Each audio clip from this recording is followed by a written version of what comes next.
In Tianhai City, within the confines of the Happiness Community's old district, an exceptionally sweltering day unfolded. Puff! Hud! Hud! Hud! Jiang Feng, drenched in perspiration, stood before the refrigerator, retrieving a chilled can of cola. He swiftly pulled the tab and downed it in one go. As the icy, effervescent liquid coursed down his throat, the trepidation in his eyes gradually began to dissipate. Ah! He exhaled deeply, producing his latest Huawei Mate 90 Pro, which displayed the date.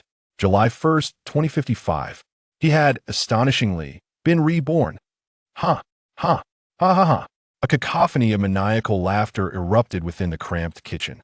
In just 1 month, on August 1st, 2055, Blue Star would be struck by the repercussions of a gamma ray burst originating 6,000 light-years away.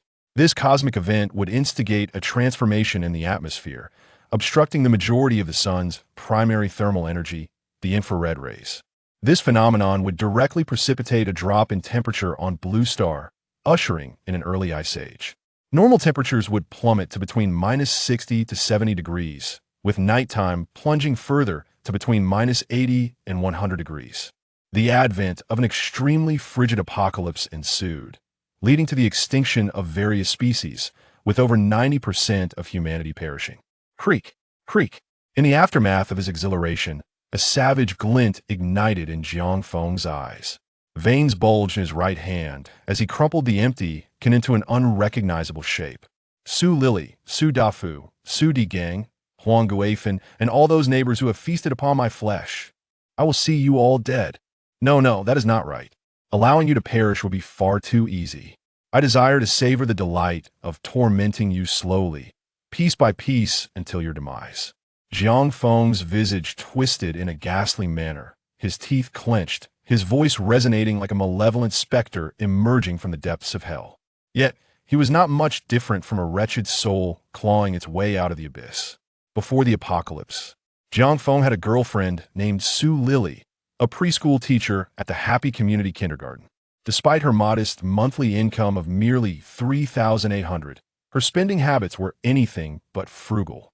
Jiang Feng, on the other hand, was employed at a technology company with a monthly salary exceeding 10,000, supplemented by compensation funds left by his parents, which he generously lavished on Su Lili. However, one fateful day, Su Lili made an exceedingly shameless demand. She audaciously insisted that Jiang Feng sell the house left by his parents and use the proceeds, along with the compensation funds, to purchase a new home for her brother, Su Digang, as a wedding gift. Although Jiang Feng was inherently a good-natured person, that house represented his parents' legacy. No matter how much of a sycophant he might be, he would not squander the inheritance left by his parents. To his astonishment, Su Lili intoxicated him that very day, claiming they had engaged in an intimate relationship. After a month, she presented him with an ultrasound report, asserting that she was pregnant and that he was the father. Naively, Jiang Feng believed her.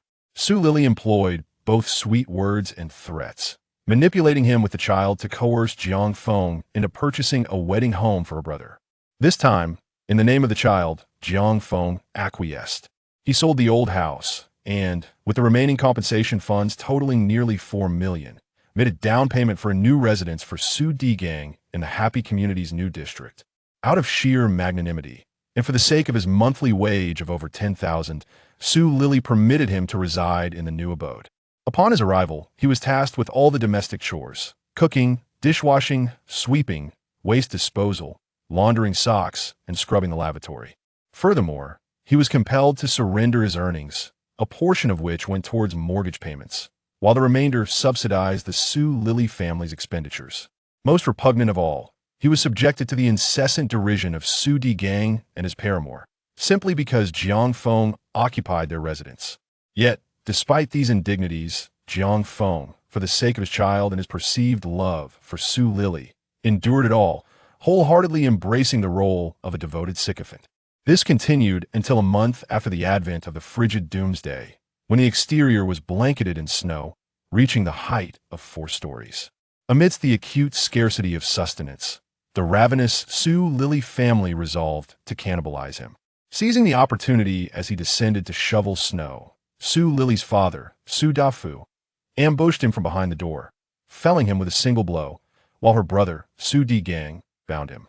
This vile family not only consumed his flesh themselves, but also sustained him, incessantly carving off pieces to barter with neighbors for provisions.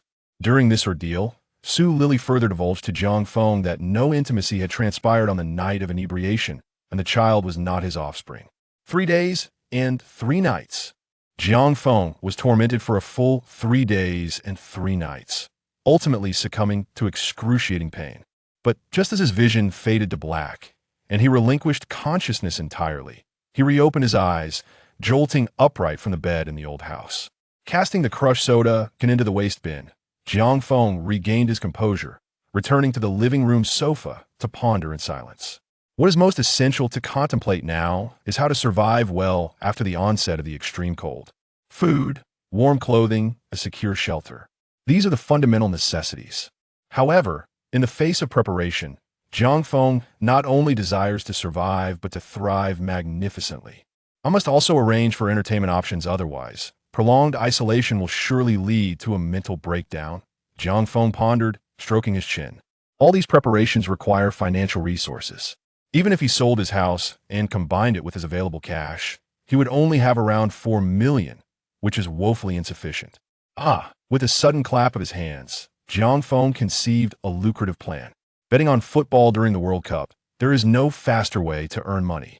Previously, he often indulged in online betting while abroad, generally winning more than he lost.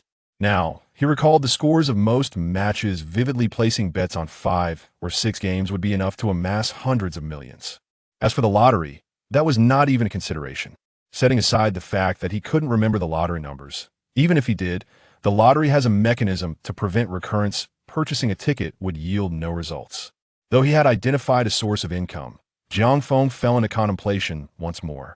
Acquiring such vast supplies would leave him with nowhere to store them. In the midst of his indecision, he suddenly froze. He realized he was connected to an immense space. How vast was it? Endless. Instinctively, he placed his hand upon the ashtray before him, and with a mere thought, it vanished. With another thought, it reappeared on the coffee table. Gazing at his right hand with delight, it seemed that in this new life he had gained an extraordinary space.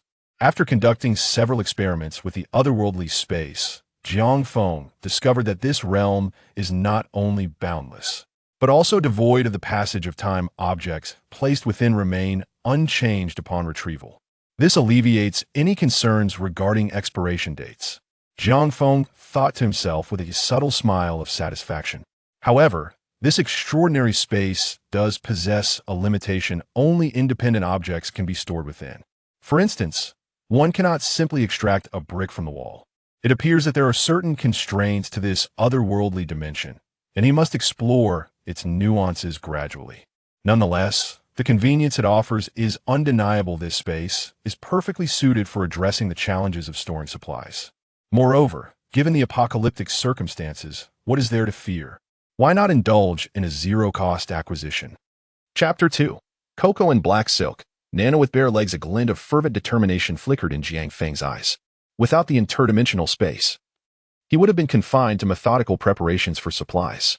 However, with the advent of this extraordinary space, a daring scheme began to formulate in his mind. In the eastern sector of Tianhai City stood a colossal Walmart warehouse, sprawling across more than 2 million square meters.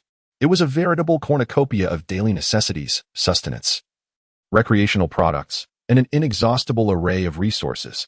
Moreover, in close proximity to the warehouse lay a gargantuan wharf, from which trillions of dollars worth of goods were dispatched daily to countries such as Japan and the United States. The sheer volume of these provisions, if diverted from their course to these nations and instead utilized to succor those in the impending apocalypse, was almost beyond comprehension. This warehouse and wharf's resources are tailor-made for my space, Jiang Feng mused, a palpable sense of awe resonating within him. A covetous gleam flickered in his eyes as he contemplated the potential bounty. Rather than let these treasures fall into the hands of foreigners, why not appropriate them for myself? He pondered, a hint of self-justification coloring his thoughts. And what of the people of Japan and the United States, you ask? Let them perish. Jiang Feng is merely expediting their departure from this vale of tears, saving them from the tribulations of the impending apocalypse. Who knows? They might even express gratitude for his intervention. As fate would have it, The day before the cataclysmic event, a gamma ray burst would disrupt electronic devices, plunging the entire globe into a day-long blackout. This serendipitous opportunity would allow him to discreetly seize all the resources from the warehouse and wharf, leaving no trace of his audacious operation. The prospect of acquiring such a vast trove of provisions filled Jiang Feng with unadulterated delight. With these resources at my disposal, I could live in comfort and abundance for not just one lifetime, but 10, he exclaimed in his mind. Moreover, the goods destined for foreign shores were of the highest caliber, meticulously curated by Walmart's stringent quality control measures. Possessing such provisions would not only alleviate any concerns about scarcity but also ensure a life of considerable ease and luxury. With the resource dilemma resolved, Jiang Feng's spirits soared. As for the method of infiltrating the supermarket warehouse, his resolve was unshakable. Whoever dares to obstruct me, be they mortal or divine, shall face my wrath. In any case, it was a place filled with nothing but superficiality. Jiang Feng had already made up his mind. Once he was finished, he would unleash chaos upon anyone who dared to obstruct him. He exhaled a cloud of smoke after lighting a cigarette, contemplating his next steps. He needed to acquire funds to create a warm and comfortable safe haven. First, he would mortgage his house, then borrow from various loan platforms and even high-interest lenders. After all, it was all about taking advantage of the system. When the apocalypse descended, who would come to collect debts? Once he had the capital, he could simply wager on a few World Cup matches, and that would yield billions, enough to establish his sanctuary. With determination, he took several deep drags from his cigarette before extinguishing it. He headed to the bathroom to wash away the sweat that clung to him, then retrieved his property deed and car keys before descending the stairs. His first destination was not the bank, but rather the most prestigious hotel in Tianhai City, the Hailong Grand Hotel. Jiang Feng had resolved to indulge in a lavish meal. After enduring a month of hunger and cold during the impending apocalypse, nothing was more desirable to him than a hearty, warm meal. Approximately 20 minutes later, Jiang Feng arrived at the entrance of the Hailong Hotel. Casually tossing his keys to the valet, he stepped inside. The lobby was exquisitely decorated, exuding an air of refined taste and opulence. The patrons moved about, laughter and chatter filling the air as they reveled in their surroundings. Indeed, it was a place of distinction. Alas, he lamented internally, for in just a month, all this splendor would dissolve into nothingness. The Hailong Grand Hotel, located in the heart of the city, offered a fusion of dining, lodging, and entertainment, proudly claiming to be the most luxurious hotel in Tianhai. Dining here would easily cost tens of thousands. Previously, he would never have considered spending his money in such a manner. However, at present, he seemed utterly indifferent. Upon arriving at the 8th-floor restaurant, he chose a seat by the window, where sunlight cascaded onto the pristine white tablecloth, dazzling his eyes. A strikingly beautiful waitress stood nearby, clad in nude stockings and a form-fitting professional outfit that elegantly accentuated her figure. "Sir, would you like me to recommend something for you?" The waitress inquired with a slight bow and a warm smile. Jiang Feng waved his hand dismissively, not even glancing at the prices, and proceeded to rattle off an extensive list of dishes from the menu: blue lobster, emperor crab, abalone, king crab, eastern star grouper, geoduck, the finest wild yellow croaker, Buddha jumps over the wall, and countless others. The waitress, holding the ordering tablet, gaped in astonishment. "Sir, are you not dining alone?" "Indeed, I have a hearty appetite. Please be swift," Jiang Feng replied dismissively, lacking the inclination to elaborate. Receiving his affirmative response, the waitress placed the order. Jiang Feng cast a glance at the total, which amounted to over 200,000, and this was without ordering any wine, as he had matters to attend to in the afternoon. The waitress's gaze towards Jiang Feng shifted, revealing a hint of intrigue. Had she not been on duty, she would have sought his contact information. When the dishes arrived, they overflowed the table. Reluctantly, Jiang Feng had to switch to a round table for 10 to accommodate the feast. Other patrons in the restaurant were taken aback by the spectacle, perceiving Jiang Feng as a wealthy second-generation heir. For who else would order such an extravagant array of dishes for a solitary meal? At that moment, Jiang Feng cared little for appearances and began to indulge in the sumptuous offerings. The guests, initially impressed by Jiang Feng's handsome and refined appearance, as well as his willingness to spend lavishly on the meal, had considered befriending him. However, upon witnessing his voracious eating habits, they quickly dismissed the idea. Some even whispered criticisms, calling him a nouveau riche bumpkin. Jiang Feng remained oblivious, and even if he had heard, he wouldn't have cared. In a world plagued by scarcity, people would kneel for a moldy piece of bread.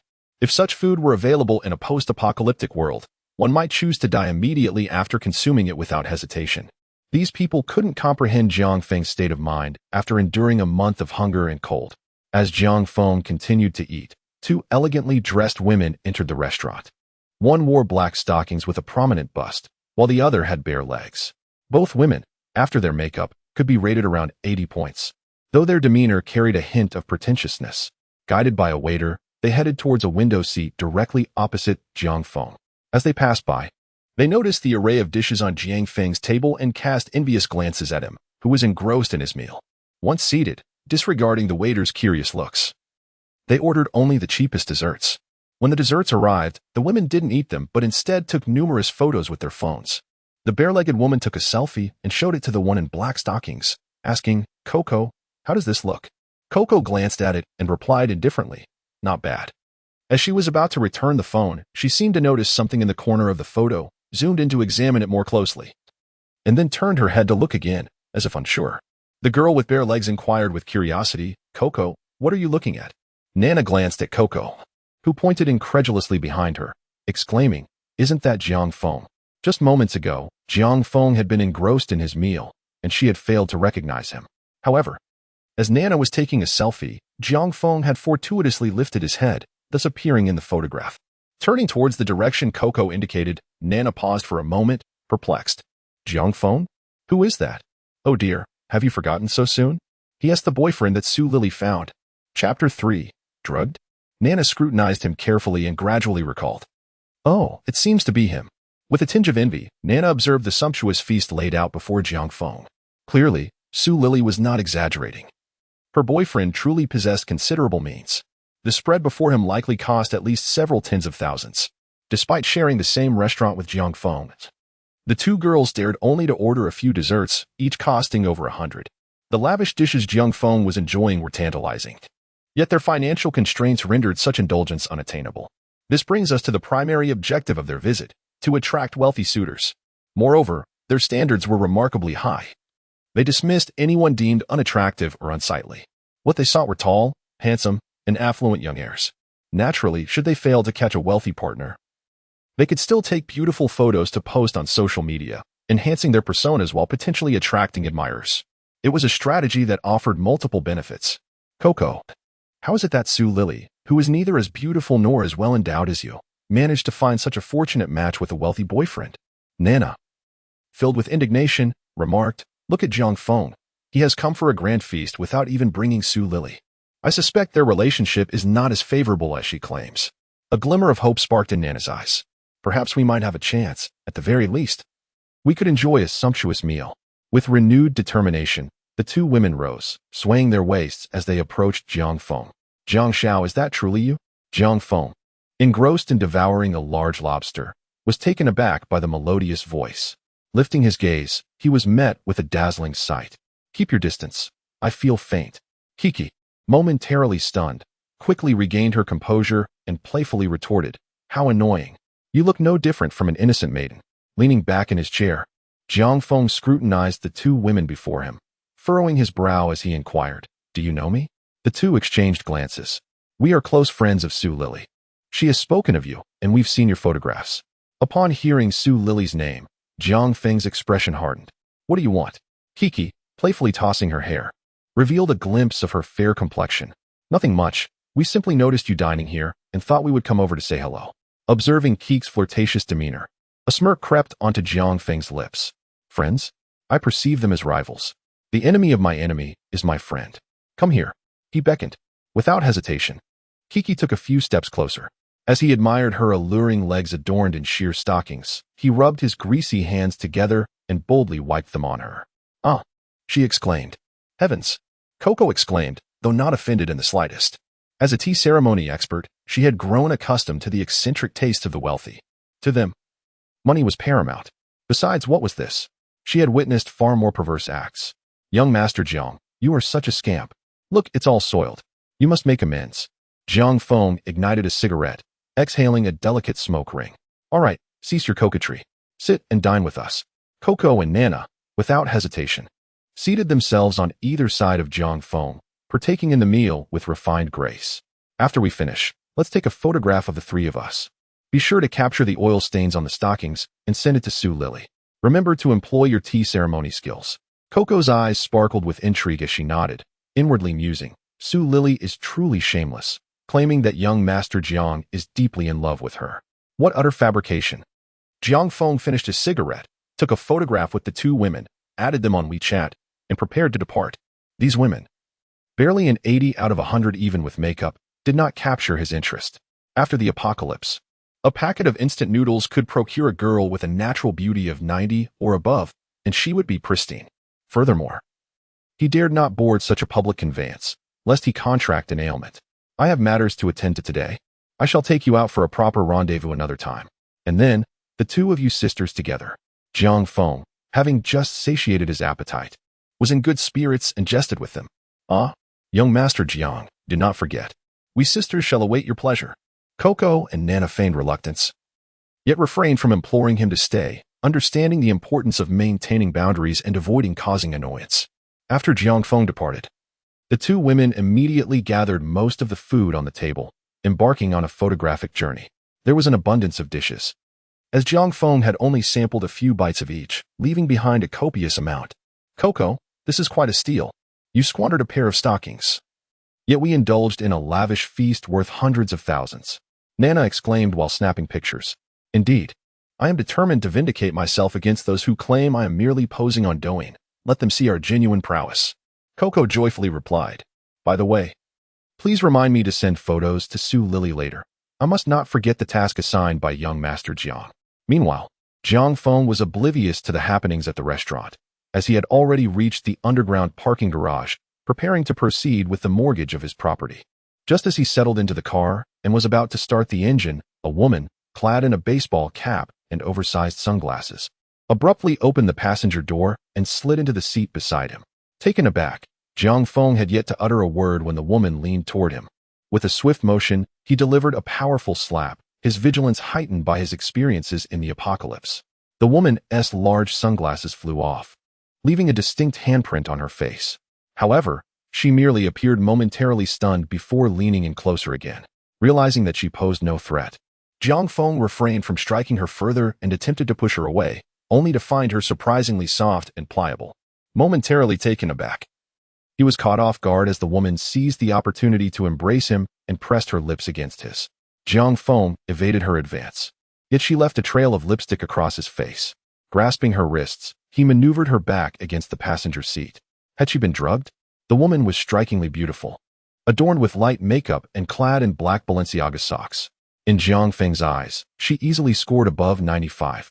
However, her gaze was somewhat dazed, and she twisted her enchanting figure after being caught. Why did she seem so familiar? Suddenly, a wave of heat surged in his lower abdomen, racing to his head. He shuddered. Damn it, the effects of the drug she had taken were potent. Just a few kisses had already ensnared him. The woman had been incessantly rubbing against him, her saliva and exhalations rendering him equally affected. Jiang Feng gasped for breath, his eyes bloodshot, fixated on the fair skin exposed above her neckline. The drug was so intense. If he didn't find an antidote, this specially concocted substance could potentially damage her mind. Scanning the cramped interior of the car, he realized it was too confined for any meaningful action. Suppressing his discomfort, Jiang Feng summoned his resolve to lift her, heading to the presidential suite at the Hailong Hotel. After securing the room, he rushed through the lobby with the woman in his arms, making his way to the elevator. Throughout the journey, her eyes remained glazed. Her arms wrapped around his neck as she kissed, nibbled, and licked him. Chapter 4. A smoke after the incident. Goodness, this young man. Truly, the world is losing its moral compass. This lad possesses the charm I once had in my youth. In the hotel lobby, several elderly patrons observed the hurried Jiang Feng, some shaking their heads in disapproval while others gave him a thumbs up. Ding! The elevator doors opened, and Jiang Feng rushed in, inadvertently bumping into Coco, who let out a startled exclamation. Who is this, so careless? Coco rubbed her chest, cursing under her breath. Her once pristine stockings now vanished, stained with grease. Jiang, young Master Jiang? Nana exclaimed in shock. Out. Jiang Feng's eyes were bloodshot as he barked the command. Yes, yes. Nana, startled by Jiang Feng's crimson gaze, quickly grabbed Coco, and hurried out of the elevator. They had just finished taking photos and were about to leave when they encountered Jiang Feng inside the elevator. Once outside, Nana puzzled. Why has young Master Jiang returned, and with a woman in his arms? Coco, ignoring the pain in her chest, picked up her phone and after a careful look, gasped, "Nana, look who this is." Nana leaned in to see the phone. Yangmi. In the photo Coco had taken, Yangmi was being carried like a princess by Jiang Feng, her flushed face partially visible, her arms wrapped around Jiang Feng's neck. They were stunned. Young Master Jiang, is he really that impressive? He's actually won over Boss Yang. In the presidential suite on the top floor of the Hailong Hotel. Wait a moment. A murmur filled the spacious room, tinged with hesitation and uncertainty, as if searching for some anchor in the darkness. Jiang Feng, beads of sweat forming on his temples, seemed oblivious to the voice. An hour later. Exhilarating. Jiang Feng lit a cigarette, taking a deep, satisfying drag, and blew out a smoke ring. A cigarette after the act. Better than being an immortal. The insights gathered by the esteemed predecessors are indeed profound. After finishing a cigarette, Jiang Feng rose, completed his morning routine, and began to don his attire. At that moment, the ethereal figure on the bed, Ing Ning, stirred awake with a soft sigh. Yangmi, furrowing her brow, sat up and groggily surveyed the disarray surrounding her. Jackets, shoes, and vests were strewn about haphazardly. The residual effects of the medication clouded her mind, leaving her unaware of the events that had transpired. However, upon catching sight of Jiang Feng's silhouette, she suddenly became alert, hastily pulling the blanket to shield herself. Rubbing her eyes in uncertainty, she realized she was not dreaming, and her expression shifted dramatically as she could not suppress an exclamation. "Ah, who are you?" Jiang Feng, unhurried, turned to retrieve a shirt from beside the sofa before settling into a seat. "Me? I am your savior." Yangmi glanced down, noting that one leg was bare while the other was clad in a tattered Balenciaga, and she quickly tucked her feet beneath the blanket. A wave of disbelief washed over her. I was. As the realization dawned, her complexion paled, and with a hint of frostiness. She looked up at Jiang Feng. "I shall call the police." Jiang Feng, now dressed, was tying his shoes when he cast a bemused glance at Yangmi. "Let's set aside the fact that I am your savior. Moreover, I am the victim here." Hearing Jiang Feng's words, Yangmi's chest heaved with fury, her eyes ablaze with indignation. "You are shameless. I will report you. You shall spend your next life in prison." Jiang Feng let out a cold laugh, brandishing his phone. "Go ahead. Report me." Upon entering the chamber, Jiang Feng activated his mobile's recording feature, not with the intentions of emulating a notorious predecessor, but rather out of prudence. In the current climate, the retraction of consent could be construed as coercion. The recording served as a safeguard against such allegations. Without it, a formal complaint could lead to his incarceration, rendering his stockpiling efforts futile. Yangmi, taken aback, could no longer maintain her composure, and retorted with indignation, "You are despicable." Jiang Feng, grinning, tapped his teeth. Observing Jiang Feng's audacity, Yangmi, in a fit of pique, hurled a pillow at him, yet her excessive motion betrayed her. Jiang Feng casually deflected the projectile, his lips curling into a sardonic smile. In the aftermath of her impulsive act, Yangmi swiftly recoiled, drawing the covers to conceal herself. "What's the point in hiding? I've already seen it all," Jiang Feng remarked flippantly. Without affording Yangmi a rejoinder, he retrieved his mobile and cast the recording onto the bed. Behold, Yangmi hastily seized the device, the video commencing at a compromising juncture, her voice emanating from within.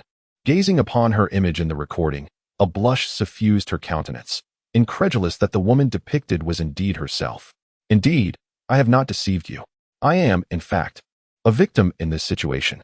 Jiang Feng gestured towards himself, assuming the demeanor of one who has been wronged. Yangmi, consumed with indignation, swiftly expunged the video, and in a fit of pique, raised her hand to dash her mobile phone against the floor. With alacrity, Jiang Feng leaped onto the bed, seizing the device before it could meet its demise. Surveying his beloved gadget, Jiang Feng breathed a sigh of relief. "What do you think you are doing? This is the latest Huawei Mate 90 Pro. Should you damage it, you shall be held accountable for reparations. Furthermore, I have created a backup of the video, lest you attempt to falsely accuse me." Utterly exasperated, Yangmi disregarded all else, embracing her knees and lapsing into quiet sobs. Jiang Feng, with a shrug of resignation, pivoted and strode towards the doorway. He had no inclination to offer solace, not least because he was, in effect, her benefactor. Moreover, he himself was the aggrieved party. And presently, his immediate concern lay in securing a loan, a matter in which he had already suffered considerable delays. As he neared the threshold, Jiang Feng turned, a genial smile gracing his countenance. Pray, endeavor to recall the circumstances under which you were drugged. And by the way, my name is Jiang Feng. You are most welcome for my assistance. His rejoinder was met with the projectile of a pristine pillow. As I departed from the room, Jiang Feng had just settled into his vehicle in the parking area when his mobile phone emitted its characteristic ring. Upon inspection, he discovered the identity of the caller. Damn, it's that harlot. Without hesitation, he terminated the call. Chapter 5. Perhaps he should consider selling a kidney. The display indicated Su Lily. Moments after hanging up, the phone rang again. Jiang Feng, feeling irritable, answered, What do you want, you wretched creature? Su Lily, unable to comprehend Jiang Feng's words, immediately retorted with indignation, Jiang Feng, where have you been today? Did we not agree that you would accompany me to purchase a house for my brother? Our entire family has been waiting at the sales office for you for 5 minutes. Why are you still not here? Do you not wish to be with me anymore? Jiang Feng replied, Fine, let's break up. With that, he decisively ended the call.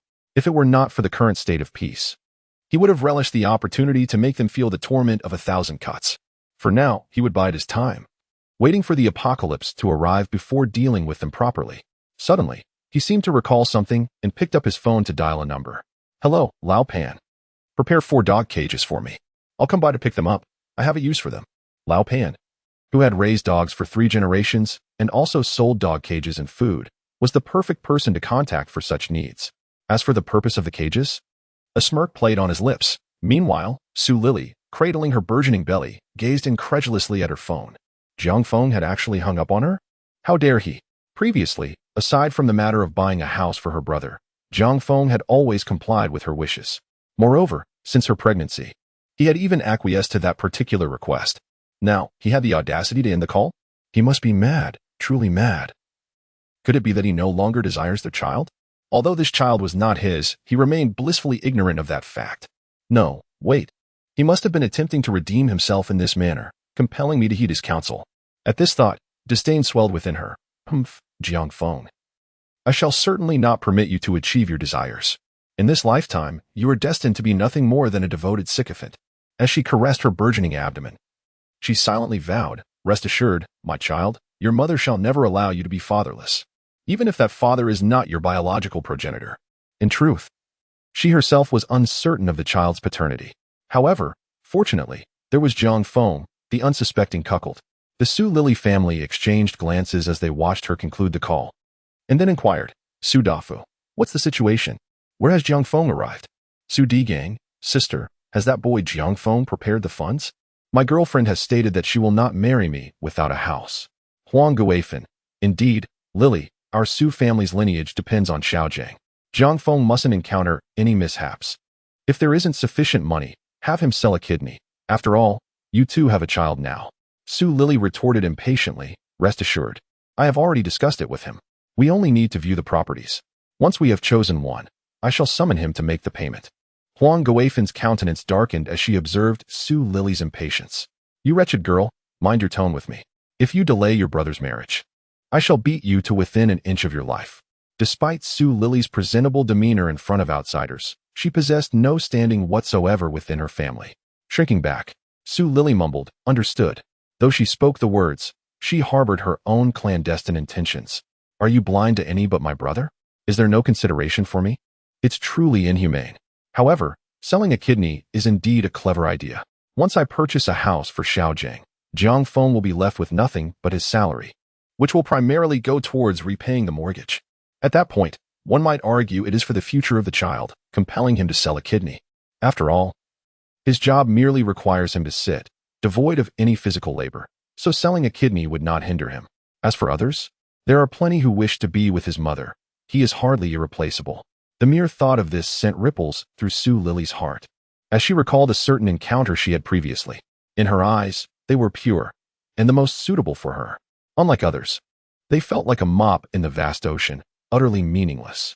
Nevertheless, the idea of selling a kidney must be executed discreetly. It is imperative that her family remains oblivious, lest the money be redirected to purchase a car for Xiaojiang. While she pondered this internally, Her expression remained composed, observing her family as they toured the house. Su Lily drafted a text message to Jiang Feng. Jiang Feng, you are finished. I am furious.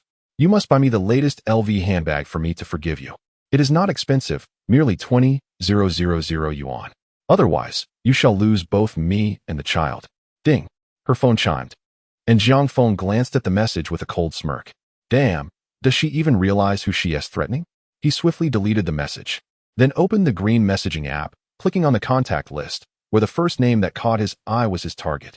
AAA Bank S Credit Officer. Yulu, 185-1532. The moment the compensation arrived, this woman had sent a friend request, and upon accepting, she began to recommend various loans. Previously, when he lacked the financial means to purchase a car and sought a loan, he was met with rigid restrictions. However, now that he is financially stable and no longer requires a loan, offers for loans seem to come from every direction. Wasn't it their intention to encourage him to borrow? This time, he intends to secure a substantial loan. After dialing the number, he was pleasantly surprised when the call was answered promptly. The voice on the other end, belonging to Yulu, was quite melodious. After expressing his purpose, the other party warmly provided him with the address of a bank. Half an hour later, he arrived at the destination by car. As soon as he stepped out, a crisp voice called out to him from the side. Mr. Jiang? Jiang Feng turned and was greeted by a waft of a delicate fragrance, revealing a woman clad in a tailored business suit, her figure curvaceous and striking. Adorned with black-rimmed glasses, her large eyes blinking at him. Though she exuded a mature aura in both figure and makeup, the youthful vibrance still shone through. Yulu? Jiang Feng inquired uncertainly. Yes, it's me. Mr. Jiang, please follow me. Yulu replied cheerfully, swaying her slender waist as she led the way. Shortly thereafter, Jiang Feng followed her through a small door to a VIP room on the second floor of the bank. Once inside, he made himself comfortable, sprawling on the leather sofa, lighting a cigarette and propping up his leg. Are you a loan officer? Do you have the qualifications to entertain clients in a VIP room? Yulu chuckled shyly, pouring him a glass of water and retrieving a stack of loan documents as she settled across from him. Mr. Jiang, our bank prides itself on being client-friendly. Please take a look at these. Client-friendly? Jiang Feng was at a loss for words. It was evident that he was well-connected, yet he exuded an air of humanity. Though he silently criticized in his heart, he refrained from expressing it outwardly. Being well-connected had its advantages, particularly when it came to securing a larger loan. He disregarded the disorganized array of documents and simply retrieved the property certificate from his bag, presenting it with ease. This is a unit in the happiness community. Please assess how much I can borrow. On the surface, Yulu maintained her composure, yet internally she was brimming with excitement. For this marked her inaugural encounter with such a distinguished client. In Chapter 6, it was clear that neither Jiang Feng's savings nor her position as a loan officer warranted her presence in the VIP room. Her ability to do so was solely due to her father being the bank president. Fresh out of university, she had been placed in this position, where, although the staff were unaware of her paternal connection, they subtly speculated about her privileged status. In a bid to prove herself and silence the whispers, she was determined to achieve results independently of her father's influence. Thus, she had opted for a broad approach, reaching out to potential clients within the bank who had savings, properties, and stable employment. However, these prime clients either had established relationships with dedicated account managers or were financially secure, rendering her efforts largely unheeded. Now, at long last, she had ensnared a significant catch in Jiang Feng, who was seeking a mortgage against his property certificate. She was resolute in her determination to finalize this transaction. Happiness Community. ISNT that the same community I reside in? She mused, noting that this particular property was located in the old district. Reviewing the details on the property certificate, she contemplated. Mr. Jiang, your property is situated in the old district of Happiness Community, and its current market value is estimated to be around 2 million. Should everything be in order after the review, we should be able to offer you approximately 1 million. Yulu displayed a practiced professional smile. Jiang Feng pondered. This was indeed a standard response. A flat rate of 5 million, and the funds must be disbursed by tomorrow at the latest. I urgently require it, Jiang Feng stated, tapping the table with a hint of nonchalance. Yulu appeared flustered. Mr. Jiang, this does not comply with the regulations. Enough. Don't think I am unaware of your connections. It's evident that you are keen on this performance, so it's settled. Jiang Feng feigned impatience. Yulu gazed at Jiang Feng, somewhat incredulous that he had made the decision on her behalf. Nevertheless, As Jiang Feng had indicated, she indeed needed this achievement. After a brief, awkward smile, she stammered, "Mr. Jiang, please hold on a moment. I must consult my superior." With that, she swayed her petite figure out to make a phone call. To Jiang Feng's bemusement, the door was ajar, and he could hear her conversation clearly. He realized that her father was the bank president. In the end, it seemed her father was initially reluctant, but after a moment of coaxing, he acquiesced. Is that really all it took? Jiang Feng was momentarily taken aback. The 5 million had merely been a casual remark based on her connections, and he had not anticipated such strong backing. "Mr. Jiang, my superior has agreed." Yu Lu rushed back in, her excited visage flushed with joy. "Shall we proceed with the paperwork?" In less than half an hour, Jiang Feng completed the necessary formalities and had just settled into his car when his phone chimed. Upon glancing at the screen, he was China Construction Bank, esteemed customer. The transferred amount is 5,000,000, with the current balance standing at 72,460,813. As the disturbing connections unfold, Coco sends a message. "Master, the mission has been successfully accomplished," followed by a mischievous image. Subsequently, several chat screenshots appear. Jiang Feng opens them to discover the conversation between Coco and Su Lily. Su Lily, upon seeing Jiang Feng inviting her rival to dine, and her remarks about ruining stockings, becomes utterly unhinged, hurling various curses and insults at Coco, employing language as vile as one can imagine. Jiang Feng feels elated and promptly sends Coco a red envelope of 5,200. "Well done," he messages. "Thank you," Master Coco quickly replies. After receiving the envelope, she sends Jiang Feng another screenshot, revealing that she shared the envelope with Su Lily, followed by a series of Su Lily's furious insults. "My money is just for feeding dogs. I want to let you spend it, you wretched woman." Jiang Feng relishes the moment. "You betray my affection and forsake your conscience." A ringtone interrupts. The wretched one can no longer contain herself. A smirk plays at the corners of Jiang Feng's mouth as he promptly blocks her. Moments later, a voice call from a green bubble rings out. This time, Jiang Feng refrains from blocking. After all, how could he torment her otherwise? "Jiang Feng, why did you send Coco a red envelope? Are you trying to provoke me?" "Jiang Feng, I am genuinely furious this time. Are you willing to forsake your child?" As he gazes at Su Lily's messages, he silently mutes the notifications. Wretched woman, this is merely the beginning. A glint of cold determination flickers in Jiang Feng's eyes. Subsequently, he returned to the presidential suite of the Sea Dragon Hotel, only to discover that Yang Mi had already departed. He resolved to remain there for the next several days until he could locate a suitable safe house, as he had no desire to return to his dilapidated abode. Moreover, Su Lily was due to pay rent in the coming days. With her meager salary of 3,000, how could she possibly afford a quarterly rent of 50,000? Thus, it was inevitable that this troublesome woman would seek him out. During this period, he intended to concentrate on wagering on the World Cup, wishing to avoid any interaction with her. To facilitate his betting, he promptly transferred 7 million to Ruishi Bank. Just as he engaged in a wager and awaited the outcome, a shocking event occurred in Longhua. The renowned star Yang Mi was exposed for infidelity, having been caught in a compromising situation with an unfamiliar handsome man at the Sea Dragon Hotel. Furthermore, there was photographic evidence to substantiate the claims. Yang Mi found herself embroiled in a maelstrom of public opinion, with the entire nation witnessing her indiscretions. Outrage erupted as the populace condemned her actions. "Hey, did you hear? Yang Mi cheated." "Really? Of course it's true. Damn, which man is so bold? Truly an exemplar for our generation. Isn't she that infamous star with smelly feet?" "What? Smelly feet? Show me." "Hee hee, I want your left foot. You take the right." "No way, I want the right foot. It's more odorous." "Damn it. Who do you think you are, being picky? I want both feet. If you're not satisfied, come at me. The address is XXX. Jiang Feng stared in disbelief at the trending topic on Douyin, which was gradually spiraling into chaos. He scoffed disdainfully. "Damn, these people can really spread rumors. It's not even that bad." During the waiting period for the results, Jiang Feng engaged in an epic battle of wits with numerous netizens regarding the question of whether Yang Mi's feet were odorous, clashing for an exhausting 300 rounds. Ultimately, he faced utter defeat. If it weren't for his desire to remain low-key, he genuinely wished to share a photo of himself to clarify how he came by his knowledge. However, this grievance was entirely cast aside once the results of the match were revealed. Gazing at the astonishingly multiplied balance in his account, Jiang Feng felt invigorated. Although he had anticipated the outcome, he was still apprehensive about the possibility of a butterfly effect. Now that the results were in, he felt a profound sense of relief. In the following days, he busied himself both inquiring about construction companies for safe houses and placing high-stakes bets on the World Cup. In a mere 3 days, his savings soared to an astonishing $2 billion. With such wealth at his disposal, he felt sufficiently equipped. After 3 days of reclusion, Jiang Feng, now holding $2 billion, was ready to make his move. His first destination, the sales office of the new district in the Happy Community.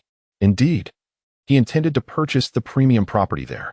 The new district was far superior to his current, older neighborhood. It was a high-end community that Tianhai City was fervently developing. A significant showcase project, renowned for its exceptional quality. Naturally, it came at a steep price, but for someone like Jiang Feng, with $2 billion in hand, it was but a trifle. Chapter 7. With wealth in hand, one can certainly attract attention. More importantly, those insufferable neighbors who had wronged him and Su Lily were all situated in that vicinity. The new district was adjacent to the old district, accessible through a small gate. And during the time he was being exploited, many had come from the new district to purchase meat. His choice to invest here was deliberately calculated for the sake of exacting revenge upon these wretches. He could not rest easy until he had dealt with them all. 20 minutes later, Jiang Feng arrived at the sales office. Upon entering, he cast a glance around. The office was sparsely populated, a testament to the fact that most properties in the new district had already been sold. What remained were either exorbitantly priced large flats or undesirable small apartments. Approaching the front desk, he rapped lightly on the surface. "I wish to purchase a property." Behind the counter, a short and stout young man, his face marred by acne, was engrossed in a mobile game. He glanced up at Jiang Feng with an air of impatience, his gaze assessing the young man's handsome appearance and unremarkable attire. "Everyone has gone for lunch. You might want to take a look at the floor plans over there. The ones marked in red have been sold." Jiang Feng furrowed his brow, maintaining his composure as he replied coolly, "I want to see the prime property." The stout young man paused his game, lifting his gaze to scrutinize Jiang Feng with a hint of disdain. "Viewing the prime property requires proof of funds." Without uttering a word, Jiang Feng retrieved his phone, opening the Ruishi Bank app to display his account balance. The young man observed the lengthy string of zeros, unable to contain a laugh. "Brother, could you be a bit more professional? You couldn't even find a decent domestic image, and this one in English?" His initial annoyance at Jiang Feng's youthful good looks was compounded by the latter's ordinary attire, leading him to assume that Jiang Feng had little money. The request to view the prime property seemed merely a whim to broaden his horizons. Most infuriating was the use of such unprofessional online images to deceive him. It felt like an affront to his intelligence. "Just go over there and look at the floor plans. Once you've made a choice, come back to me," he said dismissively, returning to his game. At that moment, a cacophony of female voices echoed from the entrance. As they stepped inside, the leading woman spoke, "Zhang Bao, you should go eat. We have finished." "All right, Qingjie," replied Zhang Bao, who had previously displayed annoyance towards Jiang Feng, now rising from the front desk with a sycophantic demeanor. "Excuse me, who is this gentleman?" Lu Qingqing inquired, noticing Jiang Feng. Zhang Bao leaned closer to Lu Qingqing and whispered, "He came to see the building king. When I asked for proof of funds, he tried to deceive me with an online image, but I saw through it." Lu Qingqing nodded in understanding. "Enough, you should go have your meal." Zhang Bao cast a greedy glance at the long, elegant legs of his superior before making his way outside. Were it not for his desire to win over Lu Qingqing, he would have long abandoned this place. Most of the properties had already been sold, leaving only small apartments that were not expensive and attracted even fewer buyers. Lu Qingqing approached Jiang Feng with a smile, saying, "Sir, may I see your proof of assets?" Jiang Feng assessed the woman before him, strikingly beautiful, with long, slender legs encased in black high heels, exuding an alluring charm. A smile crept upon his lips. "You are undoubtedly the most courteous among the many pretentious individuals present." He casually handed over his phone. Lu Qingqing noticed Jiang Feng's gaze lingering on her legs but remained unfazed, maintaining her smile as she accepted the phone. After a brief glance, her expression shifted. Unlike Zhang Bao, who was oblivious, she immediately recognized the interface of the Swiss bank. Her finger hesitated as she slid it up and down twice, confirming it was not merely a photograph, and instinctively began counting the zeros displayed on the screen. "$2 billion? Lu Qingqing exclaimed, her voice laced with astonishment. "Does that qualify me to view the penthouse?" Jiang Feng inquired with a playful tone. "More than enough. Absolutely. Lu Qingqing responded, offering a slight bow.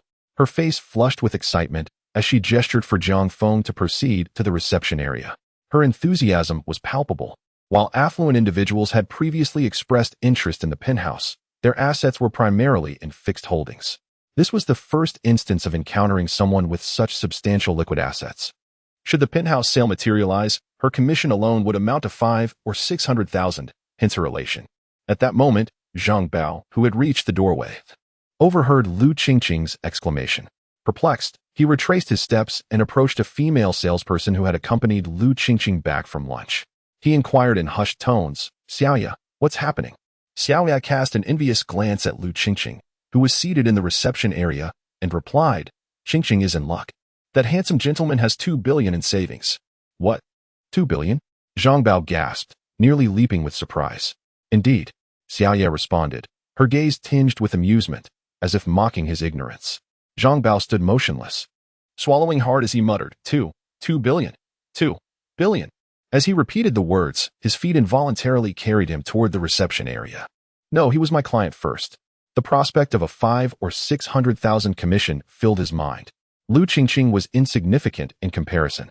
With such a sum, he could indulge in countless encounters with women at 3 to 5,000 each. Lu Qingqing was in the midst of charmingly presenting some information to Jiang Feng when she noticed Zhang Bao approaching with a fawning expression.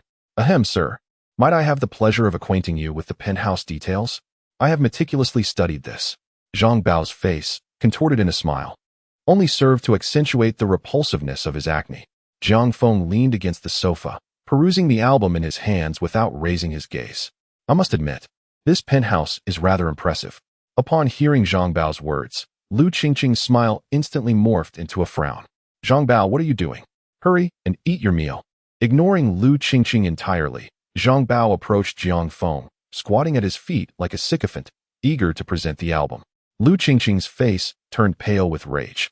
This despicable creature, always fawning over others, now shamelessly dared to encroach upon her client. Without waiting for her to speak, Jiang Feng swatted Zhang Bao's pudgy hand away with a look of disgust.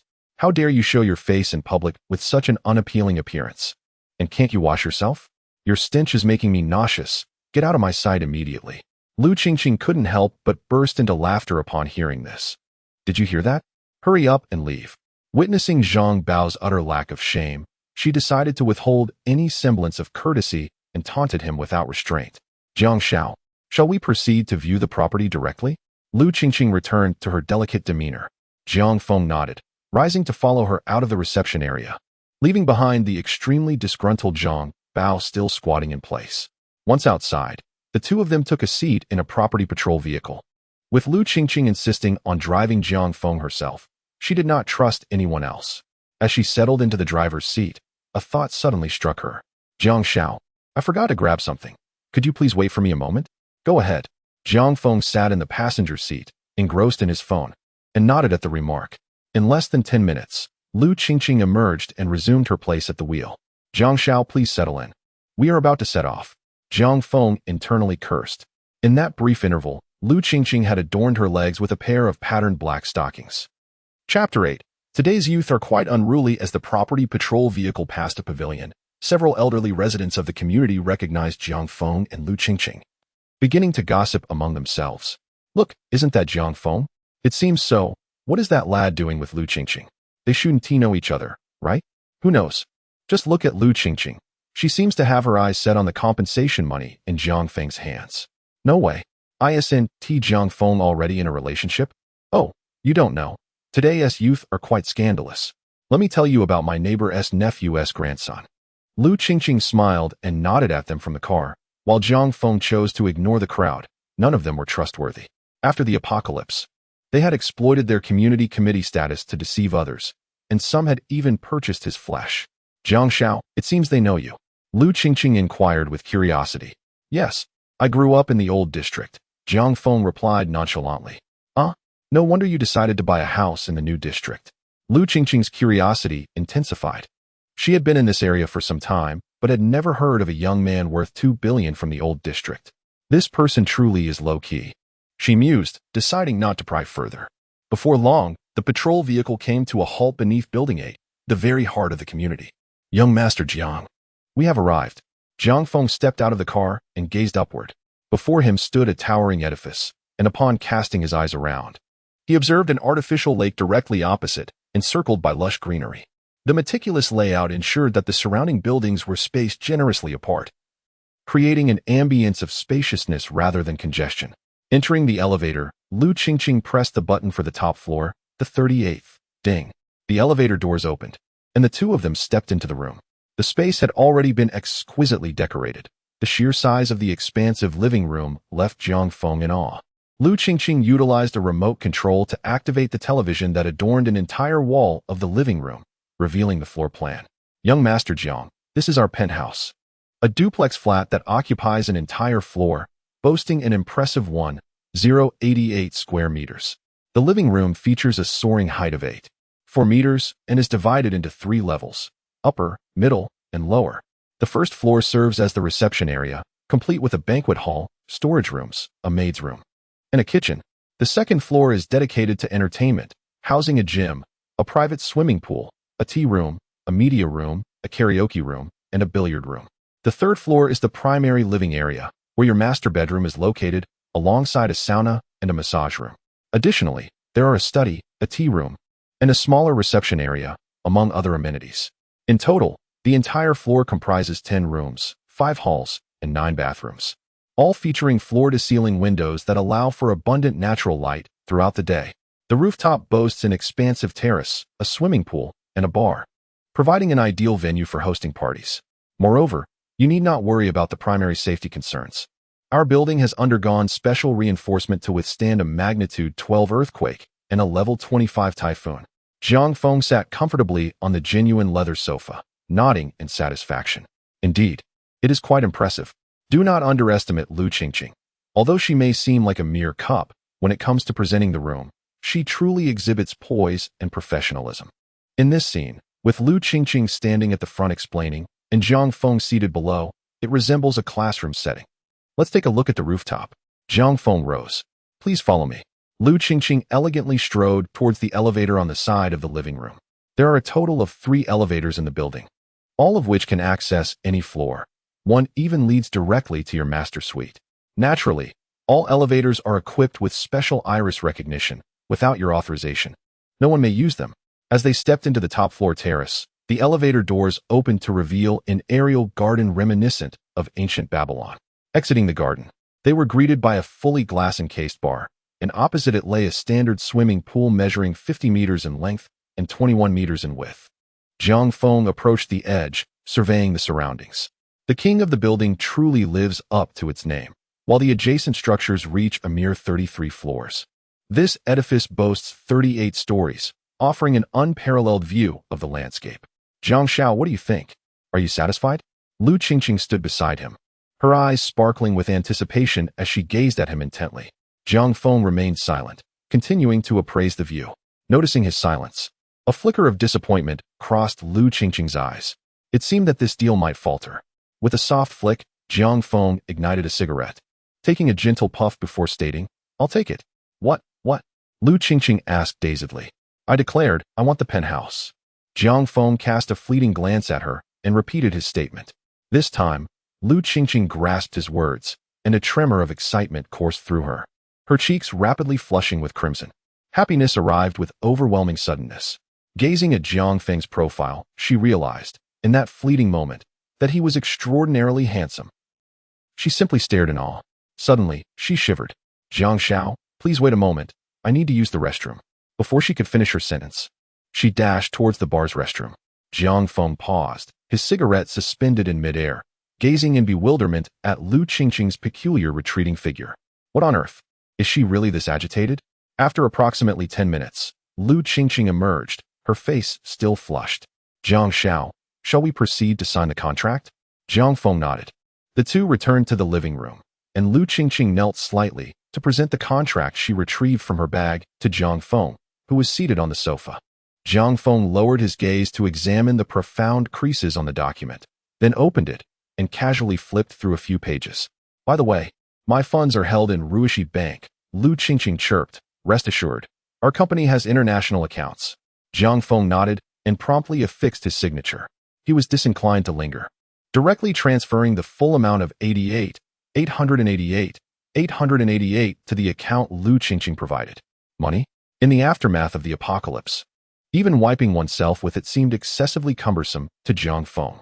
Upon receiving the notification from the company's finance department confirming the transaction, Lu Qingqing couldn't contain her joy and leapt into the air, elated for quite some time, her gaze once again falling upon the observant Jiang Feng. Jiang Xiao, so handsome and affluent, is exceedingly generous. How I long to be his girlfriend. While my heart drifts in fantasies, despondency swiftly ensues. I wonder if Jiang Xiao could ever notice me. Regardless, I have preserved my virtue all these years for this very moment.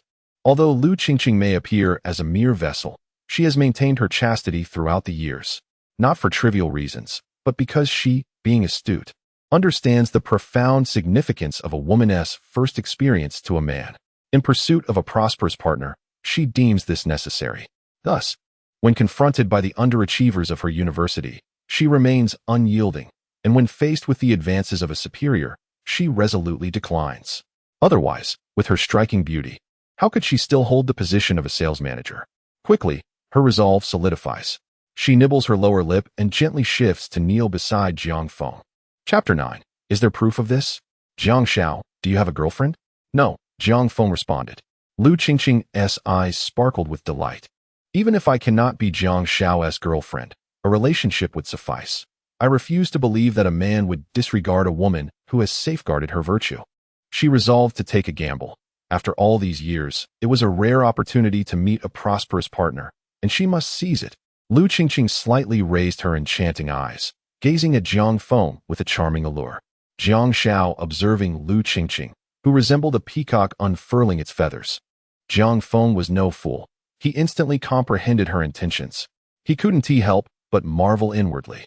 Indeed, money is a splendid thing. Throughout history, it has been the male peacock that displays its plumage. With wealth, even the female peacock can fan her feathers. Jiang Feng squinted slightly, leaning against the back of the genuine leather sofa as he remarked nonchalantly, "You wish to be with me?" Lu Qingqing nodded. "Is it my wealth that attracts you?" A hint of amusement danced at the corners of Jiang Feng's lips. No, of course not." Lu Qingqing hurriedly waved her hands. Jiang Feng gestured dismissively, interrupting her words.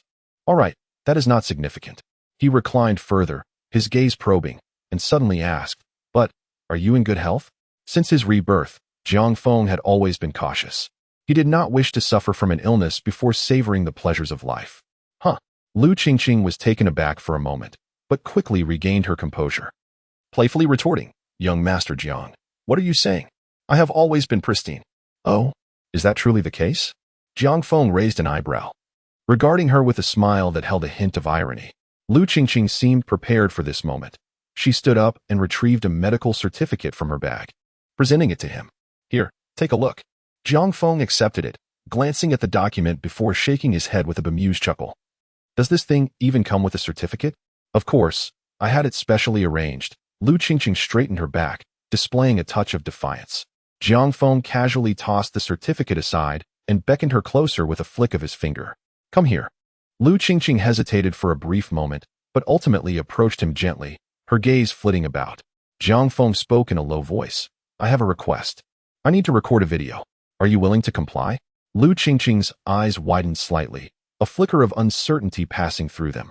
Yet, she quickly suppressed her emotions, biting her lip gently as she whispered, "You cannot show it to anyone else." "Rest assured." Jiang Feng, with a gentle smile, reached out and lightly pinched her chin, his tone tender. "Once this is over, I shall properly compensate you." As Lu Qingqing listened to Jiang Feng's soothing words, the doubts and grievances in her heart gradually dissipated. An hour later, Jiang Feng languidly reclined on the leather sofa, igniting a cigarette and exhaling smoke. Lu Qingqing, stepping delicately from the bathroom, cast a playful glare at Jiang Feng. Touching his nose, Jiang Feng offered an awkward smile, feeling a tad flustered. He then took out his phone and directly transferred 100,000 to Lu Qingqing. "A small token of compensation, take it as a gesture." Lu Qingqing furrowed her brows slightly and reproached, "Jiang Xiao, I truly am not after your money." Jiang Feng waved his hand dismissively, his tone casual yet firm. "All right, just take it and don't dawdle." Does it matter whether one loves money or not? He had long since locked away his heart. Now, he would not fall for any woman. All that remained was the most primal desire. All right. Thank you, Jiang Xiao. Lu Qingqing chirped sweetly as she dressed. Once clothed, she handed over the property rights and keys to Jiang Feng, with all subsequent formalities to be handled by the company, sparing Jiang Feng any involvement. For Jiang Feng, whether the property was transferred or not was inconsequential. Securing the house was all that mattered. Next came the renovation plan for the safe house. As they exited the room, Lu Qingqing went to collect her commission, while Jiang Feng drove straight to Tiandun Security Company. Tiandun Security is the world's premier security firm, catering exclusively to the wealthy and powerful. They also engage in a business that involves constructing top-tier safe houses, with the highest level capable of withstanding the attack of a mushroom bomb. Jiang Feng has now arrived at their domestic branch. After half an hour, he reached the entrance of the Tiandun Company, parked his vehicle, and as he stepped into the lobby, a charming young woman approached him. "Hello, are you Mr. Jiang?" she inquired. Jiang Feng nodded in affirmation. The young woman, receiving a positive response, slightly bowed and gestured for him to follow. "Greetings, Mr. Jiang, my name is Xiaomei. Please, come with me." Xiaomei led Jiang Feng into a lounge and prepared a cup of exquisite Da Hong Pao tea for him. "Mr. Jiang, please wait a moment. Our manager Zhao will arrive shortly." No sooner had she spoken than a hearty laughter echoed from the entrance. "Ha ha ha, Mr. Jiang, thank you for your patience." Turning to see a muscular man clad in a suit and wearing sunglasses, Jiang Feng was introduced. "Mr. Jiang, I am Zhao Long. You wish to create an apocalyptic safe house, correct?" Zhao Long's smile was radiant. For him, an apocalyptic-grade safe house represented a significant contract. After all, such structures typically began in the millions, and with added functionalities, could easily escalate into the hundreds of millions. The possibilities were limitless, with figures reaching into the billions. As long as the price was right, he could even construct a space-safe house. Moreover, the wealthier and more powerful individuals are, the more they fear for their lives, placing immense value on their personal safety. Over the years, the company has secured numerous contracts of this nature, predominantly from abroad, as the domestic market has been relatively secure with limited demand, as he has just taken charge of the domestic branch. Receiving a safe house order was something he could not overlook. "Indeed, I have recently acquired a spacious duplex covering 1,088 square meters in the Happiness Community, located on the 38th floor. Are you capable of executing a comprehensive renovation of the entire residence?" Zhao Long was momentarily taken aback, finding Jiang Feng's request rather peculiar.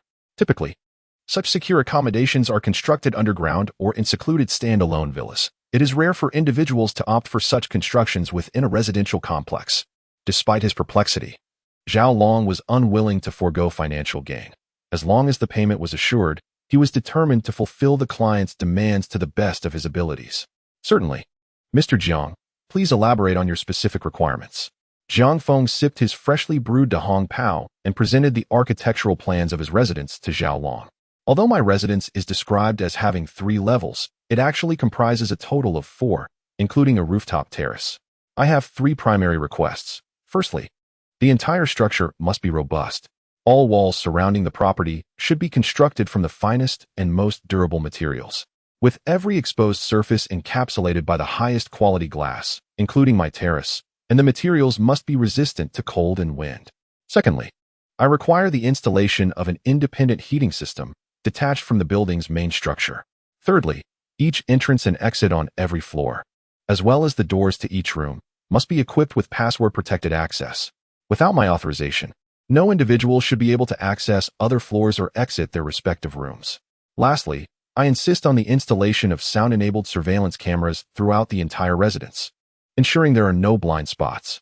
Each entrance and exit on every level of the building must also be discreetly monitored." Chapter 10. Pressed by you before rebirth, pressed by you again after rebirth? As Zhao Long perused the housing materials, he attentively listened to the requirements. Once Jiang Feng finished speaking, he smiled and replied, "Your points are mostly devoid of issues. We possess the finest materials, including space-grade glass and steel, which not only offer protection against wind and cold, but also provide thermal insulation and radiation shielding. The third and fourth points are also satisfactory. Our security doors and cameras are of the highest quality. However, installing cameras throughout the entire building may not be approved by the property management. The second point presents a more formidable challenge. Both the power supply and heating systems require substantial energy consumption. If your residence were situated on the ground floor, we could excavate a storage room for energy, but given that your home is on the top floor, we cannot store a significant amount of energy, which would render the heating and power systems unsustainable for extended periods. I have contemplated several potential solutions, though none seem entirely satisfactory. Storage? Jiang Feng chuckled. For he was a man of space and had no need to worry about storage issues. You needn't concern yourself with energy problems. Simply present your plan. Zhao Long hesitated for a moment before slowly articulating. If we disregard energy concerns, the most optimal solution I can conceive is a small thermal power generator. It would sufficiently meet our electricity needs, and the resultant hot water could be utilized for heating, thus serving a dual purpose. Upon examining the structure of your residence, I noted that the central meeting room on the ground floor could be transformed into a power generation room, complemented by a chimney extending through 4 floors, which would pose no difficulties. The chimney will be constructed using the latest temperature-regulating materials, allowing you to adjust its temperature as needed. We possess a 3-tiered defense system for the smoke outlet. The outermost layer is safeguarded by a reinforced steel mesh, while the inner walls of the chimney are fitted with sharp steel blades that create a powerful force, capable of expelling any impurities.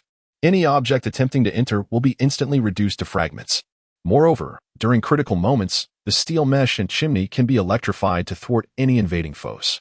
However, this solution requires a substantial amount of coal resources, which may not be suitable for your residence.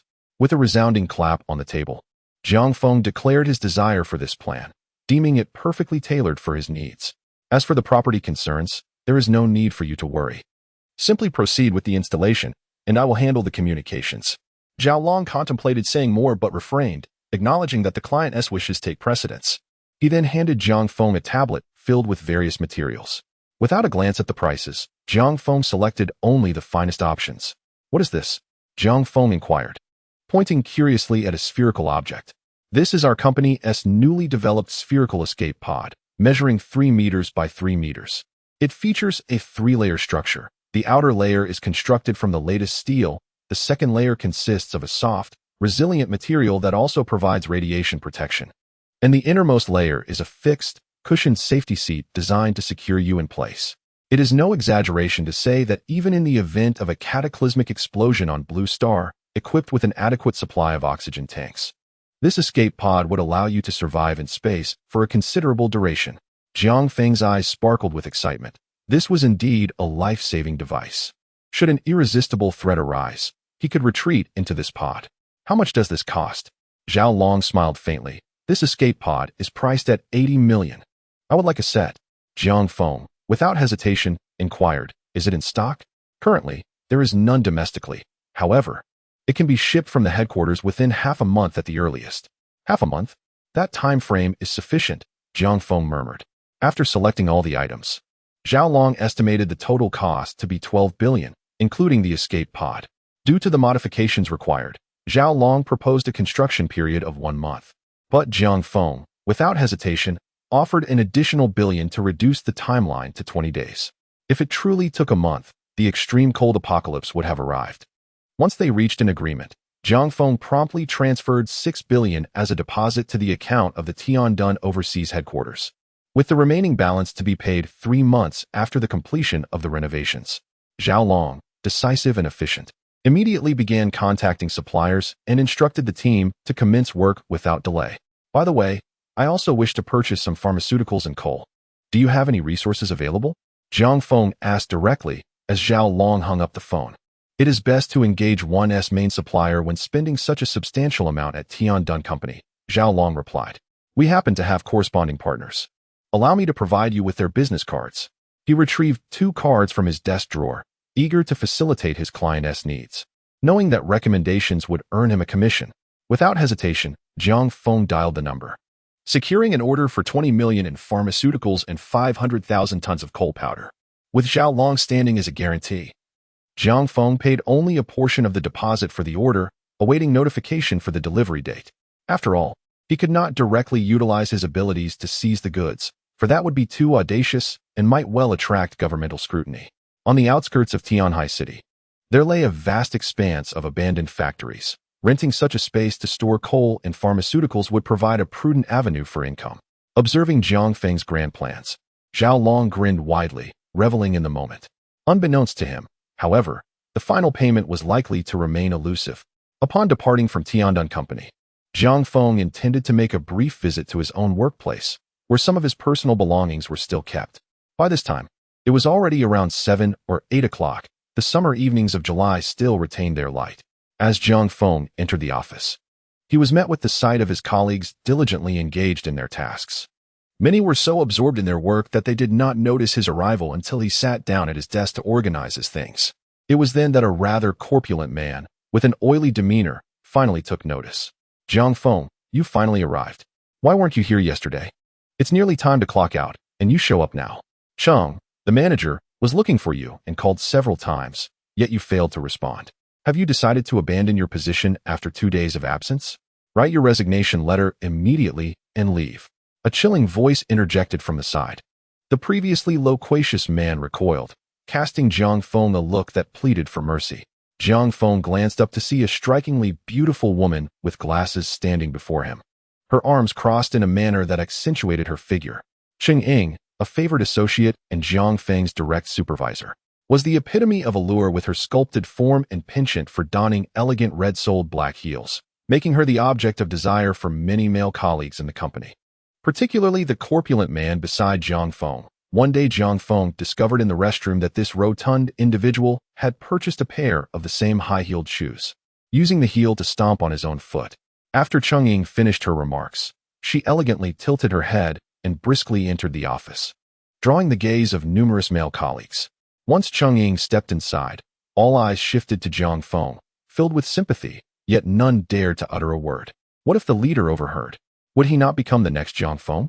A slight smirk danced at the corner of Jiang Feng's mouth as he casually set down the items in his hands, his heart brimming with disdain. To be suppressed in his previous life and then again in this one, was his rebirth futile? Chapter 11. You wouldn't want your secrets to be exposed, would you? Some colleagues at the company, witnessing Jiang Feng heading towards Cheng Ying's office, assumed he intended to plead with her not to terminate his employment. They had all heard rumors of Jiang Feng planning to secure a loan for his brother-in-law to purchase a home, thus concluding he would certainly not risk losing his monthly salary of 10,000. Approaching the office door, Jiang Feng did not bother to knock. He boldly pushed the door open and sat down opposite Cheng Ying, who looked on in astonishment. What's this? Have you prepared your resignation already? Cheng Ying leaned back, arms crossed, regarding Jiang Feng with a cold smile, mocking him. In her view, he must be contemplating resignation to act so brazenly. Jiang Feng remained silent, appraising her with a discerning gaze. His mindset had entirely transformed, and he no longer felt the oppressive aura from Cheng Ying that had once loomed over him. It must be said, Cheng Ying was undeniably a stunning beauty, the object of many men's fantasies within the company. With a refined visage, clad in a tailored light gray suit complemented by a crisp white shirt, she sat elegantly, her leg crossed and gently swaying. By his scoring standards, Cheng Ying undoubtedly qualified as a stunning beauty, easily earning a score of 90. Regrettably, such a striking woman would soon find herself incarcerated for embezzling company funds within a fortnight. I am curious, why have you targeted me since your employment began? Jiang Feng inquired, his tone nonchalant. Cheng Ying felt a wave of discomfort wash over her under Jiang Feng's penetrating gaze, as if he could see right through her. She instinctively raised her hands slightly, dismissively retorting, "Target you? Your work ethic is subpar. You have repeatedly violated company policies by arriving late, and now have begun to neglect your duties. I am merely enforcing company regulations by terminating your employment. Is there a problem with that? Inform me, and I could resign voluntarily." Jiang Feng responded with a smile. "Oh, are you certain?" With her leg uncrossed, Cheng Ying eagerly replied, harboring little expectation regarding Jiang Feng's offer to resign. His infractions did not warrant a mandatory dismissal, and should he pursue labor arbitration, the company would be liable for compensation. Cheng Ying had no desire to reimburse someone she found loathsome. His willingness to resign was, therefore, a welcome development. Absolutely, Jiang Feng affirmed confidently. Satisfied with his response, Cheng Ying nodded, having discreetly activated a recording device since Jiang Feng's arrival, ensuring she had evidence should he attempt to dispute matters later. She cast a scornful glance at him before casually remarking, "My best friend practices tarot card reading. She told me that anyone with the surname Jiang is destined to bring me misfortune. Jiang Feng. I have an early shift at 8. Is this the reason you are targeting me? You wretched scoundrel. He pulled out a cigarette, igniting it under Cheng Ying's disdainful gaze, and languidly exhaled a ring of smoke, nonchalantly remarking, "Your husband must be indulging in some betting lately, am I right?" Cheng Ying's contemptuous expression faltered momentarily, panic flickering in her eyes as her complexion paled. "Don't speak nonsense," she insisted, feigning composure. Jiang Feng reclined lazily in his chair, propping his feet on the table, and chuckled. "Stop pretending. Since I've mentioned it, I clearly know your secret." Cheng Ying's expression darkened, her chest heaving, and she gritted her teeth, saying, "You don't need to resign. I won't target you anymore, and I'll even give you a raise. As far as I know, you're about to buy a house, right? Once I've said I'll leave, I shall indeed depart."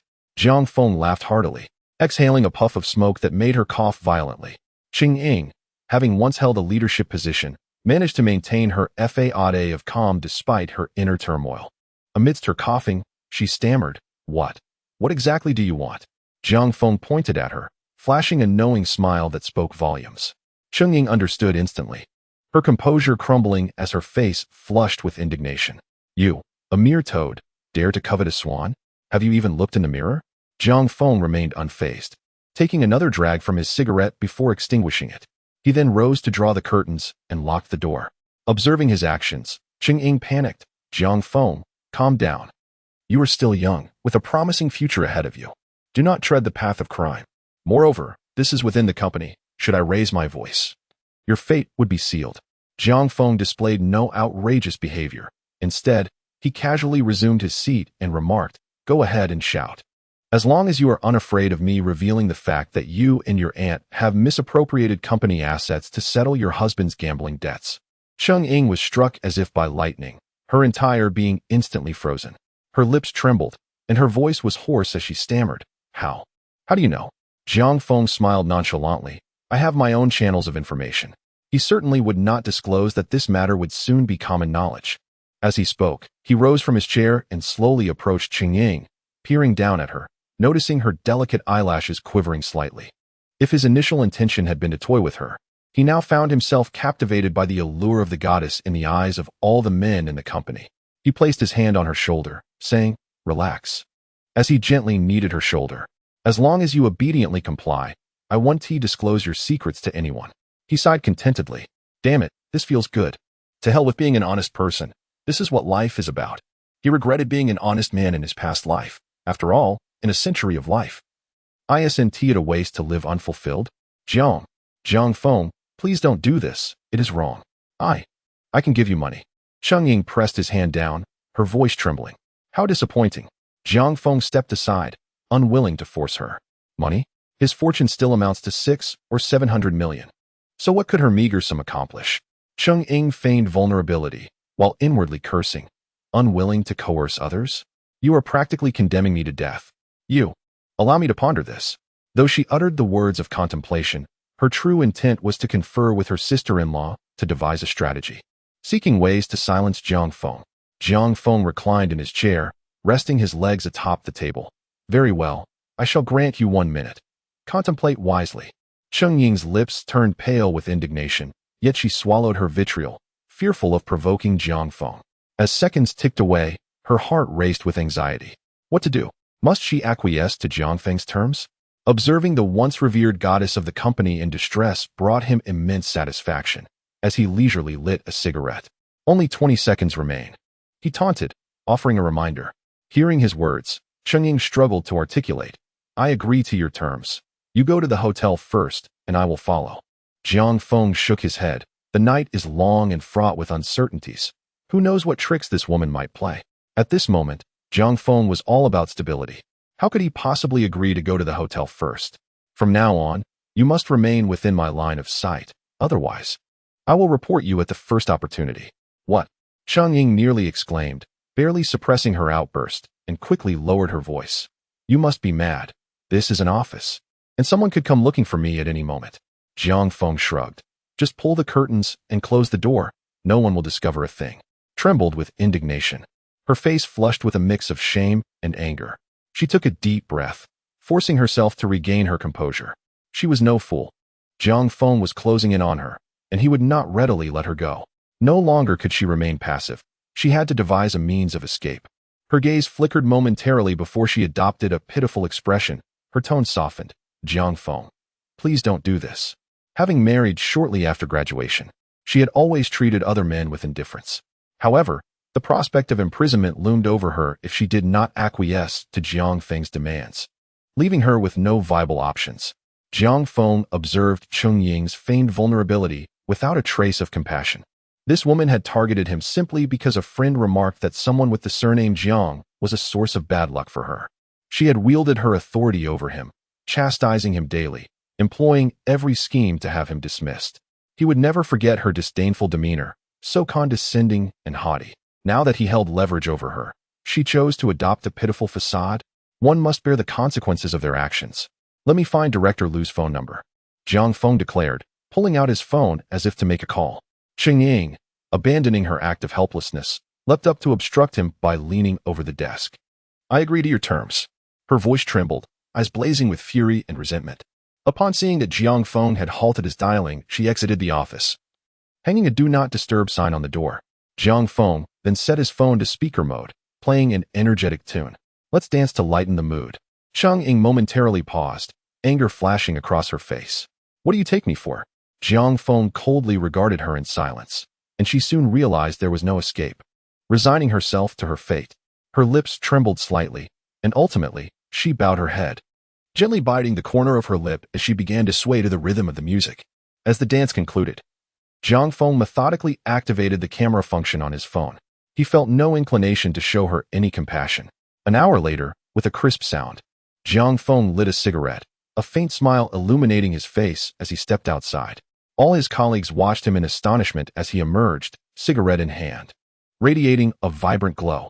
The moment he finished tidying up and left the office, they could hardly contain their eagerness to gossip.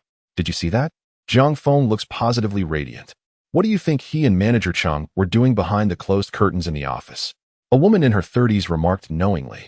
Who would have guessed he was smoking in there? I never realized Jiang Feng was so uncouth. A hefty man, weighing around 200 pounds, scoffed disdainfully. Could it be? Another man suggested, his expression suggesting a shared understanding. Before he could finish, the greasy man who had previously conversed with Jiang Feng grew irate. You're talking nonsense. Manager Cheng is not that kind of person. His peculiar mindset fueled a strong possessiveness over Cheng Ying, and hearing the others speak in such a manner provoked him to erupt.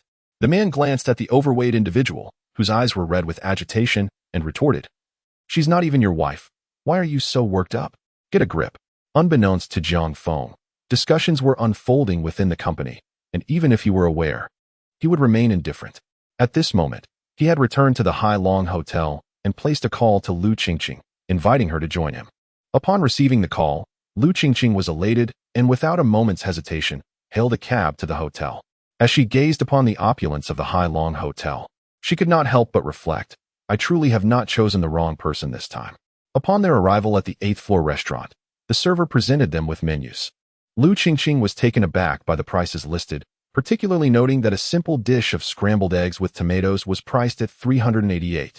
Although she had long been aware of the Hai Long Hotel's reputation, this price thoroughly upended her worldview. Hesitantly, after contemplating her choices, she remarked, Jiang Shao. This is far too expensive. It was her principle to discuss money with the impoverished and emotions with the affluent. She needed to uphold her persona of someone unmotivated by wealth. Order whatever you desire. Do not skimp. Jiang Feng waved his hand dismissively. Without further regard for Lu Qingqing's hesitations, he began to list an array of dishes from the menu, ordering copiously. For reasons unknown, his physical constitution had markedly improved, leading to an increased appetite and heightened bodily demands. Whether this was a result of his awakened potential or a consequence of his rebirth, or perhaps a combination of both, remained uncertain. Nonetheless, despite his robust physique, he understood the importance of maintaining his health for the long term.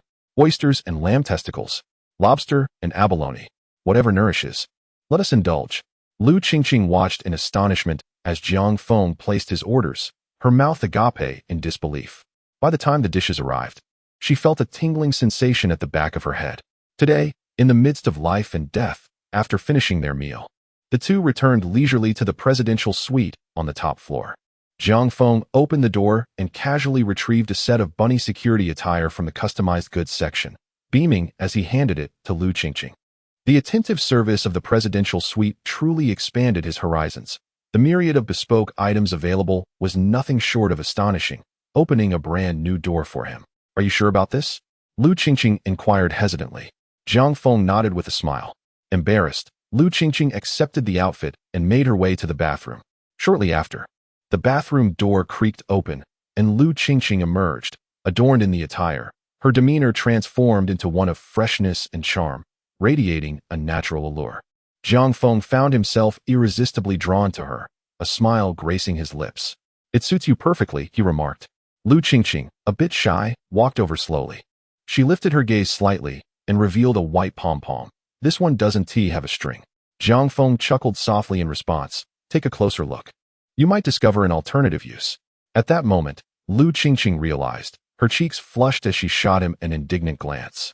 Once everything was in place, Jiang Feng nodded in satisfaction, as if he had finally located a missing piece of the puzzle. "I knew something felt amiss earlier." He picked up the remote control and pressed a button, filling the room with a lively rhythm. Lu Qingqing hesitated for a moment, but ultimately succumbed to the beat, performing the recently viral bunny dance. The atmosphere grew increasingly vibrant, and the smile on Jiang Feng's face deepened. As the atmosphere reached a crescendo, he retrieved a wolf mask from the drawer. Tonight's theme, hunting rabbits. Chapter 13. I have matters to attend to at my company today.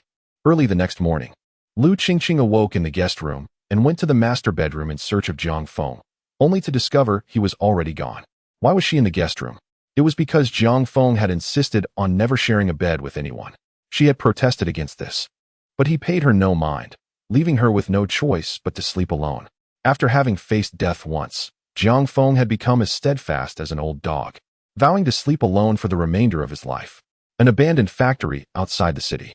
Jiang Feng stood at the entrance alongside a middle-aged balding man. He had risen early to arrive here, having contacted the owner of the factory through the security guard. While he indulged in leisure, he did not forget his priorities. Casting a glance at the balding man, Jiang Feng narrowed his eyes slightly and spoke. "Boss Tian, I'll lease it for 5 million a year." Boss Tian's impatient demeanor faltered. He had been comfortably asleep with his mistress when the security guard's early morning call disturbed him, announcing someone was interested in renting the factory. Upon seeing the young visitor, he assumed it was a jest and casually quoted an exorbitant price. Leasing 50 acres of abandoned factory for 5 million was a princely sum. To his surprise, this young man seemed oblivious to the art of negotiation, readily accepting the outrageous offer. He muttered to himself, could it be less?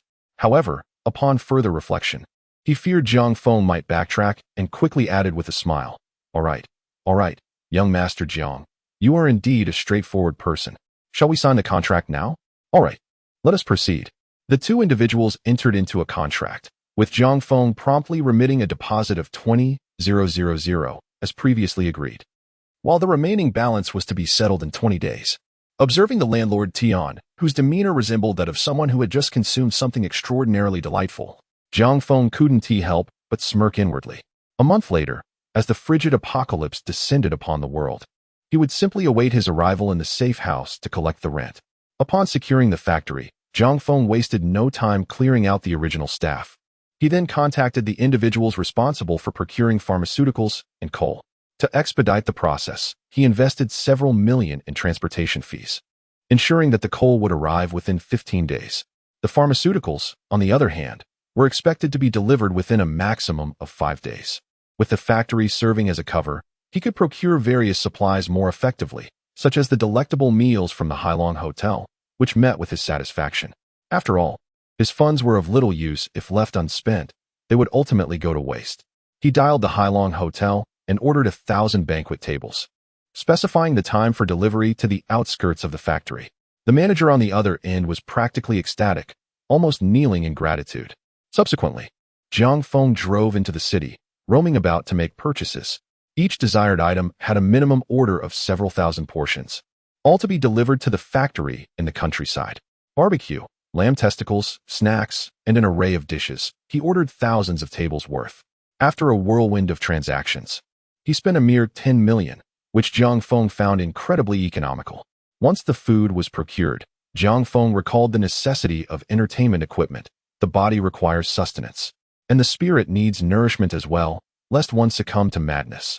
Thus, he commenced a sweeping acquisition across various malls, purchasing thousands of sets of gaming machines and computers. Various AAA games, such as Yellow Myth, Wuning, Red Myth, Wujing, and Spider Spirit Legend, among others, are all the latest and most popular titles.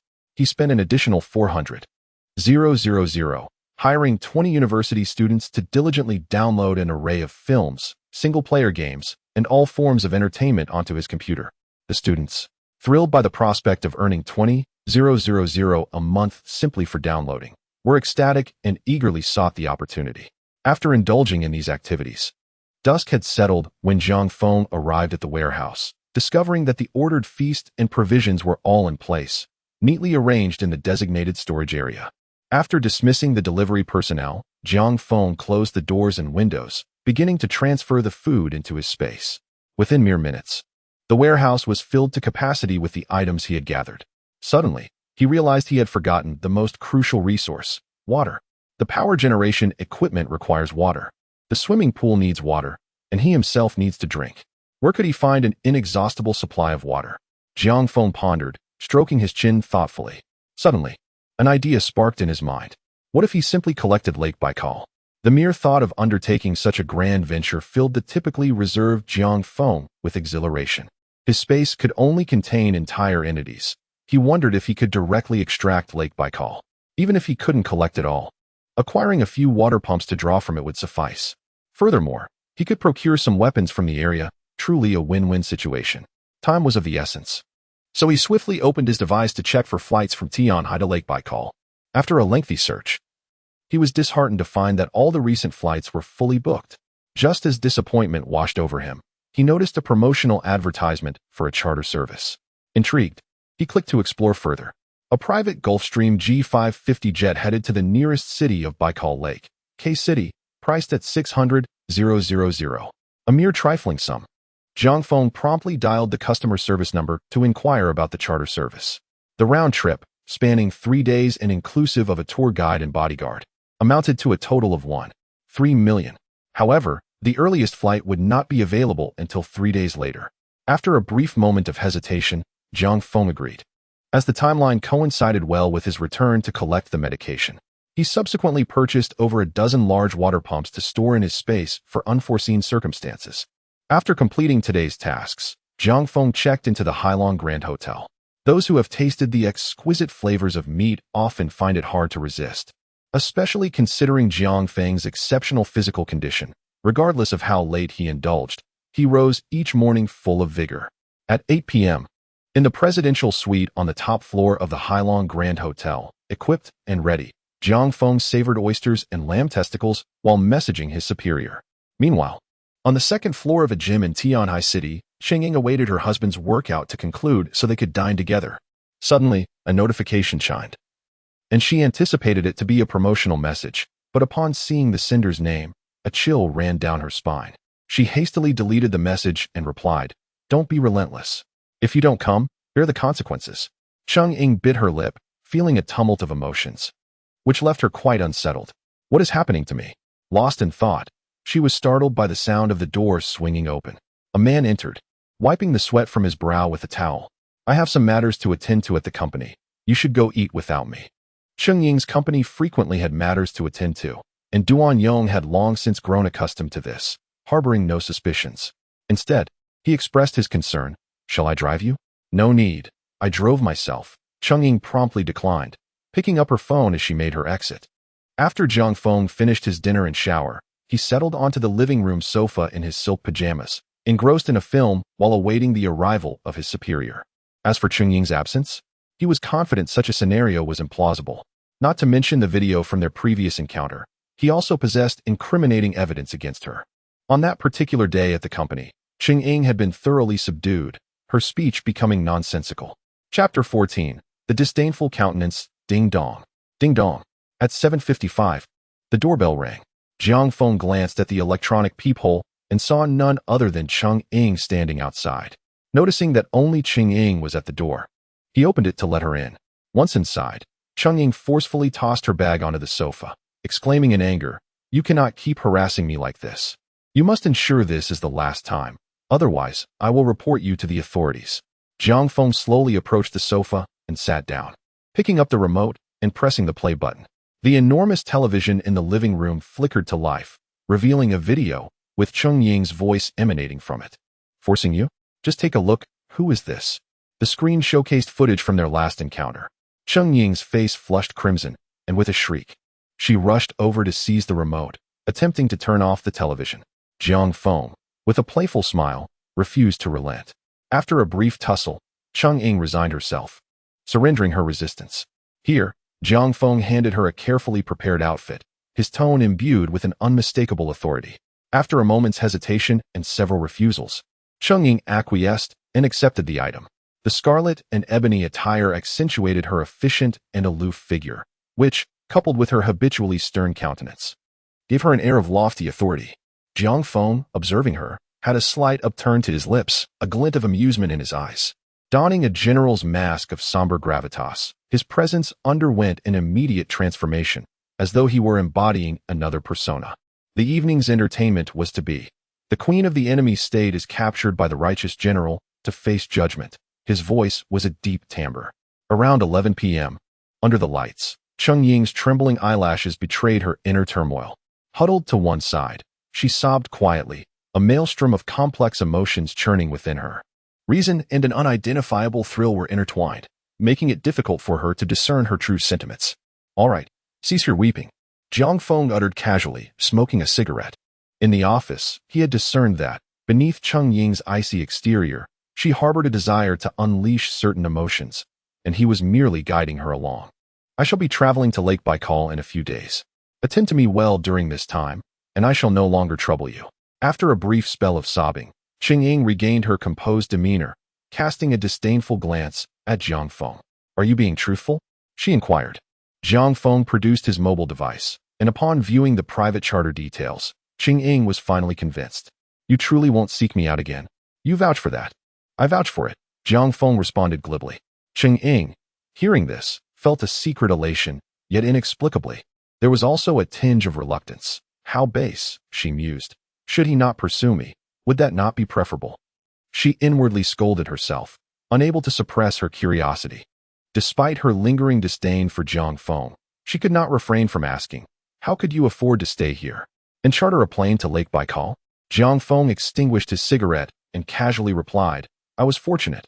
I won 2 billion from gambling just a few days ago." "What?" Cheng Ying exclaimed, astonished. Her husband, Duan Yong, had lost several million in gambling, while Jiang Feng had managed to win 2 billion. How could such a disparity between individuals exist?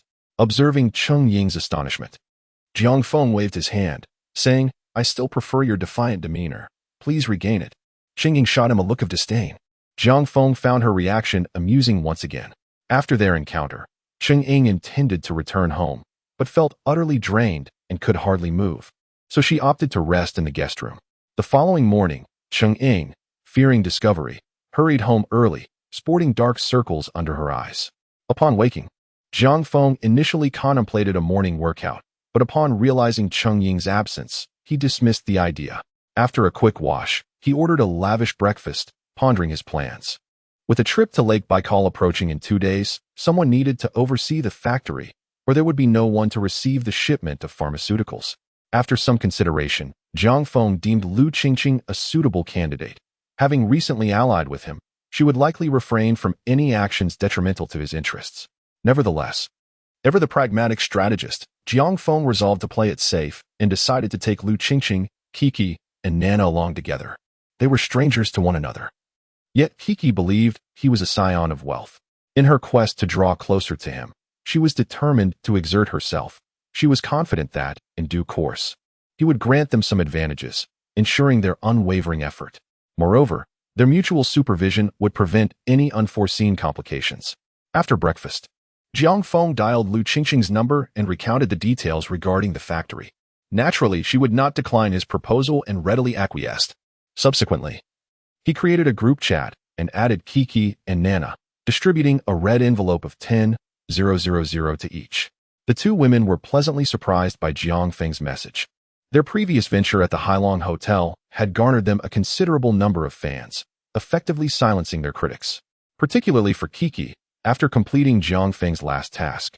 She had received a reward of 5,000. Thus, she often sent him private photos, white silk, black silk, lettered stockings, white socks, and bodycon skirts. Not only did she showcase herself, but she also included Nana, sharing both solo and joint photos, where they playfully engaged in interactions and struck quirky poses. What captivated Jiang Feng the most was a particular set featuring a demoness from the magical realm, which was truly stunning. This experience led Jiang Feng to reflect. When one possesses resources, admirers will naturally gravitate towards them. In reality, he had misjudged the two. Kiki had recently graduated from university and had begun her journey as a dance streamer on Douyin. However, her rise had been lackluster, despite accumulating over 100,000 followers. They were primarily individuals with ulterior motives, lacking any real potential for monetization. During this time, numerous affluent suitors sought to arrange meetings with the two young women. However, those individuals were either elderly or unattractive, possessing peculiar appearances that would haunt their dreams at night. Although they harbored a penchant for vanity, they found it difficult to overcome their internal reservations. After all, even if they were to seek a benefactor, it would be preferable to find one who was at least presentable. Moreover, both were discerning in matters of appearance, reluctant to be maneuvered by others. These suitors gradually withdrew from their live stream, which resulted in their continued mediocrity in popularity. Now, encountering Jiang Feng, a generous and affluent second-generation rich kid, how could they let this opportunity slip by? Furthermore, Jiang Feng was as handsome as the audience, making the prospect of a potential relationship with him quite enticing. As for why he hadn't approached them initially, he had been preoccupied with securing loans for gambling, purchasing properties, and maintaining a fervent connection with Lu Qingqing and Cheng Ying, thus forgetting about the two of them. Now that a suitable opportunity had arisen, the available labor should not go to waste. Chapter 15. For individuals? In a certain trendy apartment in Tianhai City, Coco was applying her makeup while Nana, donned in white stockings, sat on the bed like a duck. Her fair legs accentuated by the sheer fabric, glowing with a hint of rosy undertone. "Coco, are we really going to go?" she inquired, clutching a pink shark-shaped pillow and furrowing her brow as she glanced at the room number Jiang Feng had sent in the group chat for the Hailong Hotel. Coco, dusting her face with powder, replied while gazing at Nana's reflection in the mirror, "Indeed, Jiang Xiao has sent us the room number for the presidential suite. We've been there so many times, yet we still haven't seen what a presidential suite looks like. If we ask Jiang Xiao nicely, we might be able to gather plenty of material. Well, what if he really wants the two of us? What should we do?" Nana set down her phone, a hint of hesitation in her voice. "Oh, what are you afraid of? Worst comes to worst, we can face it together. Haven't we already vowed to marry the same guy?" Kiki teased with a playful smile. "But I've never tried a threesome," Nana replied, still somewhat apprehensive. "No worries. When the time comes, I'll cover for you. Just stay behind me and let me handle it," Kiki assured, patting her ample chest. "I'm not talking about that." "It just feels strange," Nana pouted, casting a sidelong glance at the mischievous Kiki. "Oh please, now you're pretending? Wasn't it you who was all flustered in front of Jiang Xiao?" Kiki rolled her eyes. "Go away." Nana hurled her shark-shaped pillow at Kiki, who deflected it, and, without a care for her makeup, climbed onto the bed to join Nana in playful banter. The two girls, dressed minimally at home, filled the room with a vibrant atmosphere. If a man were present, the tension would undoubtedly escalate. On a serious note, I'm genuinely worried that if a man can easily have us, he won't cherish us," Nana said, her expression thoughtful after their playful scuffle. Kiki, adjusting her shoulder straps, burst into laughter upon hearing Nana's words. "What are you laughing at?" Nana pushed her lightly. "Don't worry. I have a good eye for people. Jiang Xiao is quite generous and will surely treat us well," Kiki replied confidently. "Indeed, Jiang Xiao is rather generous." "I can agree with that," Nana nodded in agreement. "All right, enough overthinking. Hurry and get ready. Jiang Xiao must be waiting anxiously." After Coco finished speaking, she whimsically donned a pair of black thigh-high stockings adorned with lace trim, while Nana removed her white stockings, replacing them with a similar pair embellished with lace, albeit in white. Once they had completed their preparations, they stood before the mirror, and Coco cheerfully remarked, "We are the perfect duo of black and white, destined to win over Mr. Jiang today." 20 minutes later, the two arrived at the entrance of the Hailong Hotel. After checking in at the front desk, they proceeded to the room occupied by Jiang Feng. Ding dong, ding dong. As they rang the doorbell, it was unexpectedly answered by a leggy beauty. Coco couldn't help but gasp, covering her mouth in astonishment. What? Are we expecting 4 people? The woman at the door was momentarily taken aback, her mind struggling to process Coco's words. Come in. Jiang Feng's languid voice drifted from within, snapping the trio from their stupor. Upon entering, Coco and Nana began to survey their surroundings. They had often heard tales of the presidential suite at Hai Long Hotel being opulent, but the reality surpassed their expectations. Glancing at the remnants of a lavish breakfast laid out before Jiang Feng only reinforced this sentiment. Jiang Feng, observing the meticulously adorned duo, pointed towards the woman who had just entered and said, "This is Lu Qingqing." He then introduced the 2 women. The one in black stockings is Coco, and the one in white is Nana. The woman at the door was indeed Lu Qingqing, who had hurried over as soon as she received Jiang Feng's call. Although Jiang Feng had mentioned that others would be joining, she had not anticipated the arrival of 2 women. Uncertain of their relationship with Mr. Jiang, Lu Qingqing felt a pang of unease as she scrutinized the elegantly attired pair. Coco and Nana, in turn, cast curious glances at Lu Qingqing, silently speculating about her identity. Have you 2 had breakfast yet? If not, please have something to eat. Jiang Feng sat at the head of the dining table, lighting a cigarette and exhaling the smoke. Coco and Nana exchanged glances before taking their seats beside Jiang Feng, savoring their meal slowly. Lu Qingqing entered from the living room, placing a crystal ashtray in front of Jiang Feng. He glanced at her and said, "You should sit down as well." Observing Lu Qingqing's actions, Coco inwardly criticized her for being overly eager to please. Jiang Feng took out his phone, reclining against the leather chair while communicating with Zhao Long about the progress of the house through a green chat bubble. Zhao Long reported to him on a daily basis, ensuring everything was on track. After confirming the progress was satisfactory, he extinguished his cigarette in the ashtray and slightly raised his gaze to the 3 of them. In a couple of days, I will be heading to the outskirts of the city. I have rented a factory there, and upon my arrival, a shipment of pharmaceuticals worth 20 million will be delivered. I need the 3 of you to assist in receiving it. 20 million? Coco exclaimed in surprise. Lu Qingqing remained composed. Jiang Feng had already discussed this with her over the phone, so she was not particularly shocked. After all, Jiang Feng had purchased a property worth 80 million without batting an eye. What was 20 million to him? Leave it to me, Jiang Shao. Lu Qingqing responded affirmatively. Coco exchanged another glance with Lu Qingqing and nodded in agreement. To prevent any disruptions, I will arrange for a few security personnel to assist you. Just keep an eye on them while they work. Given that the location was an abandoned factory, Jiang Feng certainly could not rely solely on the 3 women. During his earlier conversation about the progress, he had already instructed Zhao Long to deploy 10 security guards. It was not an exorbitant expense, merely 10,000 per person. After instructing regarding the factory matters, she handed each of the 2 women 20,000 in cash, allowing them to leave temporarily. The 2 originally believed that Jiang Feng summoned them for a more intimate purpose and had dressed meticulously for the occasion. However, although nothing transpired, they still earned a fair sum of 40,000. Heh, young Master Jiang is truly generous. We must cling tightly to his favor, they murmured, departing with satisfaction. Once the 2 women had left, Jiang Feng transferred 100,000 to Lu Qingqing, instructing her to manage affairs discreetly to prevent any difficulties for Zhao Long's construction team. Not receiving a response from Lu Qingqing, Jiang Feng furrowed his brow and glanced toward the living room, where he found Lu Qingqing sulking on the sofa. "What is the matter?" Jiang Feng inquired, his brow furrowing deeper as he approached her. Seeing her still unresponsive, he turned to leave with an impassive expression. Does the opinion of a mere tool hold such significance? Lu Qingqing stole a glance at Jiang Feng as he moved toward the door, a wave of panic washing over her. Rushing forward, she grasped his hand. Jiang Feng, with a stoic demeanor, shook her off. Panic overtook Lu Qingqing as she clung tightly to Jiang Feng's waist from behind, refusing to let him go. Jiang Feng halted his steps, speaking coolly. "If you feel unhappy, you may leave at any time.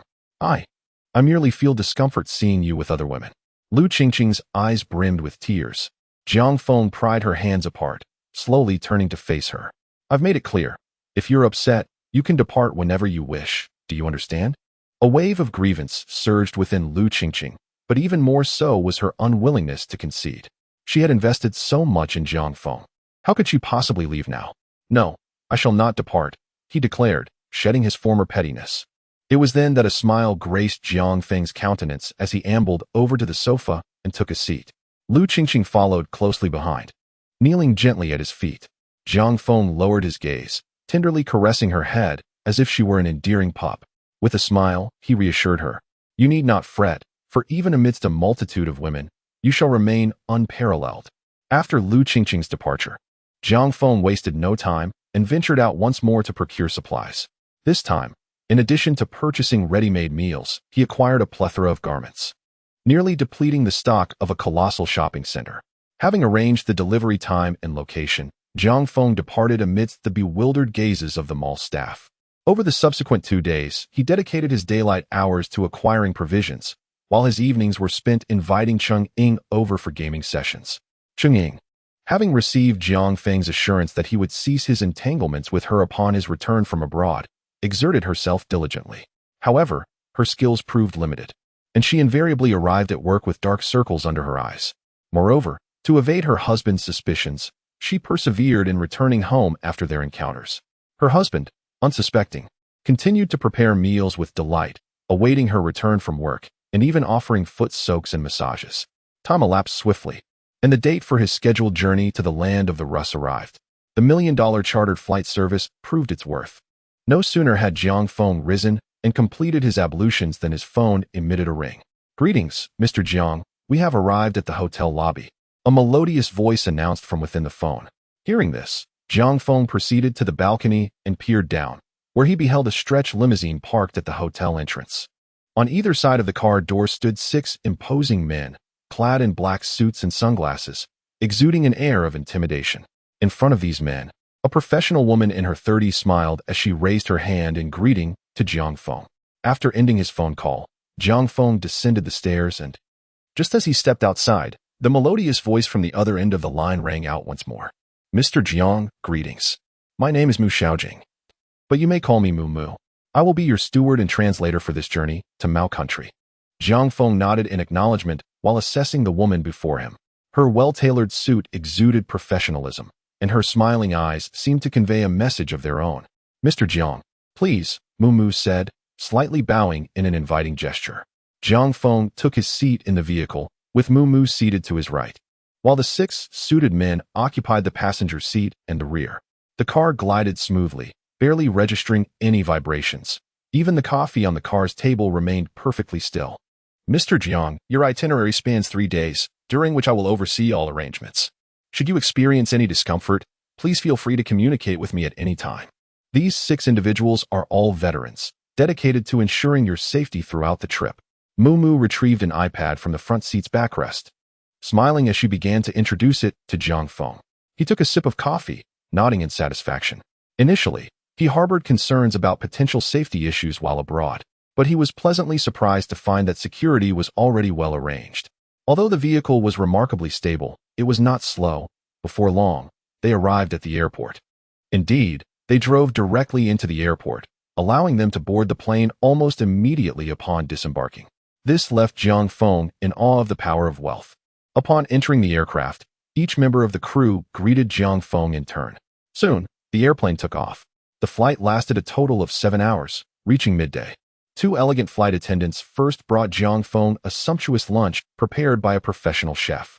After savoring his meal, he was offered water and indulged in a warm bath, which left him refreshed and ready for a delightful slumber.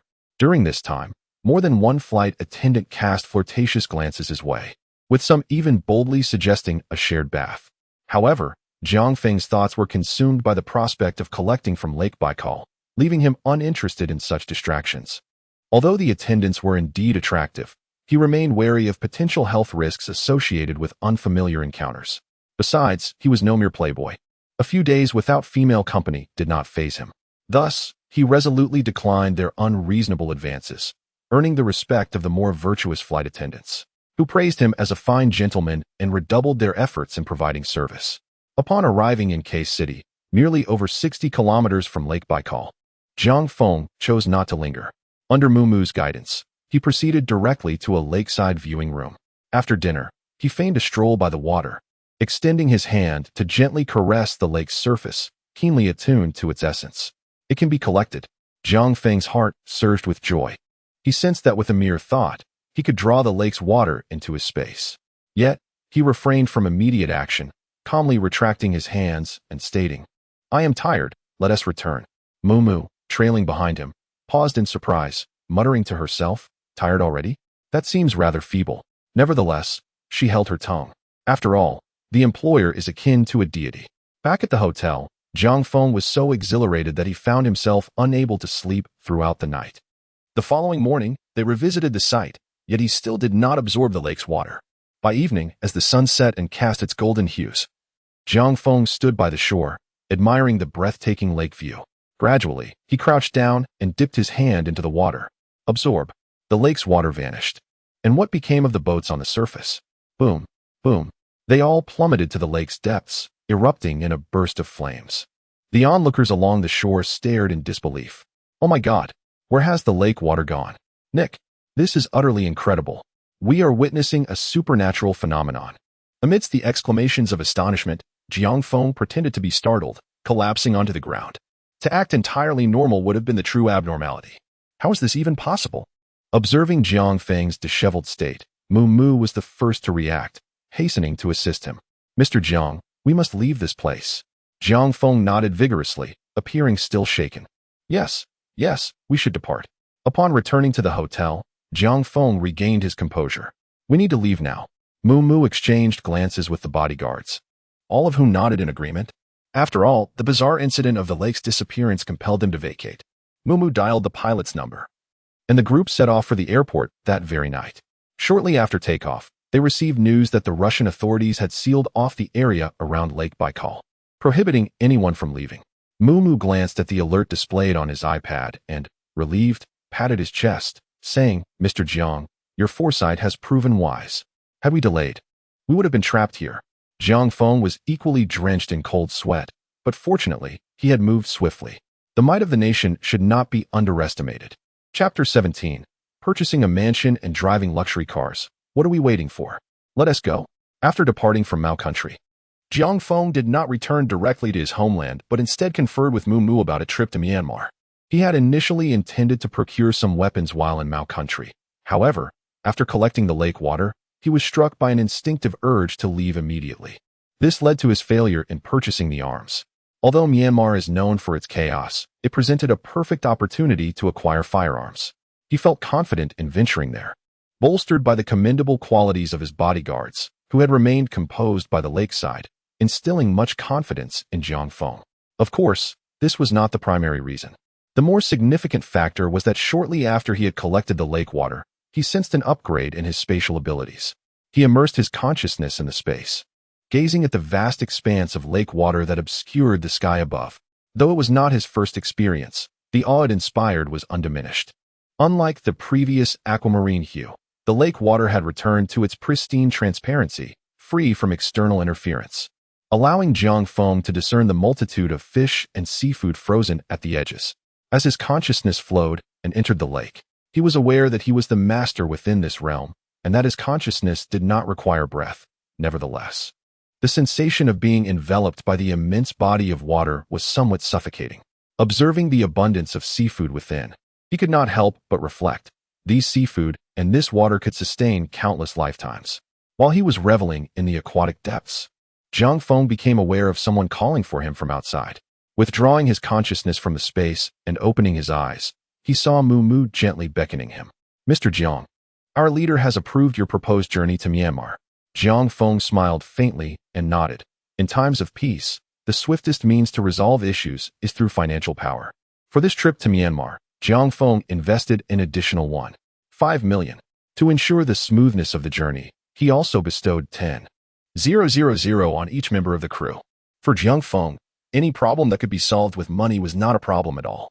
The crowd rejoiced, expressing their wish that they could encounter such a boss every day. Once Moo departed, Jiang Feng refocused his attention on his spatial abilities. He extended his right hand forward, and before him emerged a portal visible only to himself. He tossed a cup of water into the portal, watching it disappear within. With careful sensing, he discerned that the portal could extend to a maximum dimension of 1 meter in length and width. He pondered, could my abilities evolve through the collection of items, or might there be some other reason? At that moment, aboard the aircraft, He refrained from fully unleashing his powers, opting instead to retract them for further exploration later. This newly manifested portal was his greatest trump card in daring to venture into Myanmar. As long as he maintained the portal before him, no harm could befall him. Upon arriving in Myanmar, with money laying the groundwork, Jiang Feng promptly sought out a smuggler and generously bribed a general. With this general's endorsement, Jiang Feng successfully approached several smugglers to procure a substantial quantity of firearms. With the weapons secured, while meandering about, Jiang Feng also acquired a vast assortment of tropical fruits, including mangoes, watermelons, mangosteen, rambutan, longan, and durian, for after all, these delicacies would be unattainable once the frigid apocalypse arrived. Estimating that the fruits within the confines of his space could sustain him for an eternity, Jiang Feng finally relinquished his grasp. His sojourn in Myanmar had consumed 4 precious days and nearly 200 million. It was high time to return.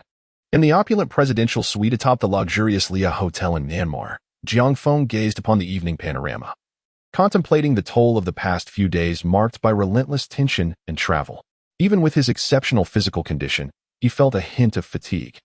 Upon his arrival in Tianai City the following afternoon, as the plane touched down, Jiang Feng promptly made his way to the happy community to assess the progress of his safe house. Although Zhao Long provided daily updates online, he remained somewhat uneasy. The charter service had been consistent, arranging the same vehicle that had initially picked him up for his return. The elongated luxury sedan certainly commanded attention, drawing a crowd as it approached the entrance of the happy community, particularly captivating the elderly gentlemen and ladies who had just finished their lunch and were seeking shade in the pavilion. As the vehicle came to a halt, Lu Qingqing, clad in black stockings, was the first to rush forward, opening the car door and leaping into Jiang Feng's embrace. Witnessing this scene, the onlookers became instantly intrigued. "Look, isn't that Lu Qingqing?" one exclaimed. "Indeed it is. I suspected that luxurious car must belong to a man who is keeping her," another remarked. "These young people today have no sense of shame." Jiang Feng chuckled as he affectionately ruffled her hair. "All right, you can get up now." Only then did Lu Qingqing rise. Jiang Feng then stepped out of the car and waved to the driver, signaling him to depart. As the vehicle drove away, Jiang Feng's presence was unmistakably revealed to the curious gaze of the elderly crowd.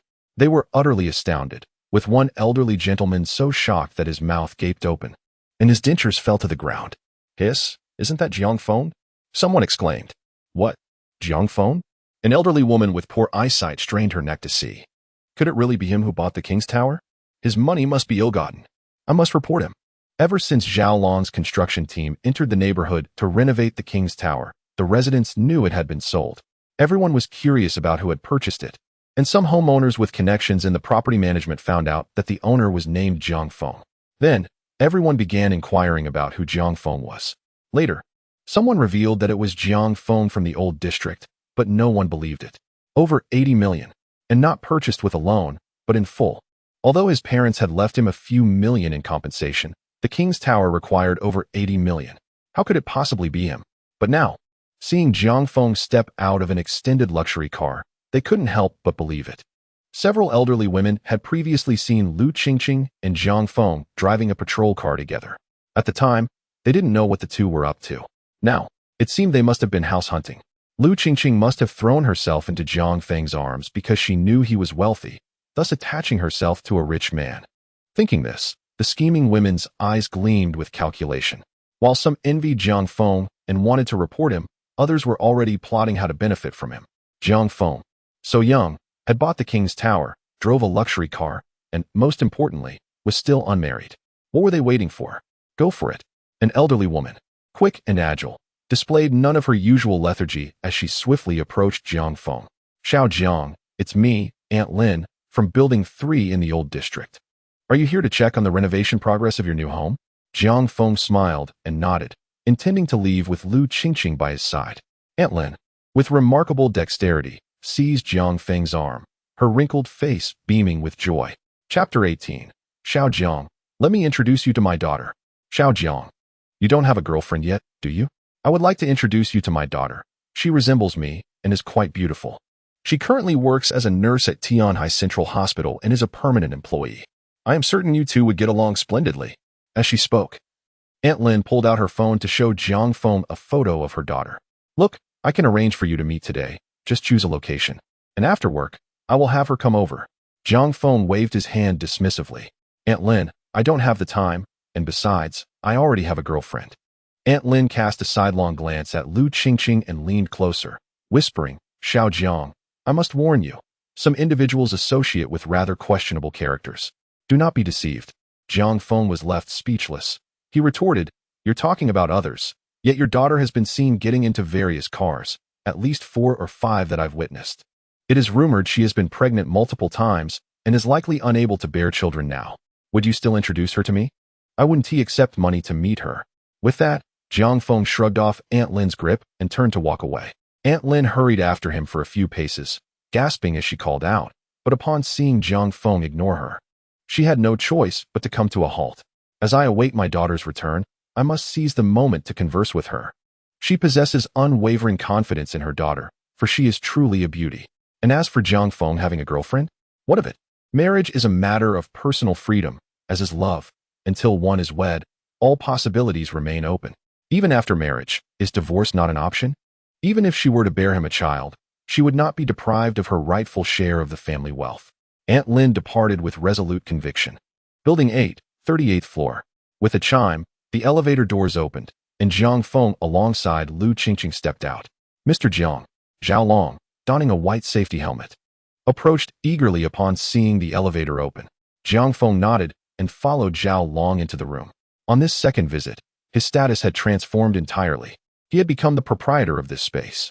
Mr. Jiang, the renovation of the electrical and plumbing systems is complete, and the main walls and glass on the 2nd and 3rd floors have been successfully replaced. The installation of the coated door for the room is underway. The progress on the 1st floor is slightly delayed due to the conversion of the power generation room. Zhao Long cheerfully reported the advancements to Jiang Feng. As Jiang Feng surveyed his surroundings, he felt quite pleased with Zhao Long's professionalism. Manager Zhao, splendid work. Everyone has exerted great effort. While an early completion is indeed preferable, it is imperative to ensure the quality remains uncompromised. After touring the premises, Jiang Feng found the actual results exceeded his expectations. He instructed Lu Qingqing to oversee the area and then departed from the room, making his way to the warehouse in the outskirts. For he had not forgotten about the medications. Lu Qingqing had informed him days prior that the supplies had arrived. Upon driving up to the warehouse, Jiang Feng noticed 2 burly security guards stationed at the entrance. As they spotted the approaching vehicle, they waved to halt it, ready to inquire about the visitor's purpose. However, Jiang Feng had already lowered his window. You two have worked hard, he greeted with a smile, handing them 2 packs of cigarettes. Although he had already settled the payment, he did not mind bestowing a small token of appreciation. After all, it is often the inconspicuous individuals who can cause trouble. Recognizing Jiang Feng, the guards accepted the offering with grins, saying, Young Master Jiang, you are too kind.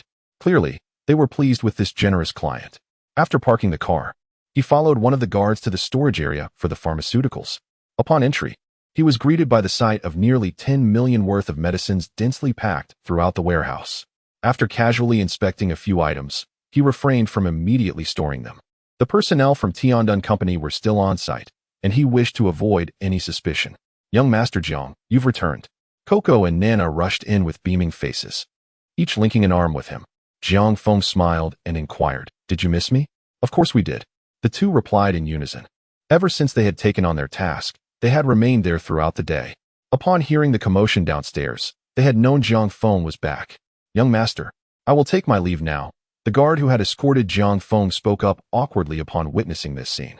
Jiang Feng nodded with a smile, but suddenly remembered something and withdrew his arm, gesturing for the guard to wait.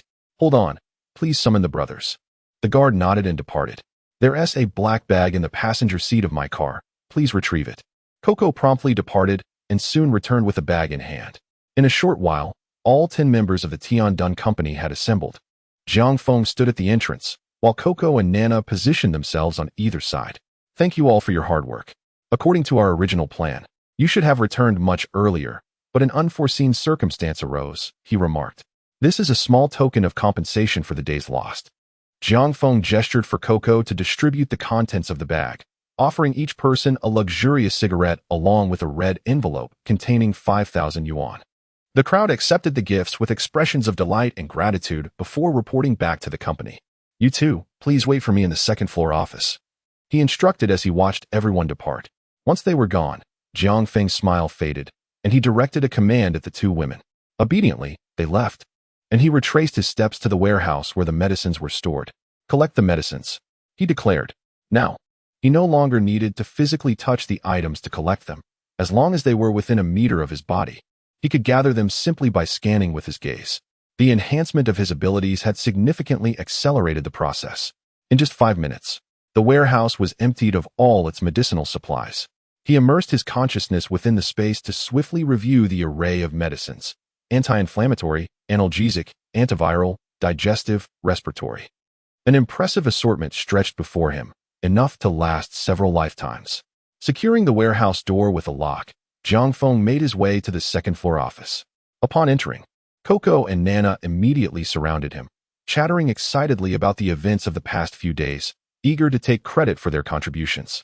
He wrapped his arms around their waists, smiling as he inquired, "What reward do you desire?" The two exchanged glances, hesitating for a moment, before Coco bit her lip, her cheeks flushing a rare shade of crimson. "Jiang Xiao, we want to be with you." Jiang Feng was taken aback. "Oh, both of you think this way?"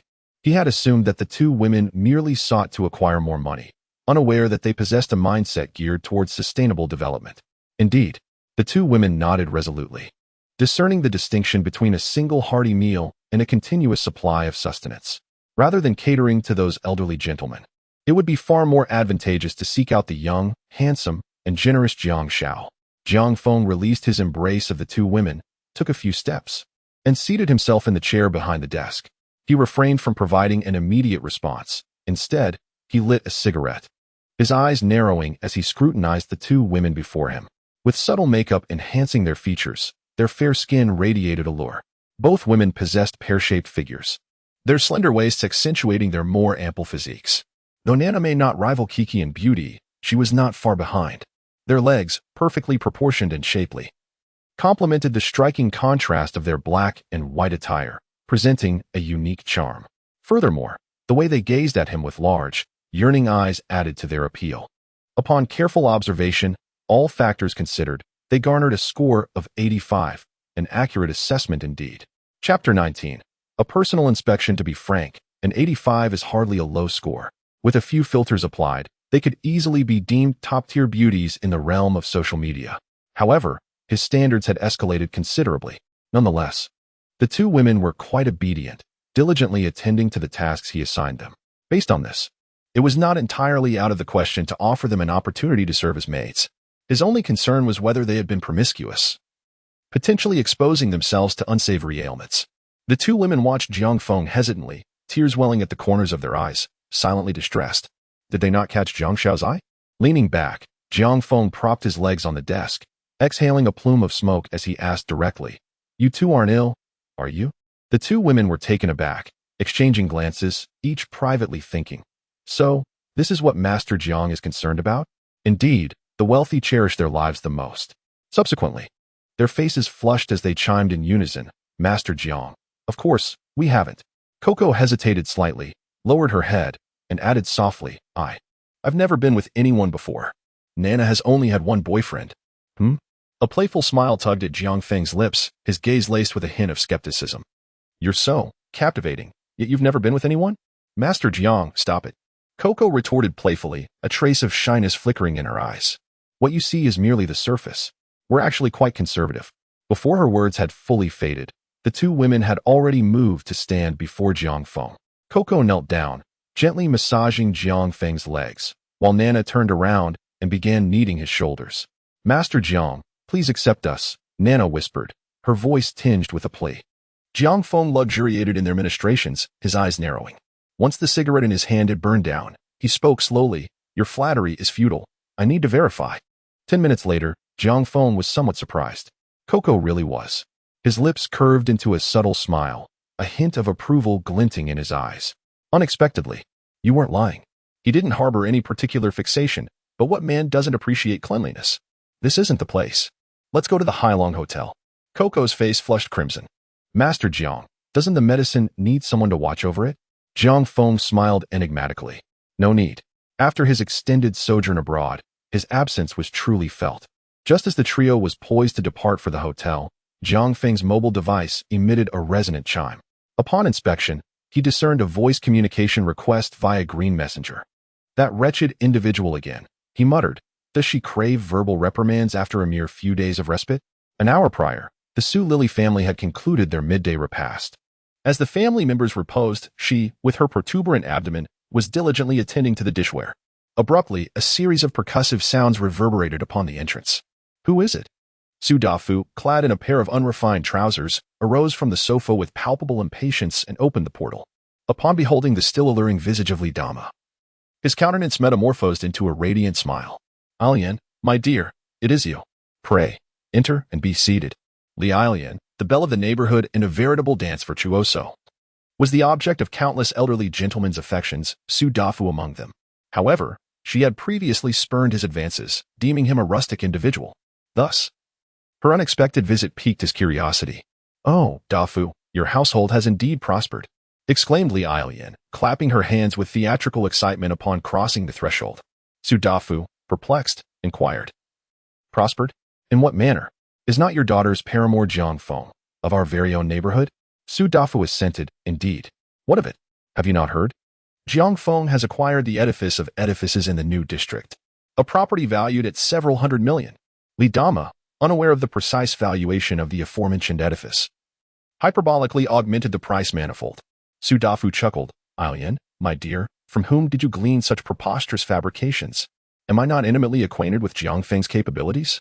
He had previously overheard rumors of an individual named Jiang Feng acquiring the edifice in question, yet it had never occurred to him to associate it with his daughter's suitor.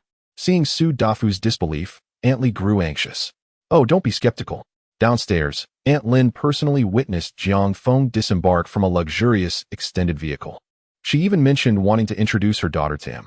Upon hearing this, Su Dafu's expression shifted dramatically. He was well aware of Aunt Lin's character, a quintessential social climber, one who would not act without tangible benefit. The mere thought that she wished to introduce her daughter to Jiang Feng suggested that the coveted penthouse was indeed within Jiang Feng's grasp. If Jiang Feng had truly found success, would Aunt Lin not be attempting to usurp the fruits of his labor? How audacious! With this realization, Su Dafu could no longer maintain his composure and erupted in anger. Dad, what's wrong? Su Lily, puzzled, emerged from the kitchen, her pregnant belly leading the way. Su Dafu shot her a frosty glance before turning back to Aunt Li with a smile. Alian, I'll have Lily call Jiang Feng right away. Thank you for today. Let us dance together afterward. Aunt Li nodded with a smile. No problem, but you must be quick. Don't let Jiang Feng be swept away by someone else. After casting Su Dafu a flirtatious glance, she turned to leave. Her sole purpose for coming was to thwart Aunt Lin's ambitions. The two families had been neighbors for over a decade, locked in a subtle rivalry. Now, Aunt Lin hoped to secure a golden son-in-law for herself? Absolutely not. Moreover, Su Dafu had been subtly courting her favor. Should his daughter indeed find a wealthy match, he would not mind reaping some benefits himself. After all, his country girl was still easily manageable in his eyes. Observing Alian's demeanor, Su Dafu felt a thrill of intrigue, sensing the shift in her attitude towards him. Witnessing Eileen's departure, the door slammed shut, casting a pall over Dafu Su's countenance. After a moment's contemplation, he realized that acquiring a luxurious residence hinged on his daughter's endeavors, which softened his expression. Lily, are you cognizant of the fact that Jiang Feng has acquired the most prestigious property in our vicinity? What? Lily Su exclaimed, her visage betraying disbelief. Dafu Su, noticing Lily's ignorance, darkened further, barely suppressing his ire as he uttered. Have you not contacted that young Jiang Feng to ascertain the veracity of this? Lily, perceiving her father's displeasure, recoiled slightly and attributed her resentment and indignation to Jiang Feng. I shall do so forthwith, she declared. Seizing the cellular device from the coffee table in the living room, she retreated to the balcony to initiate a call to Jiang Feng.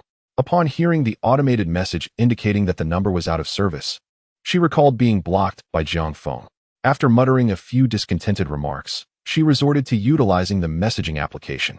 Meanwhile, Jiang, who is it? Coco inquired from the passenger's seat, observing Jiang Feng's evident displeasure with curiosity. Lily Su. Jiang Feng divulged the name. After a brief deliberation, he smiled and answered the call. Jiang Feng, have you indeed purchased the most opulent residence in the vicinity? Lily's impatient query emanated from the speaker as soon as the connection was established. Indeed, Jiang Feng responded with an equanimity that belied his emotions. Why did you not consult me beforehand? Lily interrogated. Why would I consult you? I am your girlfriend. Lily asserted righteously. We are no longer together. Jiang Feng retorted impassively before severing the connection. On the other end, Lily stared incredulously at the disconnected device, nearly succumbing to the urge to hurl it. Scoundrel! She exclaimed. Chapter 20. Our family struck gold. Su Dafu, upon noticing his daughter hanging up the phone, hurriedly approached her with a look of avarice and inquired, What news? Did Jiang Feng make the purchase? Indeed, he did, Su Lily replied slowly, nodding her head, yet hesitating to elaborate. Before she could finish her sentence, the door swung open with a loud bang, and Huang Guifan, who had been out for a stroll, kicked the door wide open, her face radiant with joy as she exclaimed, We struck gold. We struck gold. What do you mean by struck gold? You're not a child anymore. Can you not maintain some composure? Su Dafu chided impatiently. He glanced at the charming Ailian and then at his own wife, feeling the stark contrast between them. Normally, he would not have been so perturbed, but today, Ailian had made an overture towards him, which only deepened his disdain for his own wife. Yet Huang Guifan, undeterred, excitedly continued, Old Su, you have no idea. That rascal Jiang Feng bought the crown jewel of our community. We are about to move into a grand house. I was already aware. Su Dafu responded, a smile creeping onto his face at the mention of the grand house. He had just instructed Lily to call that fellow. The house was still undergoing renovations, and as soon as it was completed, they would move in without delay. Upon hearing her husband's words, Huang Guifan beamed with joy, her wrinkles crinkling with delight. This is splendid. Now, little Gang's wedding house is secured. Once the renovations are finished, we shall promptly arrange his wedding. Though Su Dafu felt a surge of happiness, the sight of his wife's weathered face, marred by deep lines, stirred discontent within him. As soon as they settled into their new abode, he resolved to invite Ailian over to experience the grandeur. Huang Guifan was entirely oblivious to the subtle machinations of her husband's mind as she cheerfully approached Su Lily to offer her assistance. Lily, you have rendered our family a tremendous service. For the next few days, focus on nurturing the baby. All household responsibilities shall be mine. Once you give birth, this apartment will be yours to inhabit, and the larger house will be reserved for your brother as future bride. A wave of dissatisfaction surged within Su Lily. Xiaojing, Xiaojing. All you think about is Xiaojing. I desire to live in the larger house as well. Noticing her daughter's discontented expression, Huang Guifan's countenance darkened. What is this? Are you displeased about your brother marrying? It is merely a house. You are not being burdened with anything. We still rely on you in our old age. Besides, if Jiang Feng can purchase one house, he can acquire a second and a third. I assure you, as long as he buys your brother a car worth $1 million. You need not worry about future matters. You both can enjoy your lives. At that moment, Su Dafu interjected. What do you mean, not to worry? He must also buy a car for his father-in-law. I do not require anything extravagant. A vehicle worth 700,000 or 800,000 will suffice. Huang Guifan shot her husband an exasperated glance. You shall not be shortchanged. Moral coercion, a tactic Huang Guifan often employed. Su Lily could only nod awkwardly. The Wang building can be for Xiaojing. But, Su Lily's family hailed from the countryside, and they were still renting in the district. Su's parents often felt the palpable disdain from the elderly residents during their evening strolls. The thought of residing in the prestigious building filled the two with such exhilaration that their hands trembled uncontrollably, akin to those suffering from Parkinson's disease. Yet, amidst their excitement, Huang Guifan noticed her daughter's peculiar expression. Showing her yellowed teeth, she gently urged her daughter to sit down. What is it? I broke up with Jiang Feng. Su Lily mustered the courage to confess. What? Su's father instantly erupted in fury, bellowing as he dealt Su Lily a resounding slap.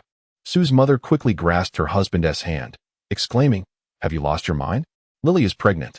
With a child, what do we have to fear? Does Jiang Feng truly dare to abandon her? Su Dafu regained his composure. Yes, indeed. Lily carries his child. If he wishes to be like Chen Shimi, I shall risk everything to ensure we meet our fates together. The mere thought of losing a promising future and the affection of Lian Mei spurred Su Dafu's resentment towards Jiang Feng to a fever pitch. That foolish girl. Why is she still sitting there? Why doesn't she hurry to reconcile with Jiang Feng? Su Dafu glared at Su Lily, resembling a ferocious dog. Su Lily shrank back, too fearful to oppose, lest her father deliver another harsh reprimand. All she could do was nod in acquiescence. Once Su Lily left the house, Su Dafu's countenance shifted back to one of joy. Let us go check on our new house. We must ensure those renovation workers don't ruin it. We need to keep a close watch. Huang Guifan echoed his enthusiasm. Indeed, it's your thoughtfulness that shines through. To them, Su Lily's pregnancy was nothing to fear. Success seemed nearly guaranteed. Indeed, I must promptly call Xiao Gang and seek his opinion, lest we create a situation that displeases our daughter-in-law. Huang Guifan clapped her hands. Thinking of her son, Su Dafu raised an eyebrow, exclaiming, "Am I not still alive? How could that be allowed?" Yet, despite his words, he did not deter her. The call was swiftly connected, and Su Digang's impatient voice resonated on the line. "What is it? I am waiting downstairs for Tingting. Son, hurry back. Our family has struck gold."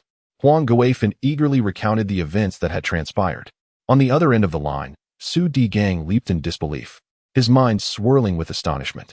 At merely 23 years of age, he was to reside in a grand house. "Mom, I'll be home immediately," he stammered, excitement rendering his speech somewhat disjointed. Without a moment's hesitation, he summoned a luxurious ride and sped homeward, thoughts racing. Tingting? What nonsense is that? She's as unpleasant as a sewer. In the past, it was tolerable, but now I've elevated my standards. I desire someone younger, more beautiful, and voluptuous. Su Lily was seething, not only at Jiang Feng, but also at her family. Yet, did she dare confront them? No, she could not. Thus, she resolved to seek out Jiang Feng. In her eyes, as long as there was a child, Jiang Feng would remain her tethered kite. These past few days had been a release. Now it was time to reel him in. After being cast out, she promptly made her way to Jiang Feng's old residence. She knocked vehemently on the door, only to discover that he seemed to be absent. With a face full of fury, she took out her phone, preparing to send him a voice message. However, in that fleeting moment, her eyes glimmered with a new resolve. This time, she would adopt a gentler approach. Seeing Jiang Feng was clearly incensed, she decided to adopt a gentle approach. "Darling," she cooed, affecting a saccharine tone, "aren't you home? I'm at our doorstep." This tactic had invariably worked wonders for her in the past. Her former clientele had never hesitated to lavish her with generous tips of 100 or 200 whenever she employed this method. Of course, she had never deigned to use it on Jiang Feng before, as she had always been imperious with him, never needing to consider his feelings. Therefore, she was confident that deploying this strategy now would effortlessly achieve her desired outcome. "Are you unwell? Who are you calling darling? Spare me the nauseating act." Hearing Su Lily's affected voice, Jiang Feng felt a wave of revulsion. He had just returned to the presidential suite, showered, and was now reclining on the leather sofa. Clad in a towel, watching models on television select outfits. He had been in a pleasant mood, intending to tease Su Lily. But she had presented him with the spectacle instead. "Why, you, of course, darling," she replied. "Honey, I forgive you. You don't need to buy me that Louis Vuitton bag. Just come back to me." Jiang Feng was amused and exasperated. "You forgive me? Has your brain been addled? I suggest you seek medical attention. Furthermore, we broke up long ago, so cease your attempts at ingratiation." "Oh, and you're curious as to how I could afford the most expensive property, aren't you? I'll tell you. I had a stroke of good fortune recently. I casually wagered on the World Cup and inadvertently won 2 billion. Just think, if we were still together, those 2 billion would be yours. Alas, you lack the fortune for that, and now I must spend it all alone." Uttering a fabrication with the intent of leaving Su Lily in a state of vexation, Su Lily was utterly dumbfounded. Upon hearing Jiang Feng denounce her as deranged, she was prepared to retaliate. However, 2 billion. What a concept. Unfathomable. Utterly unimaginable. Previously, her father had not even burned such a large sum of ceremonial money during the Qingming festival. Now, Jiang Feng actually possessed 2 billion? Her eyes were bloodshot, and she trembled with excitement, unaware of when her phone had slipped from her grasp and fallen to the floor. Her mind was consumed with the thought of 2 billion. 2 billion, an inexhaustible fortune. Auntie. A child entered from the stairwell, gazing at Su Lily in astonishment. "You've what yourself?" "Ah?" Su Lily reacted, hastily retrieving her urine-soaked phone and departing from the scene. She had to find Jiang Feng. Inside the hotel, Jiang Feng hung up the phone after fabricating the story. "That will infuriate you." He hummed a tune as he continued to browse through the models on television with the remote control. His phone rang, and it was Zhao Long calling. "Mr. Jiang, there are 2 elderly individuals claiming to be your in-laws, insisting on entering to view the property." Jiang Feng was speechless, knowing without a doubt that it was the eccentric couple, Su Dafu and Huang Guifan. "I have no in-laws. Tell them to leave immediately." If they resort to unscrupulous tactics, contact the authorities. Zhao Long knew that these two had no connection to Jiang Feng, so there was no need to be polite. Did they truly think he was a pushover? Understood, Mr. Jiang. Shortly after hanging up, Su Lili initiated another voice call. He immediately dismissed it. He had no time to deal with her at the moment. As Coco and Nana emerged from the bathroom, their hair still glistening with moisture, cascading softly over their shoulders. They tread lightly upon the plush carpet, their steps infused with a refreshing aura. Even before they drew near, a tantalizing fragrance wafted through the air. Jiang Feng grasped the remote control, squinting slightly as he pressed the left and right buttons. Which one do you prefer? He inquired, his gaze fixed upon the screen. The two exchanged a glance, a faint blush gracing their cheeks, clearly feeling a tinge of shyness regarding the selections. This one looks quite appealing. Coco quickly adapted, her voice laced with excitement and anticipation as she pointed to a meticulously designed outfit on the screen. Jiang Feng nodded approvingly, a smile of appreciation gracing his features. This style is indeed suitable for you both. The narrative is set against the backdrop of a confrontation between a robber and a pilot.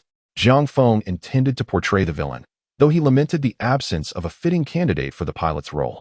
Stroking his chin, he mused, this theme would be perfect for her capable leader, of course. It would be even more splendid if Duan Yong could be persuaded to make a cameo as the pilot. Ahem, I digress. The garments are over there.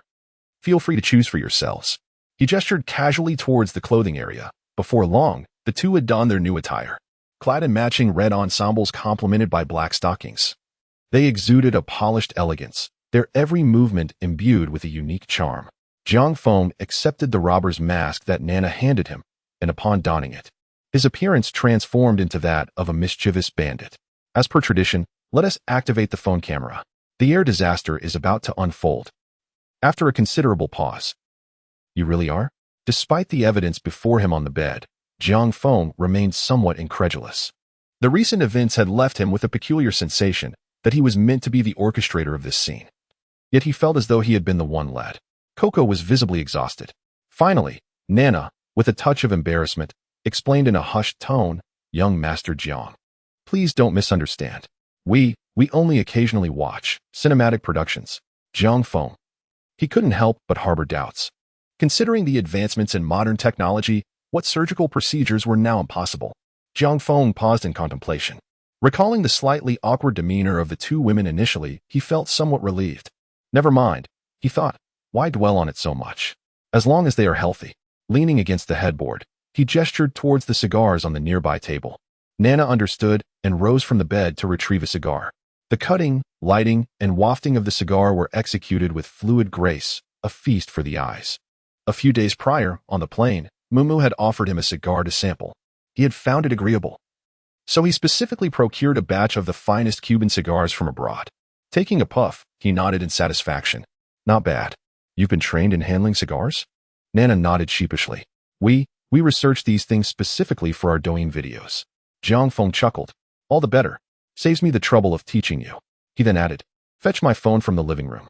Nana exited the room to retrieve the phone. Jiang Feng glanced at it and saw a flurry of messages on WeChat. All from Su Lili. Husband, where are you? I'm coming to find you. Husband, why did you send our parents away? They merely wanted to help us take care of the house. Darling, could you please answer the phone? I miss you. Our baby just kicked me. He misses you too. Such nauseatingly sentimental messages poured forth from Su Lili, numbering nearly 50 or 60, nearly inducing a gag reflex in him. Come here, both of you, Jiang Feng declared. A cigar perched between his lips as he raised his phone with Nana and Cuckoo flanking him. Click. He captured a group photo and sent it to Su Lili, captioned, My dear friends. Su Lili erupted in fury. While she could tolerate Jiang Feng associating with others, Cuckoo and Nana were her friends. The opulent hotel setting in the background of the photo only fueled her rage, causing her lips to turn pale and her hands to tremble uncontrollably. How could this be? How could they spend my money? That is my money. Chapter 22. We must cling to that scoundrel Jiang Feng like a foul nuisance. Unable to locate Jiang Feng, Su Lili returned home. Hardly had she settled when the door was kicked open. You worthless scoundrel. I will not let you off easily. Su Dafu, in a fit of rage after being expelled, felt an overwhelming sense of humiliation. Stop it. Please, stop. Huang Guifan pleaded, clinging desperately to Su Dafu's waist, yet her efforts proved futile. Su Lili was yanked by her collar, enduring a barrage of slaps. You better head to the bedroom. Huang Guifan, with a face full of anxiety, shouted at the stunned Su Lili, having finally managed to pull Su Dafu away. Su Lili, her head spinning, could hardly recall how she had rushed into the bedroom. Have you lost your mind? You've harmed her, and how are we supposed to find Jiang Feng now? Huang Guifan clung tightly to Su Dafu, desperately trying to reason with him. Su Dafu's gaze was fierce, resembling a ferocious dog, panting heavily. Humph, if she dies, then so be it. We can just pay for the loss. Though he spoke harshly, he appeared to regain some composure. Go check on her. We can't afford a miscarriage. That child is our bargaining chip. Huang Guifan shot him a disdainful glance. Oh, so you do remember that Lily is pregnant. Upon entering the bedroom, Su Lili's face was swollen on both sides, resembling a pig's head, as she shed small tears. Seeing her mother enter, she felt even more aggrieved. Lily, don't blame your father. He was just overwhelmed with anger. Huang Guifan added, by the way, didn't I ask you to look for Jiang Feng? How is it that we were thrown out while house hunting? She forced a smile while speaking. Truth be told, she was also frustrated. Had it not been for Su Lili's pregnancy, she would have wanted to confront both of them. Mom, I called Jiang Feng, and he said we've broken up. Su Lili spoke with a trembling voice. Did you not mention the child? Huang Guifan's smile faltered. I did, but he simply doesn't care. Huang Guifan pointed at Su Lili, her anger causing her eyes to twitch. As the mother and daughter exchanged words, Su Digang returned home. Dad, why are you just sitting there? Hurry, take me to see our grand new house, he exclaimed with excitement, urging Su Dafu to show him the coveted property upon entering. What a load of nonsense. I was ejected unceremoniously. It's all your sister's fault for being so disappointing. Su Dafu cast an annoyed glance at his son. What? Is the house no longer ours? Su Digang was dumbfounded, as if his dreams of a life of affluence had been shattered. That's not the case. Su Dafu recounted the entire story. Damn it. That Jiang Feng dares to abandon her after taking advantage. I will never let him get away with it. Su Digang was incensed and could not remain seated. Digang, sit down. Huang Guifan, hearing her son's return, emerged from the bedroom, her face beaming with excitement. I just received news from Lily that Jiang Feng not only purchased the most luxurious house, but he also won 2 billion yuan from gambling on sports. What? The father and son exclaimed in unison, utterly astounded. How much? Su Digang stammered, his face flushed, seeking confirmation. Huang Guifan nodded, smiling. Damn it, he's made a fortune. A real fortune this time. Dad, Mom, we must cling to Jiang Feng like leeches. If he doesn't give us money, we'll make his life a living hell. Upon receiving confirmation, Su Digang was utterly beside himself. You brat, what are you saying? Su Dafu slapped him upside the head. What do you mean, leeches? That's such an unpleasant term. Su Digang chuckled sheepishly. Dad, I'm just too excited. Sister, what happened to you? Su Digang's expression suddenly changed dramatically as he rushed to the bedroom door, supporting Su Lili as she emerged. Sister, who did this to you? I'll destroy them right now. Su Digang was filled with righteous indignation. His sister is the key to unlocking a fortune of 2 billion, and his status as a silver spooner hinges entirely on her. How dare anyone turn his beloved sister into a swollen mess? What if she's disfigured? Su Digang gritted his teeth, his resolve hardening. Even if it's the Emperor of Heaven, I'll obliterate him. Smack. Another resounding slap landed. Su Dafu's face grim as he spoke with displeasure. You rebellious son. Your father did it. Are you going to annihilate me? Huh. Su Digang was dumbfounded. Dad, why? Why did you hit my sister? Su Dafu cast a sidelong glance at Su Lili and scoffed. Unless she reconciles with Jiang Feng, I'll beat her to death. Su Lili shrank back, afraid to meet her father's gaze. Su Digang's eyes darted around as he considered something, forgetting to assist his sister. Dad, I have a plan. Isn't Jiang Feng trying to abandon her after taking advantage? Let's do this. You and Mom go to the neighborhood and spread rumors about his despicable behavior of abandoning her, so that everyone in the community condemns him. My sister and I will stake out the house, and as soon as we see him, she'll cling to him. After all, there's a child involved, and he won't be able to do anything. If none of these methods work, I'll just get people to deal with him. Su Digang said fiercely. He has quite a few friends outside. He can always get some money for them. Su Dafu pondered for a moment and nodded. All right, let's do as you say. Let's move. Su Digang waved his hand, full of vigor. Jiang Feng was unaware of the Su family's machinations, but even if he were, he wouldn't care in the slightest. Use the neighbors to condemn him? Let us not dwell on the neighbors, whom he perceives as already deceased. nor on the question of whether he possesses any morality after having experienced death once. The following morning, after indulging in a sumptuous breakfast at the hotel, Jiang Feng contacted a shooting range. Although he had purchased an array of firearms, he had merely acquainted himself with their basic functionalities, leaving him somewhat unpracticed in their actual use. After a morning of training, Jiang Feng discovered that not only had his physical prowess significantly enhanced since his rebirth, but his capacity for learning had also seen remarkable improvement. He hit the static targets with near-perfect accuracy, leaving the instructor somewhat doubtful, as he had never encountered anyone who progressed so swiftly, truly a natural marksman. This training session piqued his interest in his physical capabilities, prompting him to seek a gym where he could thoroughly test his limits. The Hailong Grand Hotel, encompassing entertainment, leisure, and accommodation, naturally boasted a gym. Having never engaged in fitness before, he deemed it prudent to enlist the assistance of a professional. He called the hotel front desk to arrange for a personal trainer. Upon noticing that he was a guest in the presidential suite, the staff were exceedingly courteous and inquired in detail about his preferences. Jiang Feng stated, female, professional, attractive, fit, and youthful. Of course, he preferred a female trainer. It would be pleasant to have someone fragrant and aesthetically pleasing during training.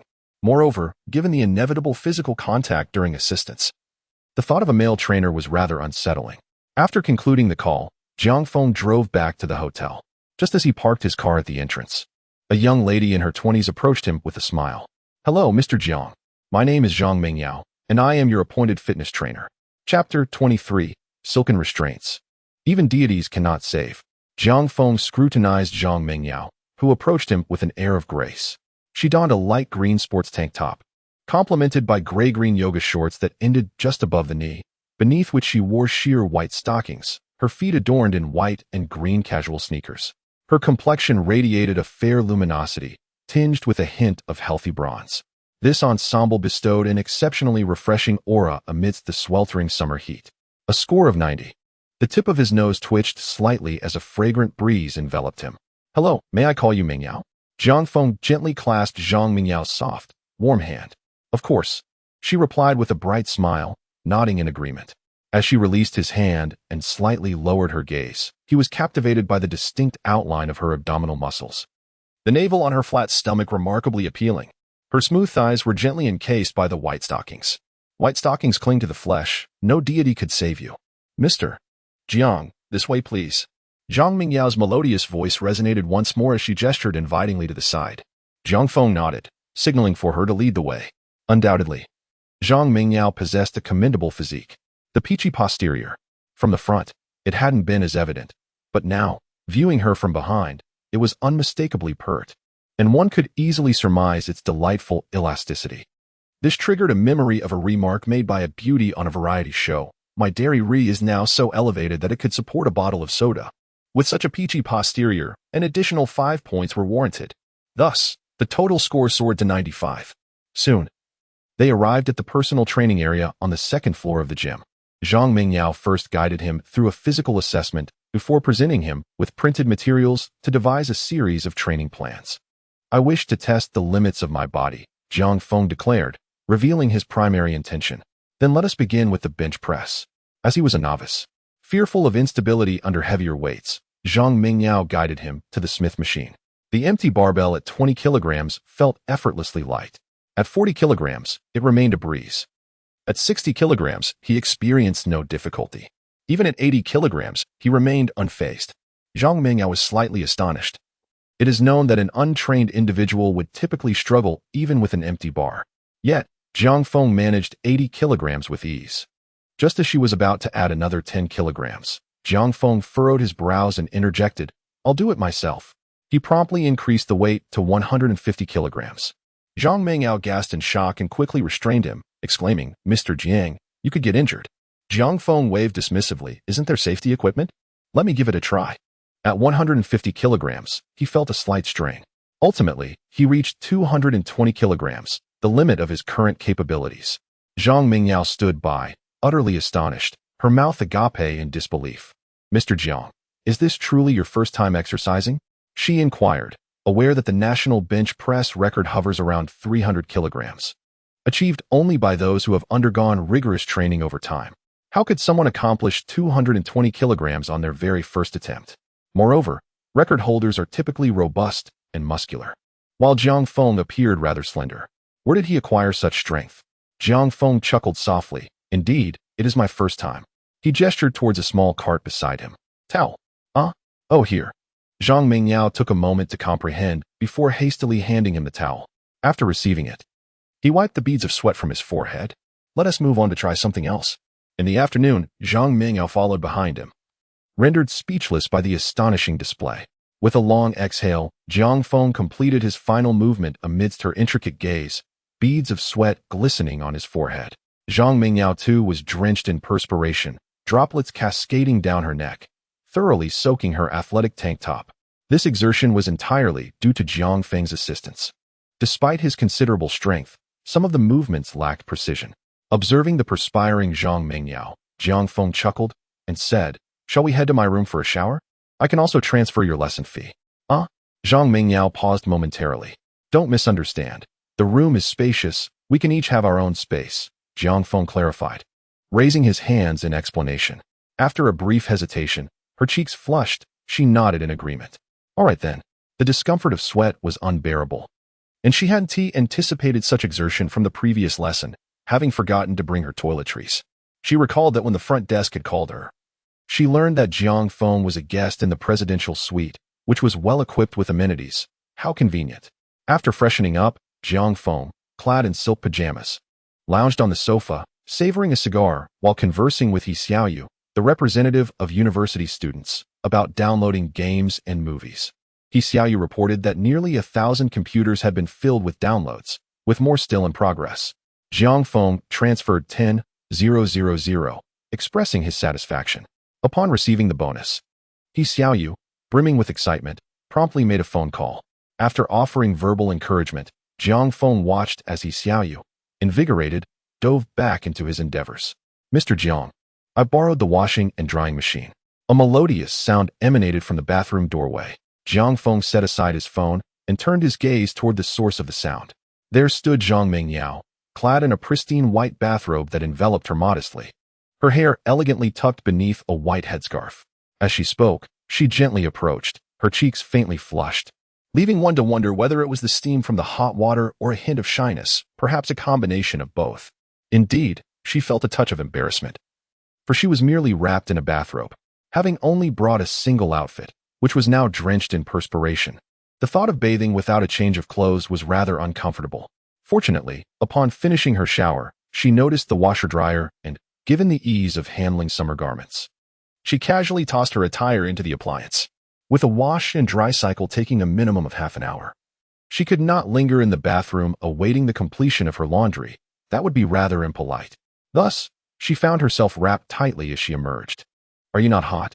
Jiang Feng inquired, a playful smile gracing his lips. Zhang Mingyao offered an awkward smile in response. "It's, not too bad." She drew nearer, the bathrobe's length concealing a third of her calves while her ankles and feet remained exposed. A slight glance downward revealed her delicate, fair feet. "I hadn't anticipated such height paired with such petite feet," Jiang Feng mused, taking a draw from his cigar, his eyes narrowing in appreciation.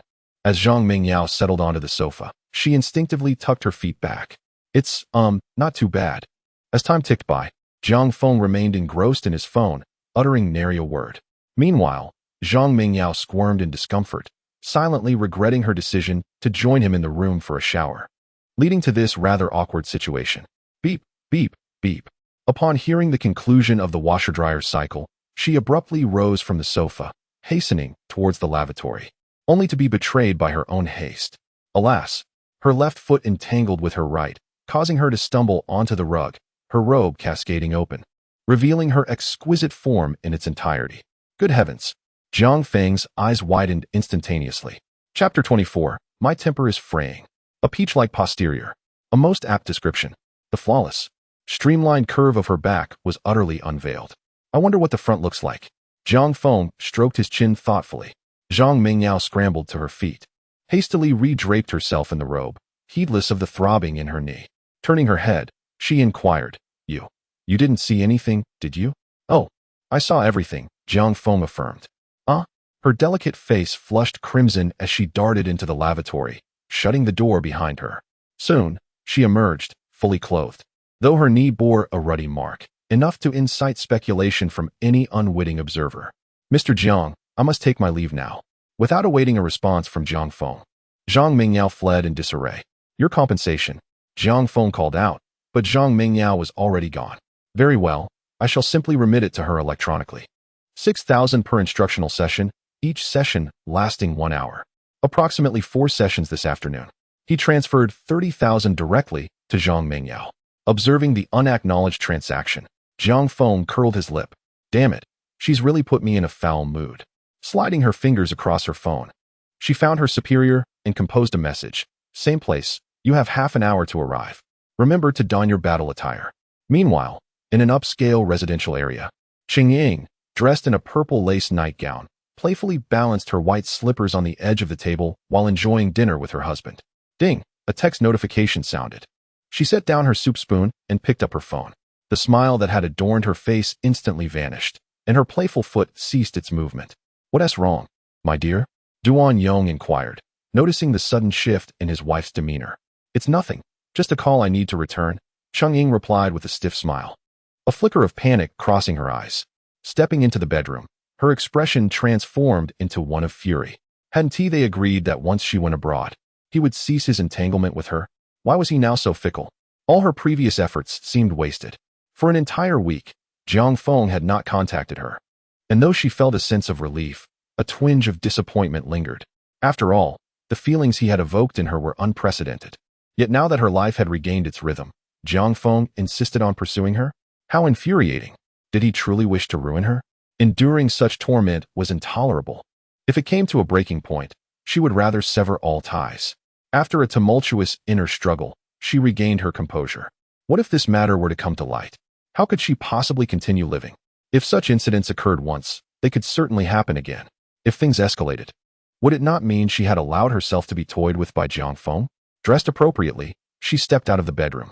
Darling, there's an urgent matter at the office. I'll be working late, so don't wait up for me. All right, would you like me to give you a ride?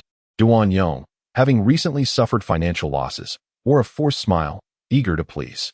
Gazing at the robust figure before her, Qing Ying felt an inexplicable sense of aversion. Silently mocking him, you've dug your own grave, and now I must clean up your mess. Do you not realize I have other pleasures to pursue? Truly, what a coward. Without a word, she turned on her heel and departed. Duan Yong observed as his wife, with her long legs and high heels, strode out of the room, igniting a fervor within him, yet his body remained unresponsive. Indeed, he was afflicted with impotence. Such matters were too shameful to voice, leading him to conceal this plight from everyone, including his beloved wife. Upon visiting the hospital, the physician revealed that the numerous supplements he had taken for fitness had severely harmed his kidneys. To recover fully, he would need to cease all medication and undergo a period of recuperation lasting 1 to 2 years. As he surveyed his well-defined muscles, Duan Yong sighed. He had pursued the pinnacle of physical perfection, attaining impressive musculature, yet he found himself utterly impotent. Now, he could no longer maintain an erection, and each night he found himself evading his wife. When avoidance proved impossible, he reluctantly resorted to the little blue pill. However, that merely treated the symptoms, not the root of the issue. The doctor warned that continued use would render him impotent permanently. Unable to bear this torment any longer, he resolved to confide in his wife within the next few days, prioritizing his recovery. Regrettably, he would have to impose upon Ying for the time being. Contemplating these matters dulled his appetite, prompting him to set aside his utensils and clean up voluntarily. A man who could not assert himself must find ways to please his wife in other respects. Descending the stairs and settling into the car, Cheng Ying furiously dialed Jiang Feng's number. Jiang Feng, what do you mean by this? Did you not promise to cease your pursuit of me? Jiang Feng, too lazy to explain, retorted bluntly. It's been a while since I last saw you. I miss the way you call me daddy. How about a few calls now? Jiang Feng, don't go too far. Cheng Ying gritted her teeth, feeling a deep sense of humiliation. Oh, should I send the video to your husband then? Jiang Feng said leisurely. You scoundrel. She knew exactly what video Jiang Feng was referring to, but what could she do? Hurry up, time waits for no one. Jiang Feng hung up the phone, indifferent to Cheng Ying's distress. This woman, she says one thing but means another. As expected, Cheng Ying soon arrived at the hotel. Upon entering the room, her face was full of anger, but it wasn't long before she began to moan and actively cooperate. After their intimate encounter, Cheng Ying lay exhausted on the carpet. Jiang Feng, you keep asking me out. Is it because you want my husband to find out, force us to divorce, so I can marry you? I tell you, it's impossible. Don't delude yourself. Jiang Feng, lounging lazily on the sofa smoking a cigar, couldn't help but laugh at her words. Me? Marry you? You really are confident. You're just a tool that gives me a unique experience. He picked up his phone to check the date. Soon. It won't be long before her embezzlement of company funds is discovered. He exhaled a puff of cigar smoke. Believe it or not, in a few days. Even if I slap you and tell you to get lost, you'll be on your knees begging me to save you. What? Ha. Cheng Ying sat up directly, laughing until tears came out. Me begging you? Ha. Jiang Feng, do you presume that having me in your grasp entitles you to indulge in fanciful reveries? Were it not for the leverage you hold over me, a man like you would be dismissed with contempt, even if you were to prostrate yourself and beseech me.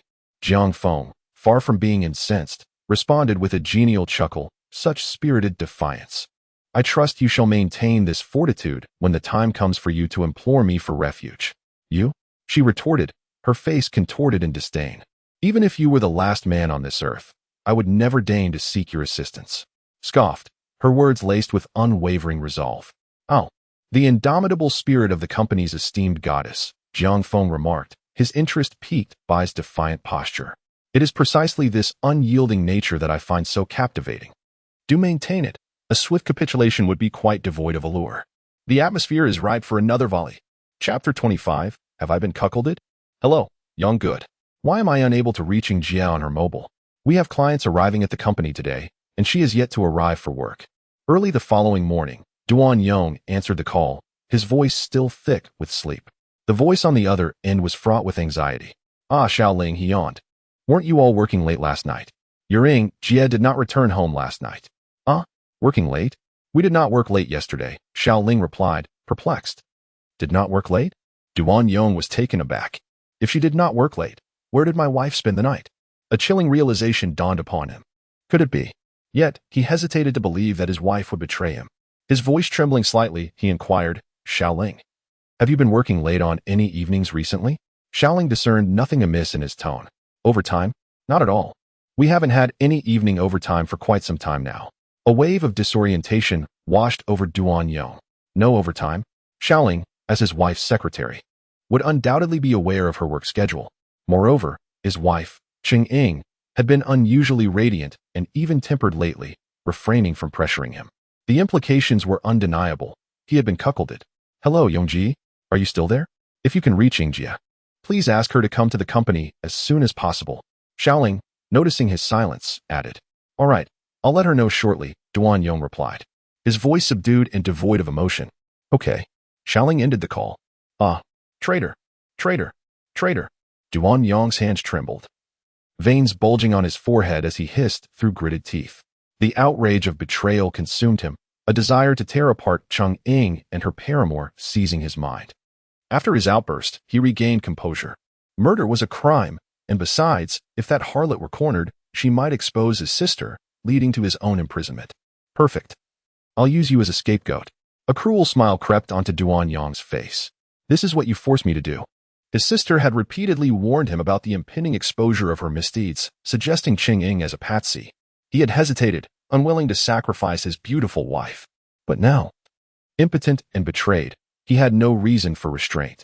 He would let his sister execute one last scheme, promote gym memberships, abscond with the funds, and leave that harlot to face the consequences. Having amassed wealth, he intends to acquire a villa in the United States to recuperate and revitalize his health.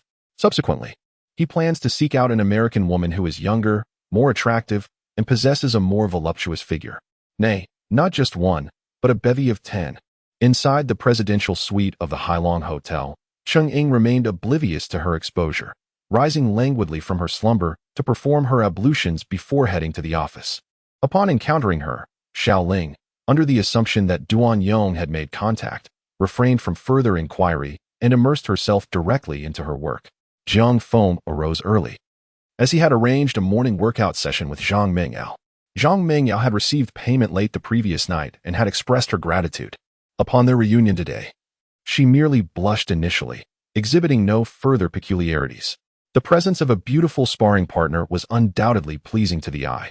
However, before long, Jiang Feng's mobile phone chimed, signaling a call from Zhao Long. "Mr. Jiang, your escape pod has arrived." Jiang Feng's eyes gleamed with excitement. He hastily bid farewell to Zhang Mengyao and proceeded directly to Tiandong Corporation. In the face of personal safety, all else must yield, especially a woman. Upon arriving at Tiandong Corporation, Jiang Feng observed a throng of individuals gathered around the entrance, gesticulating and commenting on a spherical object standing 3 meters in height. "Isn't that our company's latest escape pod?" "Indeed, and it appears to be the top-of-the-line model. If my memory serves me correctly, it must cost nearly 100 million. I wonder which affluent individual purchased it. In times of peace, acquiring such a contraption seems like a sheer waste of money, doesn't it?" Precisely. Amidst the collective murmur, a stern reprimand echoed from within the doorway. "What nonsense are you all spouting? Are you idle and have nothing better to do?" As those individuals turned towards the sound, they discovered it was Zhao Long, who promptly dispersed them to resume their tasks. "Mr. Jiang, you've arrived."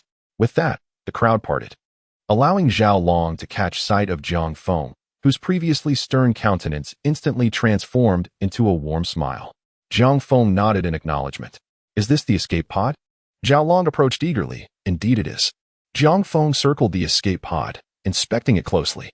The pod was entirely black, its design mirroring that of the photographs he had previously seen, though the physical presence was far more striking.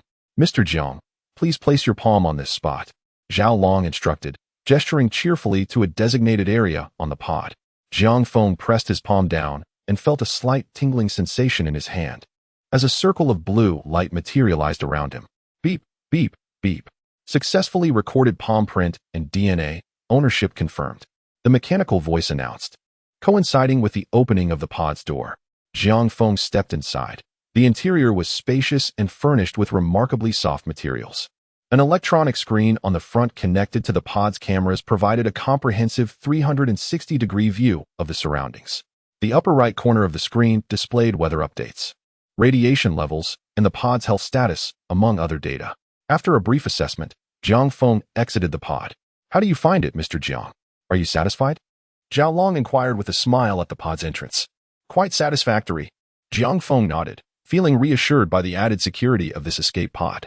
"Please have it delivered to the factory I've rented on the outskirts." "Absolutely," Zhao Long responded enthusiastically. Leaving the Tian Shield Company, Jiang Feng took the lead in his vehicle, with the transport truck carrying the escape pod following closely behind. Before long, they arrived at the factory located in the outskirts. He directed the workers to unload the escape pod into a factory, then handed each of them a cigarette. The workers praised their boss for his generosity. Once they had all departed, Jiang Feng finally brought the escape pod into the interior space.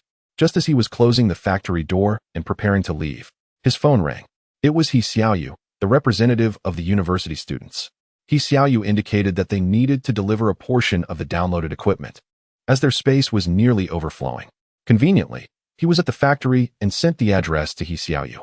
Shortly thereafter, a large truck arrived, followed closely by a dilapidated van.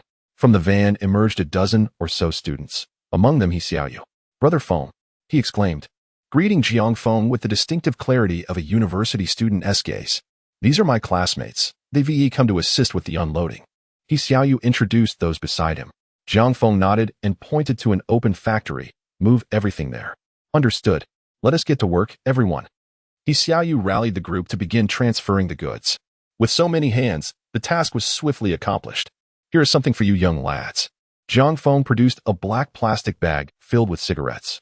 The students' faces lit up with delight. He Xiaoyu had already compensated them for their efforts, and now they were receiving cigarettes as well. Indeed, a fruitful endeavor. Having heard He Xiaoyu speak highly of their boss's generosity, they found the reputation well-deserved. Chapter 26. Jiang Feng. You scoundrel who leaves chaos in your wake.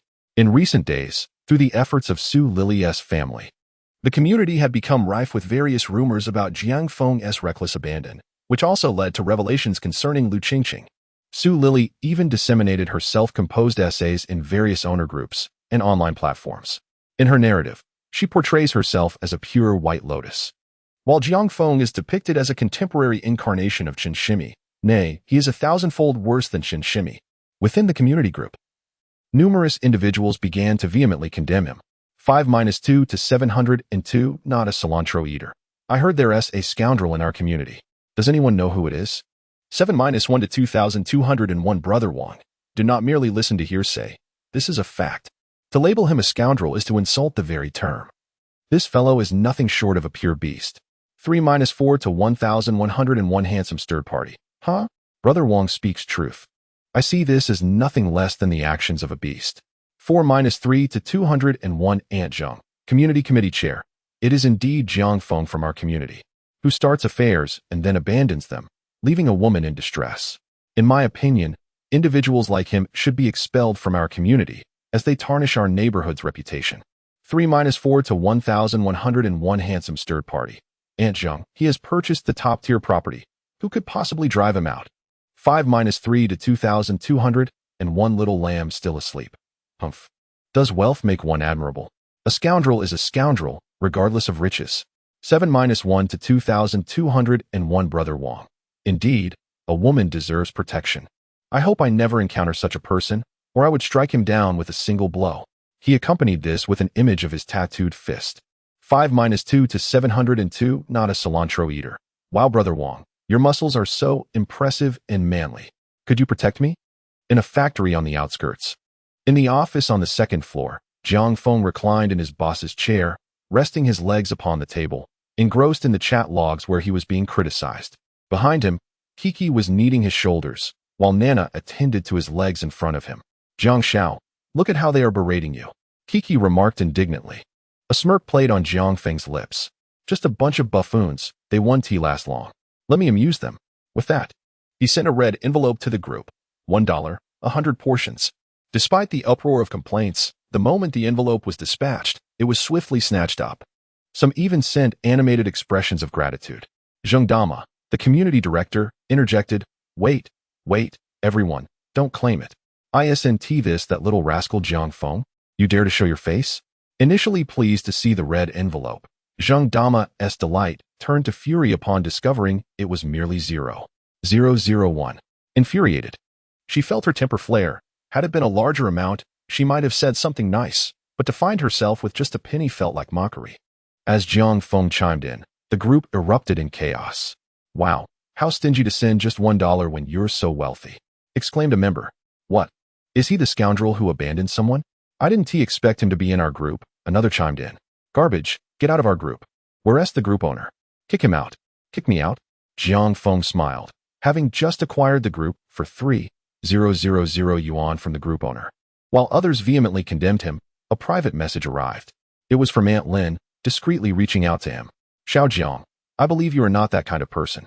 Su Lily is merely a country bumpkin, foolishly attempting to climb the social ladder. It is clear she is not a good person. Xiao Jiang, my daughter happens to be at home today. You should come over. I will prepare a couple of dishes, and you can share a drink. My daughter has admired you for quite some time. I may be old, but I am not foolish. Those extravagant claims made by others cannot alter the fact that you have achieved success. Is the building king a mirage? Words are meaningless. Having real gold and silver in hand is the true path. Jiang Feng was at a loss for words. Aunt Lin was truly relentless. As for her daughter, it would be better to spare others from her charms.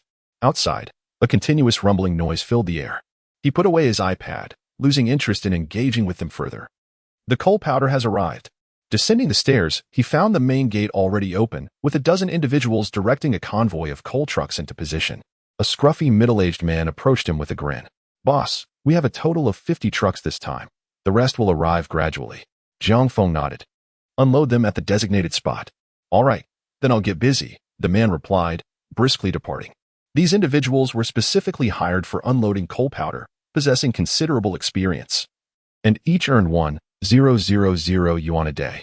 After the man left, he brought over a water hose, simultaneously dousing the coal powder while instructing the others to unload the cargo. Observing their meticulous organization, Jiang Feng returned to the office. After 2 full days, he finally finished unloading all the coal powder he had purchased. Once the workers and drivers had departed, he closed the door and gazed upon the towering mountains of coal before him, a surge of exhilaration coursing through him.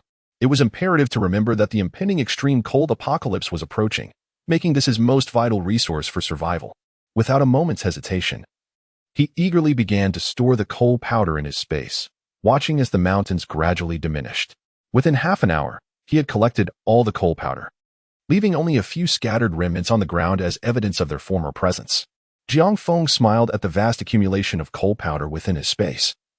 It was enough to sustain him for centuries. With the coal powder secured, the factory temporarily lost its purpose. He locked the door and returned to the presidential suite. After a refreshing shower, he lit a cigar and succumbed to deep contemplation amidst the swirling smoke. The energy dilemma had been resolved, and now he awaited the completion of the safe house. According to Zhao Long's report, it should be ready in a day or two. He had already procured a portion of supplies, though the bulk still resided in the massive Walmart warehouse and the adjacent dock. Safety, entertainment, and provisions had been thoroughly considered. However, there remained one crucial aspect: physiological needs. Initially, Jiang Feng had not contemplated this matter, but after experiencing the taste of meat and the subsequent mutations in his body, he found himself unable to suppress these desires. Moreover, what form of entertainment could rival the pleasures of intimacy? He needed to accommodate women. In fact, he had contemplated this aspect while constructing the safe house. Otherwise, there would have been no need to install a secure password door on the floors beforehand. Therefore, he decided to contact them the day before the onset of the extreme cold apocalypse, offering them a chance to survive in the post-apocalyptic world. Women willing to follow him would reside on the lowest floor and were restricted to that level without his permission. A password-protected door separated them, ensuring no one could harm him. With numerous rooms and ample supplies, it seemed wasteful to leave them empty. They could also help with cleaning. Otherwise, managing a 1,000 square meter duplex alone would be exhausting. Chapter 27. Utter Madness. Having decided to gather women, there was another matter to consider: adult toys. Without some playful elements, what fun would there be? Thus, he directly approached an adult toy factory and bought out their entire stock, delighting the factory manager who had never seen such quick capital turnover. With time still on his hands, Jiang Feng continued his shopping spree, buying whatever caught his eye and whatever he fancied. Finally, on the third day, Zhao Long called. The safe house was completed. Jiang Feng eagerly rushed back to the community. "Mr. Jiang, please." As soon as he stepped out of the elevator, Zhao Long was already waiting there. The joy in Jiang Feng's eyes was unmistakable. "Let's go." Under Zhao Long's guidance, Jiang Feng quickly toured the renovated safe house. It must be said, with sufficient funds, the results were impressive. He was very satisfied. The three-story structure left no room for oversight. Not even an ant could crawl in. The terraces were entirely encased in glass, and the walls, floors, and ceilings were all covered with steel. The entrances and exits between floors were equipped with secure password-protected doors, and each room also had its own password-protected door. The rooftop terrace's sky garden has undergone a complete renovation, meticulously trimmed, evoking a sense of joy. The adjacent swimming pool is likewise filled to the brim. After exploring every corner, Zhao Long led Jiang Feng to the master bedroom, where a concealed chamber lay behind the cabinet. Upon entering, Jiang Feng found a table adorned with a computer at its center, facing a wall lined with screens. Zhao Long activated the main power, illuminating the displays, which revealed countless surveillance feeds, leaving no corner of the residence unmonitored. "Mr. Jiang, this is the control room. This computer serves as the central command station, capable of managing every room and area, windows, password-protected doors, interfloor passages, indoor temperature, power generation, and more. You need not worry about security, like the escape pod. It operates on an independent network, impervious to hacking attempts." As he spoke, Zhao Long produced a watch. "Once you input your management credentials, this watch will also allow you to control the devices within the premises." Jiang Feng nodded in satisfaction and proceeded to input the highest management privileges: fingerprint, iris scan, DNA, and password, a four-tiered defense ensuring absolute security. Once everything was completed, Zhao Long departed, leaving Jiang Feng alone in the room. He stood solitary on the rooftop terrace, igniting a cigar as he surveyed the expanse before him. He had anticipated a surge of excitement, yet in reality, he felt an unexpected tranquility on this momentous day. What was next? Of course, it was time to relocate. At the entrance of his former home in Happiness Community, Unit 71-501, Su Lily sat on a chair, her pregnant belly prominent. She appeared somewhat listless, drowsiness casting a veil over her expression. Having promised to wait for Jiang Feng alongside her brother, Su Digang could hardly endure the solitude. Within a few days, he sought an excuse to leave, abandoning her to vigil alone, day and night. Su Lily now finds herself in a state of confusion and distress. She cannot comprehend why Jiang Feng, the once devoted suitor, has ceased his affections. Nor can she fathom how their circumstances have deteriorated to this point. Initially, when they quarreled, Jiang Feng did not reach out to her, yet she felt no trepidation, believing he merely wished to assert control over her. Moreover, carrying a child, she remained steadfast in her conviction that Jiang Feng would ultimately relent. However, she never anticipated that he would undertake such drastic actions. In truth, her situation during this period has been far from pleasant. She has merely maintained a facade of composure. Following their argument, she was confronted with an immediate challenge, the exorbitant rent of 50,000 yuan. Without Jiang Feng's financial support, how could she meet this obligation? Ultimately, she was compelled to sell the gold bracelet he had gifted her. And having endured the discomfort of pregnancy, she had resorted to using a few lucky charms. This fortuitously provided her with the necessary funds. During this tumultuous time, she dared not confide in her parents, fearing her mother's wrath. Yet, as events spiraled out of control, Jiang Feng purchased a home and ascended to fame. Her family became aware of the situation. They began to harbor dreams of prosperity, oblivious to the truth that Jiang Feng had withdrawn his affections. What is the greatest agony in life? It is the anguish of what one ought to possess. Upon learning of her separation from Jiang Feng, her family's attitude instilled a profound fear within her. Yet, in hopes of rekindling their relationship, they reluctantly accommodated her. However, this indulgence has dwindled with the passage of time. Left with no alternatives, she must strive to reclaim Jiang Feng. She has no other choice. She found it arduous to conceive the ramifications should all prospects of reconciliation vanish entirely, pondering the potential reactions of her disheartened mother and irate father. Fortunately, she still had him, her ultimate trump card.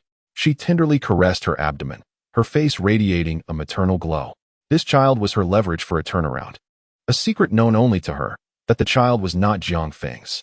As long as she adamantly insisted that Jiang Feng was the father, she doubted he could remain so heartless.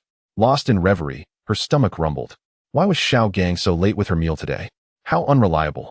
She muttered, voicing her complaints. Ding. The elevator doors parted. Xiao Gang, what took you so? Her words trailed off as Su Lily stood up in excitement. Jiang Feng. Upon seeing her long-awaited boyfriend, Su Lily abandoned all pretense of restraint, rushing forward with tearful eyes. What are you doing? Jiang Feng sidestepped, evading her embrace. The safe house was completed, and he was returning to gather some belongings for the move when he unexpectedly encountered Su Lily at the stairwell. What a nuisance. Su Lily, supporting herself against the wall with her pregnant belly, tearfully lamented, Husband, you're finally back. I've been waiting for you for days. What nonsense are you spouting? Who is your husband? Has your brain been addled? Jiang Feng retorted coldly. Su Lily grew anxious. Jiang Feng, you can reject me, but would you reject our child? Jiang Feng sneered. Child? Are you certain this child is mine? What? How could you? A flicker of panic crossed Su Lily's eyes. But she quickly regained her composure, inwardly wondering how he knew the child was not his. This is unacceptable. He must be deceiving me. Darling, what are you saying? This is our baby. Su Lily, filled with grievance, leaned closer to Jiang Feng. Jiang Feng took a few steps back, casting a disdainful glance at her, avoiding any contact to prevent being ensnared. You know the truth in your heart. I have no time to waste on you. Go away. Do not repulse me here. Su Lily stood frozen, stunned by the harsh words, and in her moment of bewilderment, Jiang Feng had already opened the door and entered the room. Instinctively, she wanted to follow him in, but with a loud thud, Jiang Feng had already shut the door. She exploded, utterly frantic. Her expression was agitated as she pounded on the door, alternating between pleading for reconciliation and hurling insults, behaving like a madwoman. Hearing the commotion outside, Jiang Feng donned his headphones and activated the noise-canceling mode, humming a tune while tidying up the space. The more pain Su Lily endured, the more joy it brought him. Now, if an apocalyptic winter were to descend, she would have to find her way to the dog cage before she could converse with him. Chapter 28. The Black Child. Jiang Feng. You scoundrel, open the door for me. Do you believe I will crash with your child right here? Darling, please open the door. I was wrong. I will never provoke you again. Su Lily anxiously banged on the door, yet there was no response from within. Sister, what are you doing? Is that scoundrel Jiang Feng back? The elevator doors opened, and Su Di Gang looked at his crazed sister with confusion. Yes, Xiaojing, your brother-in-law has returned. Quickly, break down the door. Su Lili tugged at Su Digang, her knuckles turning slightly white. Upon hearing that Jiang Feng had returned, Su Digang's demeanor instantly transformed into one of fervent excitement. He scanned his surroundings, and his eyes brightened as they landed on the fire cabinet. Sister, rest assured. Leave it to me, he exclaimed, seizing the fire cabinet from the ground and emptying its contents to strike at the door. Although the buildings in the old district were constructed quite some time ago, the doors were fortified with anti-theft mechanisms, making it impossible to breach with just a few blows. Jiang Feng, if you dare to abandon my sister, I will not let you off easily. Open the door, I command you. If you do not open it soon, I swear I will end you. Su Digang panted, hurling threats as he continued to batter the door. Yet, after an extended effort, the door, aside from showing some dents, remained obstinately shut. Just then, with a creak, the door adjacent to Jiang Feng's opened. What are you doing? A beautiful woman clad in a black silk nightgown emerged. Her expression one of fury directed at Su Digang. Lu Shiran, a returning PhD and the esteemed chief physician of obstetrics and gynecology at Tianai Hospital, had just completed an overnight surgery and was deep in slumber when this unexpected commotion roused her. Mind your own business, Su Digang retorted, a fierce scowl on his face. What does your beauty matter when I have 2 billion at stake? The woman, incensed, reached for her phone, ready to call the authorities. Dr. Lu, my apologies. My brother is just confused in his anger. Please do not take it to heart, Su Lili interjected, stepping forward with tear-filled eyes to offer an explanation to the woman. At that moment, other neighbors from the building, as well as those from below, were drawn to the commotion. What is happening? An elderly man inquired, his hands clasped behind his back, equally irate. Observing the growing crowd, Su Lili, in a state of aggrieved distress, tearfully began to explain that Jiang Feng had returned. Jiang Feng? Lu Shiran's brow furrowed. She was well aware of Su Lili's daily vigil at this entrance, including the fact that Jiang Feng had seduced and abandoned her. Now, Jiang Feng had actually returned? No wonder her younger brother would be so incensed. Anyone whose sister had been seduced, abandoned, and left pregnant would be beside themselves with rage. Lily, you must have a proper conversation with Jiang Feng. Marital quarrels are fleeting. There's nothing that a married couple can't resolve, an elderly woman offered, stepping forward to console her. Upon hearing these comforting words, Su Lili became even more distressed, her tears streaming down her face like a torrent. As she wept, the crowd attempted to console her, but the more they tried, the more intense her crying became. Several men, overcome with righteous indignation, even went so far as to pound on Jiang Feng's door, demanding that he come out. With a crash, the door swung open, and Jiang Feng emerged from the house, his brow furrowed in annoyance. Su Digang's face lit up with elation. After so many days, he had finally laid eyes on Jiang Feng, the walking embodiment of 2 billion. He couldn't allow him to escape this time, his greedy gaze fixated on Jiang Feng. Jiang Feng, why did you abandon my sister? Su Digang exclaimed, his voice filled with righteous indignation. Jiang Feng surveyed the battered and dented security door, then cast a cold glance at the group of people standing at the entrance. A flash of coldness flickering in his eyes. Who damaged my door? I did, so what? Following the sound of the voice, he saw that it was Su Digang. Without uttering a word, Jiang Feng lunged forward and seized him by the collar. Slap, slap. 2 resounding blows to the face sent Su Digang reeling, stars dancing before his eyes. Releasing his grip, Su Digang slumped to the ground, a mixture of blood and several teeth splattering onto the ground with a soft thud. Why are you hitting someone?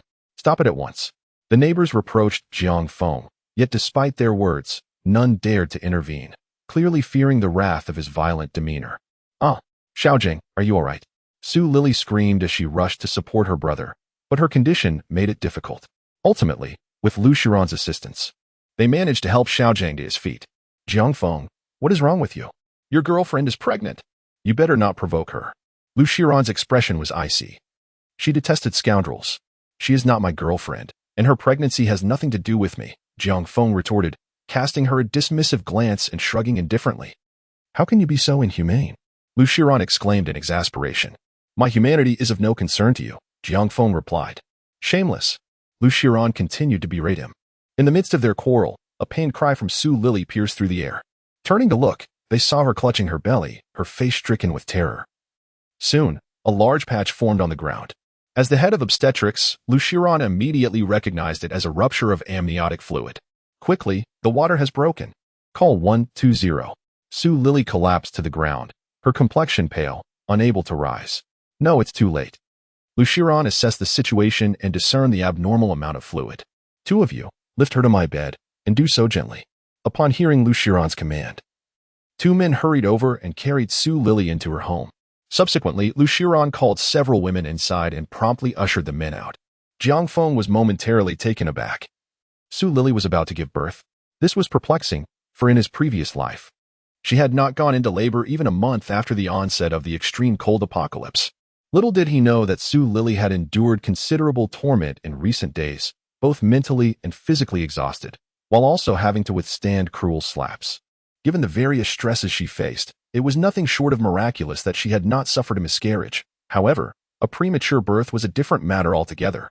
Curiously, Jiang Feng found himself wondering what sort of child Su Lily would bring into the world. Unconcerned by the murmurs of the neighbors, he leaned against the wall, engrossed in his phone. Before long, the paramedics arrived, relieved to discover that this was Director Lu's residence. It was too late to transport her to the hospital. They could only assist inside. Approximately 40 minutes later, the door swung open, and several women who had been helping emerged. Their expressions a mixture of emotions as they whispered amongst the gathered neighbors. Shortly thereafter, Luxiran also stepped out. Everyone, please disperse, he urged.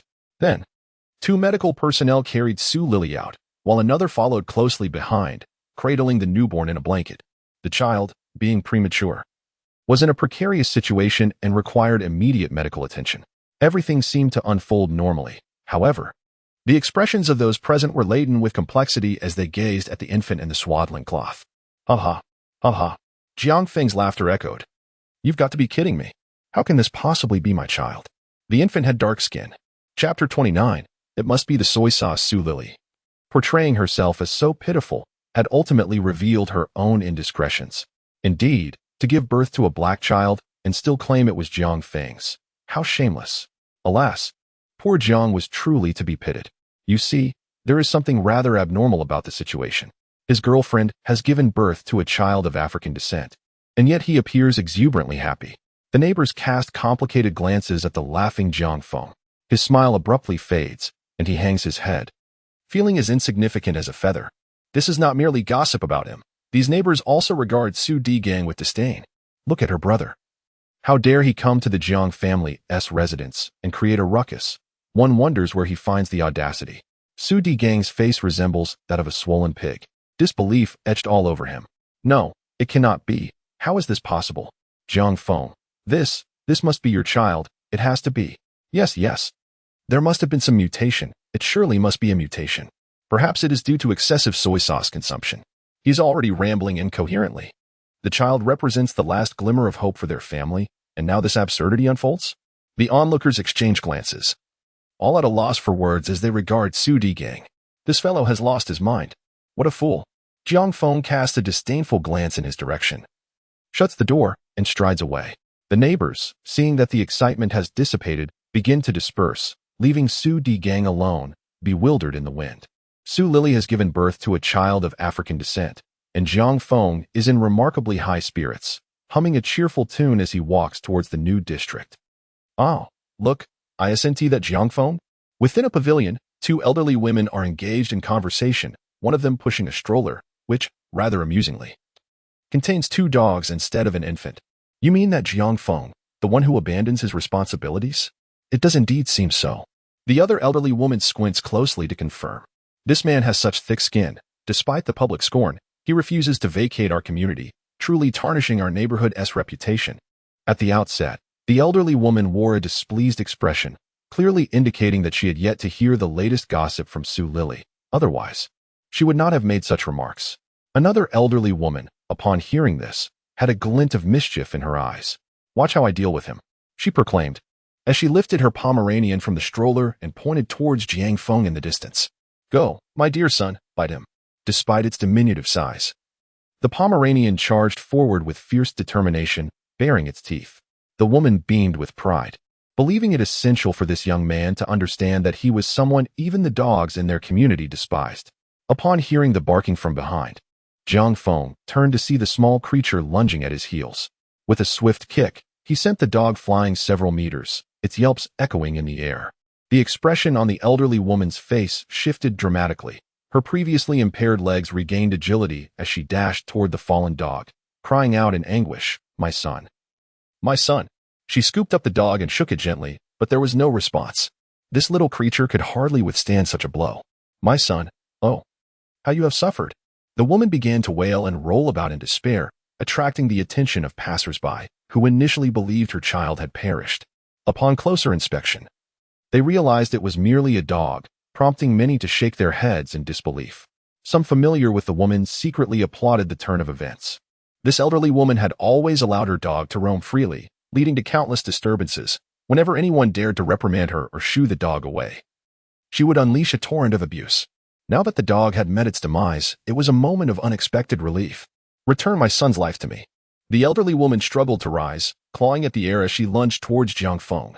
However, after only a few steps, she stumbled and fell to the ground in a most undignified manner, losing several teeth in the process. Ouch! Ouch! Ouch! Murder! Murder! Tears streamed down her face from the pain. "Your son? I am merely curious as to how you managed to bring such a beast into this world," Jiang Feng chuckled. The elderly woman's anger surged. You, be careful, or you might just give me a heart attack," Jiang Feng taunted. You wait for me." Instead of getting up, she sat on the ground, pulling out her phone to make a call. "Son, Xiaobao has been killed. And I have been bullied as well. Hurry over, I'm at the small gate near the pavilion."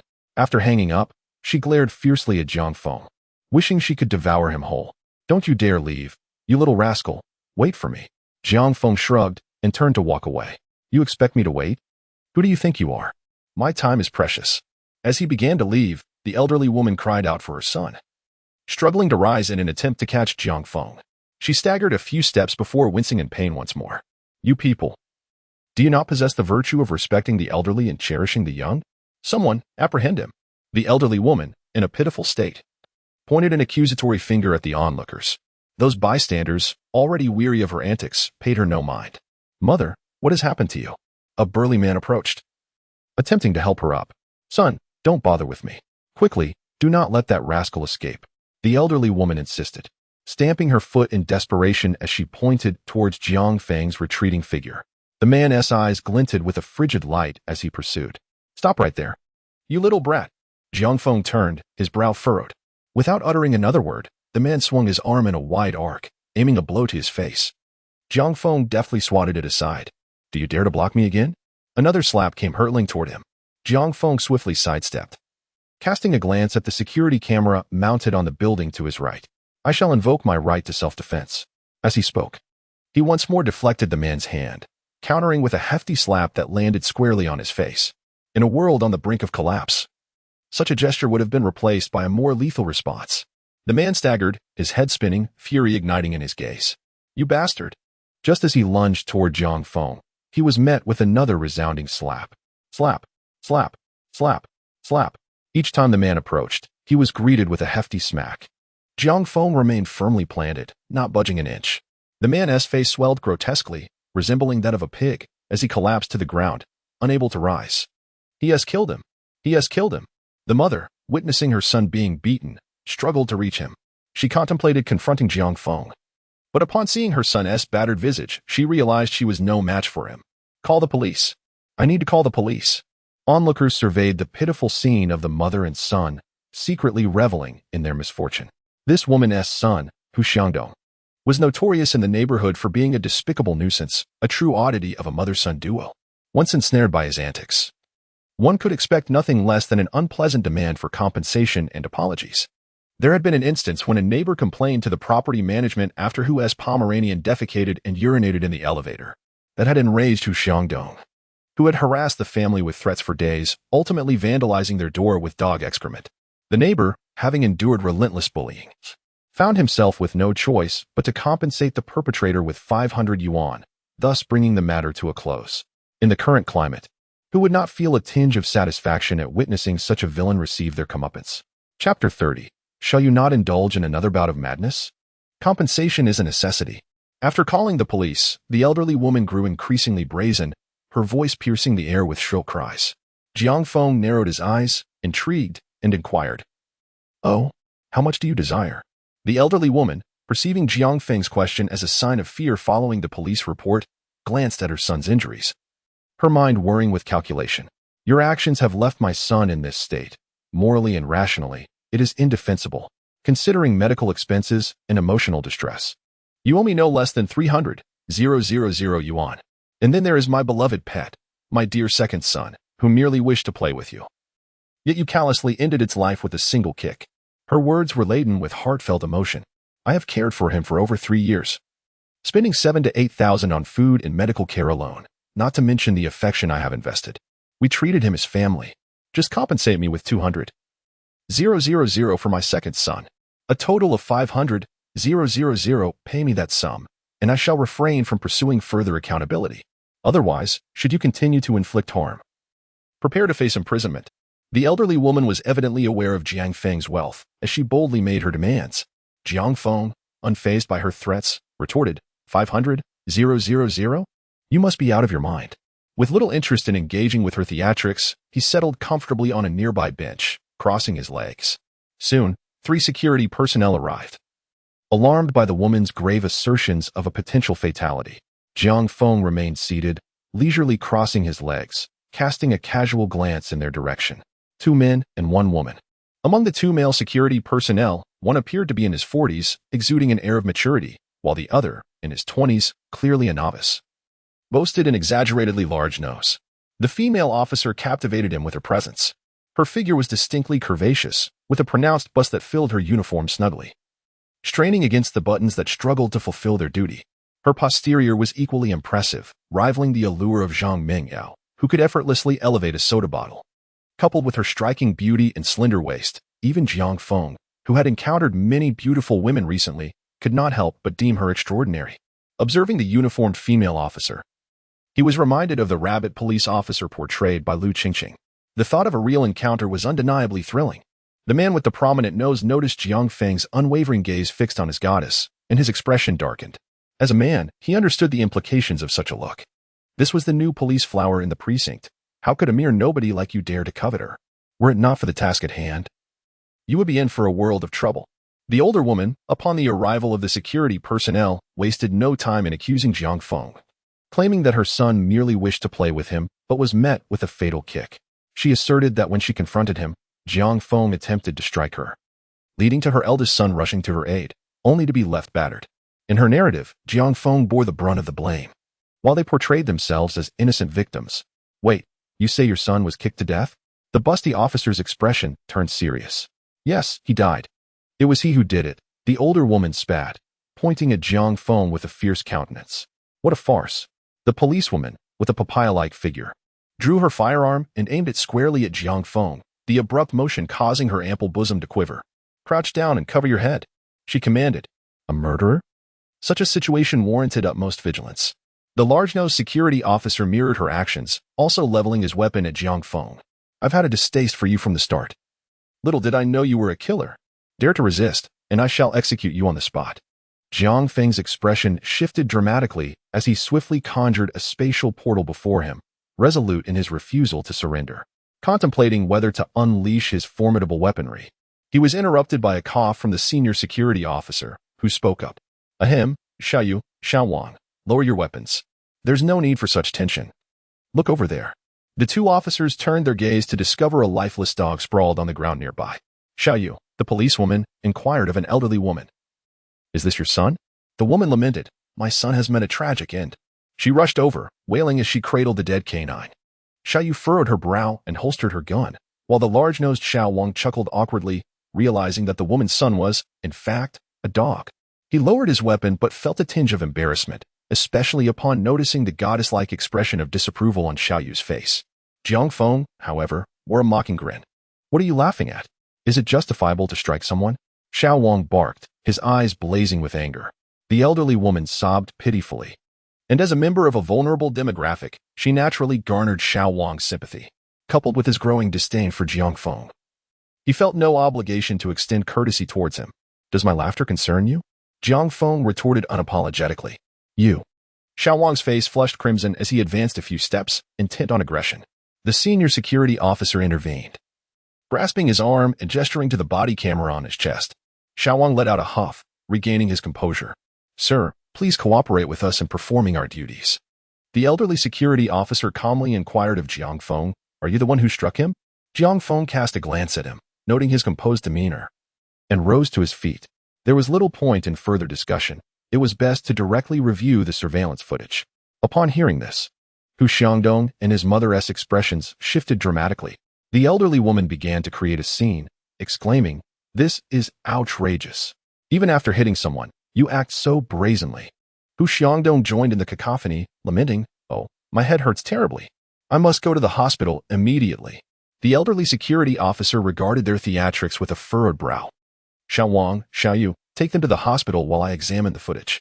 Observing the security officer's insistence on reviewing the surveillance, Hu Xiangdong dropped the pretense and hurriedly interjected, "No, let us first view the footage. I am eager to see how you twist the truth." His eyes darted around as he whispered conspiratorially with his mother, evidently concocting a different scheme. The security officer duly respected his wishes, and the group proceeded to the property management office, where they smoothly arrived at the surveillance room, aided by the presence of security personnel. The monitor technician swiftly operated the equipment, bringing up the footage from the small door pavilion. Just as everyone focused intently on the video, Hu Xiangdong and his mother executed an utterly unexpected act. To everyone's astonishment, his mother lifted a round stool and hurled it at the screen before them. It was astonishing to witness her unexpected strength. Amidst the collective shock, she struck the screen several times, causing sparks to fly before it ultimately went dark. "Stop!" The elderly security officer cried out, finally realizing the situation and rushing to intervene. Hu Xiangdong didn't wait for him to approach. He hastily pretended to rush over and embrace his mother, crying with a flood of tears and snot. "Mom, why are you having another episode?" he wailed. Though inwardly he was smug. "Kid, you hit me. That's a fact. Now that the surveillance is destroyed, let's see what you can do.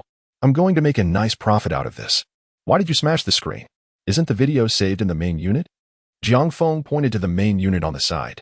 Hu Xiangdong and his mother froze in place, and his mother stopped her hysterics. "Why don't you have another episode and smash the main unit too?" Chapter 31. Please save me, damn it. Hu Xiangdong really wanted his mother to have another fit. But the older security officer was already prepared, standing between them. "Xiao Wang, Xiao Yu, keep an eye on them," he ordered sternly. The surveillance officer quickly replaced the screen. After watching the video, the situation became clear. Hu Xiangdong had repeatedly charged at Jiang Feng, trying to attack him. But Jiang Feng had only slapped him down without pursuing further. Therefore, Jiang Feng's actions were in self-defense. The older security officer looked serious and demanded that Hu Xiangdong formally apologize to Jiang Feng, seeing that she couldn't extort money from Jiang Feng and had to apologize instead. The old woman immediately became frantic. She sat down on the ground, clapping her hands and wailing, "No justice. No justice. Hitting people isn't illegal. And now we have to apologize? No justice." When no one paid her any attention, she crawled over to the older security officer, hugged his leg, and while crying, wiped her snot all over him. Jiang Feng, watching this disgusting scene, said, "Forget it. An apology from such people is no different from a fart." The elderly security officer cast a grateful glance at Jiang Feng, saying, "There's no need for your apologies. Just get up." This woman was utterly repulsive to him. Yet he found himself powerless against her. He couldn't strike her, scold her, or detain her. What was he to do? Upon hearing that there was no need to apologize, the woman smirked triumphantly, preparing to rise. Jiang Feng interjected, "While an apology may be unnecessary, compensation for the damaged screen is surely required." The woman, upon realizing she was to pay, immediately began to throw a tantrum. However, this time, the elderly security officer sternly warned her that she must pay or face detention. The surveillance officer produced the receipt for the screen, amounting to 5,499.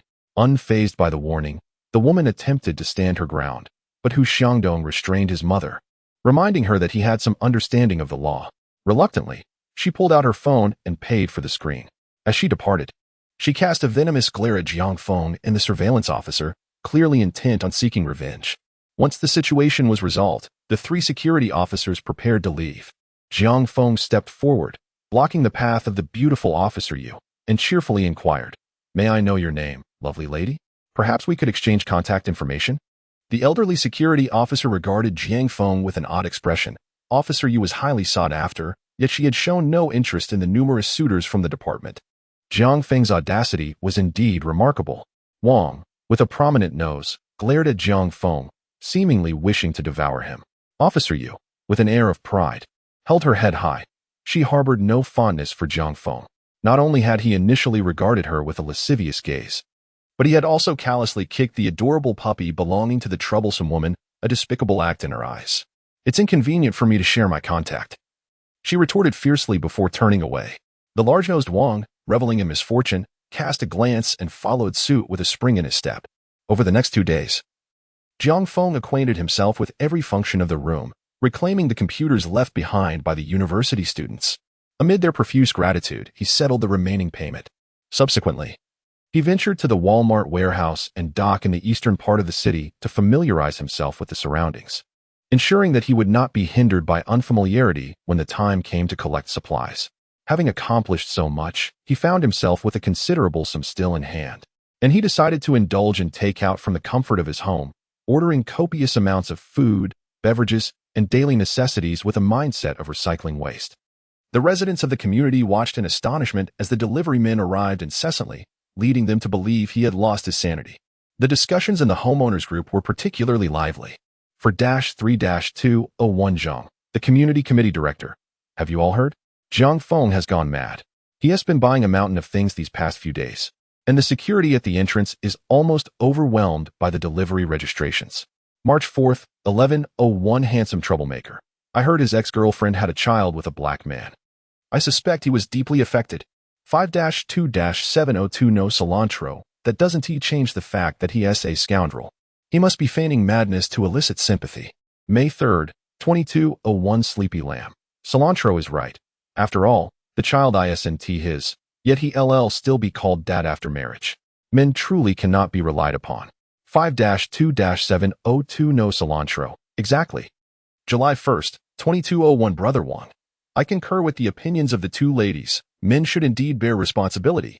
Jiang Feng chuckled derisively as he perused the message on his phone. Wang, a formidable character, resorting to such measures for mere sustenance.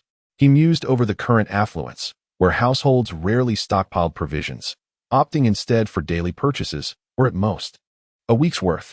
He wondered if these people would maintain their mirth when the impending Arctic apocalypse descended and the city was entombed in snow. As Jiang Feng remained sequestered in his abode, a call came from Cheng Ying, whom he hadn't contacted in days. What is it? Missing me? Jiang Feng inquired. Jiang Feng, please, you must rescue me. Cheng Ying's voice was fraught with sobs and trepidation. What's amiss? Jiang Feng furrowed his brow slightly. Duan Yong discovered our affair and absconded with his sister, pilfering funds and denouncing me. Xiaoling surreptitiously informed me that the boss is incensed and has alerted the authorities. The constabulary will soon arrive to apprehend me. Jiang Feng remained silent, lost in contemplation. Should he come to her aid? With the cataclysm a mere 3 days away, detention would render his stockpile of resources futile, as he would succumb to the freezing temperatures. However, he was confident in his ability to conceal her for a couple of days, primarily because his desire for her had not yet been satiated. Hearing Jiang Feng's silence, Cheng Ying was on the verge of despair. I will assist you, but on one condition, Jiang Feng declared. I consent to anything, Cheng Ying exclaimed, elated. Address me as husband. Cheng Ying bit her lip, a wave of embarrassment washing over her. Although she had uttered the endearment before, it was in the throes of passion. The abruptness of the request now made it difficult for her to comply. Never mind, I shall hang up now. No. Darling, your voice is too faint. I cannot hear you. Cheng Ying felt an overwhelming sense of shame, yet she resolved to go all out. The mere thought of the women in prison being rather peculiar filled her with trepidation, for seeking help from Jiang Feng would likely result in her being bullied. Darling, I implore you, save me. Ha ha, fear not. With me around, you shall be safe. He began to orchestrate the plan. I have rented an abandoned factory on the outskirts. There is a small grove adjacent to it. You must wait for me there. Remember to wear loose sleepwear that you usually do not wear, concealing your figure as much as possible. Do not take the elevator. Use the stairs instead. Once outside, do not drive yourself. Take a taxi to the outskirts, and then make your way on foot. After hanging up, he instructed her to take nothing with her, including her phone, only cash for the taxi. While being vigilant to evade surveillance cameras along the way, follow my instructions meticulously. Do you remember? I remember. Cheng Ying's emotions stabilized somewhat. Despite her position as a leader, she was ultimately a woman, easily flustered by such circumstances. Jiang Feng's arrangement provided her with a sense of reassurance. Chapter 32. Connecting with Duan Yong via video call. After terminating the call, Jiang Feng descended to his car and drove towards the factory. There were no surveillance cameras in the outskirts. Cheng Ying alighted from the taxi and made her way into the grove. In this blank space, the trail went cold. Once he retrieved her and concealed her in a hidden chamber, it would be virtually impossible for the security personnel to locate her within just 2 or 3 days. Certainly, he did not underestimate the power of the authorities. Yet how many could truly be mobilized for an economic crime? Before long, he arrived at the factory on the outskirts, feigning nonchalance as he lingered in the warehouse for a while before driving away. 10 minutes later, Jiang Feng spotted Cheng Ying in a small grove. She was clad in a loose trench coat, her head wrapped in a silk scarf, peering cautiously at her surroundings. Upon seeing Jiang Feng approach after he exited the vehicle, her anxious heart settled. "What happened to you?" Jiang Feng inquired curiously, noticing the stains on her clothes. I got out of the car in a hurry and accidentally fell into a muddy ditch," Cheng Ying explained, embarrassment evident in her voice. Jiang Feng was speechless as he led her to the car, retrieving a large suitcase from the trunk and placing it on the ground. "Get in," he instructed. "What?" Cheng Ying's eyes widened in surprise. "What's with the exclamation? The car windows aren't tinted. Do you wish to be seen?" He reprimanded her bluntly.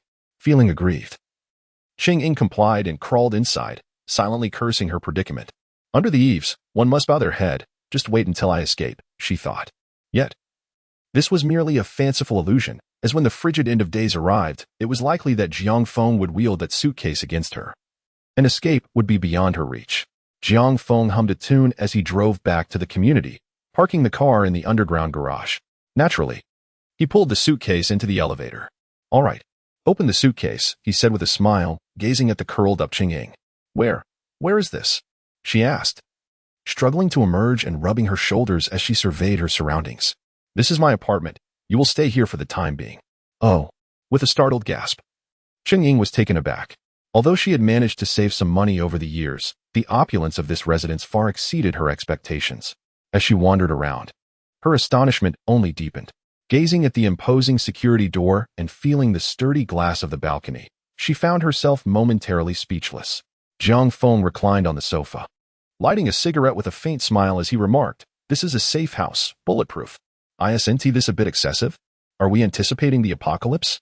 Cheng Ying exclaimed, turning her head in disbelief. The cost of the renovations likely surpassed the value of the house itself. Jiang Feng chuckled mysteriously. "In due time, you will understand." After Jiang Feng led her to inspect the hidden room, her tense demeanor began to ease. "That scoundrel Duan Yong. I embezzled funds for her sake. Yet he had the audacity to report me." After venting her frustration through gritted teeth, Cheng Ying gradually regained her composure, her eyes reddening and her voice trembling. Could you possibly send me abroad?" Jiang Feng smiled softly. "Of course, you can stay for a few days to let the storm pass. You still want to go overseas? Once you enter here, there is no way out. Just be obedient and serve as my pet." Cheng Ying was deeply moved by Jiang Feng's heartfelt words, tears welling up in her eyes. Thank you, Jiang Feng," betrayed by her husband. She found it paradoxically complex that the man she had always despised would come to her rescue. Jiang Feng unabashedly appraised Cheng Ying, whose tear-streaked face resembled that of a delicate pear blossom in the rain. "I must say, seeing the once lofty female leader in tears has a rather unique charm." At this moment, Cheng Ying had already shed her trench coat, and her long, elegant legs adorned with black stockings elicited a meaningful smile from Jiang Feng. "What should I call you?" Cheng Ying paused, gathering her tears, and met Jiang Feng's penetrating gaze, biting her cherry lips softly. Dominator." Once again, the adage rang true. When under someone's roof, one must bow their head. "Is there any news from Duan Yong?" Jiang Feng inquired. "Yes, why?" Cheng Ying responded with confusion. Jiang Feng produced a flight attendant uniform, ensuring to include the red-soled black high heels favored by his good friend, a notion he had contemplated during the previous aviation disaster. "Go wash up and change, then. Let's video call Duan Yong." Cheng Ying, momentarily taken aback, quickly grasped his intent. All right. Without a second thought, she agreed. What could be more exhilarating than this form of retribution? As for Duan Yong's report about Cheng Ying being at his house, he never showed his face on camera. Who could prove it was him? Was there any evidence? The following day, as dawn broke, the sun bathed Jiang Feng, who lay in bed, in its warm glow.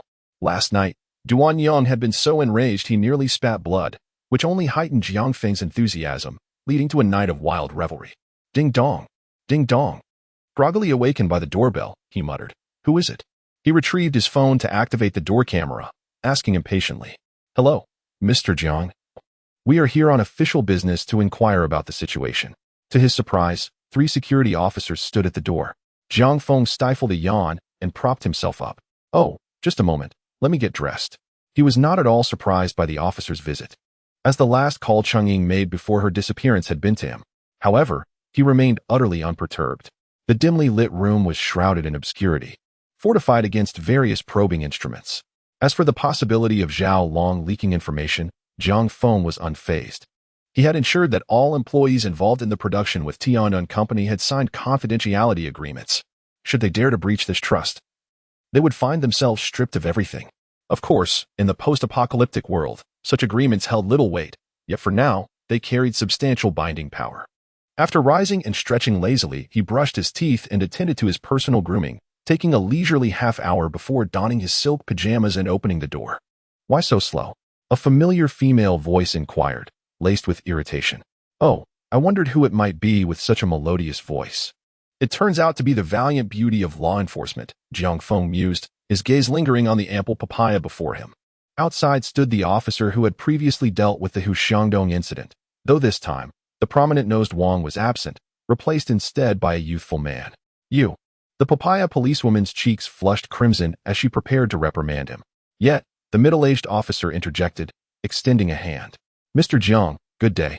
I apologize for the intrusion. This is our second meeting. Allow me to introduce myself. I am Hong Xuedao. I am here to inquire about certain matters, and I would appreciate your cooperation." Jiang Feng nodded in acknowledgement. "Please, come in." He led them into the living room, placing 3 bottles of mineral water on the coffee table, while he leisurely lit a cigar. "Might I ask if Cheng-Ying spoke with you yesterday?" Hong Xuetao inquired, as the rich aroma of tobacco wafted through the air. Jiang Feng contemplated his response. After drawing a deep breath from the cigar, he candidly affirmed, "Yes, she called me yesterday afternoon. Chapter 33 after I let you go." "Why did she call you?" Jiang Feng hesitated for a moment, responding, "Is it really necessary to divulge this?" "It is imperative," Officer Mu Guo asserted. "Cheng-Ying is involved in a significant case. Your silence could be construed as complicity." "Standing tall," she added, "if you remain uncooperative. I might have to take you in as well." Jiang Feng reclined casually, crossing his legs, and replied with an air of indifference, "Are you threatening a law-abiding citizen?" With a resounding clap, Officer Mu Guo rose from her seat, her frustration palpable, causing the young security officer beside her to stare in astonishment. Hong Xuetao cleared his throat twice, attempting to rein her in with a glance that urged her to remain silent. "Mr. Jiang, the sum involved in Cheng-Ying's case is substantial. We kindly ask for your cooperation." Finally, Jiang Feng nodded, a hint of embarrassment creeping into his demeanor. "Truth be told, Cheng-Ying and I share a romantic relationship. She called me yesterday, disclosing that she had been reported for embezzling company funds and sought my assistance. However, I refused to engage in any illegal activities, and I have been urging her to turn herself in." He sighed as he continued, "Yet now, seeing you here, I suspect she did not heed my advice. It truly saddens me." A look of regret washed over Jiang Feng's face. Hong Xuedao fell silent, recalling how they had rushed to Cheng-Ying's residence the moment they discovered her unavailability the previous day, only to find she had vanished without a trace. She had left without taking any belongings, and upon investigating her phone records, they discovered that her last contact was indeed Jiang Feng. Other colleagues were investigating the surveillance near the Cheng-Ying community when they promptly approached Jiang Feng for inquiries. Witnessing Jiang Feng's willingness to divulge information alleviated Hong Xuetao's suspicions to some extent. However, years of experience in handling cases led him to sense that something was amiss. "Mr. Jiang, where did you go yesterday?" Jiang Feng pondered for a moment, replying that he had stayed home in the morning and had gone out later in the afternoon to retrieve some items. "Retrieve items? Where to?" Hong Xuetao pressed further. Jiang Feng answered, "Oh, to a factory I rent. I mainly store some goods there." "Lying. You must have gone to find Cheng-Ying. Speak. Where have you hidden her?" The policewoman, with a fierce expression, demanded. A flash of anger crossed Jiang Feng's face, but he quickly regained his composure. All of this was an act. He understood that his little tricks would not deceive a seasoned officer for long. Yet, in a situation of unequal information, it was impossible to find evidence in such a short time. Once the harsh end of the world arrived, who would still concern themselves with apprehending him? Am I a criminal? If so, present your evidence. Jiang Feng's gaze bored directly into Hong Xuetao. With an apologetic smile, Hong Xuetao replied, Mr. Jiang, you are not a criminal. However, would you permit us to inspect your residence? He smiled, yet his tone remained assertive. Jiang Feng fell silent, pressing the edge of his cigar against the ashtray and gently rotating it. Only after all the ash had fallen did he reveal a smile. Of course. Although you don't have a search warrant, who says I am not a law-abiding citizen? I am willing to cooperate. However, I have a small condition. I request that this beautiful lady apologize to me. Jiang Feng smiled as he looked at the policewoman. Mu Gua. It is utterly impossible. Her face flushed, her chest heaving. Comrade Yu Qingtong apologized to Mr. Jiang. Hong Xuetao's expression was grave. In his view, if Jiang Feng was harboring Cheng Ying, it would constitute shielding a criminal, justifying his arrest. If not, then Comrade Yu's attitude was indeed uncalled for, and she ought to apologize to a law-abiding citizen. Hong. Uncle Hong. Yu Qingtong appeared aggrieved. Address me by my title during work. Hong Xuetao remained stern. Yes, Captain. Yu Qingtong replied reluctantly, walking to Jiang Feng's front. I am sorry. What? Jiang Feng fiddled with his ear. I am sorry. Yu Qingtong exclaimed, her face flushed. Jiang Feng chuckled and nodded, turning to Hong Xuetao. Please, proceed. Feel free to search. The three, receiving the cue, sprang into action, with Yu Qingtong particularly determined to find evidence to bring Jiang Feng to justice. However, the outcome was far from her expectations. After nearly an hour of searching, another young security officer even employed a thermal imaging camera, yet there were no results. Bored, Jiang Feng began playing a game in the living room. When the three emerged, exhausted, he smiled and inquired, How did it go? Hong Xuetao sighed. Mr. Jiang, I sincerely apologize for the inconvenience caused by this delay and greatly appreciate your cooperation. However, we hope you will inform us immediately of any news regarding Cheng Ying. Certainly. Jiang Feng nodded with a smile and then rose to escort the three individuals out of the room. As they departed, Yu Qingtong glared at Jiang Feng with intense hostility, declaring, Do not be too pleased with yourself. I will inevitably uncover evidence to bring you down. I welcome it at any moment, he replied, watching the trio's retreating figures. Jiang Feng's smile faded. They ought to be grateful for not having located Cheng Ying. Otherwise, in 2 days, a frigid apocalypse would descend, should Cheng Ying be discovered. He would have no choice but to eliminate the three and hasten to the Walmart warehouse and dock to procure supplies before returning to the room to hold his ground. Armed with a substantial arsenal, he could easily withstand a siege with several hostages for 2 or 3 days.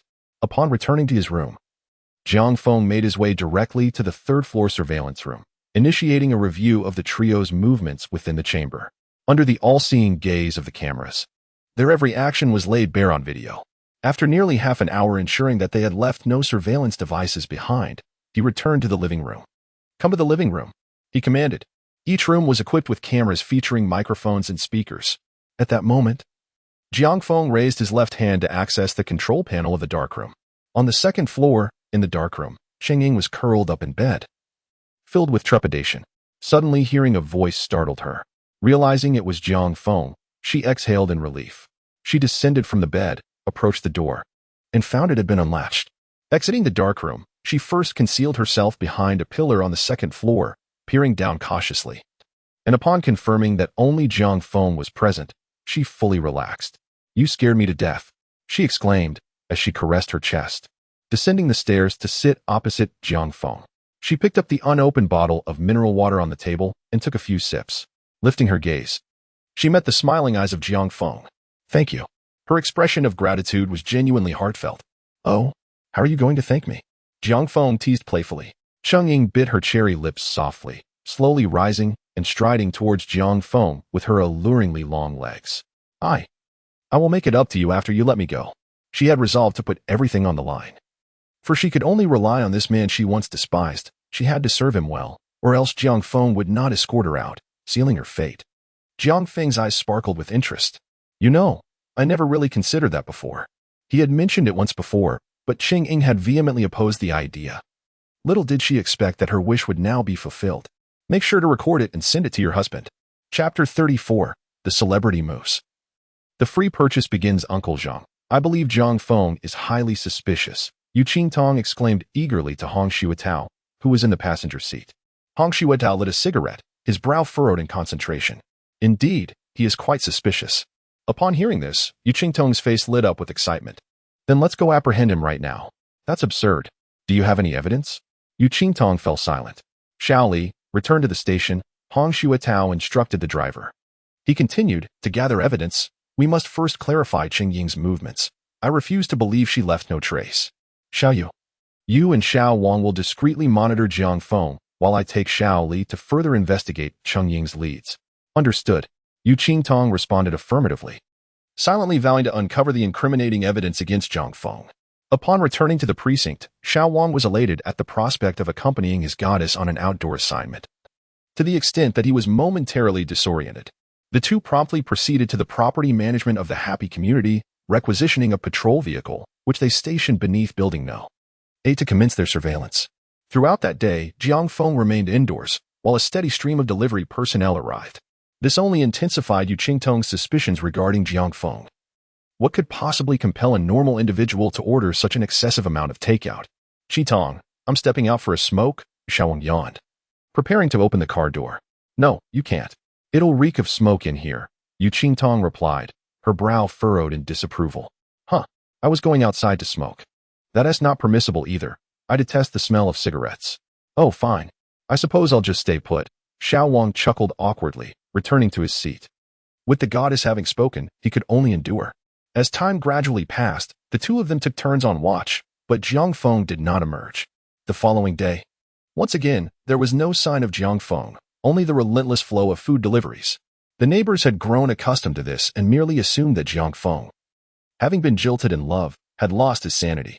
The security personnel, upon hearing the delivery person announce the drop-off at 8-1 to 3801, could not be bothered to require any registration.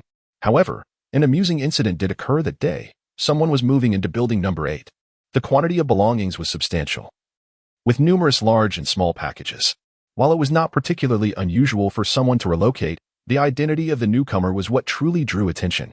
Although the individual was bundled up quite thoroughly, sporting oversized sunglasses that obscured half of their face, Xiao Wang, who daily fantasized about his goddess, recognized her at once. It was the renowned star, Yang Mi. Were it not for the task at hand and the presence of the goddess beside him, he would have been inclined to request an autograph and a photograph. Sister Mi, do you truly intend to reside here all alone? Inquired a slightly plump woman with black-rimmed glasses as she busily tidied up, her voice laced with concern. Oh, do not fret over me. I simply wish to enjoy a moment of solitude, Yang Mi replied, just having emerged from a shower, clad in a delicate white lace nightgown. Reclining on the sofa while savoring some plums. Despite the loose-fitting garment, it did little to conceal her figure. She casually crossed her legs, her fair feet gently swaying in the air, exuding a sense of grace. In this moment, she felt an unprecedented sense of relaxation. The incident involving the drugging had been thoroughly investigated. It was orchestrated by her husband to appease a certain influential figure. Initially, despair had enveloped her. After the revelation of the infidelity within her marriage, all her engagements and brand collaborations had come to a halt. Coupled with the betrayal of loved ones and the relentless scrutiny of public opinion, she had been utterly drained. Fortunately, over the past month, everything had been resolved. As for the incessantly trending topics online, she chose to disregard them. With the absence of her hectic work schedule, she found herself unexpectedly reminiscing about the man who had saved her. After extensive inquiries, she discovered his address and learned that he had acquired the penthouse in the Happiness New District. By a twist of fate, she purchased the unit beneath his and subsequently moved in. For reasons unknown, staying here instilled within her a profound sense of peace. She resolved to take a well-deserved break, to do nothing, to think of nothing, and simply rest. Very well, Sister Mi, shall we still seek to suppress the trending topics? The bespectacled, plump girl finished tidying up and sat on the side sofa, gazing at her with longing eyes. Yang Mi paused briefly, then continued eating. Never mind, she thought. The national goddess's infidelity, what could be more sensational than that? Unless it's the end of the world. All right, Mi, take good care of yourself. The plump girl unexpectedly shed tears. Yang Mi quickly sat beside her, wiping them away. All right, I'm not crying, why are you? I'm really fine. Be good, don't cry. Mi, I just feel so sorry for you. The plump girl sniffled a few times, then declared with determination, if I knew where that scoundrel who hurt you is, I wouldn't let him off. Little did she know, the scoundrel who harmed her beloved me was upstairs, embracing another woman. Youngmi gently patted her head. All right. I know you care about me. I'm really fine. You've been working hard lately. I'll give you a few days off. Then me. You must take good care of yourself. The plump girl reluctantly left. After closing the door, Youngmi sat on the sofa, browsing through the neighborhood group's gossip about Jiang Feng, and suddenly chuckled. Who would have thought that Su Lily would give birth to a black child? How ironic. Humph. Serves him right for treating me like that. Even recording a video. This is karma. Humming a tune, she dried her hair and lay on the bed, opening the game Honor of Kings, her fair calves swaying as she played. That night, Jiang Feng stood alone on the edge of the balcony, watching the property patrol car below through a telescope. The vehicle had been parked there for quite some time, and he was well aware of who was inside. To his astonishment, Hong Xuetao had sent someone to monitor him. Raising his hand to check the time, he squinted slightly. Tonight marked the moment he would collect the supplies from the eastern warehouse and dock. Glancing upward, he noticed the night sky was particularly clear, adorned with countless stars and a radiant moon, a rare sight in the city. However, Jiang Feng understood that this was an omen heralding the onset of the apocalypse. His eyes remained fixed on the heavens, unblinking. Suddenly, a flash of light streaked across the sky, followed by the extinguishing of all visible lights outside. A blackout. Jiang Feng surveyed his surroundings, only to find an expanse of darkness. It was time to act, ensuring today's operation would proceed without a hitch. He needed to momentarily evade the watchful eyes of Yu Qingtong and others downstairs. He moved to the opposite side of the terrace, where a high-rise emergency descent device hung. His landing was silent as he circled around to exit the community, then retrieved a motorcycle from his storage space. Donning a helmet as he sped towards the Walmart warehouse in the east. With the winds rushing past him, he felt liberated in his actions, knowing that tomorrow would usher in a frigid apocalypse. Soon, he arrived at a small grove near the warehouse, concealed his motorcycle, and changed into the latest tactical protective gear made from synthetic fibers. The helmet, vest, and knee pads were fortified to withstand explosives, while the remaining parts offered bulletproof protection. He was armed to the teeth.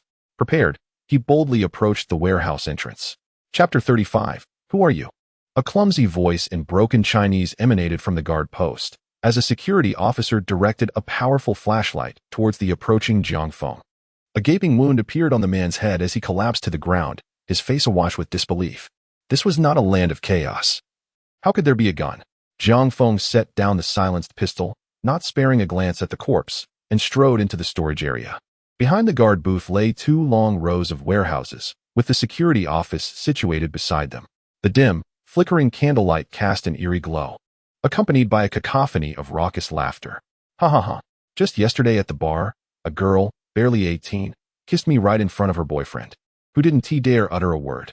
In the end, I took her away. Can you believe it? That feeling was simply exhilarating. Damn, Jack, you are incredible. Next time, I want it on the action too. Ha ha ha. I had heard rumors of cheap steaks around here, but I didn't believe it. Turns out it's true. I didn't even have to initiate a conversation.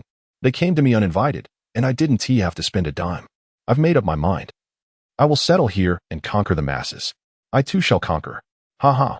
I will completely dominate this place, bending them all to my will. The clinking of bottles echoed, accompanied by an array of vulgarities. Suddenly, the door burst open as Jiang Feng entered. The sight that met him was as he had anticipated, a group of individuals, unmistakably from the land of chaos. Who are you? Where's John? One of them stood and questioned Jiang Feng. In Long Country, public safety had always been a priority, which had lulled them into a false sense of security. Their daily shifts consisted of drinking and merriment. Thus, upon seeing Jiang Feng, clad in full combat gear, they felt no fear. With a soft thud, the man who had questioned Jiang Feng crumpled to the floor, bleeding profusely, stirring deep-seated memories of terror within the others. By Jove, a firearm. He's brandishing a firearm. The cacophony of gunfire reverberated incessantly. Within moments, the 6 individuals inside were prostrate in pools of their own blood, riddled with bullet wounds to their heads and torsos, their visages etched with sheer terror. Jiang Feng, his countenance devoid of any emotion, meticulously ensured the demise of each and every one before pivoting and departing. He had metamorphosed into a remorseless, cold-blooded assassin. Emerging from the security division, he proceeded directly towards the warehousing precinct. In such an expansive storage depot, it was implausible that there were only a handful of security guards. En route, he encountered numerous American personnel on patrol. Irrespective of their identity, he bestowed upon them a generous offering of lead projectiles.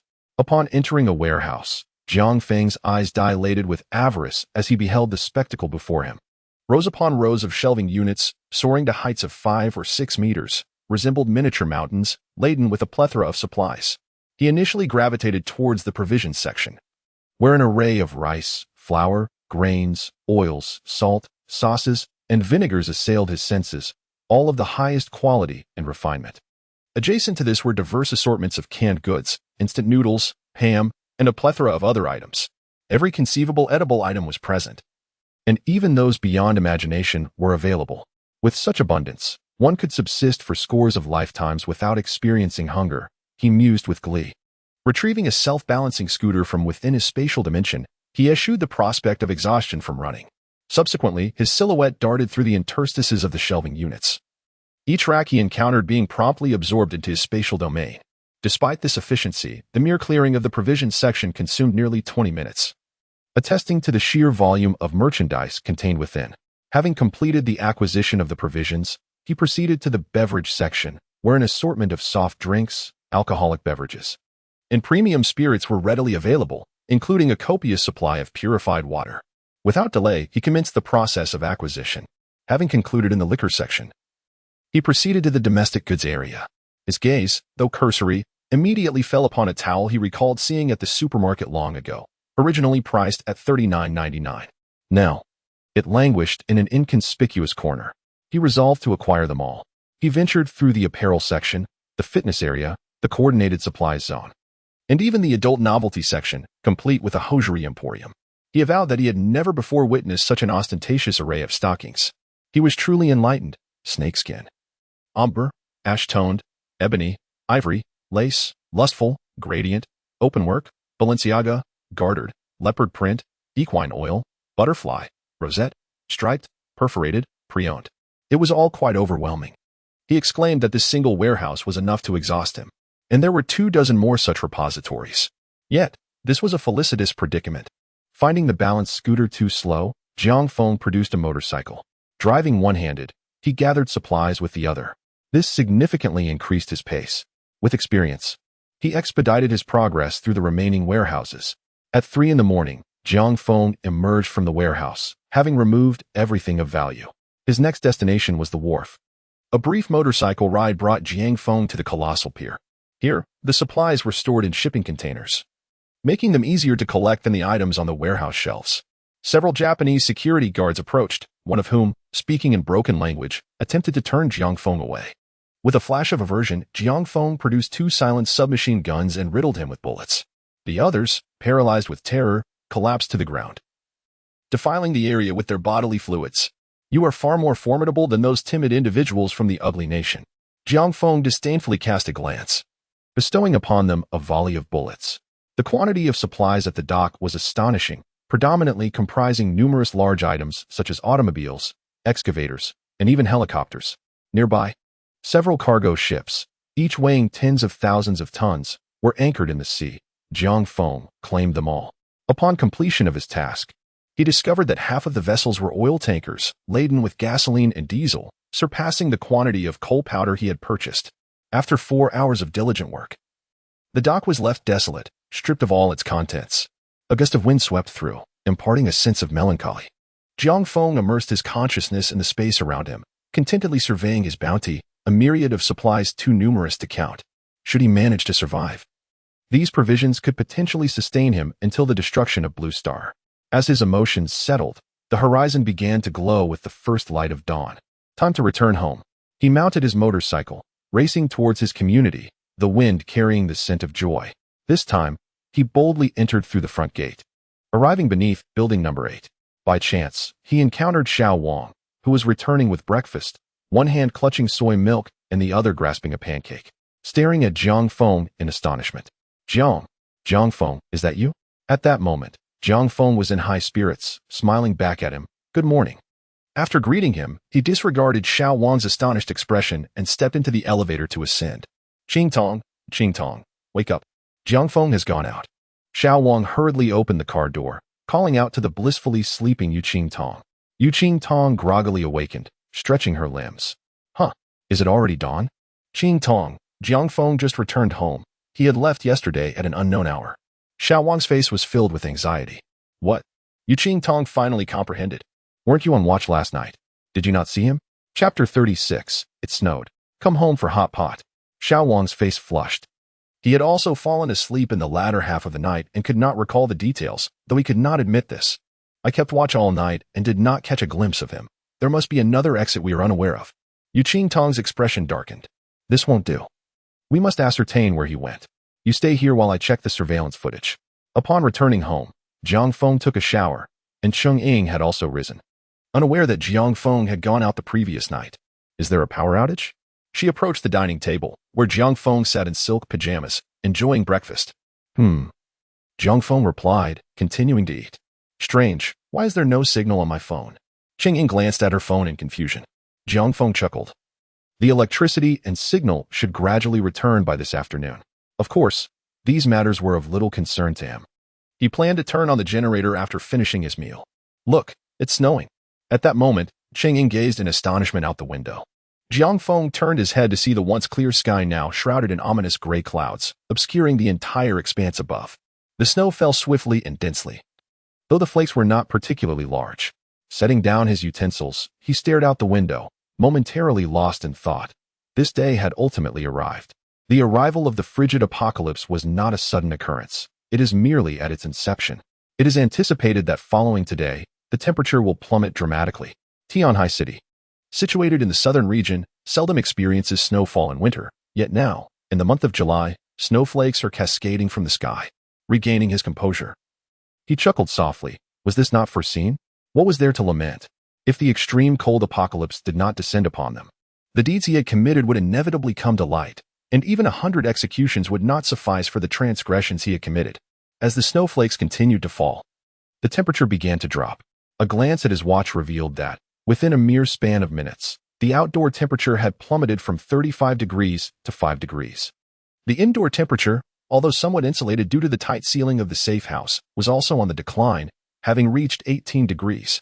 At this temperature, a distinct chill could be felt. Such cold. This cursed weather has even caused a power outage. Cheng Ying shivered and complained. Jiang Feng too sensed a tinge of cold. He stood up from the dining table and made his way towards the power generation room. Cheng Ying, intrigued, followed closely behind. Jiang Feng, undeterred by her presence, knew she lacked the necessary access to the corresponding rooms, rendering any attempts at sabotage futile. Upon arriving at a wall in the living room, Jiang Feng pressed a few buttons, causing the seemingly ordinary wall to gradually part, revealing a hidden entrance. What is this? Cheng Ying gasped in astonishment as she entered the room. Before her stood a towering structure, a mechanical contraption of black and gray, reaching a height of 3 meters. Beside it was a funnel-shaped storage container, filled to the brim with a dark, powdery substance. A metallic track connected the two. This is the apparatus that will enable you to harness electricity. Jiang Feng depressed the verdant button on the wall, retorting with a chuckle that the machinery comprised a thermal power generator, the sable substance naturally being pulverized coal. He had meticulously prepared everything, anticipating this moment's arrival. Concurrent with the button's activation, a subtle sound of treads arose as the coal powder commenced its transit into the generator. Ignition. The igniter engaged, the coal dust combusted, and the generator initiated its operation. Soon, electricity coursed through the wires. The local network signal within his watch had achieved full strength, enabling him to manipulate every facet of the room. With a few deft gestures, he activated the heating system, setting the temperature to a comfortable 23 degrees Celsius. Having completed these tasks, Jiang Feng retreated to the living room. Behind him, Cheng Ying wore a look of profound complexity. Initially, Jiang Feng had been merely an unremarkable employee under her supervision. Subsequently, she had intended to dismiss him, only to be threatened by his knowledge of her embezzlement of company assets. Later, she discovered his winnings of $2 billion from sports betting. In the wake of her denunciation and the ensuing events, she found herself utterly unable to comprehend the man before her. Who exactly are you? Cheng Ying inquired, unable to restrain her curiosity. Sensing the gradual elevation of the room's temperature, Jiang Feng stretched languidly, retorting playfully, Am I not your savior? Enough contemplation. Tidy the dining area. I shall retire for a brief slumber. Outside, a blizzard raged. while within, warmth and comfort prevailed, replete after a hearty meal. Invigorated by a hot shower, and with the fatigue of an all-night vigil weighing upon him, Jiang Feng could scarcely imagine the exquisite pleasure of a rejuvenating nap. At 4 in the afternoon, Jiang Feng arose, refreshed and invigorated. He positioned himself before the expansive floor-to-ceiling window on the balcony, gazing outward. The heavy snow continues to fall, blanketing the ground with a layer deep enough to cover one's ankles. Despite the substantial snowfall, the residents of Tianhai, who have rarely encountered such wintry conditions, are filled with curiosity. Below, numerous individuals clad in thick down jackets frolic in the snow, engaging in snowball fights and crafting snowmen, their faces radiant with joy. It is evident that they are reveling in the moment. Jiang Feng murmurs to himself, "Let us savor these fleeting moments of joy. After tonight, all will dissolve into nothingness." At that moment, a notification chimes. His phone has received a signal. It is an official warning regarding the snowstorm, urging everyone to secure their doors and windows and to minimize travel. He chuckles to himself, thinking that those with a modicum of foresight might take this opportunity to stockpile supplies, thereby prolonging their safety. With a casual swipe, he deletes the message and opens his contacts, lost in thought. Yang Mi, Lu Qingqing, Yu Lu, Zhang Mengyao, Lu Kiki, Zhang Nana, Cheng Ying. Among these women, with the exception of Yu Lu and Zhang Mengyao, he has had intimate relations with all. He has lost contact with Yang Mi and has no idea of her whereabouts, deciding to leave that to fate. As for the others, he intends to extend them an invitation, curious to see if they would be willing to join him. After all, caring for a few little companions could bring him delight. He first dials Lu Qingqing's number, inviting her over for a hot pot dinner that evening. Recently, Jiang Feng has been preoccupied, especially with Cheng Ying hiding in his home, resulting in limited communication with her. However, upon receiving his call, she responds with enthusiasm, readily accepting the invitation. As for Kiki and Nana, there is no need for a phone call. A message sent in their group chat prompts immediate agreement from both to arrive promptly. Subsequently, Yu Lu and Zhang Mengyao were each extended an invitation under the guise of a hot pot gathering.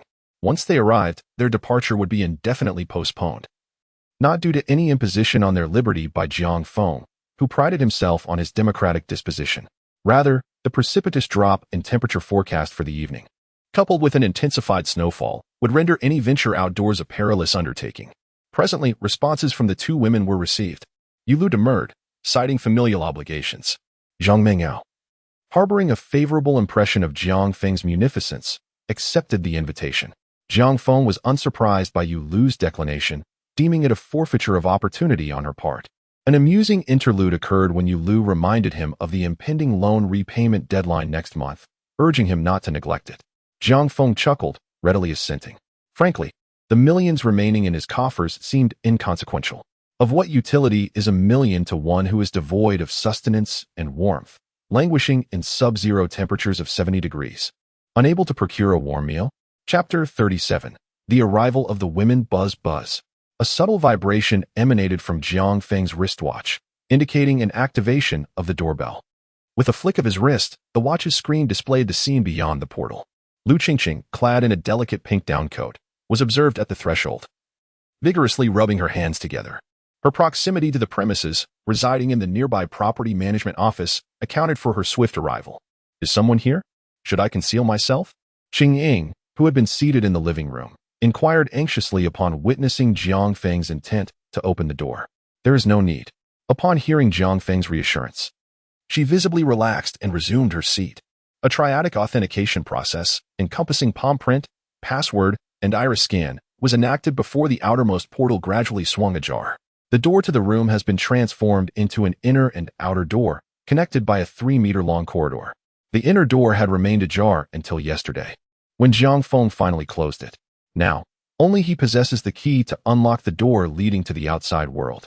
As soon as the outer door creaked open, Lu Qingqing was greeted by a wave of warmth. Startled, she stepped into the corridor, and in that brief moment, a rush of cool air surged inside. Yet, Lu Qingqing remained oblivious to it. All she felt was the heat. Once the outer door shut, the warmth intensified. She shrugged off her down jacket, revealing a cozy white sweater beneath. It wasn't until the temperature in the corridor returned to its previous comfortable state that the inner door at the end slowly swung open, revealing Jiang Feng standing there with a smile. "Jiang Xiao," Lu Qingqing exclaimed joyfully as she rushed into his embrace. I missed you so much, she added, her tone playful. All right, go change into something else. Aren't you hot in all those layers? Jiang Feng chuckled, gently patting her head. Okay, Lu Qingqing replied, her cheeks flushed. Beads of perspiration already forming on her forehead within that short span. Jiang Feng directed her to a room before turning back to the living room. Who is this? Lu Qingqing asked, taking a few steps forward to notice Qing Ying sitting on the sofa with a stern expression.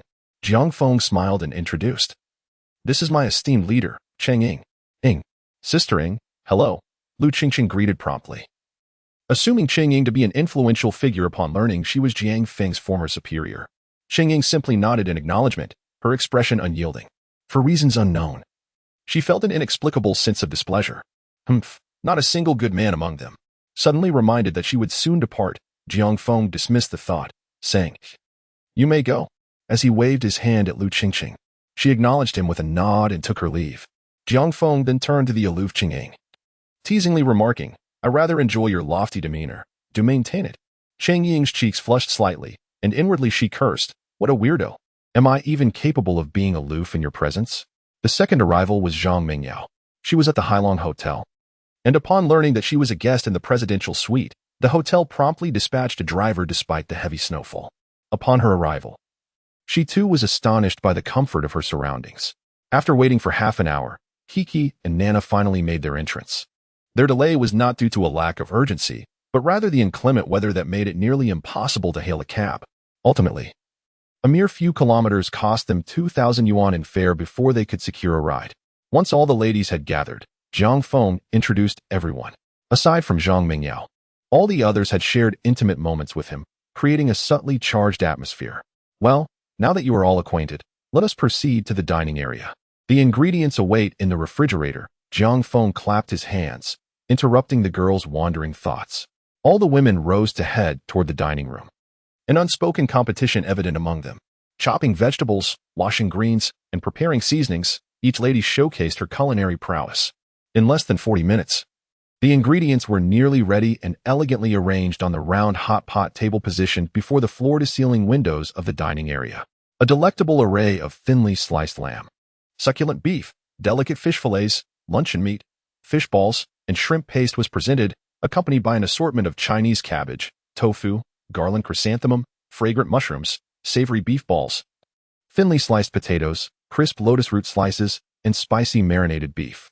To complement the feast, there was an ample selection of red wine, white wine, beer, baijiu, foreign liquor, huangjiu, yogurt, orange juice, cola, and Sprite, among other beverages. A conscious decision was made to limit the seafood selection, as an abundance of it had been consumed in recent days. The centerpiece of the table was an embedded hot pot, divided into two sections, one brimming with a rich, spicy beef tallow broth, and the other filled with a delicate mushroom-infused consomme. As the broths reached a rolling boil, Jiang Feng, seated at the head of the table, initiated the commencement of the meal with a cheerful let's eat. Kiki, Nana, and Zhang Mingyao were seated to his left, while Lu Qingqing and Cheng Ying occupied the seats to his right. The scene was set, a symphony of flavors, the warmth of companionship, and the mesmerizing dance of snowflakes outside the window. Nothing could surpass the simple pleasures of life in that moment. The group savored each bite, their spirits buoyed by the enchanting winter landscape. Time, as it often does when one is enjoying themselves, seemed to slip away unnoticed. Nearly 3 hours had passed in a blur of laughter and conversation. The ladies, flushed and radiant from the copious amounts of alcohol they had consumed, were a sight to behold. Suddenly, the lights flickered on. Jiang Feng glanced out the window, noticing that the previously candlelit windows of the building across the street were now illuminated. The women, however, paid little attention to this occurrence, dismissing it as a minor inconvenience. They were confident that the storm, no matter how fierce, would soon subside. Lu Qingqing, emboldened by the alcohol, was passionately recounting her grievances to Kiki and Nana. Jiang Feng overheard snippets of her story, learning that her superior, Wei Hong, had been persistently attempting to coerce her into a compromising situation, only to be met with unwavering refusal. As a result, Wei Hong refused to distribute the commission from the sale of the prime property and conspired with Zhang Bao to attribute the commission to Zhang Bao, while he himself pocketed the lion's share. Moreover, he threatened Lu Qingqing with dismissal if she did not comply. For days, Lu Qingqing sought ways to contact headquarters to lodge a complaint against Wei Hong, unaware that Wei Hong had ties with higher-ups who also benefited from their dealings. Who would pay heed to a mere manager like her? Indeed, that was over 500,000. I must report him, Lu Qingqing thought. Her cheeks flushed with indignation as she clenched her fists. The other women were equally incensed, voicing their condemnation of Wei Hong incessantly. Jiang Feng lit a cigarette, took a few puffs, and slowly inquired, "Is Wei Hong in the community?" "Yes, he has also purchased a unit in the new district, specifically in Building 10, Lu Qingqing replied. Jiang Feng stood up and walked to the floor-to-ceiling window, facing the snowy landscape below. "Call him now and tell him you have agreed to his demands. Ask him to come to the base of Building 8. Lu Qingqing hesitated. It's unlikely to reclaim 500,000 just through reporting. Bring him over. I will handle him for you, Jiang Feng stated, his expression impassive, his tone nonchalant. Jiang Xiao, are you planning to give him a beating? What if he reports it to the police? Lu Qingqing asked, puzzled. It's not worth engaging in illegal activities over such a sum. Despite her desire to recover her commission and vent her frustration, Lu Qingqing was unwilling to involve Jiang Feng in unlawful actions. Jiang Feng smiled, whether genuine or feigned. He appreciated her concern for him. Don't worry, just get him to come. Chapter 38. A direct shot. Jiang Feng harbored a profound disdain for those who delayed paying wages. And moreover, Lu Qingqing was his own. His woman was one whom only he could bully. Anyone else who dared to encroach upon her would undoubtedly face repercussions. Upon reaching Wei Hong, Lu Qingqing dialed his number, and the old rascal, upon hearing her voice, was instantly elated, neglecting to inquire about the reason, and hastily made his way to building number 8. You all continue to eat. Qingqing, come with me, Jiang Feng instructed as he led Lu Qingqing upstairs, leaving the other women exchanging puzzled glances. On the third-floor terrace, the fully enclosed glass shielded them from the biting wind and snow, creating a warm and inviting atmosphere.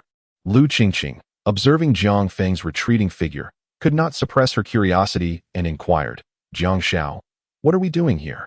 Weren't we supposed to confront Wei Hong? Why go down? It's freezing down there. We can resolve matters just as effectively up here, Jiang Feng replied with a casual smile. This only deepened Lu Qingqing's confusion. The pair arrived at a small protruding structure at the edge, seemingly suspended in midair. Jiang Feng utilized a fingerprint scanner to gain entry, with Lu Qingqing following closely behind. Inside, the room was spacious, with glass walls on 3 sides offering an unobstructed view of the outside scenery. Strangely, at the center of each glass wall was a black rubber area the size of a grinding disc, encased in a layer of pure steel shielding. An expert would immediately recognize this as a shooting port. After a brief wait, Lu Qingqing's phone rang. It was Wei Hong. Qingqing, I've arrived. Where are you? Lu Qingqing glanced at Jiang Feng, who whispered, just tell him you'll be down shortly. Lu Qingqing conveyed the message faithfully, hanging up the phone. Under Lu Qingqing's puzzled gaze, Jiang Feng, standing beside the cabinet behind the door, accessed it by placing his palm on a sensor, revealing a black elongated box. This was, in fact, an item he had retrieved from another space, merely concealed by the cabinet's facade. What is this? A gun. Lu Qingqing's eyes widened in disbelief as she gasped. Jiang Feng extracted a Barrett rifle from the dark box, raising the protective cover over the firing chamber, allowing the entire muzzle and a specially designed scope to protrude through a rubberized casing, effectively shielding against the biting cold. Through the scope, Jiang Feng spotted a plump figure, tightly bundled, shivering in the frigid air just outside the single door. Inhaling deeply to steady his breath, Jiang Feng pulled the trigger. Bang! Lost in a reverie, Wei Hong was instantly struck down, his blood spilling onto the snow, freezing almost instantaneously. What was that sound? A gunshot? Not far from Building 8. Yu Qingtong and Xiao Wang, clad in thick down jackets, were preparing to leave when they suddenly heard the gunfire. Let's check it out. Yu Qingtong's expression turned serious. But Team Hong instructed us to return immediately, Xiao Wang responded hesitantly. If you won't go, then I shall. Yu Qingtong shot him a sidelong glance, expressing her dissatisfaction with a soft huff. Since when did sycophants gain a voice? After a brief internal struggle, Xiao Wang reluctantly followed along. Earlier that morning, Yu Qingtong had intended to investigate the surveillance footage at the property management office, only to discover upon arrival that there was a power outage, forcing her to return and continue monitoring Jiang Feng. She had not been waiting long before the snowfall began, and as the temperature plummeted, she and Xiao Wang had to take turns going home to change their clothes. They had been on standby until just a few moments ago when the two received a call from Hong Xuedao. A tragic incident had unfolded at the Walmart warehouse in the eastern part of the city in the adjacent dock, where numerous lives had been lost and all stored supplies had mysteriously vanished. Such a grave matter certainly warranted serious attention, prompting the Public Security Bureau to mobilize all available personnel. As for Cheng Ying, her economic crimes would have to take a back seat. Before long, Yu Qingtong and Xiao Wang arrived at the foot of Building 8, where a large crowd of onlookers had already gathered. Goodness, the scene is truly gruesome. Is that not Manager Wei from the property management? Someone exclaimed. Ugh, I can't handle this. Another individual, upon seeing the body, retched. Xiao Wang pushed through the throng of spectators, calling out, "Make way, make way. We are law enforcement officers. Please do not disturb the crime scene." Displaying his credentials, he parted the crowd, while Yu Qingtong stepped directly inside, momentarily taken aback by the sight before her. On the pristine white ground lay a corpulent figure sprawled on his back, a quarter of his bald head brutally shattered, with blood congealed on the icy surface behind him. The force implied the use of a heavy sniper rifle. How could such a weapon be present here? Confused, Yu Qingtong quickly regained her composure, crouched down, and brushed away the snow to uncover a bullet. Tracing the location of the bullet, she deduced it had originated from the direction of Building 8, and only from the upper floors. After a brief contemplation, she resolved to identify the perpetrator. Taking out her phone, she dialed Hong Xuetao, and the call was quickly answered. Upon hearing Yu Qingtong's account, Hong Xuetao fell silent. In Longhua, a death was indeed a serious matter. Currently, they were unable to spare additional personnel, he instructed. Yu and Xiao Wang secure the scene and are permitted to conduct a search of Building 8. After Hong Xuetao finished his instructions, he hung up the phone. He was still at the scene on the dock, conducting an investigation. The perpetrator had displayed extreme cruelty, leaving many victims' bodies brutally mangled. Most significantly, the deceased were all foreigners, which posed a serious diplomatic crisis that required utmost attention. Yu Qingtong and Xiao Wang dispersed the crowd of onlookers, erecting a barrier to shield the site of the tragedy. She then instructed Xiao Wang to guard the scene, while she began her inquiries into the residents of Building 8. In the safety room on the first floor, Jiang Feng lounged on the sofa, casually crossing his legs. To his left, Nana was handling a cigar, though her hands trembled slightly. The women surrounding them appeared pale, their limbs cold. Someone had died. Having lived in an era of peace, they had only encountered death during funerary rites. None had witnessed a corpse before. Moreover, although the 38th floor offered a lofty vantage point, it did not obscure their view of the scene below. They all clearly saw the disfigured remains of Wei Hong, whose head was reduced to a mere quarter. A few among them, still in disbelief, even took out their phones to zoom in for a closer look, only to recoil in horror. Jiang, young master, this, we won't get arrested, will we? Lu Qingqing stammered, her lips quivering as she cast a fearful glance at Jiang Feng. Jiang Feng smiled reassuringly and replied, "Do not worry, no one will apprehend you. But, someone has died." Lu Qingqing remained uneasy. The other women were equally restless, with Zhang Mingyao rising to leave. "Mr. Jiang, I assure you that what has transpired here will remain confidential. I sincerely appreciate your hospitality." She had merely come for a meal of hot pot, never anticipating such an incident. Had she known this would transpire, she would have certainly refrained from coming here. At this moment, Nana had finished with her cigar, and a faint aroma of tobacco wafted through the air. Jiang Feng took it, inhaling deeply, allowing the scent to intensify. As he had previously stated, Jiang Feng never imposed his will on others. Glancing up and down at Zhang Mingyao's exquisite and alluring figure, he remarked with a subtle smile, "You may leave, but returning will not be so effortless." Chapter 39. This is the gift I bestow upon you. Leave. The temperature had plummeted once more, and the snowfall had intensified, accumulating to nearly calf-deep outside. How could she possibly depart? Walk home. After tonight, as the temperatures dropped sharply and the snow continued to fall heavily, a frigid apocalypse loomed. Having relished the warmth and comfort of the safe house, she would ultimately find herself begging to return. Of course, Jiang Feng would likely permit her re-entry, for he held a certain fondness for Zhang Mingyao. However, by then, her status would be entirely transformed. Zhang Mingyao shot him a glance, her eyes filled with indifference.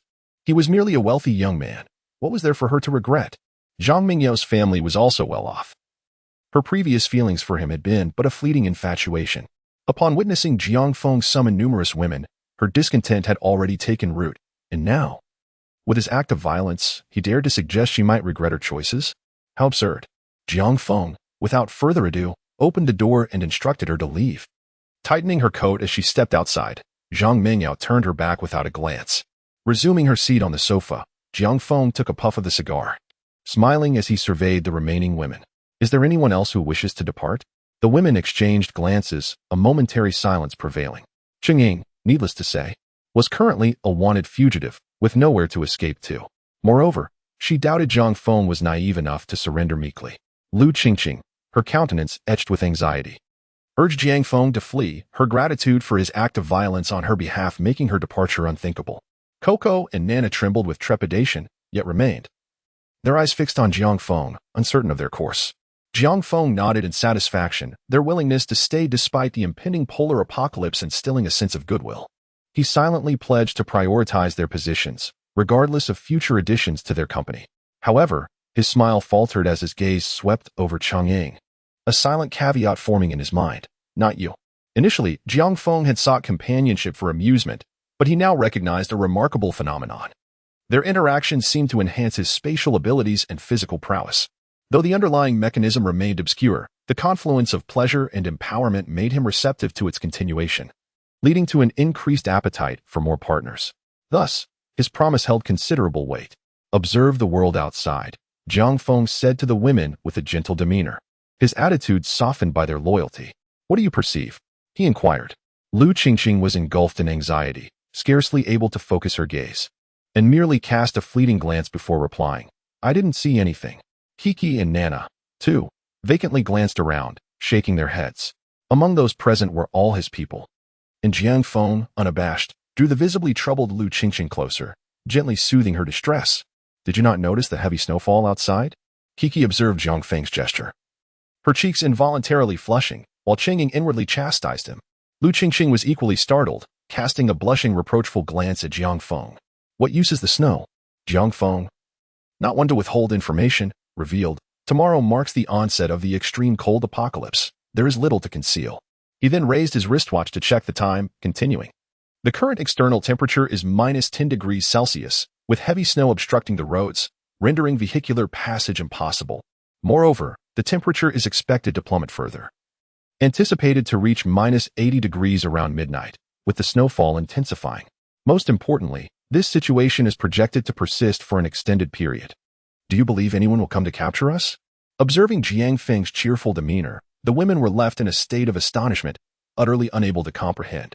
Cheng Ying's eyes widened in disbelief as she exclaimed, -80 degrees? How is that possible?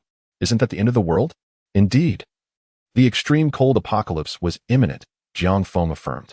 No, it cannot be. How could it be? It's merely August snow. It cannot be the end of the world, Cheng Ying stammered, evidently skeptical. Jiang Feng shrugged. If you choose not to believe me, that is beyond my control. You shall see tonight whether I speak the truth. All right, you three, please tidy up the dining area. Having spoken, Jiang Feng lifted Princess Lu Qingqing into his arms, disregarding her startled exclamations as he made his way towards her designated chamber. In an old neighborhood, at the Su residence, Su Lily lay wrapped in her blankets, her child wailing beside her, yet she paid no heed.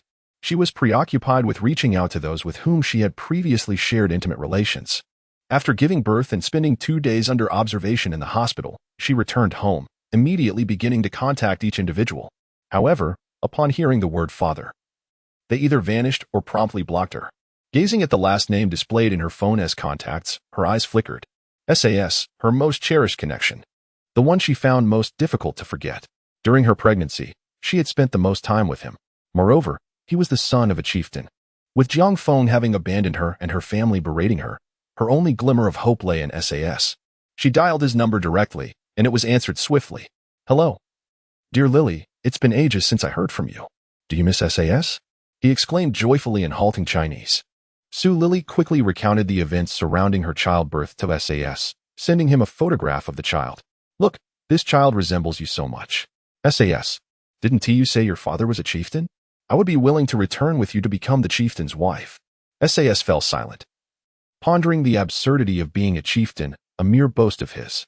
Besides, the dragon country was akin to paradise. There was no way he would return to that desolate place. He had recently found favor with a wealthy woman, and now, out of the blue, she presented him with a child. Was that a predicament? Oh, my dearly, I am overjoyed and deeply in love with you. This child is my gift to you. However, my mother has passed away, and I must leave for a while. Goodbye. Beep. Beep. Listening to the busy tone on the phone, Su Lily was stunned. Before she could process her emotions further, the impatient voice of Su Dafu echoed from the living room. Damn it, it's so noisy, shut that thing up for me. Or I'll kill him. The last hope was gone, and even Sister Eileen had left him. Su Dafu was now like a firecracker, ready to explode at the slightest touch. Hearing the scolding, Su Lily trembled in fear and quickly took half a sleeping pill from the drawer, placing it in the baby's bottle to feed the child. With no one in the house to speak for her, she had been beaten into submission these past few days. Chapter 40. Let me cooperate with you? Are you even worthy? We absolutely cannot let this go, Su Dafu shouted towards the bedroom, his eyes fierce. On the side sofa, Su Digang sat smoking. The traces of swelling still faintly visible on his face. That's right, we absolutely cannot let this go, he said with a vicious expression, as if he could devour Jiang Feng alive. After they spoke, the living room fell into silence again. It's easy to talk tough, but in a society governed by law. What could they do? The more Su Dafu thought about it, the angrier he became. With a loud slap, he struck his wife beside him. Look at the cursed child you've borne, a money-losing burden. Huang Guifan, slapped, was momentarily dazed. What does this have to do with me? She immediately reacted, clawing at Su Dafu's face like a mad dog that had been stepped on, screaming all the while. You old fool, lacking any capability, taking your frustrations out on me. You want to escape unscathed. Su Dafu, unwilling to yield, cursed in dialect while grappling with his wife. Please, stop fighting. Enough, Su Digang exclaimed, tossing his cigarette aside and stepping in to separate them. In the bedroom, Su Lily heard the commotion outside and quietly sighed in relief. It mattered little who emerged victorious, as long as she remained unharmed. What purpose does this infighting serve? Su Digang, being the younger and stronger, swiftly pulled his parents apart. Huang Guifan sat on the floor, sobbing uncontrollably, berating Su Dafu for his lack of conscience. Meanwhile, Su Dafu lounged on the sofa, smoking, his face marred by scratches and blood. Dad, let's not forget that Jiang Feng assaulted me, and he has been with my sister for quite some time. We must demand compensation for emotional distress. After a moment of contemplation, Su Digang finally spoke. What do you propose we do? Su Dafu asked darkly. We should devise a plan to move in with him. If he refuses to pay, we simply want to leave, clinging to him relentlessly. As he spoke, Su Digang's eyes brightened. An even more audacious idea struck him. Dad, don't you know someone back home who makes coffins? We could craft one, carry it to his house, and threaten him that if he doesn't pay, my sister will perish right there. Su Dafu pondered for a moment, then nodded in agreement. Very well, let us proceed with that plan. Those who have nothing to lose fear not the well-heeled, though it pains me to admit, we must resort to the underhanded tactics suggested by Xiao Gang, akin to a foul odor that clings to one's presence. Just then, a buzzing sound interrupted. Someone was ringing the doorbell. Engrossed in the throes of amorous dalliance, Jiang Feng casually glanced up to find the stern visage of Yu Qingtong at his door. He activated the intercom. You, beauteous Miss Yu, what brings you here? Do you perhaps yearn for my presence? Yu Qingtong, taken aback by the sound of labored breathing emanating from the intercom, paused momentarily. Are you engaged in physical exercise? The building's property manager has been fatally shot. I am compelled to conduct an investigation of the high-rise residence. Your cooperation is required. She stated her purpose directly. After a protracted silence, punctuated only by the faint murmur of a woman's voice, Yu Qingtong, despite her naivete, surmised the nature of Jiang Feng's activities. Her face flushed crimson with indignation. Jiang Feng, I demand your immediate cooperation with the search. Still, there was no response. After an extended interval, Jiang Feng's indolent voice finally emerged. What do I care about some dead property manager? His demise is of no consequence to me. Yu Qingtong's brow furrowed. Jiang Feng, it is every citizen's civic duty to cooperate with law enforcement. Who do you think you are to demand my cooperation? Are you worthy of it? I will offer you a proposition. Grant me the pleasure of your company for a single night, and I shall deign to cooperate. Stunned by the words emanating from the intercom, she was rendered speechless. As a law enforcement officer of considerable beauty and pedigree, she had never lacked for suitors, each eager to fulfill her every whim. Jiang Feng had previously exhibited a clear desire to court her, yet now he dared to utter such vulgarities. How dare he? You are utterly deranged. Open this door immediately, or I shall be forced to resort to coercive measures. She clenched her fist and struck the intercom forcefully, issuing a direct threat. Regrettably, the walkie-talkie remained unscathed, ensconced within the steel door. Very well, I await your coercive measures, Jiang Feng remarked nonchalantly before severing the call. In a fit of frustration, Yu Qintong kicked the heavy door several times, only to find her efforts futile, save for the pain in her foot. Just you wait. She seethed, leaving a menacing remark before turning away. She resolved to seek out a locksmith registered at the bureau to gain entry. That rogue would soon face the consequences. In Lu Qingqing's bedroom, a worried expression adorned her face as she sat at the edge of her bed, her lustrous black hair cascading down, obscuring the enchanting view before her. Jiang Feng, with a smile, reassured her, "Of course, there is nothing to worry about." He glanced at his watch, observing Yu Qingtong's departure without any attempt to intervene. Once the night passed, and she found herself cold, hungry, and without a refuge, how long would she endure? Only by experiencing the true depths of a frigid apocalypse would she come to appreciate the comfort of the safe house and recognize the value of their circumstances. By that time, it would be the perfect moment to win her over, for he had a fondness for her robust persona. This spirited little firecracker would undoubtedly bring him much delight.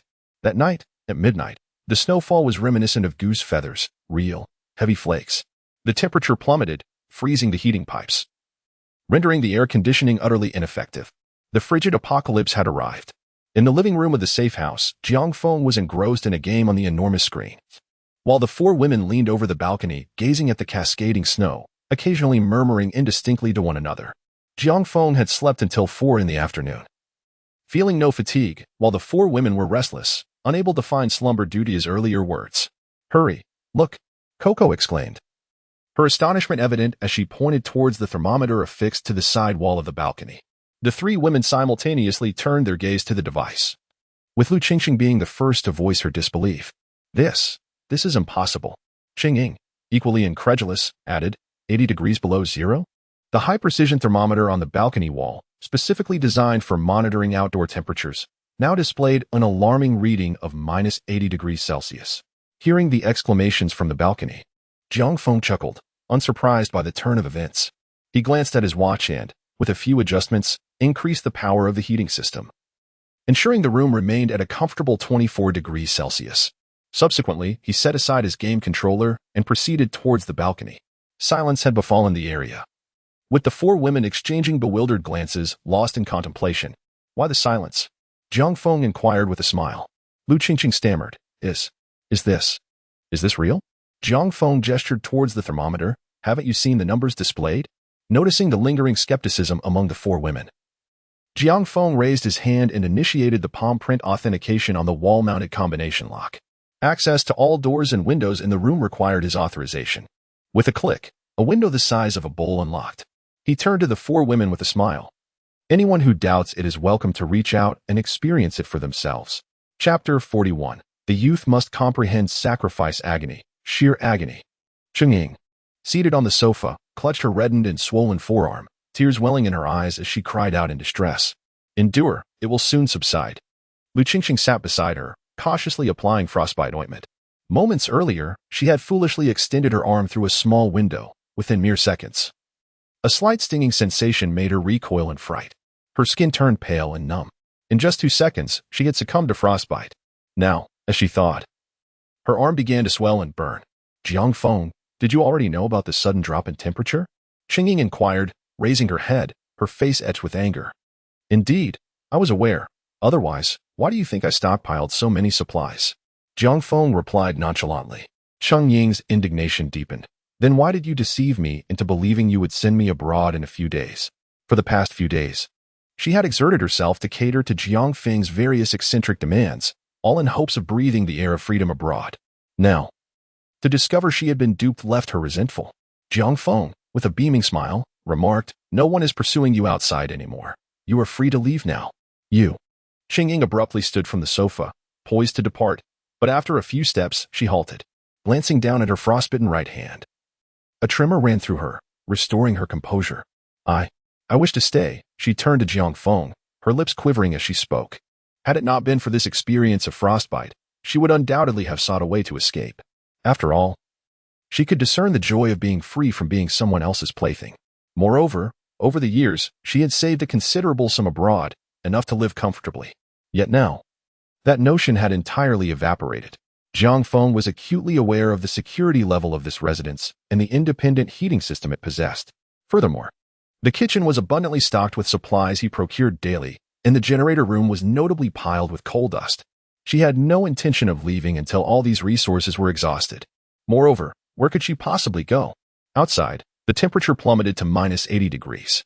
A glance from the balcony revealed that, in comparison to the height of the trees, the snow had accumulated to nearly half a meter. Even if she were fully equipped, how far could she truly venture? At most, a few hundred meters before succumbing to the freezing cold. Do you believe this is a free market, where one can come and go as they please? Jiang Feng remarked, his gaze upon her indifferent. Under the scrutiny of Jiang Feng's cold eyes, Cheng Ying shuddered. After days of interaction, she had sensed his unyielding demeanor. If she were to be cast out, how could she possibly survive? With nothing to her name, what compelling reason could she offer to remain? It seemed there was no alternative. After a brief moment of internal conflict, she reached a resolution. Slowly approaching Jiang Feng and kneeling before him, gazing up with a mixture of desperation and resolve. Master, I implore you, allow me to stay. I am willing to do anything for you. Lu Qingqing, Lu Kiki, and Zhang Nana were taken aback, their mouths agape. Cheng Ying's current predicament astonished them even more than the news of the apocalypse. Through their brief acquaintance, they had come to recognize Cheng Ying's aloof nature. Yet they never anticipated such a turn of events. Jiang Feng lifted her chin and brazenly scrutinized her, a smile playing upon his lips. This is precisely the effect I desire. To thrive in this environment, one must clearly discern the hierarchy of power. Those who provoke displeasure must be prepared to relinquish everything they currently possess. Feeling a bit peckish, I shall prepare some barbecue for a midnight snack. Jiang Feng instructed with a wave of his hand. The four women rose and made their way to the kitchen, while he reclined on the sofa, continuing his game. Ding ding. The phone resting on the table chimed. Upon picking it up, he discovered it was an official notification urging everyone to secure their doors and windows. Be wary of frostbite, minimize travel, refrain from spreading rumors, and trust that the authorities would handle the situation appropriately, advising against hoarding supplies. Jiang Feng scoffed. Only a fool would believe such nonsense. Opening the group chat on green letter, he noted a flurry of messages, 999 notifications. Goodness, what kind of weather is this? I was snug in my bed, only to be roused by the cold. Have you all seen the news? It's a chilling -80 degrees outside. And my heating pipes have burst. Enough with the complaints. The air conditioning is futile, blowing only frigid air. Were it not for the tape I used to seal the window seams, I fear I might freeze to death. Goodness, I live on the ground floor. And the snow is nearly at my window level. Will I be buried alive? On the first day of this extreme cold, many found themselves unable to sleep from the chill. Fortunately, they engaged in conversation within the group chat. The most households typically had enough supplies to last 3 to 5 days, alleviating their panic. Only a few households experiencing sub-zero temperatures contemplated whether to procure additional supplies, but their concerns were swiftly quelled by Aunt Zheng from the neighborhood committee. Do not hoard supplies. And do not create trouble for the authorities, she admonished. The current cold wave is expected to last no more than 2 or 3 days. And our neighborhood committee will assist everyone in overcoming this snow disaster. We must place our trust in the authorities. However, several homeowners have once again voiced their dissent. What if it lasts longer than 2 or 3 days? If we run out of food and water, will we not perish? One contended. Indeed. If we don't purchase supplies now, prices will skyrocket. It is most prudent to buy while we can. Upon hearing someone challenge her authority, Aunt Zheng immediately intensified her tone. Do not believe or spread rumors. You few should refrain from inciting panic here. If anyone continues to speak nonsensically, do not blame me for reporting them for disseminating false information. The younger generation truly lacks awareness. If everyone harbored such selfish thoughts, chaos would surely ensue. The group, overwhelmed by Aunt Zheng's barrage of rhetoric, fell silent. Others joined in the uproar, resolutely vowing to follow the official guidance and navigate this crisis under the committee's leadership. Observing those who fawned over her, Aunt Zheng felt a surge of pride and encouraged her admirers further in the chat. Jiang Feng leisurely watched the unfolding drama in the group. It suited him perfectly that everyone adhered to Aunt Zheng's whims, as waiting at home for demise seemed the best option. In his previous life, many in this locality had purchased his meat. They had to perish slowly, otherwise he would find little amusement. Aunt Zheng, increasingly emboldened, suddenly recalled a recent incident where Jiang Feng had mocked her and, noticing his peculiar behavior in recent days, directly tagged him to voice her accusations. Jiang Feng, I have noticed that you have stockpiled quite a bit of supplies lately. Given the current snow disaster, You must not behave as you did before. You need to be aware of the situation and refrain from causing trouble for those above you. Do you understand? If I catch you hoarding supplies again, do not blame me for being unsympathetic. Jiang Feng was bewildered. Is this what they call a fool? He hadn't uttered a word, yet this old hag seemed to have lost her mind, seeking out discord for no reason. Chapter 42. Enduring Old Wrongs. Zheng Dema. Do you really think that if you say it will stop in 2 or 3 days, it will? What if it doesn't? If we run out of food and water? Will you take responsibility for everyone? I believe the apocalypse is approaching, and it would be wise for everyone to stockpile supplies to avoid starvation. Initially, the other residents resonated with Jiang Feng's first statement, as they too were concerned about the potential duration of the snow disaster. However, upon reading his second statement, they all thought the previous rumors were indeed true. Jiang Feng had lost his sanity. Brother, your most pressing task now is to uninstall the Tomato Novel app. Some members of the group began to ridicule Jiang Feng, while others directed their questions at Zheng Dema. Zheng Dema. There is some merit in what Jiang Feng says. While an apocalypse is unlikely, if the snow continues for several more days and there is no food at home, will you take responsibility for everyone? Zheng Dema, stop playing dead. If there is no food, can you help everyone find some? Zheng Dema curled up in her blanket, shivering from the cold, yet even in such frigid weather, the fire of her anger could not be extinguished. Jiang Feng. That wretched creature was not only spreading rumors of the apocalypse in the group, but was publicly challenging her authority as a representative of the neighborhood committee. How much can one endure before it becomes intolerable? Rest assured, I speak on behalf of the neighborhood committee. This snow disaster shall soon pass, and there will be no shortage of supplies. Trust in the authorities, she declared. Subsequently, she shared a screenshot of Jiang Feng's message in the group chat. Jiang Feng. This serves as evidence of your dissemination of rumors, which has incited panic. I have preserved this, and Zheng threatened, tagging Jiang Feng as she sent the screenshot. You are spreading apocalyptic rumors. I have documented your actions and will report them once the snow ceases. Upon reading the threatening messages in the group, Jiang Feng chuckled to himself, thinking them utterly foolish. He was about to unleash a torrent of insults upon Aunt Zheng when a thought struck him, halting his actions. While berating Aunt Zheng would bring him satisfaction, it would simultaneously undermine her authority. What if the homeowners began to awaken to the reality of their situation? On the first day of this frigid apocalypse, there were still some supplies available at the nearby supermarket, though venturing outside posed a risk of frostbite with proper insulation. Acquiring some essentials was not entirely out of reach. Of course, this was limited to the vicinity, but even so, Jiang Feng was reluctant. Witnessing their utter despair and struggle was his true desire. Be sure to follow Aunt Zheng closely. Do not fall behind. Jiang Feng's eyes darted about as he feigned fear in the group chat. Oh dear, Aunt Zheng, please do not report me. I am quite timid and cannot withstand such fright. He urged everyone to heed Aunt Zheng's words, to trust in the authorities and the neighborhood committee, and to remain safely at home. Together, we shall overcome this challenge, he proclaimed, adding a few uplifting emojis to his message. The initially restless individuals within the group, upon witnessing even the rebellious Jiang Feng yield, quelled their desires to venture out for supplies, obediently retreating into the slightly warmer confines of their bedding. Master, have some grilled skewers. At that moment, Ching Ying approached, offering several freshly grilled lamb skewers. Jiang Feng set aside his phone, casting a smiling glance towards her. Indeed, a shrewd individual capable of leadership, she had swiftly discerned her role. Hearing Ching Ying's words, Lu Qingqing and the other two in the kitchen exchanged glances, inwardly resenting her eagerness. They understood the necessity of relying on Jiang Feng now, but the abruptness with which her former leader addressed him as master was disconcerting. Partaking a few bites first. Despite her attentiveness, Jiang Feng remained cautious about consuming her cooking indiscriminately. Who knew if she harbored resentment and sought to harm him? Appearances can be deceiving. Previously, in times of peace, the constraints of law allowed for some leniency, but in this apocalyptic era, utmost vigilance was paramount. Ching Ying paused, somewhat perplexed by Jiang Feng's intentions, but having recently incurred his displeasure, she dared not inquire. For now, she could only submit and await the cultivation of a more intimate rapport before broaching other matters. Observing Ching Ying sampling each skewer, Jiang Feng then accepted the offering. Fetch a few cans of beer, chilled Budweiser. Ching Ying turned and happily complied. After concluding their late-night repast, Jiang Feng instructed Lu Qingqing, Kiki, and Nana to clear away the remnants while he escorted Ching Ying to her chamber. Click, the door sealed shut. Jiang Feng settled into a chair, his countenance impassive, devoid of emotion. Ching Ying shuddered, a sense of unease rising within her. Today, I must endure the trials once more. What is happiness? Happiness is when others are cold and hungry, shivering beneath their blankets, while one enjoys a hearty meal and retreats under a light silk quilt in a comfortably warm environment, drifting into a deep slumber until awakening naturally.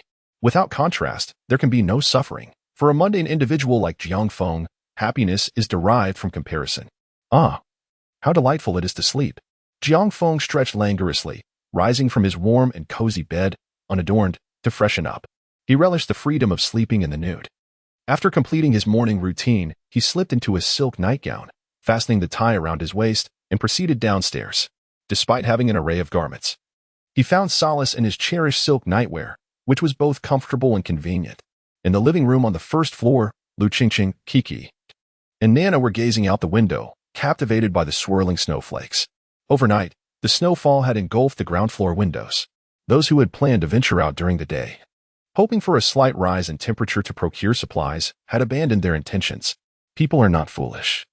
They cannot be swayed merely by the casual remarks of a neighborhood committee member. Alas, it is now too late to go out. Ding! The elevator door in the living room opened, and Jiang Feng stepped out. Is Chungying still asleep? He leaned against the sofa, his feet propped on the table, exuding an air of languor, akin to a salted fish.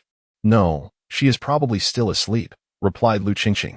Go check. If she is awake, call her out. He lifted his gaze to glance at the time. I'll go.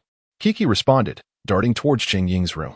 Jiang Feng once again beckoned to Nana, mimicking the act of smoking, and she obediently retrieved a cigar to indulge in.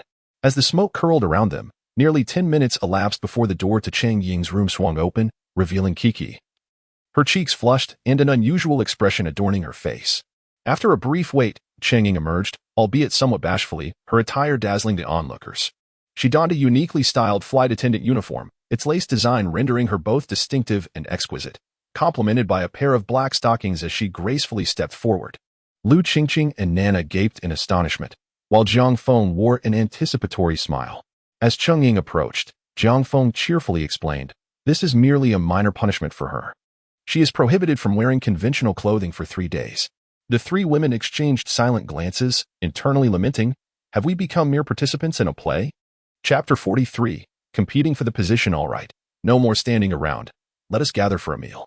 Jiang Feng rose and made his way to the dining area.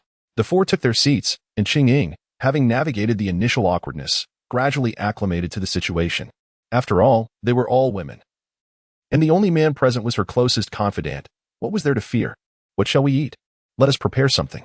Observing the barren table, Lu Qingqing stood to make breakfast. You need not do so today.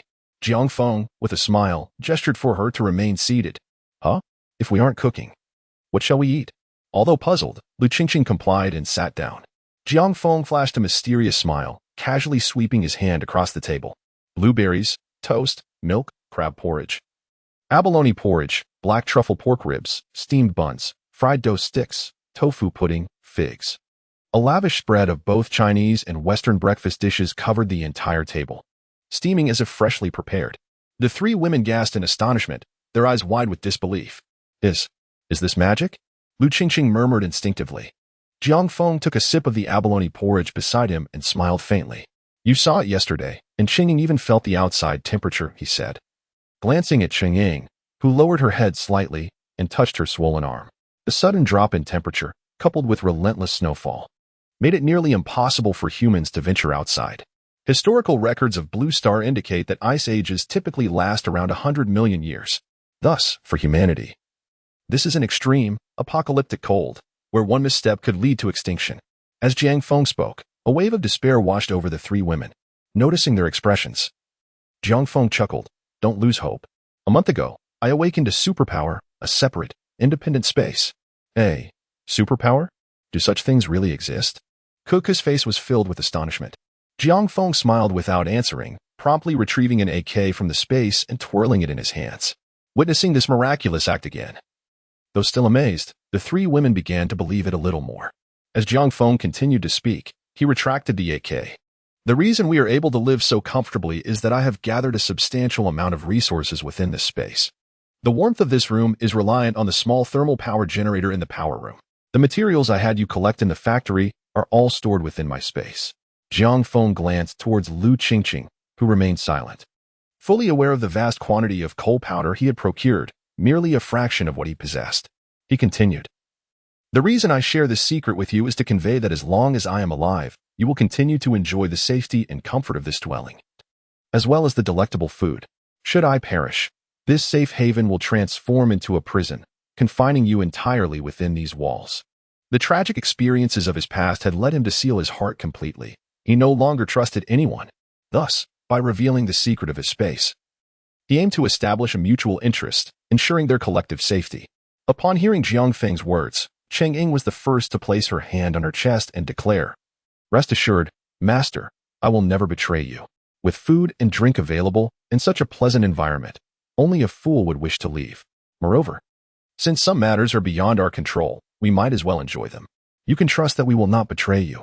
After listening to her, Lu Qingqing, Kiki, and Nana also reacted. The three women, not to be outdone, gathered around Jiang Feng, mimicking the actions. Kiki massaged his left shoulder, Nana his right, while Lu Qingqing sat on a nearby chair, gently kneading one of his legs. For the three of them, following Jiang Feng was already a willing choice, and now, faced with such a situation, how could they refuse? Jiang Feng closed his eyes, enjoying the massage from the women, his nose twitching slightly as the fragrances of the three women wafted towards him. "Each room has corresponding permissions, and I will authorize you all access to the first floor. Cleaning and cooking, you can distribute these tasks among yourselves. I won't interfere too much. Also, to add some fun to our otherwise dull life, I've decided to play a game. Whoever performs well will receive more permissions. There are many interesting places in this house: a swimming pool, a gym, a media room, a beauty room, and so on." Jiang Feng mischievously grinned, his hands playing tricks. "Yes, Master." The four women responded in a delicate tone, their glances at each other now tinged with a hint of rivalry. Seeing this, Jiang Feng nodded in satisfaction. Having goals provides motivation, and competition for positions is the key. After all, he is the one who ultimately enjoys the benefits. "All right, let's eat now, or it'll get cold," Jiang Feng said, patting Kiki and Nana on their slender waists. After a sensual breakfast, the four women tidied up the dining area, while Jiang Feng sat on the living room sofa, playing Myth of Huang, Wuning. Indeed, playing on this ultra-high-definition large screen is truly exhilarating. After a while, the character he controlled, Wuning, met a grim fate, being devoured while single-handedly challenging 7 spider spirits. Just as he set down the controller, his phone suddenly chimed. Upon picking it up, he discovered it was the indomitable Aunt Zheng addressing him in the community group. The heavy snowfall had significantly hampered everyone's mobility. "I received the latest news. The snow is almost done falling, and to avoid hindering subsequent activities, we require a group of individuals to clear a path. The young people I have named below are expected to take the lead and voluntarily go out to shovel the snow." Jiang Feng lead to Sheng Wang Rui, Su Wang Zhang Hailong. After a night had passed, the snow outside had accumulated to a depth of nearly 1 meter. While the midday temperature was not as frigid as the night before, it hovered around -70 degrees, making the idea of shoveling snow seem utterly foolish. Furthermore, the snow continued to fall relentlessly. If one were to attempt clearing it, the speed of the snowfall would likely surpass their efforts. It was likely that any path cleared would soon be buried again. Jiang Feng, known for his defiance, scoffed at her authority. As a community committee chairperson, did she truly consider herself above reproach? With such heavy snowfall, who in their right mind would venture out to shovel? He promptly sent this message in the group. Indeed, the weather was so cold that one would surely freeze to death outside. We have no heavy clothing at home. I am currently nestled under my blankets and refuse to go out. Under Jiang Feng's defiant leadership, the young individual's address began to decline the request. Aunt Zheng was incensed. How dare these individuals challenge her authority, completely disregarding her position as the community committee chairperson? What is wrong with you people? The clearing of roads concerns the happiness of all residents in the community. Are you unwilling to exert even a little effort? Chapter 44, The Difficult Blade? With a sense of righteousness, Aunt Zheng directly directed her ire at Jiang Feng. Furthermore, she remarked, "Jiang Feng, the rumors you spread have not been forgotten. And now you lead the defiance against management. Are you attempting to incite rebellion? If the roads remain uncleared, none of the residents can attend work. Can you bear the responsibility for that?" Aunt Zheng resorted to moral coercion against Jiang Feng, believing that the younger generation would succumb to such tactics. If Jiang Feng felt the slightest shame, she would have one. However, Jiang Feng had long since abandoned any sense of morality. With a cold smirk, he retorted in the group chat, "Aunt Zheng, spare me the flattery. You expect me to serve everyone, yet why don't you take the initiative to serve as well? As the community committee chairperson, shouldn't you set an example and lead by clearing the snow yourself? Jiang Feng skillfully turned the tables on her. Eager to see her response, Aunt Zheng was incensed, nearly suffering a heart attack from the unexpected sharpness of Jiang Feng's words. After contemplating for a while, she found herself at a loss for a suitable reply. Just then, her close friend chimed in on the group chat. Zhao Andy, Jiang Feng, what are you saying? Aunt Zheng is so elderly, how can you expect her to go out and clear the snow? Such tasks should be undertaken by young people like you. Jiang Feng replied. Are you implying that the elderly fear the cold while the young do not? With this statement, the group erupted in chaos, with the elderly faction led by Aunt Zheng vehemently condemning him.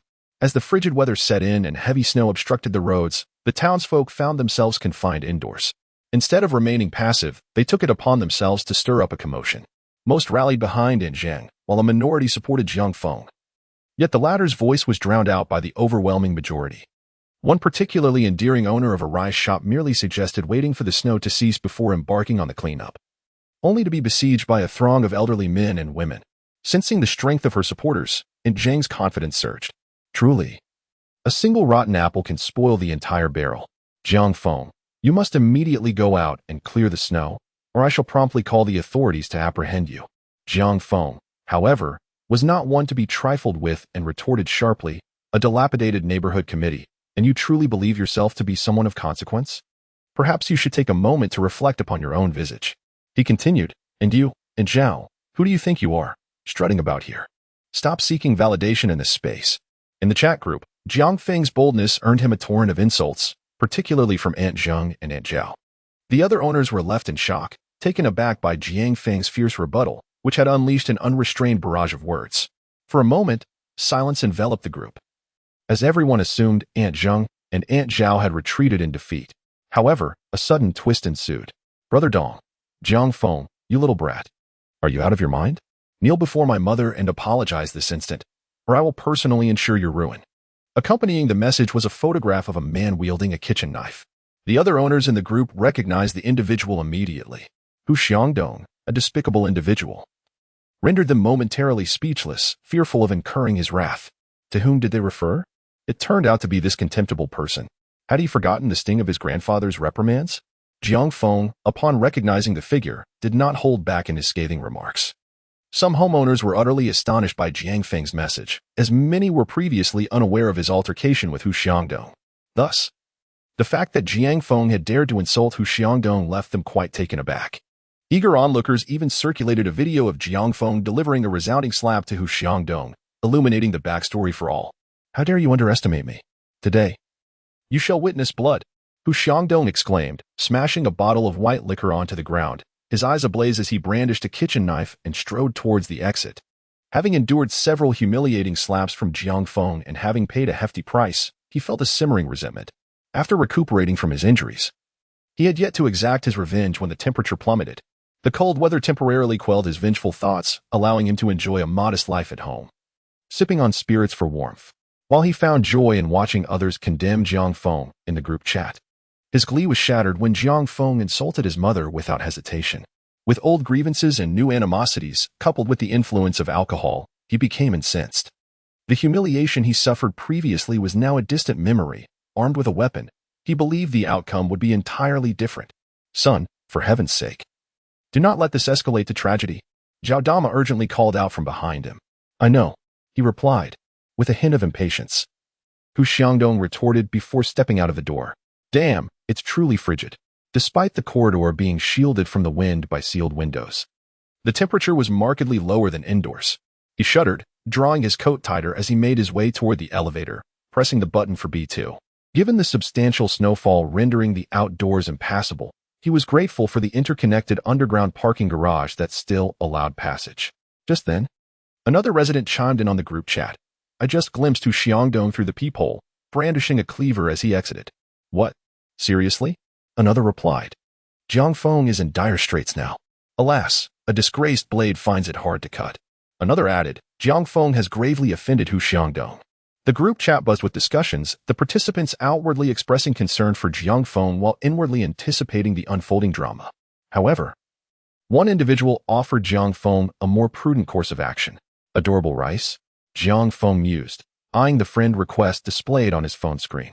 He had, of course, seen the messages in the group chat, but the notion of a cleaver breaching a security room that cost billions to construct was preposterous.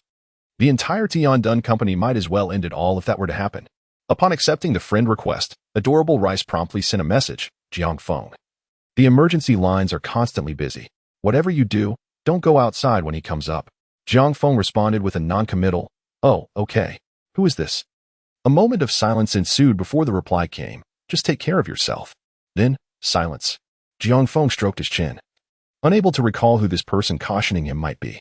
Just then, Aunt Zheng began to speak in the group chat once more. Aunt Zhao, I truly envy you for having such a wonderful son, unlike me, alas. As she sent this message, she glared at her son, who was engrossed in a game in the adjacent bedroom.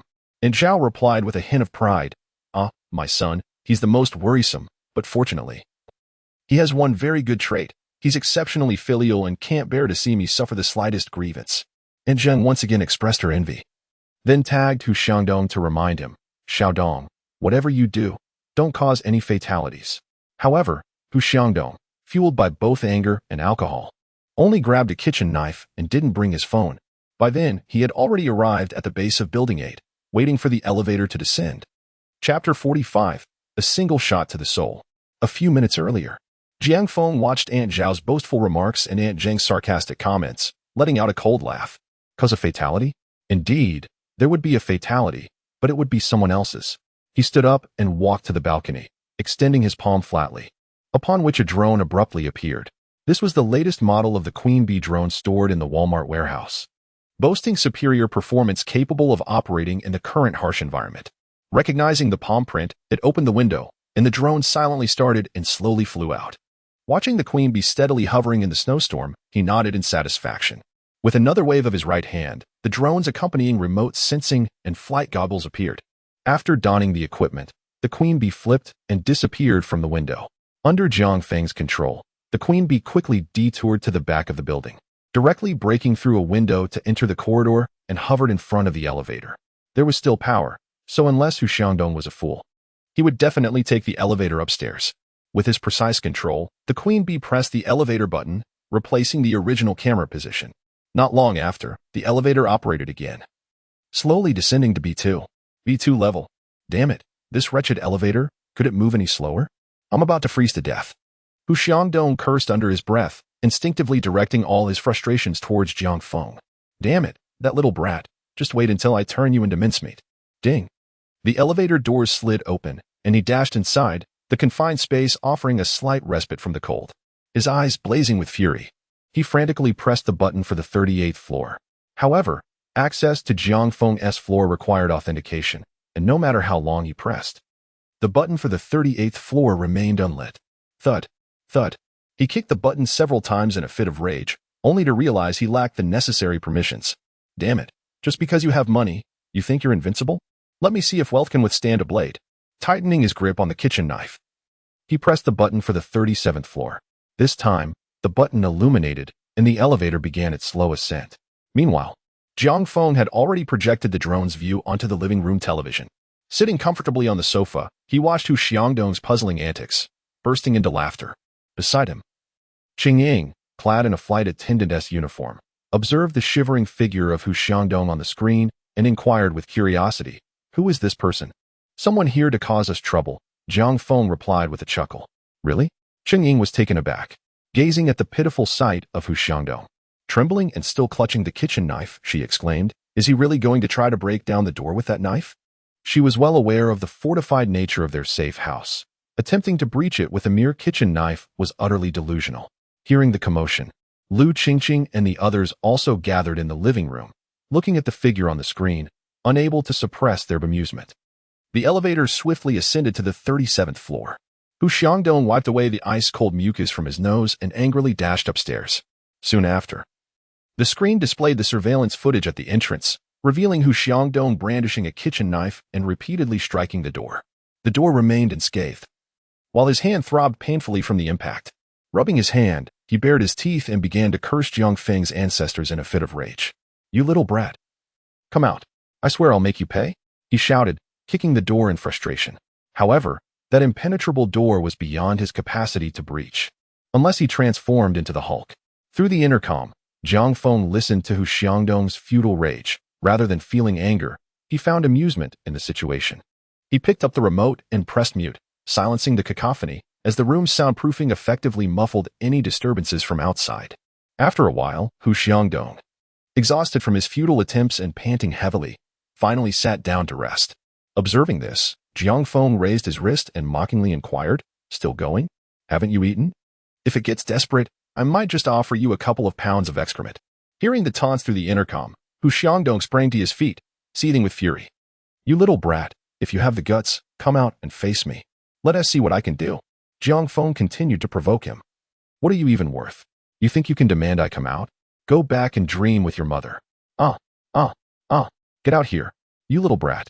Come out, come out." Hu Xiangdong had completely lost his mind, slashing and kicking wildly, even retreating to ram the door with his body. Unfortunately, it was all futile rage. Continue. Ha.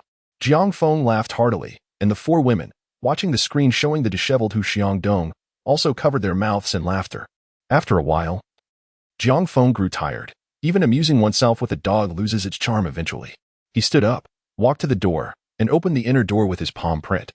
Stepping into the corridor, he then retrieved a pair of gloves and a finely crafted crossbow from his space. Why the gloves? Because the arrows were smeared with excrement. Hu Xiangdong, oblivious to the impending danger, was bent over searching for tools to break the door. Jiang Feng opened a concealed shooting port and aimed at his rear. "Wu Xiao." Hu Xiangdong let out a strange cry, clutching his buttocks as he fell to the ground. He touched the wound and brought his hand to his face. The sight of the crimson blood made him scream in terror. Blood. It hurts so much. Hu Xiangdong wailed like a ghost, rolling around in a pitiful display. The penetrating wound from the crossbow, combined with the contamination from the excrement, would inevitably lead to infection if not treated promptly. In this weather, lacking food and water, and with the cold, he was destined to die in agonizing torment. To be honest, he was just a small-time thug, bullying the meek and using despicable tricks in peaceful times, which had served him well. But now, with a crossbow arrow in his rear and blood flowing, he realized he had truly encountered a ruthless adversary. Sobered by the pain, fearing Jiang Feng might strike again, he dragged his body painfully towards the elevator, leaving a long trail of frozen blood behind him. Observing Hu Xiangdong's arduous crawl, Jiang Feng refrained from further assault, not out of benevolence, but for a more calculated reason. The wound sustained by Hu Xiangdong was destined for infection, and without succor, his demise was inevitable. Therefore, Jiang Feng intended to let him witness the gradual putrefaction of his posterior before succumbing to an agonizing death. Such a fate, he mused, would be far more gratifying. Hu Xiangdong, having laboriously dragged himself into the elevator, experienced a modicum of relief upon realizing Jiang Feng's lack of pursuit. With trembling hands, he pressed the button for B2 before casting a glance behind him. His trousers were marred by frozen bloodstains, and a crossbow bolt was impaled in the center of his buttocks. The frigid temperature had somewhat mitigated the intensity of the pain, yet he sensed that the bolt had become congealed within the wound. His attempts to stand proved futile due to the excruciating pain, and the prospect of extracting the bolt himself was daunting. Given that Jiang Feng's bolts were equipped with barbs, a crude extraction would likely result in severe internal damage. Resigned to his predicament, he was left with no alternative but to crawl arduously toward his residence. Chapter 46, A Buttocks Incision, A Revelation. Behold, is that not Hu Xiangdong? A video depicting Hu Xiangdong's arduous crawl had surfaced within the residence group chat. Indeed, it is he. Was he not seeking to antagonize Jiang Feng? Observe his posterior. It is impaled with an arrow. How lamentable. Could it be that Jiang Feng has shot him? Zhao Dama, engaged in a boastful exchange with Zhang Dama within the group, also caught sight of the video. Upon opening it, she was aghast to discover her son's lower body drenched in blood as he crawled along the ground. She was utterly dismayed. Had her son not gone to confront Jiang Feng?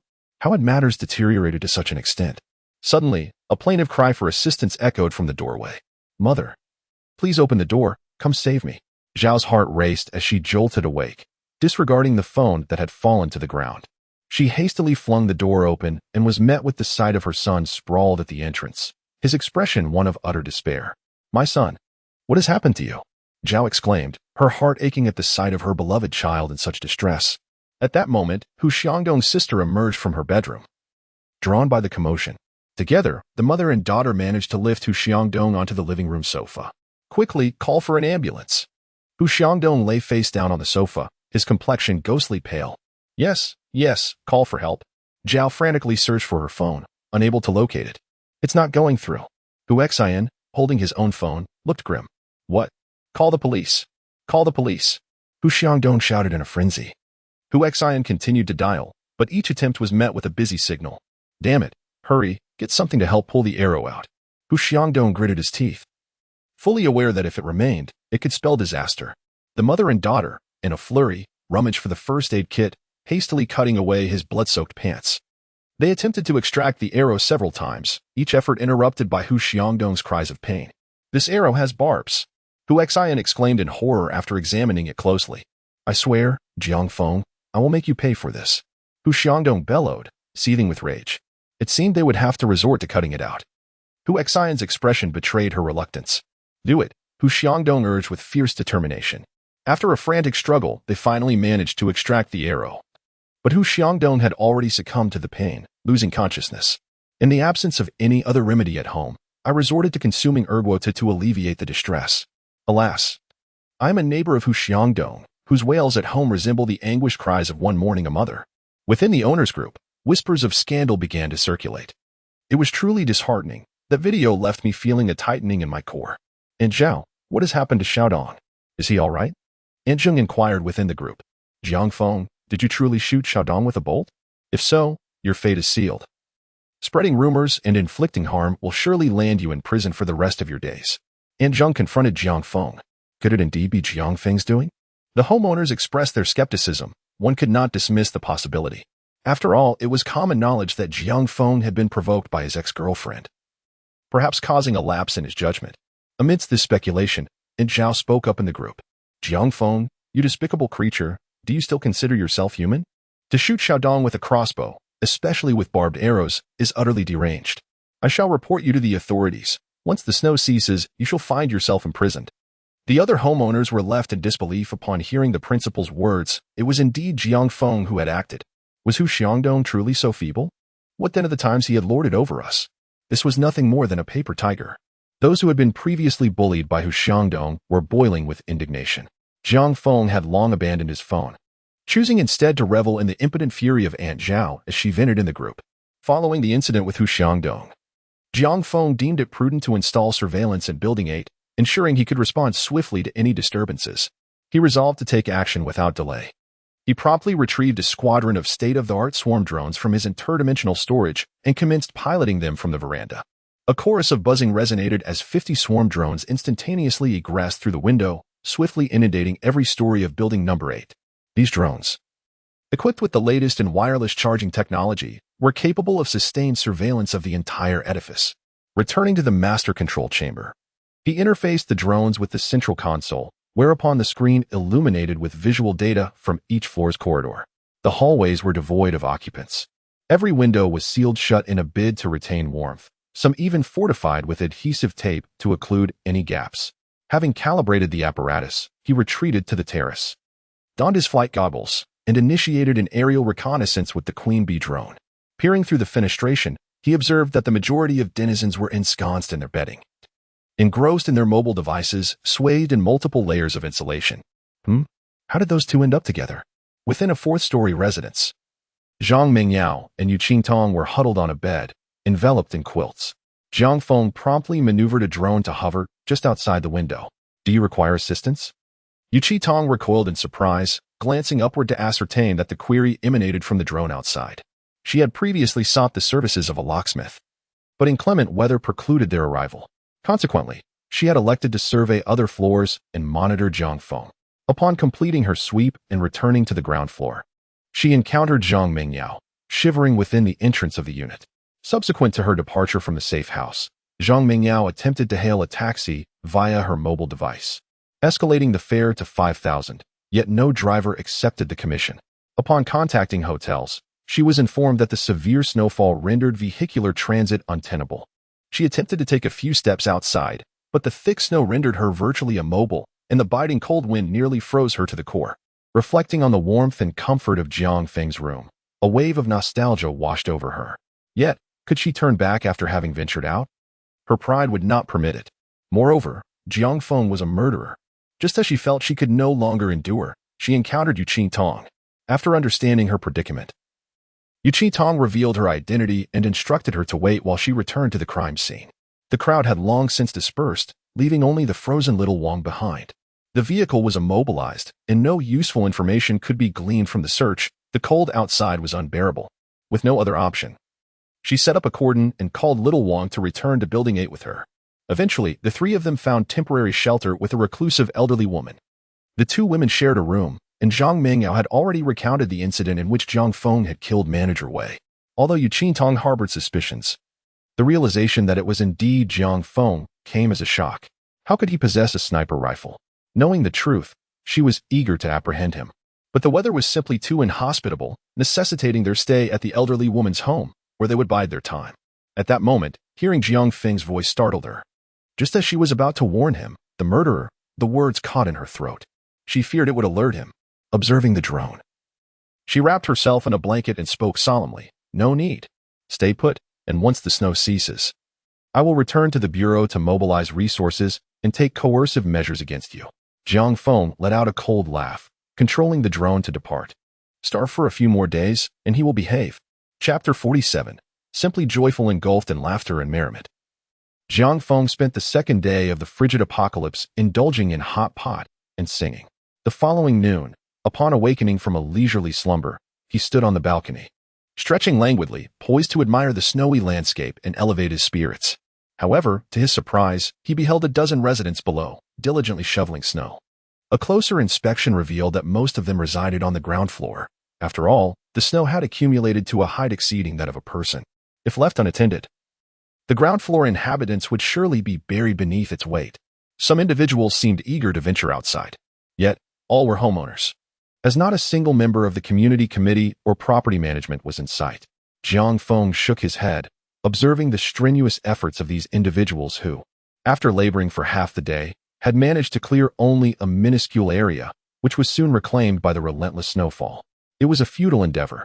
Furthermore, upon closer examination, he noted that all of them were shivering uncontrollably, barely able to maintain their grip on their tools. Although the midday chill was not as severe as the night, it still hovered around -70 degrees. Without specialized cold weather gear, one could endure such temperatures in a mere down jacket for no more than half an hour. Taking out his phone, he checked the homeowners group chat, where Anjung continued to persuade the residents to venture out and shovel snow. And indeed, a few well-meaning individuals were responding to her call. Observing the honest souls being lured out one by one, Jiang Feng sighed inwardly. In this weather, a mere cold could escalate to a fever that might take a life.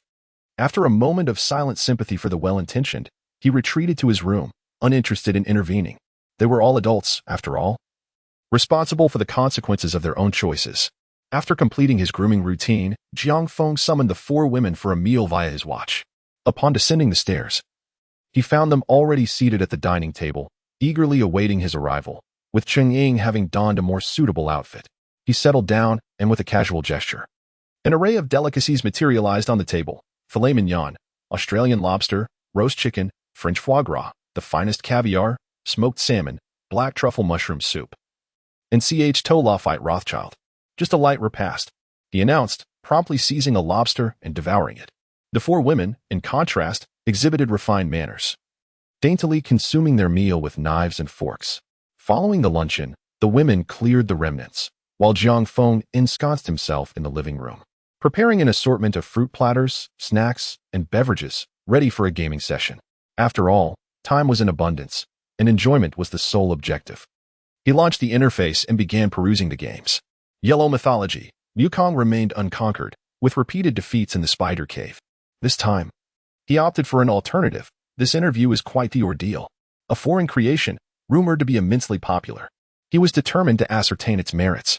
3 hours later, Jiang Feng emerged from the monochrome-clad assassin's chamber, conceding that the game was indeed commendable. Returning to the living room, he glanced out the window. Noting the absence of the snow sweepers, their previous efforts now concealed beneath a fresh layer of snow. Clearly, they had recognized the futility of their labor. Re-entering the living room, Jiang Feng sprawled languidly on the sofa, indulging in snacks while engrossed in his phone. A glance at the homeowner group chat revealed an overwhelming 999 messages, the denizens whiling away their day indoors with incessant chatter. Good heavens, have you not noticed? All official telephone lines are unreachable, perpetually engaged. Indeed, my elderly relative has a fever, and my attempts to contact emergency services have been fruitless. What is occurring? Zhang Auntie, do you not have connections in high places? Could you inquire on our behalf? Zhang Dama replied, everyone, do not panic. I have received some news. Our community is expensive and well-equipped, thus it is not significantly affected by the snow disaster. However, some of the more affordable neighborhoods have suffered greatly, which is why they have been inundating the official hotline, causing it to be perpetually busy. You may need to call multiple times. Nevertheless, I urge everyone to maintain a higher level of awareness during such times. Let us not add to the burdens of the state. If there is anything that needs to be reported to the neighborhood committee, we will do our utmost to assist everyone in overcoming these hardships. We must stand united in this challenging moment. A few individuals in the group, who had been causing a ruckus, found themselves momentarily speechless in response to Zhang Dama's grandiloquent words.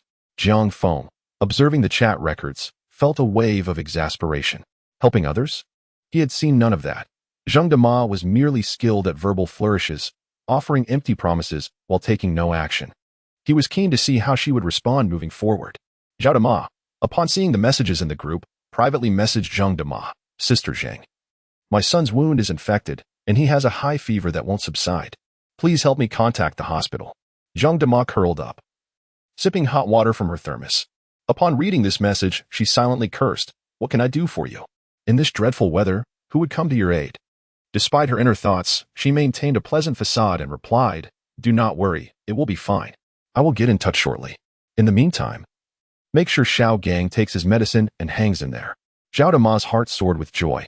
After all these years, she had not realized that her old sister had such connections. Son, your Aunt Zheng will help us contact the hospital. You are saved. Do not be afraid. She turned to look at her son, who lay on the sofa. Her son could not die. She was counting on him to support her in her old age. As for her daughter, that entity is unreliable. A daughter married off is akin to water spilled. At this moment, Hu Xiangdong had long lost his former arrogance. His complexion ashen and his face contorted in agony, wrapped in a thick quilt, shivering from the cold. Upon hearing his mother's words, he initially felt elated. Then through gritted teeth, he muttered, Excellent, simply excellent. Last time, that scoundrel Jiang Feng ambushed me without honor. Once I recover, I shall ensure his demise. Just as Jiang Feng had anticipated, early the next morning, individuals began seeking out Aunt Zheng. Aunt Zheng, you better come out. My mother is burning with fever, and I can't even reach the hospital. You must urgently arrange for an ambulance, or if anything happens to her, I will make you pay. The current temperature was frigid and without adequate heating. While some adults managed, the frail elderly and children could no longer endure. They exhibited symptoms of fever, and some even succumbed to pre-existing conditions on the spot. Aunt Zheng, my child is the same. He has been feverish since the early hours of yesterday, and his high temperature shows no sign of abating, even with medication. Aunt Zheng, my husband went out to clear the snow at your behest yesterday, and now he is feverish. You must take responsibility. Aunt Zheng, didn't you say the community would assist everyone? Could you possibly deliver some food to my home? We are completely out. On the third day of this frigid apocalypse, people began to falter one after another. A typical household could barely stock food for a week, and those who neglected to store provisions had nearly exhausted their supplies. The relentless cold, exacerbating various ailments, rendered survival increasingly difficult.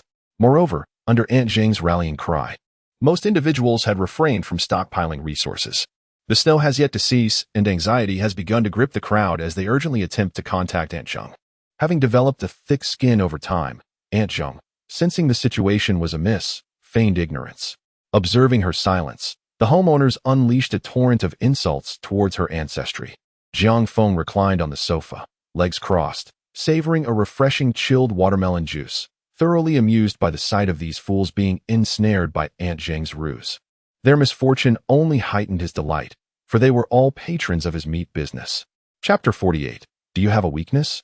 Consider the consequences. As afternoon approached, the previously vanished Aunt Zheng reemerged, sharing a message in the group chat that tagged everyone. Jiang Feng opened it to find an official announcement. The essence of the message conveyed that due to severe disaster and manpower shortages, material distribution points had been established, urging citizens to take necessary precautions and collect supplies. You all truly lack patience, she chided. It is futile for me to have spent the morning addressing your concerns regarding the supply collection. I have noted those who insulted me. Immediately apologize, or you shall not receive any supplies. Aunt Zheng, brimming with indignation, tagged her detractors one by one. Upon reading the announcement, those individuals hesitated to apologize, instead questioning, Aunt Zheng, I noticed the nearest supply point is 2 kilometers away. Given the heavy snowfall, how can we possibly venture out to collect the supplies? After a brief interval, Aunt Zheng replied, Do not fret, everyone. I have just been in contact. And although the authorities are occupied, a shipment of supplies will be delivered to your door within 2 to 3 days. In households with patience, perseverance is key. The supplies not only include medications, but also the presence of a physician accompanying them. You may find joy in this, which other community can boast such privileges. This is all due to the connections of the esteemed Aunt Zheng. Upon witnessing Aunt Zheng's unwavering confidence, coupled with the official announcement, the homeowners in the group began to place their trust in her. Those who had previously criticized Aunt Zheng now humbly offered their apologies, fearing her wrath might result in their exclusion from the distribution of supplies. Fear not, for Aunt Zheng is not one to hold grudges. She has forgiven you. Upon reading Aunt Zheng's reassuring words, the homeowners felt a sense of relief and resumed their adulation of her. Aunt Zheng, you are my savior. You are the hope of our entire community. We rely on you, exclaimed one elderly man who had been dancing with Aunt Zheng. The group buzzed with excitement until Aunt Zheng spoke again. Given that supplies would take 2 to 3 days to arrive and some families had already depleted their provisions, the organization had issued directives. For the time being, the neighborhood committee would collect food from everyone and distribute it uniformly, ensuring that all would have enough to eat. Shortly, I will be going door to door to gather supplies, so please prepare in advance. Jiang Feng, sipping his cappuccino, smirked at the messages in the group. It has begun.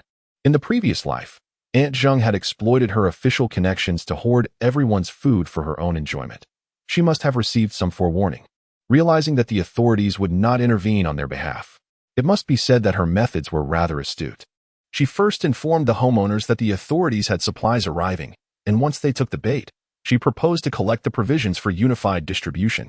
This created an illusion of existing official order. After all, in times of peace, few dare to oppose the authorities. At that time, under the strong insistence of Su Dafu, Su Lily's family contributed a portion of their food, which further expedited Jiang Feng's demise. Upon hearing of the collection of supplies, some individuals expressed their dissent. Aunt Zheng, the situation is dire. Families are barely managing to feed themselves, and you still wish to take away our provisions for redistribution. How are we supposed to survive? The dissenting voice belonged to Yang Qin from Building 10, who had fortuitously stocked up on a considerable amount of food during a supermarket sale just before the onset of the extreme cold apocalypse, and still had a substantial quantity left. Many neighbors had witnessed her bringing it home. With Aunt Zheng's plan to collect supplies, she could not escape scrutiny. Thus, disregarding her apprehensions, she boldly voiced her opposition in the group. With someone leading the charge, another homeowner, Ho Jun, also expressed his dissatisfaction, saying, Life is already so challenging. You still intend to take away our food. This is utterly unreasonable. Of course, Aunt Zheng could not acquiesce. She had indeed received information that the snow disaster would not pass in the short term, and the authorities were utterly powerless to provide assistance. Therefore, she intended to gather as much food as possible while others remained in ignorance. Otherwise, she and her son would undoubtedly struggle to endure. She adopted a firm stance and directly messaged the group. I reiterate, this is a directive from the leadership. Many families are unable to afford meals. Can't you all be a little less selfish? What is wrong with helping each other? Besides, the supplies will be delivered in a matter of 2 or 3 days at most.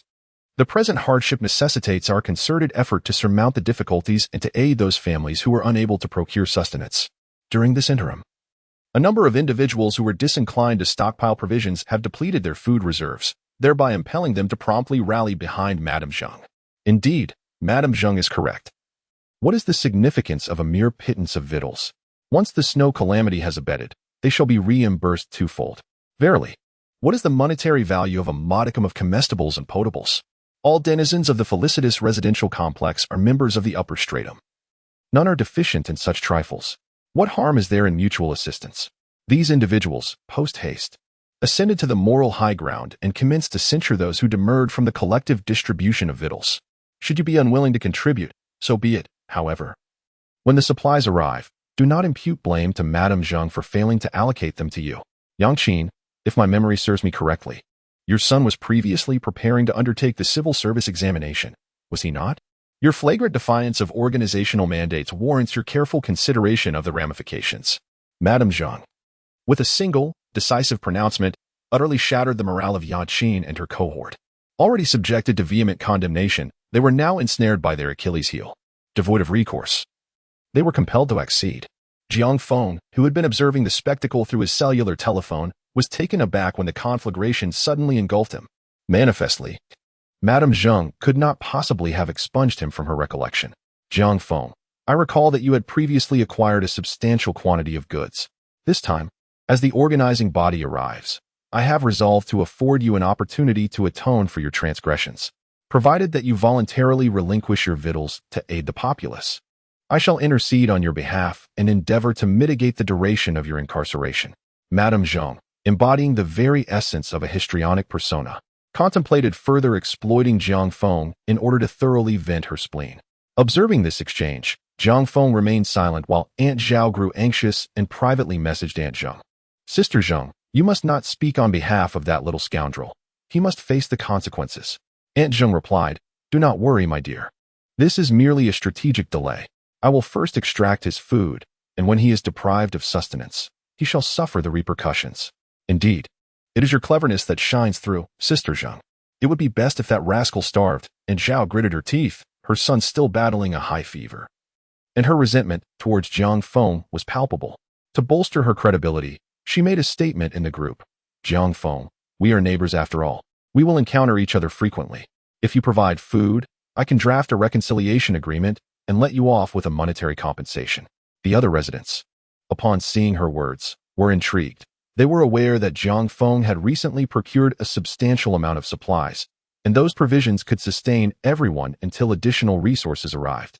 With the community rallying behind her, Aunt Zheng felt emboldened. After all, each household's food she could deceive would mean more days of sustenance for herself. The monotony of eating plain noodles was becoming unbearable. Chapter 49. The Unveiling. No more pretense. You have all been deceived. Cease your nonsense here. I do not care what happens to others, but in my domain, no one shall take a single item. Jiang Feng scoffed, making his stance clear. The group erupted in chaos, and Aunt Zheng found herself incredulous. The entire neighborhood was aligned with her. What was this? This was public sentiment. How dare Jiang Feng oppose the will of the entire community? You do not be so arrogant. Aunt Zheng trembled with anger. Unable to comprehend how events had unfolded so contrary to her expectations, little did she know that Jiang Feng had already seen through her ruse. His silence was merely a means to exploit her in order to deplete the provisions of those wretched neighbors, subjecting them to relentless misery until their demise. Enough of your procrastination. If you dare, come at me. Jiang Feng could not be bothered to engage in futile dialogue, for the more he spoke, the less food she would gather. Furthermore, did she truly believe that deceiving others out of their provisions would earn her goodwill? Desperate individuals are capable of anything, and she had no sanctuary to shield her. You, just wait. When supplies arrive, there will be none for you. And Zheng would not dare approach Jiang Feng's door, especially with Hu Xiangdong still nursing his wounds. Additionally, she feared that excessive communication with Jiang Feng might inspire others to follow suit, thus diminishing her own opportunities for deceit. Consequently, she resorted to a vague threat, opting to refrain from further provocation. This statement bore little impact on Jiang Feng, who was privy to the truth, yet wielded considerable influence over the other residents. Subsequently, Aunt Zheng canvassed both online and offline, attempting to sway each household. Some shut their doors in silence, while the astute offered only a token amount. There were also the gullible, who, believing in Aunt Zheng's words, surrendered every morsel of food they possessed. Yet, there were those she dared not confront, such as Tang Hailong from Building 6, known as Brother Dragon, a formidable figure in real estate with a cadre of tenacious subordinates. Aunt Zheng never even contemplated visiting his residence, nor did she approach Sun Xiang, the wealthy heir from Building 7. In the household of Aunt Zheng, she and her son sat breathlessly on the floor, surrounded by an abundance of food, including rice, flour, and various snacks. Mother, this is wonderful. With all this, we can eat for quite some time, Pei Xiaoqiang exclaimed, tearing open a bag of chips and shoving a handful into his mouth, speaking with his words slightly muffled. Aunt Zheng watched her son relish the food, her heart swelling with contentment. With these provisions, the mother and son could manage for a month if they rationed wisely. As for the other homeowners who had been deceived, she could not care less. She had received news that the situation outside was dire, and the authorities' ability to distribute resources had reached its limit, leaving no capacity for rescue. Thus, self-preservation was paramount. Better for others to starve than for herself. Her only grievance was that if it weren't for Jiang Feng's meddling, she could have procured even more food. The thought filled her with a simmering resentment. Yet, there was little she could do now but curse Jiang Feng, wishing for him to finish his food and perish from hunger. The following day, the homeowners eagerly awaited Aunt Zheng to distribute the supplies. Early in the morning, someone in the group could no longer contain their impatience and inquired, Yang Chunli, Aunt Zheng, you took all our food. I went hungry all night. When will you send me something? Another chimed in. Indeed, I have nothing to eat either. The homeowners, regardless of whether they had contributed food, began to clamor in the group chat. They were not awake early by choice, but rather had been jolted awake by the cold. Everyone, remain calm. Aunt Zheng is elderly and likely still asleep. Once she awakens, she will surely bring us supplies. Such sentiments were merely flattery. After a lengthy wait of 2 hours, Aunt Zheng finally responded, everyone, please remain patient. I was quite exhausted from moving things yesterday, and I am currently compiling the supplies. I will deliver them shortly. The group fell silent, awaiting the promised provisions. However, as the sun set, there was still no sign of Aunt Zheng's delivery. Before anyone could voice their concerns, she spoke again. I was too fatigued yesterday and have come down with a fever. Let me take some medicine before I send the supplies. Doubt began to creep in, and some members announced their intention to collect the items in person. Yet Aunt Zheng ceased her replies. Even the most naive among them began to sense something amiss and began to question her openly in the group. Aunt Zheng chose to feign ignorance. There were still some innocent souls who thought, perhaps Aunt Zheng has fainted from her fever. We will surely receive the supplies tomorrow.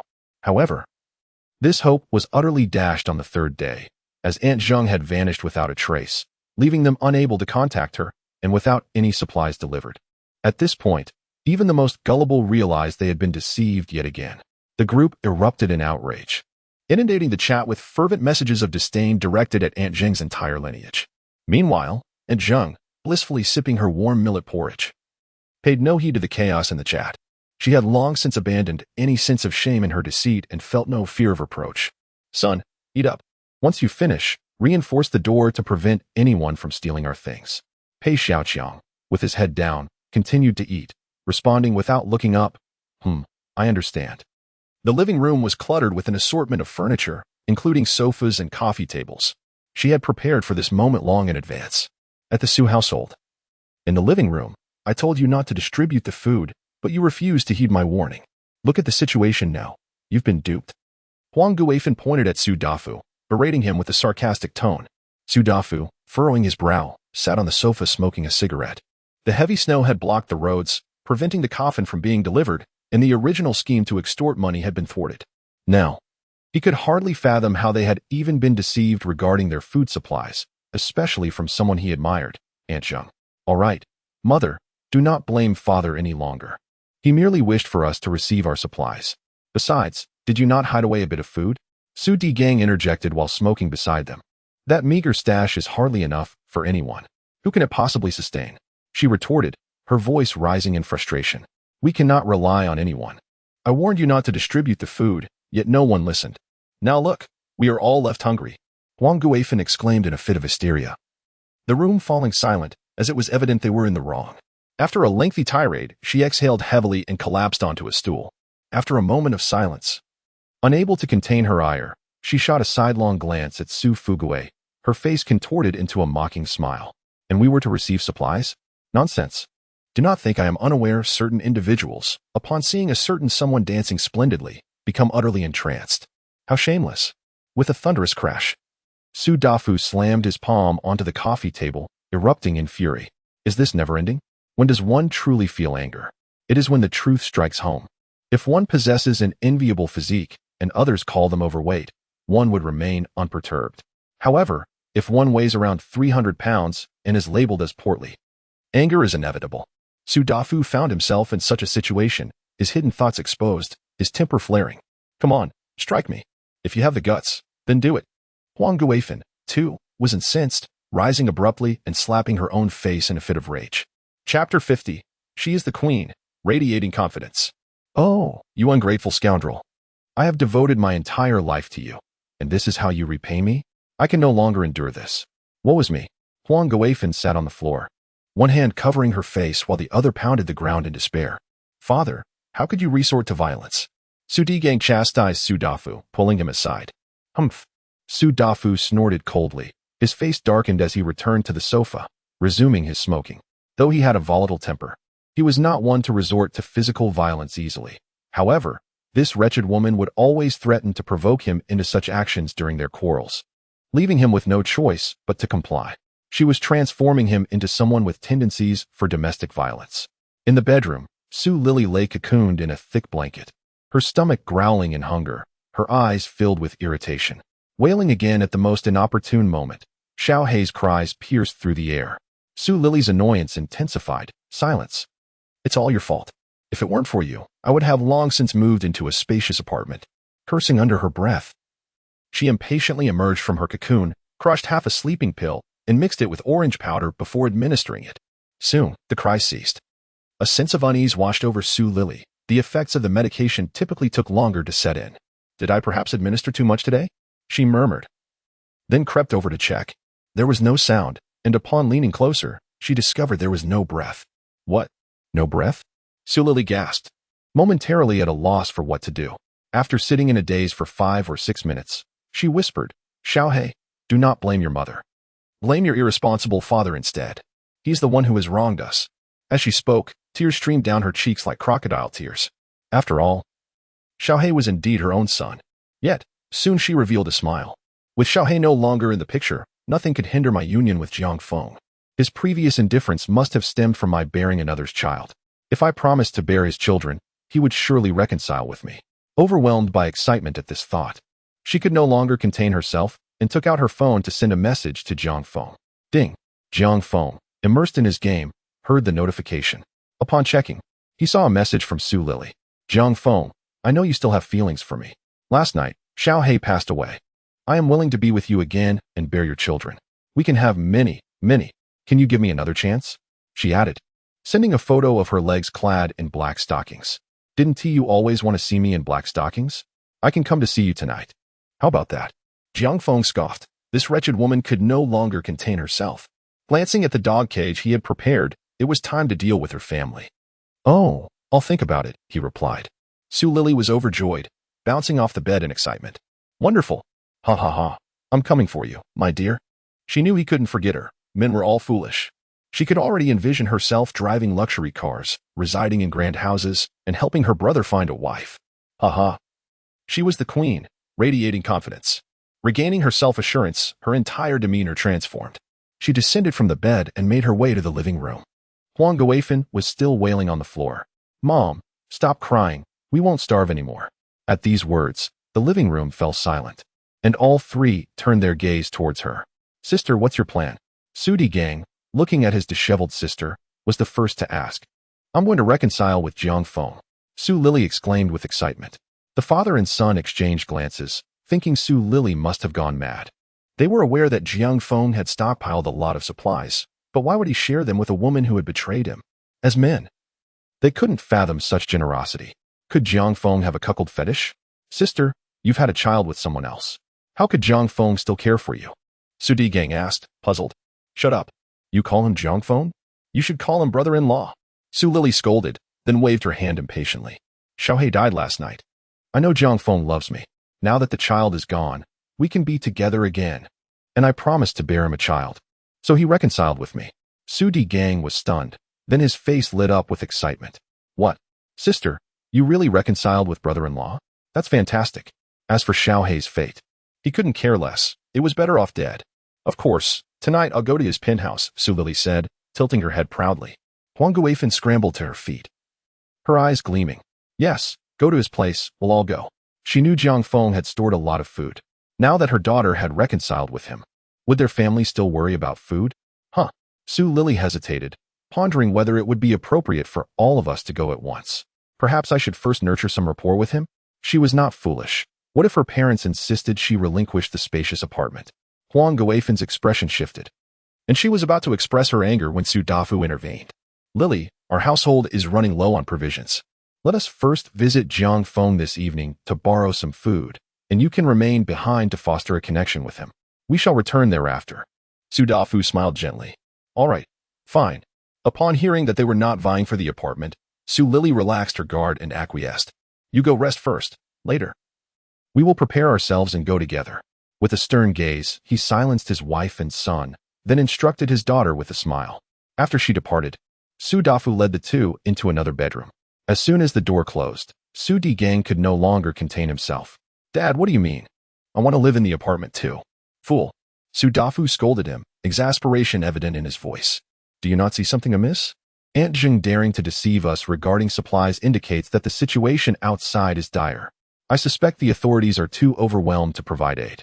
Even if Jiang Feng were to generously offer us some food, how long could we rely on that? Su Digang, realizing the gravity of the situation, spoke in a panic. Then, what shall we do? Su Dafu chuckled cruelly. What shall we do? We must take control of our own fate. This evening, we will accompany Lily. The moment Jiang Feng opens the door, we will subdue him. At that point, the culinary delights of the apartment will belong to us. Huh, father, isn't this illegal? Su Digang felt a twinge of guilt. With a swift motion, Su Dafu delivered a sharp slap to his neck. Useless scoundrel. Jiang Feng shot an arrow at Hu Xiangdou, remarking, I have yet to witness any law enforcement apprehending him. Granny Zheng dares to deceive so many for food, and still no one has come to seize her. In such heavy snow, who would be foolish enough to seek out offenders? The law seldom punishes the multitude in this dreadful weather. It is certain that numerous individuals are transgressing, and I refuse to believe that the authorities can apprehend everyone. Chapter 51. Zhang Mingyao regrets Jiang Feng replied to a message and then opened the community group, discovering that someone was offering exorbitant prices for supplies. 82 to 3,102. Gleamingly, does anyone have surplus supplies? I will purchase them at high prices. Below, he had posted a price list. A bottle of mineral water for 1,000, snacks, rice, flour, oil, condiments, vegetables, all starting at 1,000, with fruits priced at over 10,000. Goodness, gee, are these prices genuine? Some were intrigued, clearly recalling that when Granny Zhang collected supplies previously, they had not contributed a thing. Of course. However, it is too cold outside. You must deliver to my door. To assert his position, Ji Mingli promptly sent a substantial red envelope in the group chat. 71 to 2,801, Sun Xiang. I am also buying, with prices matching Ji's, but with a 30 markup on snacks. If anyone has cigarettes, I will pay handsomely. Observing the messages above, many were tempted. To them, it seemed wise to sell off their belongings now that an official supply drop was merely 2 kilometers away. The prospect of making a considerable profit was enticing. And as for what they would eat afterward, couldn't they simply make a trip to the supply depot? But they overlooked the fact that the existence of the supply drop-off point was uncertain, not to mention the immense snow and frigid temperatures. Could they even venture out? Some individuals simply harbored wishful thinking. Furthermore, this ostentatious procurement of supplies would undoubtedly lead to future troubles. Desperate, starving people are capable of anything. Some are selling, while others are biding their time, anticipating even higher prices for food in the future. Jiang Feng frowned slightly. Zhang Mingyao had sent him a message. Jiang, are you there? With a sardonic grin, he replied, What? Regretting your decision? Jiang, could I come to your place? I'll agree to any condition. Zhang Mingyao huddled on her bed, her hair disheveled, her nose red from the cold, her eyes filled with despair. She had suffered terribly these past few days, enduring cold and hunger, subsisting on rice and pickled vegetables, which was driving her to the brink of depression. The longer she stayed, the more she yearned for Jiang Feng's warm, comfortable, large-screened apartment and the last hot pot meal she had enjoyed there. She had initially believed the snow would cease soon and that she could endure it, but the snow continued to intensify, leaving her with no hope. And just today, the elderly landlord who had taken them in had succumbed to a heart attack induced by the low temperatures. Yu Qingtong, who had been caring for her, had also fallen into a feverish coma. Now, she was utterly lost and could only swallow her pride and seek help from Jiang Feng. What do you take my place for? You leave as you please and return as you please? Zhang Mingyao stared blankly at her phone, tears of grievance streaming down her face, her heart filled with despair. Wiping away the tears that were already freezing, she bit her lip and continued to plead, Jiang, I beg you, as long as you allow me entry, I am willing to do anything. How shameless you are. You refused to stay when asked. Yet now you seek my favor? How can you be so brazen? Regarding such individuals, Jiang Feng is utterly unreserved. Brother Jiang, I truly realize my mistake. Could you grant me another chance? Zhang Mingyao's demeanor was exceedingly humble, a stark contrast to her previous arrogance. What has become of you, Qingtong? Jiang Feng, uninterested in her lamentations, inquired directly. Sister Yu has a high fever and is currently unconscious, Zhang Mingyao replied swiftly, fearful of inciting Jiang Feng's displeasure. A fever? Send me a video. Zhang Mingyao obediently complied. Upon viewing the video, where Yu Qingtong's face was flushed, Jiang Feng finally believed that she was genuinely ill. He had yet to enjoy the company of the papaya policewoman. She could not be allowed to perish. He promptly initiated a video call, and Zhang Mingyao quickly answered. Are you certain you wish to come here? A smile graced Jiang Feng's lips. Absolutely. Zhang Mingyao responded without hesitation, noticing Jiang Feng clad in a thin silk nightgown, revealing the warmth of his abode. This was what she had longed for. Although Jiang Feng's smile sent a shiver down her spine. The allure of the warm and cozy environment made her willing to endure whatever might transpire. All right, support Yu Qingtong and bring her here. Once you arrive, simply ring the doorbell, Jiang Feng instructed. Huh? Zhang Mingyao was taken aback. What? Is there a problem? Jiang Feng's tone turned cold. No, it's not that. It's just. Yu Qingtong's companion, a certain Xiao Wang, is also here, and I am unsure if he will agree. Moreover, Sister Yu has already discerned that it was you who took the life of that property manager. As Zhang Mingyao spoke, her voice dwindled to a whisper. It was you. Wasn't he it? Jiang Feng's tone remained flat, devoid of any discernible emotion. Yes, Zhang Mingyao murmured a single word, lowering her gaze. Unable to meet Jiang Feng's eyes. Handling Xiao Wang is your responsibility, Jiang Feng coldly stated before abruptly ending the call. He tossed his phone aside and took a large gulp of ice-cold soda, then muttered softly. Very well, Zhang Mingyao, let me show you how I will deal with you. In truth, he felt indifferent about the act of murder. What truly infuriated him was her sweet words before leaving, only to betray him without hesitation. Zhang Mingyao sat on her bed, pondering deeply for a considerable time before finally devising a plan. Brother Wang?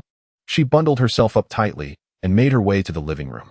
Xiao Wang was in the kitchen, preparing millet porridge, and upon hearing the commotion, he hurried out. What's the matter? Has Qingtong woken up? No, it's not that. Zhang Mingyao bit her lip nervously. Brother Wang, do you wish for Sister Yu to recover? Of course. Do you have a solution? Xiao Wang's eyes sparkled with hope. I have a friend in Building 2 of the old district. She has some antipyretics and has promised to lend us a few. Can you go fetch them? In the old district? Xiao Wang hesitated for a moment, feeling uncertain. If it were in the new district, the underground parking would provide access, making it less frigid. However, in the old district, the underground passage was impassable, necessitating an outdoor trek. He turned to glance at the snowstorm outside. Wouldn't he freeze to death? Zhang Mingyao observed Xiao Wang's hesitation and immediately encouraged him. Brother Wang, think about it. By obtaining the medicine to save Sister Yu, you become her great hero, riding in on a rainbow to rescue her from peril. Isn't this your opportunity? In her heart, Zhang Mingyao mused. Brother Wang, please don't blame me. I understand women. Sister Yu has no interest in you at all. I'm merely looking out for your best interests. Without our burdens, the provisions in this house would sustain you for quite some time. The owner of the house was an elderly lady who delighted in stockpiling food, enough for one person to last a month if consumed sparingly. Over the course of their interactions, Zhang Mingyao had discerned Xiao Wang's affections for Yu Qingtong, yet it was clear that she did not reciprocate. Upon hearing her words, Xiao Wang's eyes lit up. He allowed his heart to govern his mind. All right, I'll go. Chapter 52. Safety first on the 38th floor. Zhang Mingyao staggered while supporting Yu Qingtong as they exited the corridor. Once Xiao Wang stepped outside, she quickly tidied up and assisted the dazed Yu Qingtong out the door. She appeared quite disheveled, her knees stained with dirt, clearly burdened by the task of aiding someone in a semi-conscious state. Fortunately, Yu Qingtong was not heavy, and Zhang Mingyao often exercised. Otherwise, it would have been a challenge to carry her. Even so, she stumbled several times along the way, her knees likely bruised. Gritting her teeth, she finally arrived at Jiang Feng's door and anxiously rang the doorbell. With a click, the door swung open, unleashing a wave of heat that caused her to shiver involuntarily. She quickly regained her composure and assisted Yu Qingtong as they approached. As she stepped through the door, bathed in the warm glow of crimson lights, her gaze was immediately drawn to the thermometer on the wall, reading a comforting 20 degrees. In a moment of dazed reverie, tears of warmth streamed down her cheeks, making her feel as though she had arrived in paradise. The safe house maintained a steady temperature of 24 degrees, while the cooler 20 degrees in the corridor was merely a result of the cold air rushing in upon the door's opening. Nevertheless, Zhang Mingyao found herself feeling uncomfortably warm. With the outer door now closed, the indoor temperature swiftly climbed back to a cozy 24 degrees. As the warmth enveloped her, she felt increasingly stifled, wrapped in 3 layers of down jackets. Yet, without Jiang Feng's command, she dared not make any move. Thus, she remained in place, twisting and turning in discomfort, acutely aware of her unwashed state.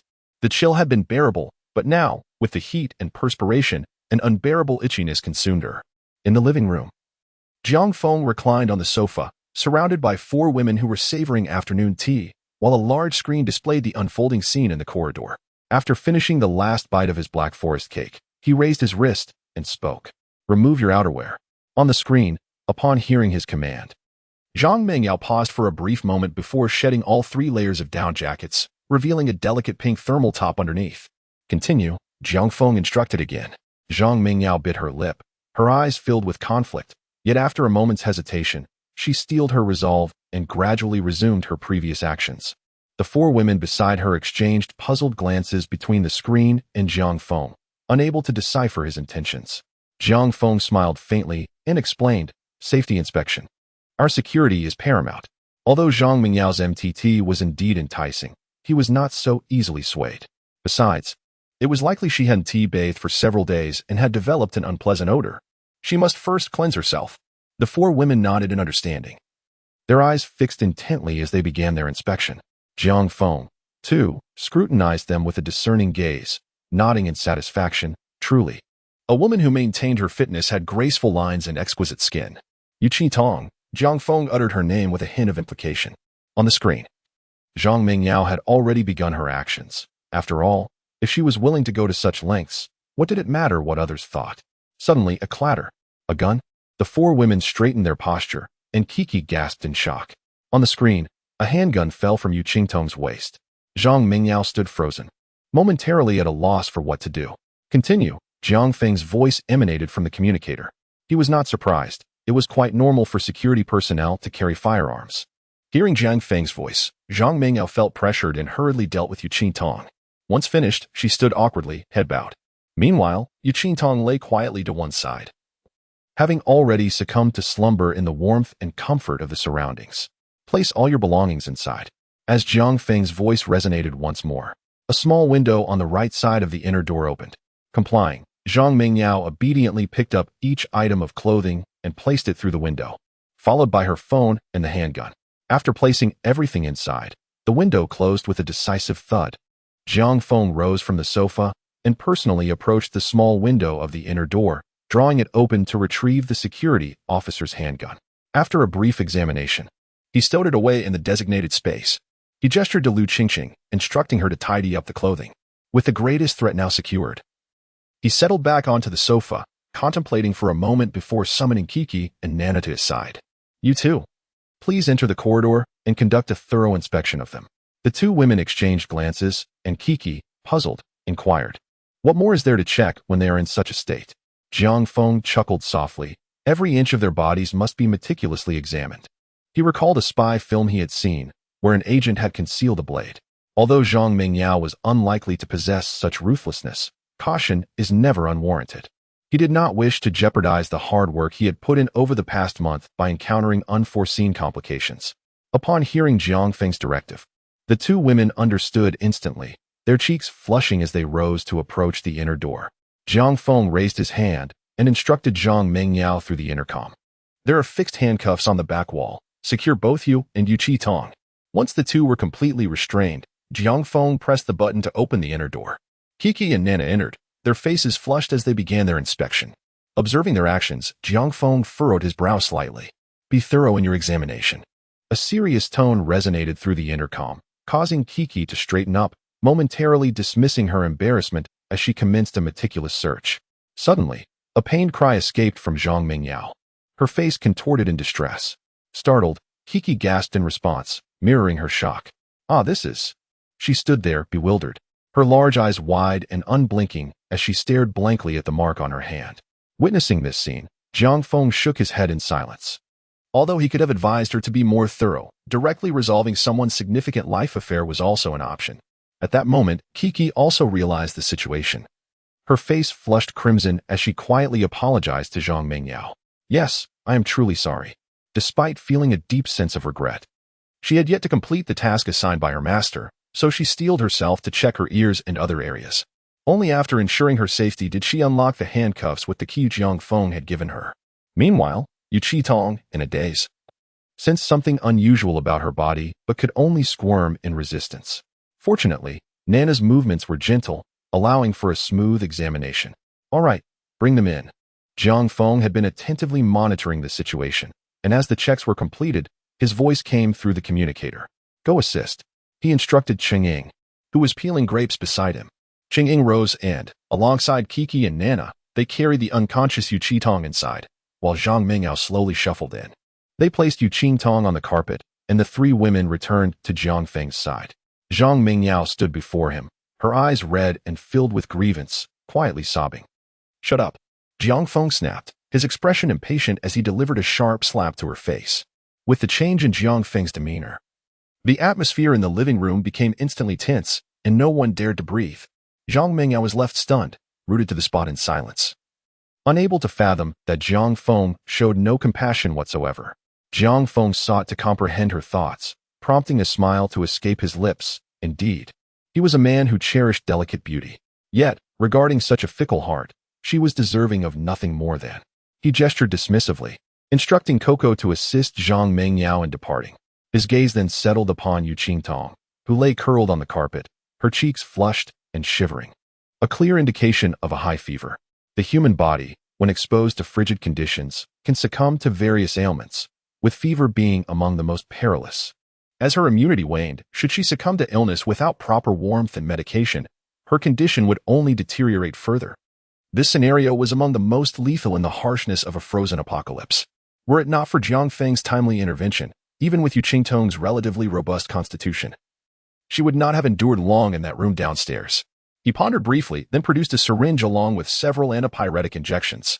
After a meticulous preparation, he retrieved a bottle of iodine and a cotton swab.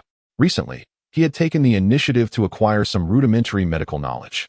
He carefully turned her over, repositioning Yu Qitong onto her back, and proceeded to apply the iodine with the cotton swab, administering an injection with a somewhat unsteady hand, causing her to furrow her brow even in slumber. Lifting her to room 6 for rest, he instructed Nana, monitor her with the surveillance. Notify me as soon as she awakens. Do not enter yourself, for this woman possesses considerable strength, and I wish to avoid any injury to you. After administering the injection, Jiang Feng instructed the women to escort Yu Qitong to the bedroom for repose, specifically reminding Nana to keep a close watch. Yu Qitong was, after all, a spirited steed in need of taming. As the women departed, Jiang Feng scrutinized the syringe in his hand, lost in contemplation.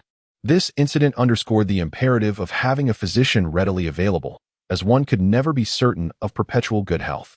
While he could manage simple fevers, what would transpire in the event of unforeseen medical emergencies? Where could he procure a doctor? He stroked his chin, murmuring to himself. Approximately half an hour elapsed before Kiki emerged, accompanied by Zhang Mingyao, who was clad in Kiki's pristine white nightgown, the crimson imprint of a slap stark against her fair cheeks.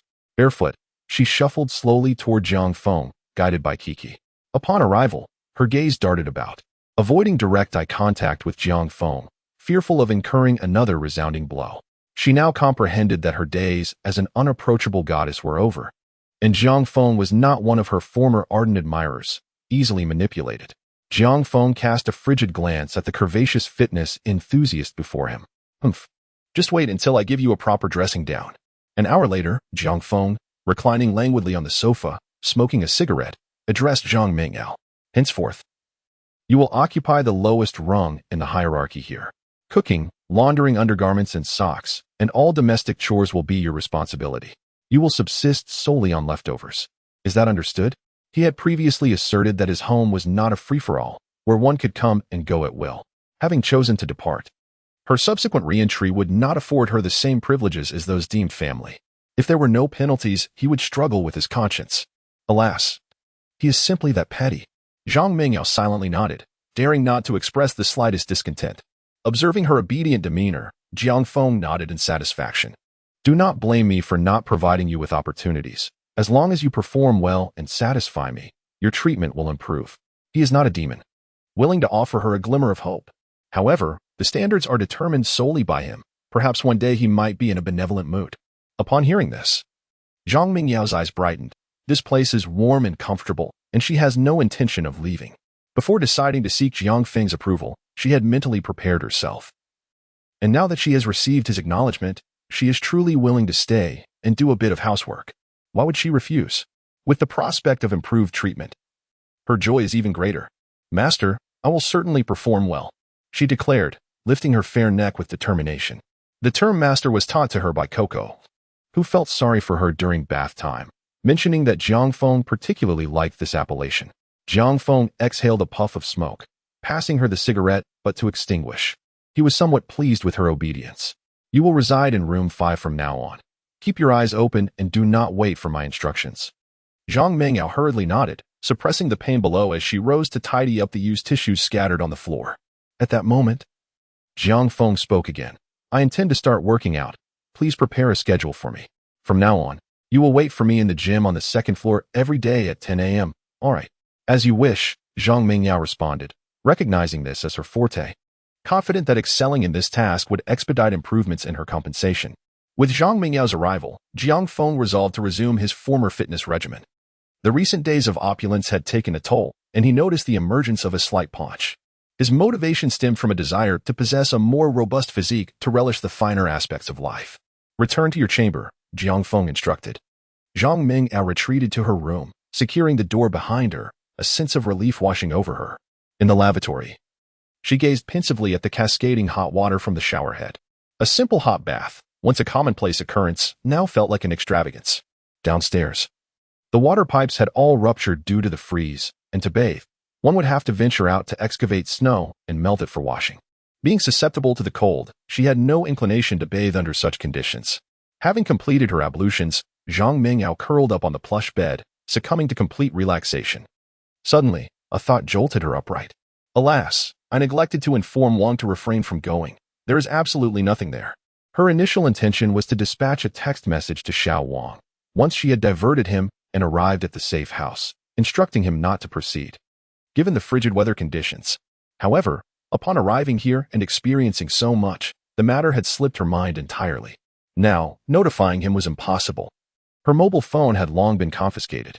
Jiang, or rather, as the master stipulated, a mobile phone would only be issued upon demonstrating exemplary performance, which was currently out of the question.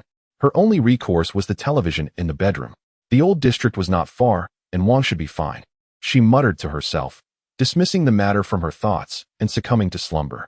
The day's exertions had left her thoroughly weary.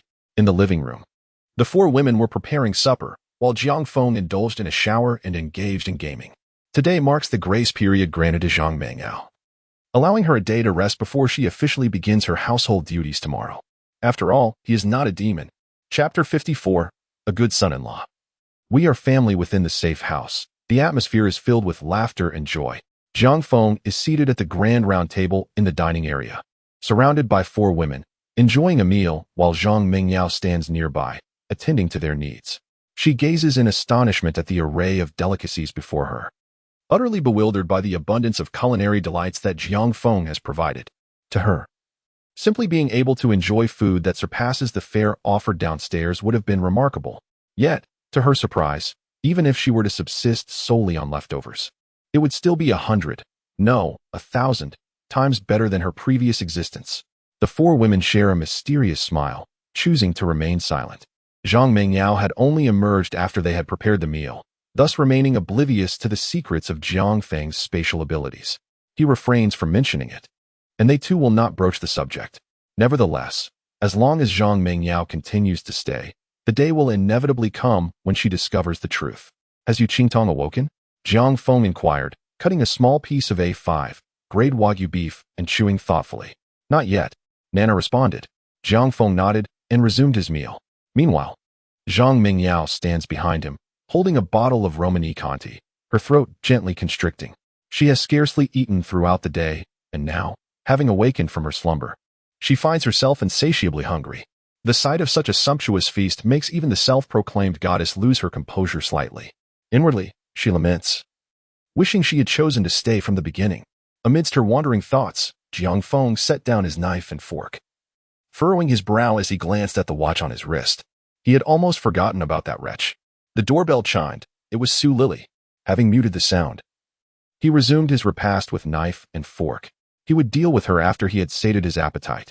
Outside, Su Lily, adorned with meticulous makeup and clad in fishnet stockings beneath a thick wool coat, shivered in the cold. Yet, she persisted in pressing the doorbell. For a full 20 minutes, she pressed, but Jiang Feng did not emerge, nor did he answer her video calls. She glanced back intermittently, noticing her family concealed in the stairwell. Her father watching her with encouraging eyes. Dad, what's Jiang Feng doing? Why isn't he coming out? Is he asleep? Su Digang asked, rubbing his hands, which were nearly frozen stiff, his teeth chattering. Silence, wait. Su Dafu commanded, brandishing a baseball bat, his face grim. The moment that boy opens the door, you strike him with all your might. In the frigid air, he felt the malice within him escalating, almost beyond his control. Just as his family was on the verge of succumbing to the cold, the intercom crackled to life. Who is it?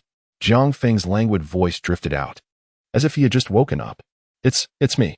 Jiang Feng, please, open the door quickly. I'm freezing.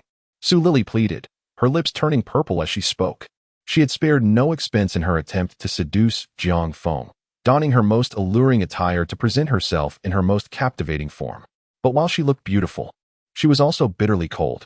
If Jiang Feng did not appear soon, she feared she might faint. Inside, Jiang Feng was savoring some post-meal fruit, observing with amusement Su Lily, who was quivering on the screen. He then glanced at the stairwell footage in the upper left corner, where the Su Dafu family, armed and with fervent expressions, were glaring menacingly at the entrance. It was evident that this family harbored malicious intentions. What brings you here? Jiang Feng inquired, feigning curiosity. I want us to reconcile. Don't you admire me in stockings? See how attractive, Su Lily uttered, twirling near the doorway to showcase her figure. Reconcile? How about this? Remove your outer garments. I can barely see you. If you can pique my interest, then I shall reconcile with you, Jiang Feng jested in response. Su Lily paused, momentarily taken aback. It was frigid outside. Removing her coat would surely leave her frozen. After a moment's hesitation, she steeled herself. Fine. She promptly removed her overcoat, bracing herself as she displayed her figure. Jiang Feng watched with utter indifference. Aside from being in a state of detachment, any woman indoors was far more appealing than Su Lily. Moreover, how could he possibly be interested in a promiscuous woman? To even compare her to a public vehicle would be an insult to public vehicles. She was purely depraved. This malevolent family could die 10,000 times and still not atone for their transgressions. Nay, death would be too merciful for them. Excellent, excellent, come in, Jiang Feng declared, pressing a button to unlock the outer door. Hearing these words, Su Lily's face lit up with delight. As she bent down to retrieve her coat, she was met with the furious roars of her father and brother from behind. Charge! With baseball bats brandished menacingly, Su Dafu and Su Digang stormed through the entrance, closely followed by Huang Guifan, her face contorted in a fierce grimace as she clutched a pair of scissors. Su Lily was taken aback, utterly bewildered by the unfolding scene. What were her family members intending to do? However, realization dawned upon her swiftly, and she cried out in alarm, "Dad, no!" as she rushed into the room on her high heels. Her greatest fear was that her younger brother would seize her apartment. As the family burst into the room, they were struck dumb with awe. The atmosphere exuded warmth, akin to a veritable paradise. Heavens, it's so cozy here. We've struck gold, we've struck gold. Su Dafu exclaimed in elation. The sheer comfort of the place convinced him that fortune had smiled upon him. He resolved to take up residence there, come what may. He began to envision himself relishing Jiang Feng's culinary creations and luxuriating in Jiang Feng's abode. Had he known that Jiang Feng was keeping a mistress, he might have even begun to fantasize about Jiang Feng's women. Suddenly, the outer door slammed shut, and Jiang Feng's voice shattered the reverie. Well, Su Lily, what's the meaning of this? I charitably forgave you, and in return, you plot against me? Jiang Feng, come out here, Su Digang bellowed. But before he could complete his sentence, Su Dafu delivered a sharp blow to the back of his head. Silence, Su Dafu rebuked him, realizing upon the closing of the outer door that they were trapped in a confined space, and Jiang Feng was nowhere to be seen. The immediate priority was to coax him out, not to provoke a confrontation. Dear son-in-law, you misunderstand. We were merely protecting Lily. After all, she's so beautiful. Who knows what villains she might encounter on the road? Su Dafu forced a grotesque smile, his voice obsequious as he leaned against the inner door. Indeed, Jiang Feng. My parents are merely protecting me. How could they ever wish you harm? Please, open the door. Behind him, Su Lily had already shed her coat and sweater, now clad only in a vest, striking a flirtatious pose. Oh, really? Jiang Feng replied, his tone tinged with skepticism, as if he were beginning to believe. Of course, good son-in-law. Lily has informed us that you two have reconciled. We are now family. How could we possibly wish you ill? Su Dafu insisted, tossing the baseball bat he held behind him to demonstrate his lack of malice. He then deftly avoided another bat thrown by Su Digang, sending it flying away. Chapter 55. A vengeful beatdown, how satisfying. Jiang Feng scoffed coldly. Family? In my previous life, I fell for this old scoundrel's deceit, only to be struck on the back of the head with a baseball bat and left to suffer for 3 days and nights before meeting a tragic end. He feigned hesitation. All right, fine, but I feel quite unsafe at present. Su Dafu grew anxious. Dear son-in-law, tell me what I must do for you to trust me. Jiang Feng's voice wavered. I fear you may not be willing. Good son-in-law, we are family. Just tell me what to do. Su Dafu pounded his chest, presenting an image of righteousness that would compel anyone to regard him as an upstanding character. Do you see the handcuffs on the wall? If you all lock yourselves up, only then will I believe you. Jiang Feng stammered. Su Dafu turned his head and noticed that there were more than a dozen pairs of handcuffs secured to the wall, leaving him momentarily speechless. How insecure could this young man be? After a brief hesitation, he gritted his teeth and resolved, very well, let us proceed, as you suggest. Dad. Su Digang looked at his elderly father, disbelief etched across his face. They had come to apprehend Jiang Feng. How could they lock themselves up without even having seen him? Silence. Su Dafu admonished, winking at his son. In there resides my esteemed son-in-law, your dear brother-in-law. Do you not trust him? In his eyes, Jiang Feng's timid nature implied that deceiving him to open the door would be an effortless task. Once inside, he could command him to comply, and disobedience would be met with severe consequences. Indeed. Yes. Xiaojiang, you must have faith in your brother-in-law. Su Lily chimed in, urging her brother, seeing his family so resolute. Su Digang relaxed his guard, scratching his head and chuckling foolishly. It is indeed my fault. I shall apologize to my brother-in-law shortly. Click, click, click, click. The metallic sounds echoed as Su Lily's family obediently locked themselves to the wall.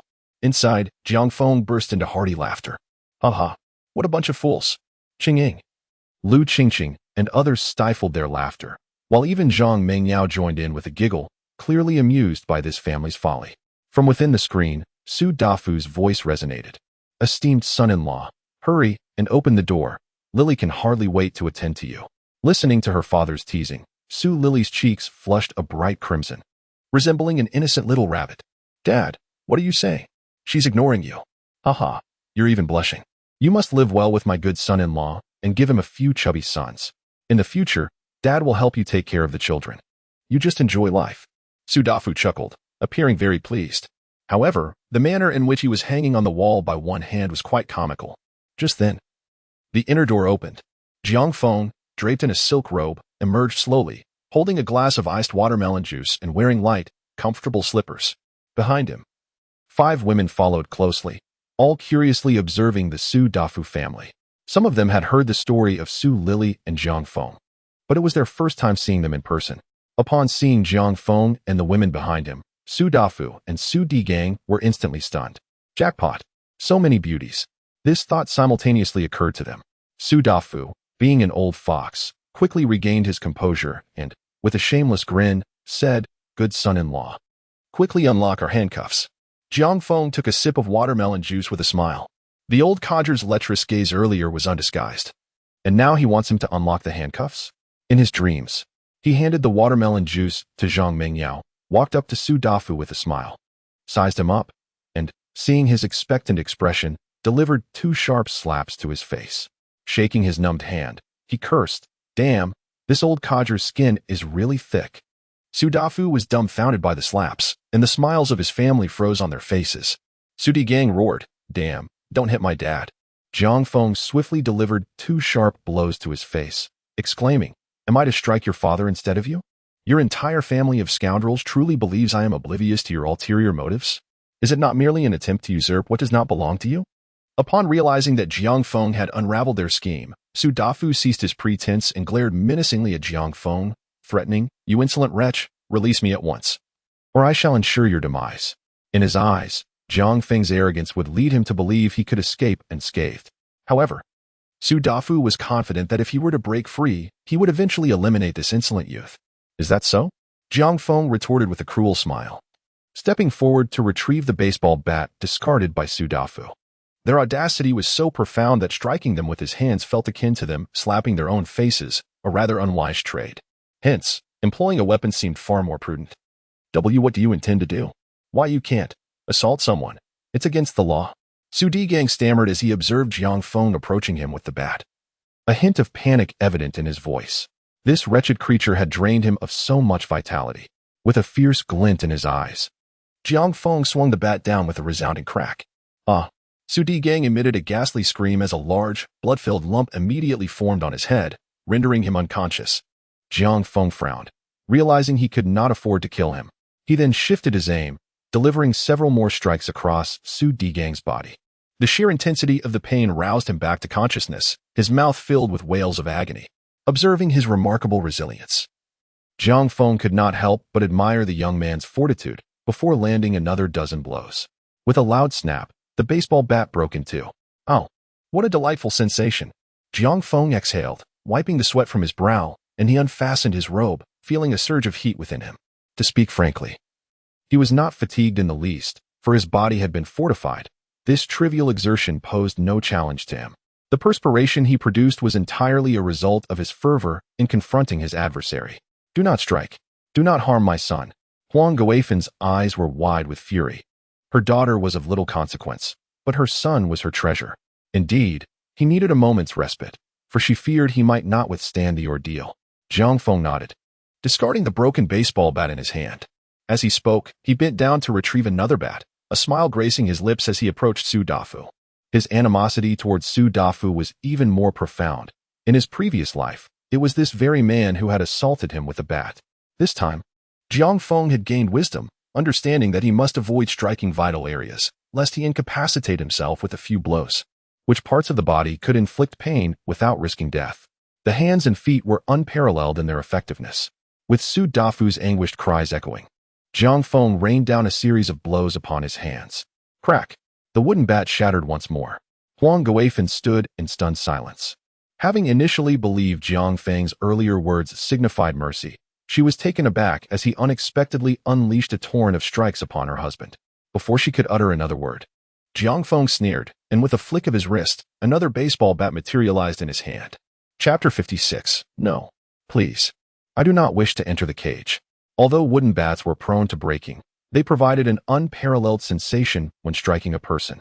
Iron rods, while sturdy, transmitted a jarring vibration that numbed the hands and lacked the tactile pleasure of wood. Moreover, the iron rods could not withstand the force. After a few strikes, they would falter. When Huang Guifen beheld the sudden appearance of the baseball bat in Jiang Feng's grasp, she wondered if her eyes were deceiving her. Before she could ponder further, the stick had already struck her. A piercing scream erupted from her lips as Jiang Feng relentlessly struck her with the rod, delivering over a dozen blows. Observing Huang Guifen crumpled on the ground, Jiang Feng pressed the bloodied end of the stick against her fingers, twisting it mercilessly. The excruciating pain jolted her awake, tears and snot streaming down her face. He weighed the bloodied stick in his hand, marveling at its resilience, despite the brutal beating. It remained intact. His gaze then shifted to Su Lily, who trembled uncontrollably, her feet soaked in yellow urine. Upon realizing Jiang Feng's attention was fixed on her, she fainted on the spot. With a disdainful glance, Jiang Feng chose not to strike her, instead gesturing with his hand, summoning 4 iron cages that had previously been procured from Old Pan. The Su family, aside from the unconscious Su Lily, stared in disbelief at this astonishing spectacle. They could not fathom the origin of the cages, yet the pain coursing through their bodies left no room for deep contemplation, only muffled groans. Zhang Mingyao stood behind, her mouth agape in astonishment.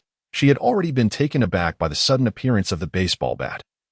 And now she was bewildered by the emergence of so many cages at Jiang Feng's command. What on earth was happening? Was it some form of supernatural ability? Regrettably, no one was there to clarify her curiosity, so she bored in silence. Put them in the cages. Jiang Feng instructed Qing Ying and the others standing at the inner door. Upon hearing this, the Su family, momentarily forgetting their cries of agony, immediately begged for mercy. No. Please. We don't want to go into the cages. Jiang Feng let out a cold laugh. These beasts were not in their current pitiful state when they had imprisoned him to carve away at his flesh. He could not be bothered to engage in futile conversation, swiftly knocking each one unconscious with a single blow to prevent any possible resistance. Qing Ying, Kuku, Nana, Zhang Mengyao, and Lu Qingqing initially managed to maintain their smiles, but under the onslaught of Jiang Feng's violence, they were soon left in stunned silence. Although Jiang Feng had previously taken lives, it had been from a distance. The blood splattered across the ground, coupled with Su Dafu's grotesquely twisted and broken arm, presented a jarring visual impact. Qing Ying, having held a leadership position before, possessed a strong capacity for adaptation. She was the first to regain her composure, fighting back her nausea as she stepped forward to assist Su Dafu and the others in removing their handcuffs. The remaining 4 women quickly followed suit, cooperating to place Su Dafu and his companions into individual cages. With each one they lifted, Jiang Feng hung a plastic bag on the cage, filled with various medications, anti-inflammatory drugs, remedies for bruises and injuries, alcohol, and iodine. Why provide medication? It was simply a precaution against their demise. Killing them outright would serve no purpose, only benefiting those wretches. As long as they remained resilient, Jiang Feng was more than willing to care for them for a lifetime. Before long, Su Dafu, Su Digang, and Huang Guifan were all confined within iron cages. When it came time for Su Lili, Jiang Feng temporarily ordered them to halt their actions and stored away the cage.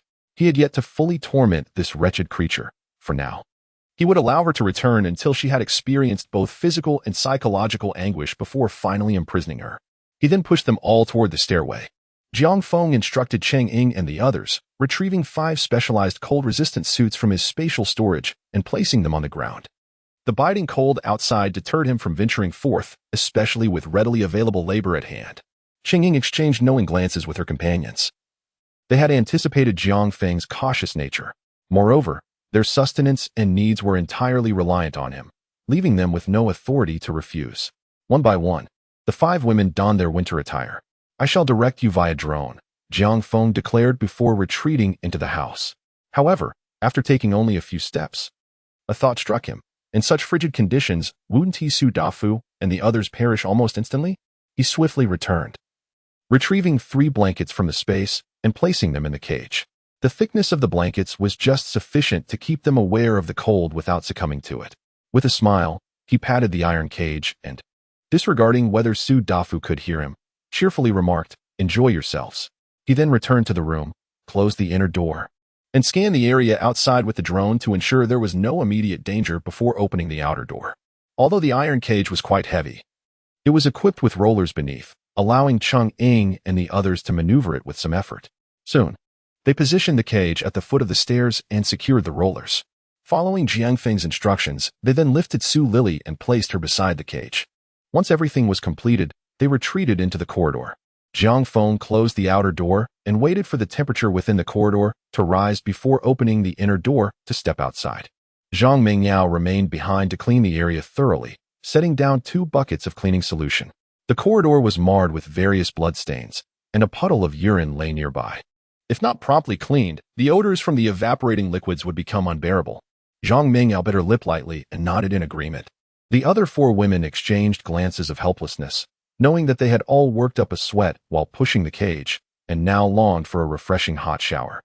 Zhang Mengyao is undoubtedly a formidable rival. It is quite enough not to ostracize her. Why should one offer assistance?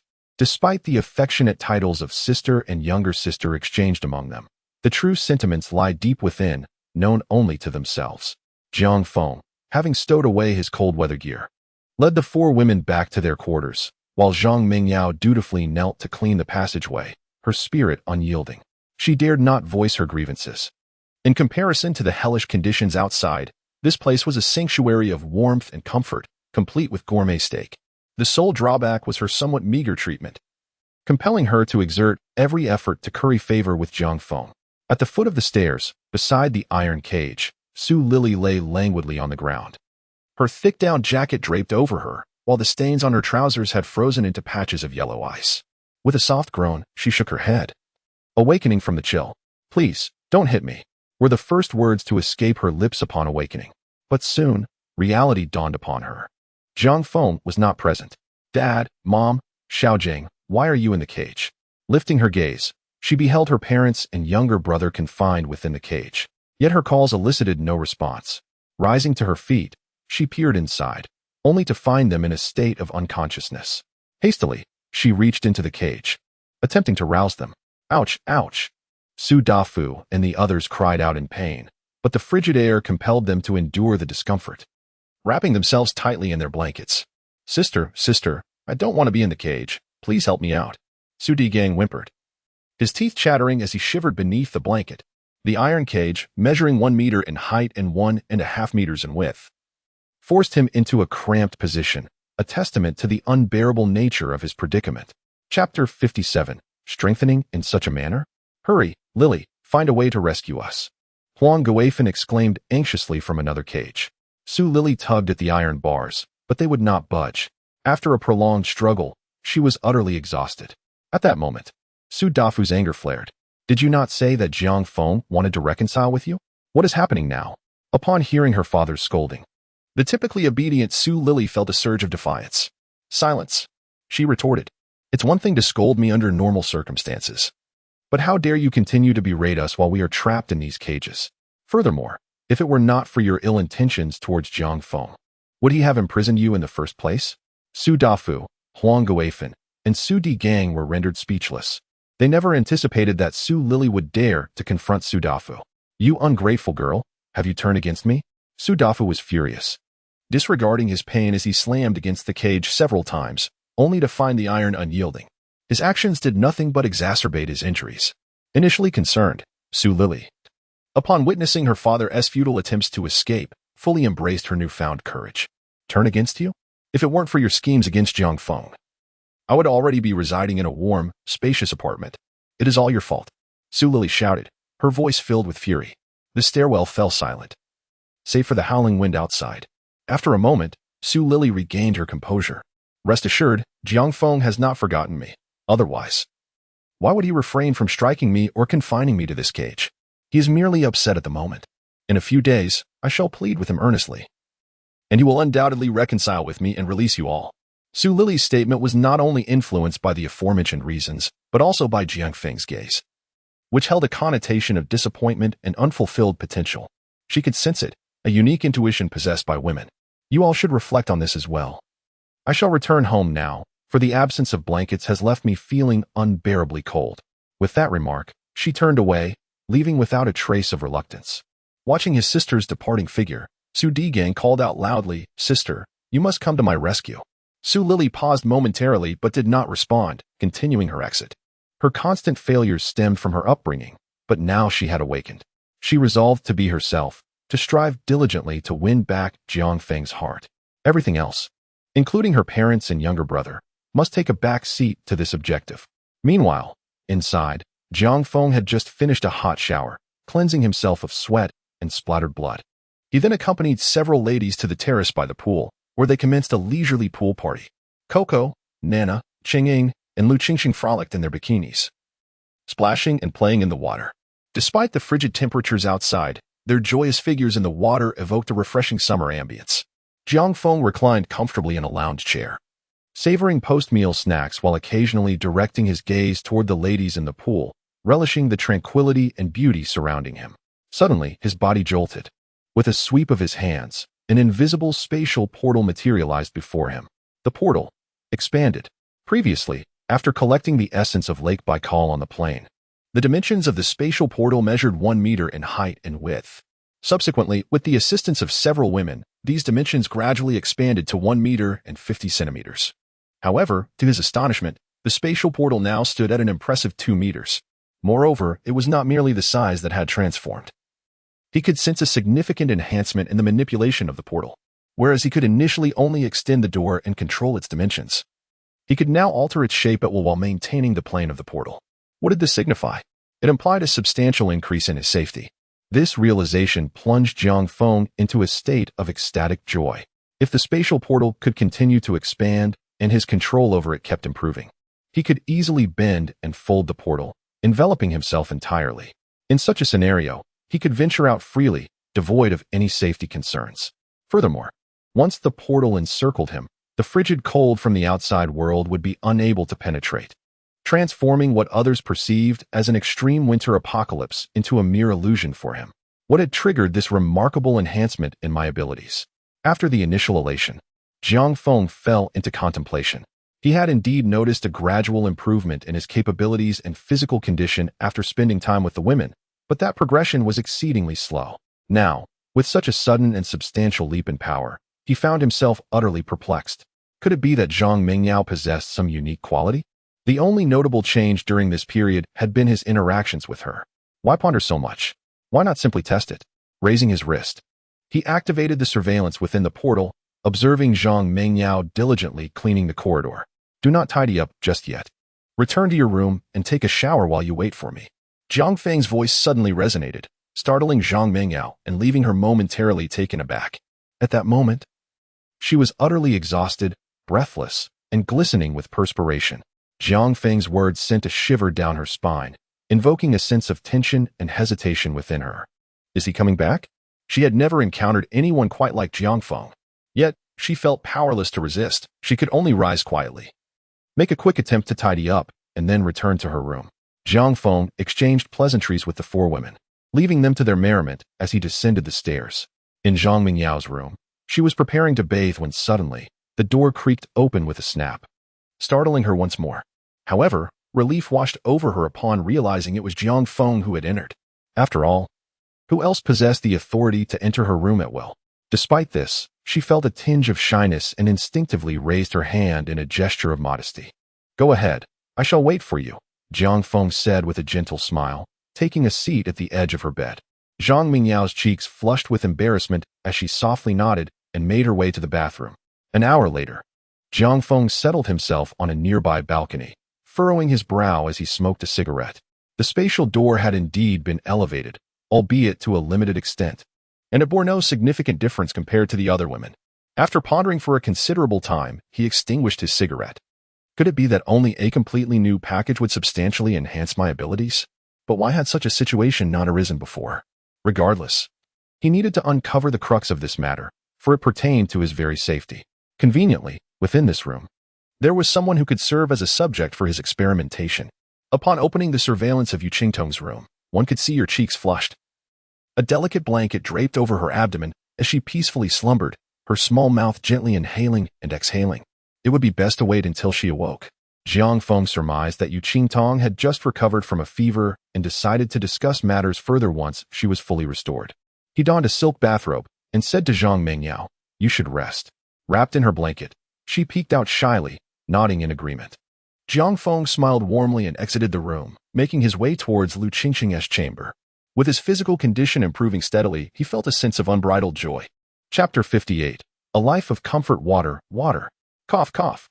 In Yu Qingtong's room, her high fever had subsided, but the lingering effects of a severe cold left her nasal passages blocked, forcing her to breathe through her mouth, which jolted her awake. Where am I? Upon regaining her senses, she found herself momentarily stunned. The ambience was so warm and inviting. Even with just a thin blanket, she felt no chill. Could it be that I am dreaming? She stepped barefoot onto the floor, and the wall-mounted sensor lights flickered to life. As she surveyed her surroundings, the discomfort of thirst became increasingly tangible, dispelling any lingering doubts of a dreamlike state. She located the water dispenser on the cabinet and gulped down a large glass of warm water, akin to a parched traveler encountering a refreshing oasis. The relief from her dry, cracked lips was profound. Where exactly am I? She turned on all the lights, illuminating the lavish room adorned with plush carpets, the warmth emanating beneath her bare feet. As she tugged at the door handle, she found it locked. This place feels so familiar. Furrowing her brow in contemplation, she suddenly exclaimed, "Is this Jiang Feng's home?" Previously, she had searched this place. Upon awakening, she felt a sense of familiarity, and as she scrutinized her surroundings, realization dawned upon her. How did I end up here? Who changed my clothes? She only recalled being downstairs with Zhang Mingyao and Xiao Wang, suffering from a high fever and succumbing to unconsciousness. Yet, now she found herself in Jiang Feng's home, completely unclothed and utterly bewildered. In a fit of anger, she rushed to the door, yanking it fiercely while calling out loudly, "Jiang Feng, you scoundrel, open the door, let me out." Her voice was hoarse, breathless from the exertion, and after struggling for a good 15 minutes, fatigue began to set in. However, there was no response. Approaching the window, she attempted to open it, only to discover it was completely sealed. Nearby, there was a button that appeared to be for opening the window, but upon closer inspection, it required a password and a fingerprint. Coward, she muttered in frustration, unable to comprehend why Jiang Feng would fortify the house so thoroughly, especially before the snow began to fall. Was he truly that afraid of death? Moving to the cabinet, she took a sip of water and glanced at the clock on the bedside table. It read 4 o'clock. With a sigh, she reclined on the bed. After all, she was still a patient, and after all this commotion, she was exhausted. Since she was here, she might as well make herself comfortable. Besides, she didn't believe Jiang Feng would dare to harm her. After all, she was a security officer. The apocalyptic chill had descended for a week now. If one were to gaze upon the blue planet from space, they would see that the once azure globe had been transformed into a blanket of white. A stark metamorphosis from blue to white. After a week of brewing, thick clouds obscured the sky. The drastic fluctuations in temperature have begun to spawn terrifying storms across the globe, with automobiles being swept into the skies and buildings severed in half. Even more alarming is the temperature at the eye of the storm, plunging to a chilling -150 degrees. Any place it passes through is instantly frozen. The tempest rages on, with relentless snowfall exacerbating the already harsh living conditions on Blue Planet. Fortunately, a colossal storm system was diverted from Tianhai City by a certain island nation. On that island, volcanic eruptions coincide with the storm's fury, painting a scene reminiscent of the apocalypse. One can only wonder how many will survive once the tempest has passed. Although the storm was redirected, its impact on Tianhai was not negligible. The city has plunged into darkness. This situation sent the survivors of Xingfu community into a state of panic. They had relied on various electrical appliances for warmth and hot water, but now, without power, how would they endure? Yet, for Jiang Feng, the power outage posed little concern. The electricity in his safe house had long been independent of external sources. At that moment, he was nestled comfortably in his bed, enjoying a deep slumber. Around 11 a.m., Jiang Feng awoke, stretching lazily as he sat up. Glancing down at his watch, he noticed a message alert. Upon opening it, he discovered that last night, when Yu Qitong tugged at the door, it had triggered an alarm. After reviewing the surveillance footage, Jiang Feng chuckled. She seems to be recovering well and is brimming with energy. Yu Qingtong's physique was equally impressive, particularly her striking attributes, which were undeniably captivating. After a quick wash-up, he checked his phone and found an official text message from the previous night, stating that due to the storm's impact, power would be temporarily suspended. But efforts were underway to expedite repairs, urging citizens not to panic. Jiang Feng shook his head, realizing that the authorities were preoccupied with their own survival and lacked the capacity to address these matters. In his previous life, power outages had begun at this very juncture, and the electricity had never fully returned. It only flickered intermittently before eventually ceasing altogether after a week. He opened the group chat on the green messaging app, only to find several homeowner groups buzzing with messages, all marked 99. What is going on? Is everyone out of power? I thought my appliances had overloaded the circuit. As I wrapped myself in an electric blanket and dozed off comfortably under a small heater, the sudden cold jolted me awake. What on earth is happening? Are the officials indifferent to our plight, wishing to freeze us to death? At that moment, Aunt Zheng was once again dragged into the fray, becoming the target for everyone's panic and ire. Aunt Zheng, come out. Didn't you promise that the authorities would come to our rescue? Damn it. You deceitful old hag. Have you no conscience as you swindle us out of our possessions? Do you find comfort in your gluttony? You hide away in your home for eternity, or I swear I'll end you. My mother was misled by you and her condition worsened because of it. She passed away yesterday. Though Tianhai City had been fortunate enough to escape the storm's wrath, the harsh weather was unbearable for the elderly and children, who succumbed to illness as time went on. Many had fallen ill, some even succumbing to pre-existing conditions. Gradually, the atmosphere in the chat shifted. They began to realize that the situation was dire, and the last remnants of their hope dissipated. Even the wealthy Shiming Li and the second-generation affluent Sun Xiang had raised the prices for supplies tenfold, and few were willing to sell anything anymore. Jiang Feng observed the fervent crowd with a cold smirk, fully aware that Aunt Zheng had deceived everyone. Now, it was common knowledge that her household was stocked with supplies. One must understand that desperation can drive individuals to undertake any action. Her days of comfort were swiftly approaching their end.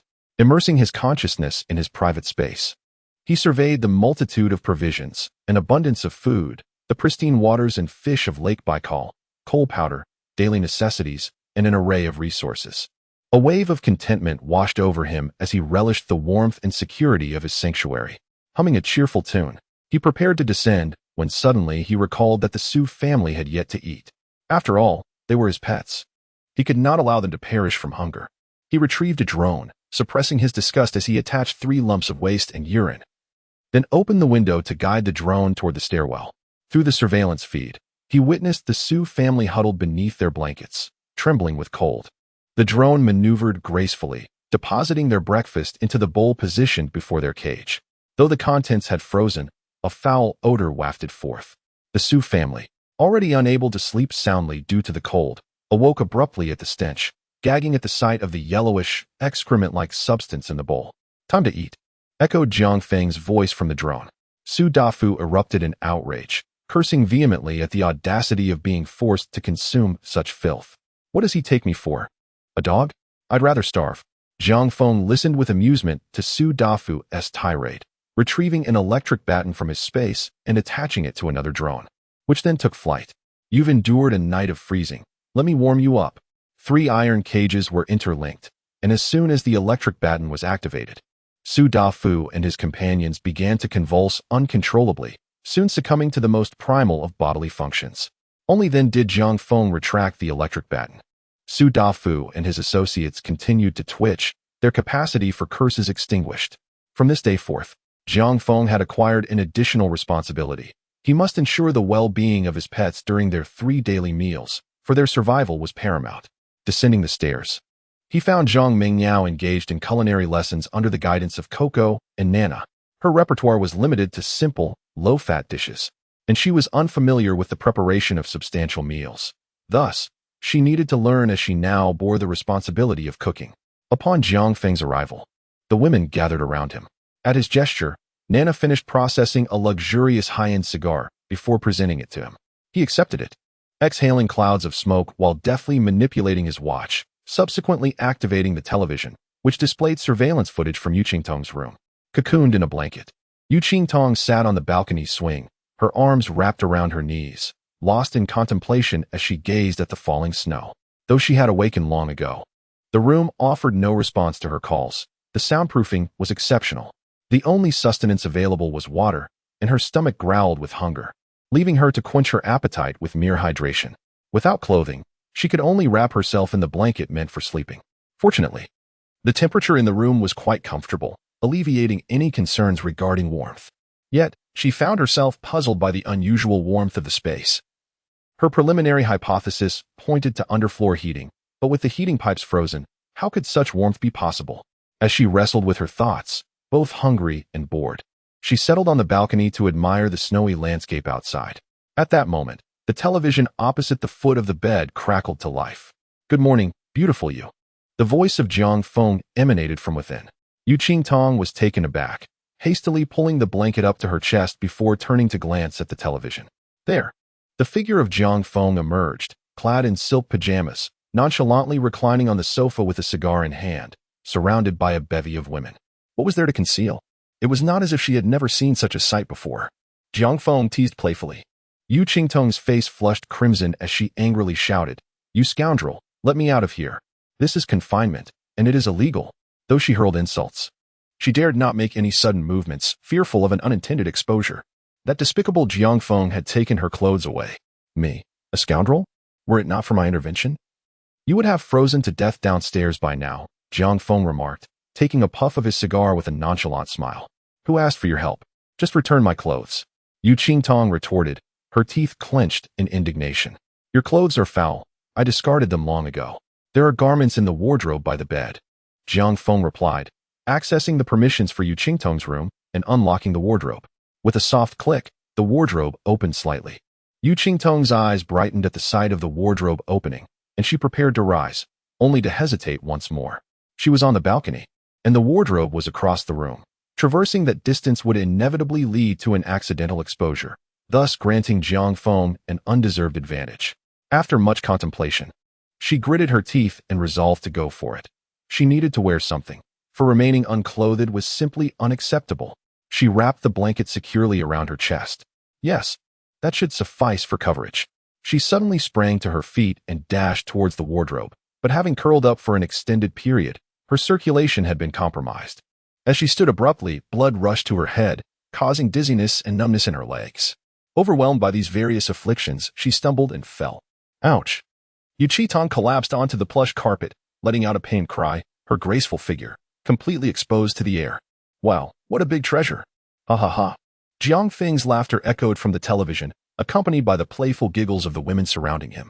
Yu Qingtong was both furious and anxious. She hastily grabbed the blanket to cover her body, mustering the strength to rise, but her legs were too numb to support her. After several futile attempts that left her in a rather awkward state, it took her a few minutes to finally stand and approach the wardrobe. However, upon opening it, her face flushed with embarrassment. You scoundrel, what is all this?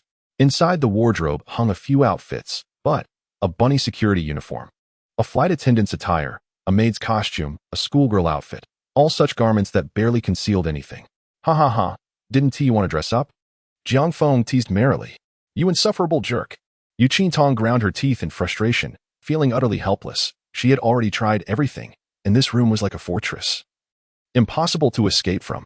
Once she regained her composure, she scanned her surroundings and discerned no other cameras. Surmising that the monitoring must be conducted via the camera on the television, she yanked the bed sheet down and draped it over the TV. Ouch! Now I can't see anything. A voice feigning surprise emanated from the television. In this room, several concealed cameras were strategically placed. Blocking a television was futile. Yu Qingtong smiled with a sense of triumph, for she was a security officer with keen observational skills. Once the television was obscured, she relaxed and let the blanket fall. Approaching the wardrobe, she rummaged through the garments and retrieved a sailor's suit. Alas, this was the only fabric that offered a semblance of coverage. Regrettably, the design remained partially sheer, failing to adequately conceal certain areas. However, she cleverly fashioned a makeshift pair of safety shorts by tying together an air hostess outfit and a pair of rabbit-themed security stockings. Standing before the mirror, she scrutinized her reflection and nodded with satisfaction. At least the necessary parts were covered. Exhaling softly, she allowed herself to unwind. Suddenly, an untimely sound echoed, causing Yu Qingtong's cheeks to flush as she instinctively touched her pale abdomen.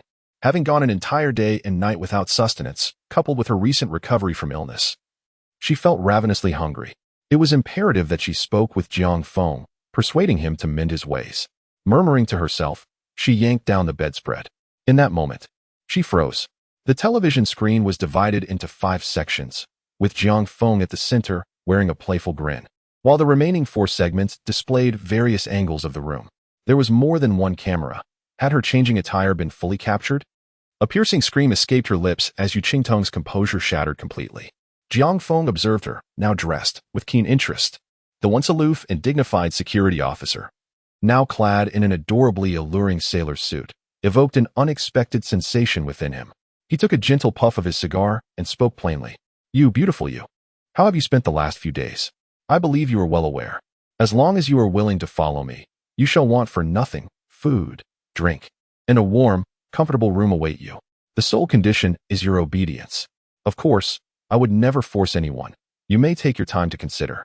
Chapter 60. What use is wealth? Pretending day after day, you shall not succeed.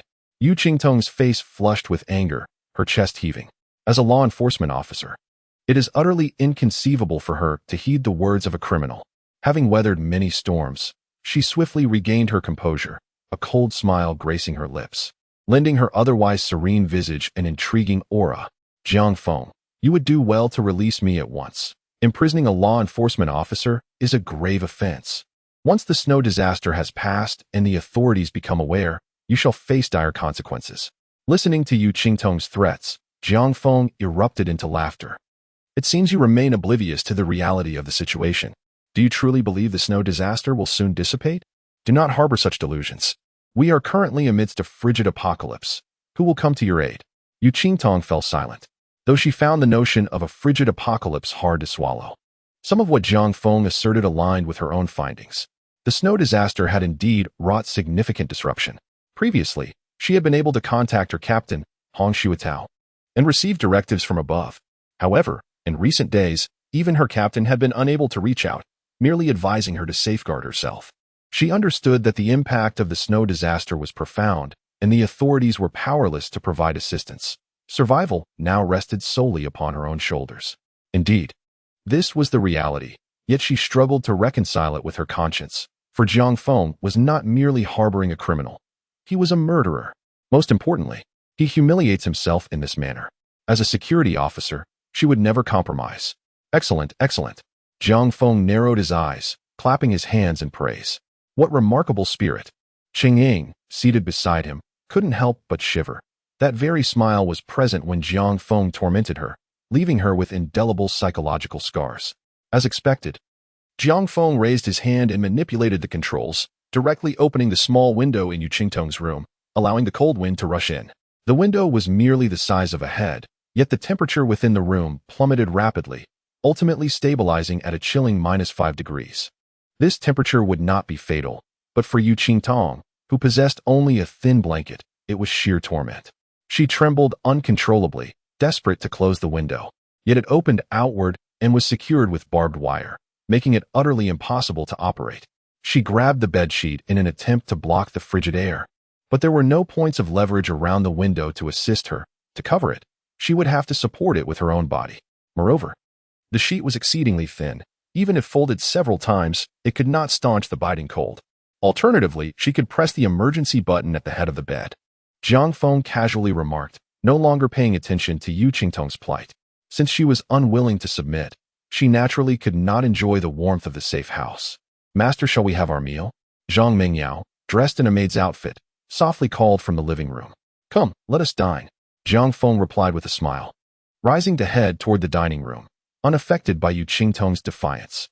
Her capitulation was merely a matter of time. All he needed to do was wait patiently. Besides, he found the process of training rather enjoyable. Seated at the head of the table, Zhang Feng surveyed the array of dishes before him, a faint frown creasing his brow. Is this the food you prepared? Zhang Mingyao hastily replied, why yes. My skills still require practice. Beads of sweat formed on her forehead, and she trembled slightly, clearly overwhelmed with anxiety. Zhang Feng pulled her into his embrace, his hands wandering restlessly. What is the matter? Am I truly that terrifying? Zhang Mingyao's face flushed crimson as she stammered, no. Zhang Feng chuckled heartily. No one is born knowing how to do everything. All you need to do is learn diligently. Observing Zhang Feng's good humor, Zhang Mingyao heaved a sigh of relief, her tension easing. With a wave of his hand across the table, an abundance of steaming delicacies spread out, filling every inch of the surface. The other women were unfazed, but Zhang Mingyao remained bewildered. Zhang Feng, noticing her confusion, recounted the spatial abilities he had previously revealed to the others. Upon receiving this information, Zhang Mingyao felt a surge of gratitude within her. Coming here had certainly been the right choice. The environment was comfortable, the food plentiful. It was nothing short of paradise. The only regret lingered in her subordinate status. Yet she was confident in her ability to ascend in rank swiftly. With that thought, Zhang Mingyao's gaze became resolute as she bent down to offer a piece of delicacy to Zhang Feng, a sweet smile gracing her lips. Master, from now on, you needn't lift your chopsticks. I shall feed you. Zhang Feng was taken aback for a moment before laughing and affectionately ruffling her hair. Very well. You shall sit and dine with me from now on. The other women exchanged glances, their eyes narrowing in resentment as they cast a disdainful look at Zhang Mingyao, silently cursing her as a brazen hussy. In the natural course of events, Zhang Feng found delight in the fierce competition among the women, as their rivalry only heightened her own enjoyment. Thank you, master. Zhang Mingyao exclaimed with joy upon receiving permission, hastily pulling up a chair to sit beside Zhang Feng. With Zhang Mingyao attending to her needs, Zhang Feng felt liberated, reclining lazily in her chair while scrolling through her phone. Upon opening the messaging app, she discovered that the homeowners group had descended into utter chaos. At this juncture, most residents had depleted their food supplies. and some had even been deceived by Aunt Zheng into relinquishing part of their provisions. The official hotline was unreachable, compounded by sporadic power outages, sending the populace into a state of sheer panic. A few young adults, eager to retrieve supplies from the designated points previously provided by the authorities, found themselves thwarted as they barely made it beyond the community gates before being forced to turn back due to the biting cold. The heavy snowfall had rendered the roads impassable, and lacking professional-grade winter gear and snow vehicles, venturing out in such conditions was utterly impossible. This predicament filled those who had previously sold their supplies with profound regret. When they sought to repurchase provisions, they realized that it was no longer a matter of finances. There were simply no sellers left. Within the homeowners group, Ji Mingli and Sun Xiang had inflated the prices for acquiring supplies tenfold. Yet no one was willing to part with their goods. They had come to the grim realization that money had lost its value. In their desperation, the residents turned their ire towards Aunt Zheng, unleashing a torrent of insults regardless of whether they had surrendered food to her. However, Aunt Zheng remained silent, retreating like a turtle into its shell. Unbeknownst to them, the tide had shifted, and the blame was now directed at Jiang Feng. Why, you may wonder. Because Jiang Feng had ordered numerous takeouts, a fact that had not escaped the notice of others, leading some to implicate her in their misfortunes. Jiang Feng, having ordered so many takeouts previously, could you possibly share a portion with everyone? We are willing to purchase it. Indeed, Jiang Feng has a surplus of supplies. Having procured so many items before, he must still possess an abundance. Jiang Feng, as we unite to overcome these challenges, it would be greatly appreciated if you could contribute some provisions, and we shall repay you generously later. With someone leading the charge, most of the group members began to tag Jiang Feng, not only those who wished to buy, but also some who sought to obtain it for free. Observing Jiang Feng's silence, a few individuals started to adopt a sarcastic tone. Please refrain from tagging him. I suspect he has long run out of food and is merely putting on an act. Indeed, even if he possesses wealth, what good is it if he, like us, endures hunger and cold? Just then, Jiang Feng shared a video of a lavish feast on the dining table, causing an uproar in the group. Chapter 61. Has he truly deluded himself into thinking he is a dish? My goodness, so many delectable items. Look, the steamed dumplings on the table are still steaming. I am nearly salivating. The warm milk looks so inviting. I yearn to drink it. In an instant, people began tagging Jiang Feng, all eager to borrow food and water. Su Lily naturally noticed the video Jiang Feng posted in the group and anxiously slapped her thigh. Oh dear, one should never flaunt their wealth. In her view, Jiang Feng would inevitably reconcile with her, making those items rightfully hers. Now that Jiang Feng has foolishly revealed them, has he not attracted attention? This cannot stand. I must alert my husband. Unfortunately, Jiang Feng currently has her blocked. With no other option, she sent a message in the group. Jiang Feng, darling, wealth should not be flaunted. Jiang Feng, upon reading Su Lily's message and witnessing the pathetic state of the others in the group, burst into hearty laughter. In this harsh winter, food symbolizes life. Without sustenance to replenish energy, the body simply cannot endure. Who does not wish to survive? Every individual in the group, having watched Jiang Feng's videos, harbored a covetous desire for him. Jiang Feng was well aware of this, yet he remained indifferent. He relished the thought of these people witnessing their own deprivation. The more miserable his gluttonous neighbors became, the more joy it brought him. As for their attempts to seize his possessions, they were welcome to try, setting aside his increasingly robust physique and the ever-evolving space gate. The strength of his safe house was beyond the capabilities of these individuals to breach. In his eyes, even if the entire community united against him, they would merely be a motley crew of insignificant pests. The only reason he spared their lives was to let them endure the agony of this frigid apocalypse, while also providing him with a source of amusement. After all, with the extreme cold and heavy snowfall, these people could hardly leave the community. Their demise was merely a matter of time. Seated at the dining table, Jiang Feng gestured towards a napkin, and Zhang Mingyao immediately understood, taking a few sheets to gently wipe the grease from his lips. Get ready, soon. You will accompany me to the gym for some exercise. Upon hearing this, Zhang Mingyao's spirit soared. This was her area of expertise, and she was determined to please her master. The other women, upon realizing that Jiang Feng intended to be alone with Zhang Mingyao, grew vigilant. This could not be allowed. If this continued, would they not all fall from favor? We want to exercise too. The women chimed in unison. Haha, very well. I have just finished my meal and will rest for half an hour before heading out. Jiang Feng replied with a smile. Just as he settled into the genuine leather sofa, his phone rang. It was an unfamiliar number.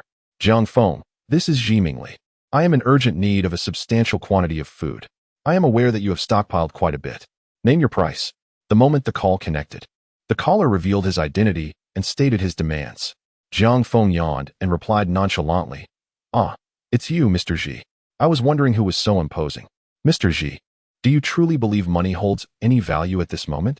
Moreover, even if it did, I am not in need of it." A brief silence ensued on the other end of the line. Disasters will eventually pass, Xiao Jiang. Will there ever be a time when people complain about having too much money? Ji Mingli's tone was resolute, as though he could foresee the future. In the face of an apocalypse, who suffers the most? Undoubtedly, it is the upper echelons of society. With the rules being rewritten, everything they possess will dissipate into thin air. I refuse. Jiang Feng responded bluntly. You. Ji Mingli's breath grew heavier, his anger palpable. He had built an empire from scratch, reigning over his territory like an emperor. Yet now, this fortunate upstart, Jiang Feng, dared to defy him? After taking several deep breaths to suppress his fury, he continued, Xiao Jiang, since you have no use for money, I have several million in gold here. In times of chaos, gold is a hard currency. The gentleman must adapt to the shifting tides. The initiative was no longer in his hands, and he was willing to lower his stance. Jiang Feng chuckled softly. Mr. Ji, do you not grasp the current situation? What use is gold to me in the current situation? Can I eat it, drink it, or will it provide me warmth? Gold. Anything possessing monetary attributes derives its value from the collective agreement of people, coupled with circulation. It is said that when a group reaches a unified consciousness, even a shell found by the seaside can be deemed priceless. Yet in a life-and-death crisis, such illusory value is utterly worthless. Can you truly claim that pointing to a piece of gold will satiate hunger? And in this dreadful weather, who can venture outside? Thus, in his eyes, the gold that Ji Mingli speaks of holds less worth than the sausage in his hand. At least when on the brink of starvation, a sausage can be consumed, whereas gold merely serves as a burial accompaniment. Ji Mingli was thoroughly rattled by Jiang Feng's sharp retort, responding coldly, Xiao Jiang, having more friends opens up more paths. Upon hearing this threat, Jiang Feng immediately turned hostile. You are nothing but a loser. You dare threaten me? Do you truly believe yourself to be of any consequence? If you have the guts, come at me. Your father is waiting for you. And as for having more friends, do you think you are worthy? After delivering a scathing reprimand to the foolish Ji Mingli, Jiang Feng abruptly ended the call and blocked him. A tinge of boredom lingered in him, and he secretly hoped that this old fool would seek him out, providing him some amusement.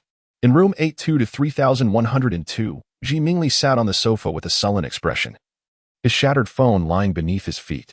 Two burly bodyguards flanked him, their thick down jackets accentuating their imposing figures. One of the younger bodyguards, with a fierce countenance, spoke up. Ji, this brat is too arrogant. Let us take him down. Ji Mingli remained silent, leaning back slightly as he lit a cigarette, lost in contemplation amidst the swirling smoke. He took a puff and surveyed the table, cold steamed buns, canned fish, and lukewarm porridge. As a man of wealth, he was accustomed to fresh delicacies and had never hoarded provisions. Yet here lay these remnants, acquired through a group chat. But now, the group was devoid of cellars. In his moment of despair, Jiang Feng appeared, showcasing delectable dishes that emitted steam, a stark contrast to his own meager fare. The others in the group may have been oblivious, but he was not. The steam signified something. Jiang Feng's home must be warm, for otherwise, the food would have rapidly cooled. Comparing what Jiang Feng feasted upon to his own pitiful repast felt like a mockery. Most alarmingly, his own meager supplies were dwindling. What should we do, darling? Our food will last only 2 or 3 days. A beautiful girl with large, captivating eyes sat on the adjacent sofa, casting a worried glance at Ji Mingli. This woman, named Li Panpan, was a junior at Tianhai Art Academy, renowned for her grace in the dance department, with a figure that was both alluring and curvaceous.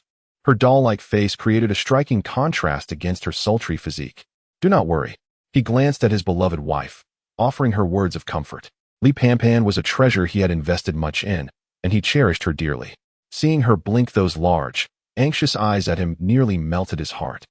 Chapter 62. My cherished wife. The realm of tenderness is a hero's grave. Ever since he had acquired his beloved wife, Ji Mingli treated her with utmost care, fearing she might break, and cherished her as though she were a confection, afraid she might dissolve. Thus, for the sake of his beloved wife. He was willing to set aside his pride and reach out to Jiang Feng once more. True to his role as a boss, he swiftly adjusted his demeanor, picking up another phone to dial Jiang Feng, his tone affable and even adorned with a hint of a smile. Jiang Xiao, it's me again. There were some misunderstandings before. I require some food. I wonder what you desire. I assure you, I shall not be stingy with what I can offer. Leaning languidly on the sofa, Jiang Feng sipped his watermelon juice. Ah, Zhizong, how I wish you had come to this realization sooner. It has wasted our time. The words sounded almost like a reprimand to his son, causing Zhi Mingli's face to twitch in irritation as he forced a smile. Indeed, indeed. After taking another sip of his juice, Jiang Feng pondered for a moment before making a request. Zhizong, to be frank, the only thing that piques my interest at this juncture is your wife. As one of the affluent residents of the community, Zhi Mingli's affairs were common knowledge, and Jiang Feng was no exception. From the youngest grandchildren to the elder generation, who hadn't fantasized about Li Panpan. Back then, Jiang Feng was just a poor wretch, barely worthy of a glance from her. Now, with a chance to rise from his humble beginnings, he would not let it slip away. Moreover, he was in urgent need of a woman to validate his spatial abilities. Yu Qingtong was still in training, and with someone conveniently presenting themselves, it was the perfect opportunity for experimentation. What? Zhi Mingli exclaimed in a fit of fury, his teeth grinding audibly, reaching the pinnacle of his anger. He was generous in all matters, except when it came to women, a taboo he held sacred. Jiang Feng's words did not merely touch his bottom line. Rather, they danced upon it, repeatedly scraping against its surface before leaping into a realm of unrestrained ecstasy, only to subsequently urinate upon it. An act that could only be described as a brazen affront. Nevertheless, Zhi Mingli, a man who has grasped the transformative essence of dragons and snakes, managed to take several deep breaths to regain his composure in the face of such humiliation. Very well, I would appreciate it if young Master Jiang could prepare some provisions. Tonight, I shall bring Panpan to exchange. His tone was remarkably flat, devoid of any discernible emotion, yet his two bodyguards, well acquainted with him, recognized this as the pinnacle of Zhi Mingli's fury. As anticipated, once he ended the call, his mobile phone met a tragic fate, shattered into countless fragments. His delicate wife, Li Panpan, was momentarily flustered, her sparkling eyes wide with distress, her face a portrait of grievance. While it was true that she was materialistic, it did not imply that she wished to be treated as a mere commodity. Husband, I do not wish to be exchanged. She had only recently entered into a relationship with Zhi Mingli and was genuinely concerned that he intended to barter her for sustenance. Rest assured, how could I ever bear to part with you? This is merely a strategic delay, Zhi Mingli reassured his lovely wife, before a sinister grin crept across his face as he added, Isn't Jiang Feng known for his lasciviousness? I shall make him aware that lust is a double-edged sword. Initially, he had intended to be a fair broker in this exchange. However, now that others were forcing his hand, he would no longer feign civility. The two bodyguards shivered, fully aware that Jiang Feng was about to face dire consequences. The last time Zhi Mingli had donned such a mischievous grin, the man who had coveted his wife had long since become a mere memory. That night, Zhi Mingli ascended the staircase with his beloved wife and two bodyguards in tow. Two heavily armed bodyguards, each wielding a fire axe, accompanied Shi Mingli, who held in his grasp a crossbow, a cherished item from his collection. His petite wife, adorned in alluring black stockings and a thick down coat, sported a delicate, innocent makeup look. Panpan, remember, as soon as Jiang Feng opens the door, step aside, leave the rest to me, Shi Mingli instructed. He had resolved that the moment Jiang Feng opened the door, he would shoot him with an arrow and then dispatch him with his axe. Anything less would fail to quench the hatred burning within him. When that time came, the warm, spacious apartment and the delectable food would all belong to him. As he gazed at his wife's enticing long legs encased in black stockings and her beautifully crafted visage, a surge of desire coursed through him. The frigid weather outside rendered him unable to feel aroused. The cold had a way of stifling even the most fervent passions. Even if he managed to muster some enthusiasm, the experience would be utterly lackluster. With the promise of a warm environment, he was determined to cherish his petite wife. Dear, you must protect me, his wife, Li Panpan, implored, her large eyes filled with concern as she looked at Shi Mingli. She had followed him in hopes of a life of comfort, and now, being thrust into hardship, she felt a growing discontent. Alas, the heavy snowfall outside left her with no alternative but to endure this temporary plight.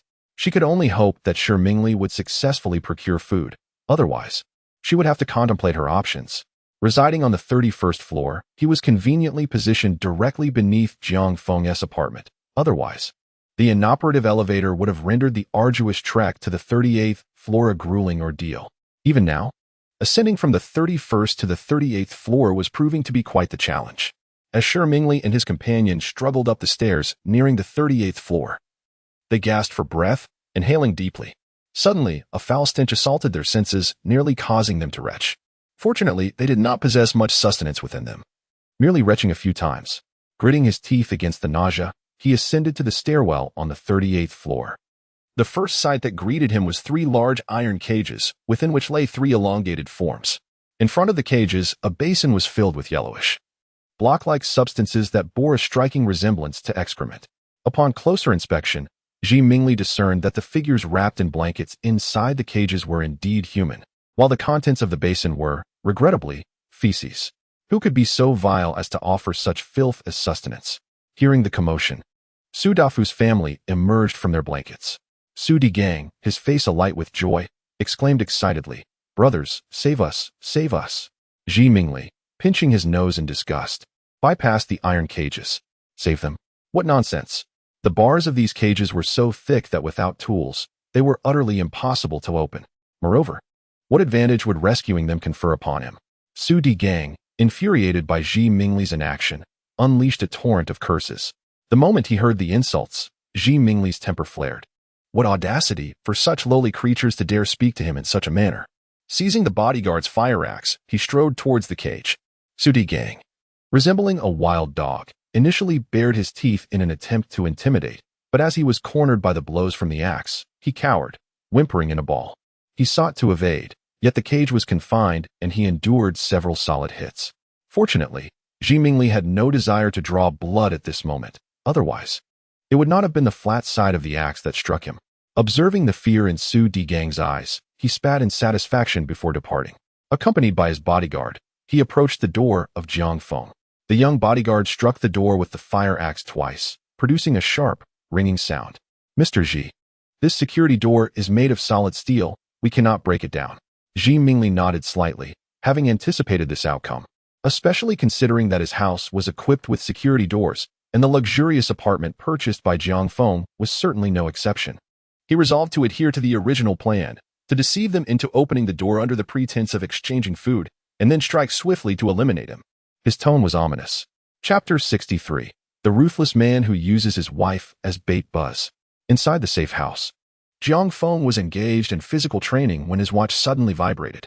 Looking up, he was taken aback to see Shi Mingli and several others pressing the doorbell outside. Is it true? They've actually come? Switching to the camera feed, he noticed Shi Mingli and his bodyguards concealing a fire axe and crossbow behind them, eliciting a cold smirk. I knew their intentions were nefarious. However, using one's wife as bait is indeed ruthless. Wiping the sweat from his brow with an ice towel retrieved from the nearby freezer by Zhang Mengyao, Jiang Feng activated the external intercom. "Mr. Ji, are we here to negotiate?" Shi Mingli wore a smile. "Young Master Jiang, women are like garments. Let Pan Pan accompany you for the night. However, I demand 100 caddies of meat in return. Seafood would suffice as well." Unaware of what Jiang Feng had in stock, he took the liberty of making an exorbitant request. 100 caddies of meat? "Mr. Ji, for one night, I can offer you a maximum of 10 packs of instant noodles." Jiang Feng countered with his own bid, fully intending to provide not even a single seasoning packet. His offer was merely a ploy to deceive Shi Mingli. Upon hearing this proposal, Li Pan Pan could no longer contain herself, her face a picture of indignation. "Darling, this is outrageous. Am I truly worth only 10 packs of instant noodles?" At her school, she was the belle of the ball, pursued by countless admirers. Had it not been for Shi Mingli's extraordinary generosity, she would never have consented to his advances. However, it is baffling that someone would dare to suggest she is worth merely 10 packets of instant noodles. Although she is aware that this is all a charade, she cannot help but feel a twinge of displeasure. Shi Mingli cast her a knowing glance, feigning a stern expression. "Jiang Shao, you must have heard that Pan Pan is the belle of the dance department at the Art Academy. She can effortlessly execute a split or a handstand. Such a stunning beauty. And you only offer 10 packets of noodles?" In truth, the number of packets was inconsequential. Once the door was opened and this fool dealt with, everything within would belong to him. Yet, it was imperative not to acquiesce too hastily, to avert any suspicion from Jiang Feng. Jiang Feng surveyed the actors outside the door, casually remarking, "A maximum of 20 packets. I don't possess much here. If that is unacceptable, then so be it." Upon hearing this, Ji Mingli pondered for a moment, gritting his teeth before conceding, "Very well, 20 packets it is. You lot, step back. When Li Pampan enters, I shall toss the items out." Upon hearing Jiang Feng's words, Ji Mingli paused, confusion evident on his face. "Jiang Shao, what do you mean?" Jiang Feng feigned trepidation. "I tend to be rather timid. You three are robust men. What if you were to pose a threat to me? Hence, you must step back, or I shan't open the door." Ji Mingli's eyes flickered with uncertainty as he hesitated, reaching for the crossbow behind him, responding, "Very well. I hope Jiang Shao keeps his word." He would not entrust his hopes to Jiang Feng's promises, but rather to his own prowess. A devoted enthusiast of crossbows, he had even invested in a club to hone his skills, practicing diligently. At such a close range, he was confident he could eliminate Jiang Feng with a single shot. With a mere wave of his hand, the three bodyguards gradually retreated, leaving only Li Pampan standing at the doorway, her face etched with worry as she repeatedly glanced back. Ji Mingli continually offered reassuring glances to his delicate wife. The trio halted only when they reached the elevator. "Young Master Jiang, is this distance acceptable?" Ji Mingli called out loudly, anxious that Jiang Feng might not hear him, spreading his hands to signal his harmlessness. Jiang Feng, having observed their subtle movements through the surveillance camera by the elevator, couldn't help but chuckle. Yes, I shall open the door now." As his voice faded, the outer door clicked open with a soft thud, followed by a slow, beeping sound. Ji Mingli did not act immediately. Instead, he adjusted his stance, ensuring that he could swiftly draw his crossbow at the moment Jiang Feng appeared. When the door opened a third of the way, Ji Mingli's expression turned grave, for he had yet to see Jiang Feng's figure. As the door reached two-thirds open, Jiang Feng still did not show himself, and Ji Mingli's countenance darkened. He was tempted to rush inside, but he noticed a security door at the end of the corridor within.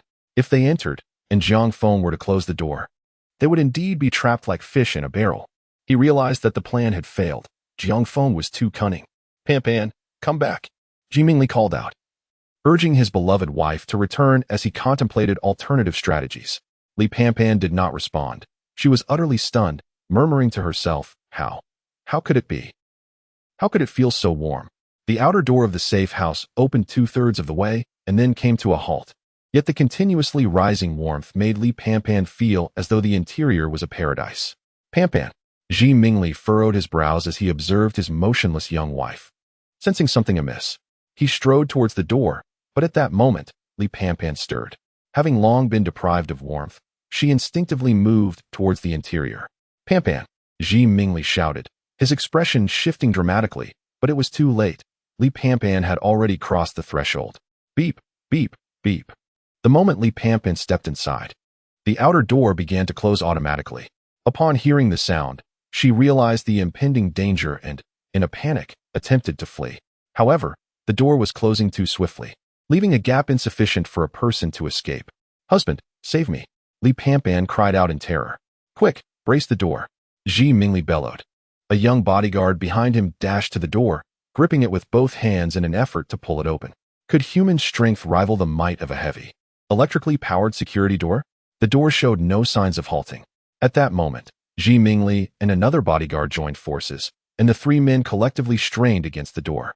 Whether it was merely an illusion, the door's closing speed seemed to decelerate, instilling an inexplicable confidence in the young bodyguard. He inserted a fire axe into the crack of the door and, audaciously, thrust his left hand inside, attempting to pull Li Pampan out. After several futile attempts, he failed to grasp her. Crack! The fire axe shattered. The young bodyguard's face paled in shock as he attempted to retract his hand. But it was already too late. A piercing shriek echoed as blood oozed from the door's crevice, freezing almost instantly. His arm was gruesomely severed at the forearm. Ji Mingli, witnessing his beloved wife still trapped inside, seized another bodyguard's fire axe and relentlessly swung it against the door.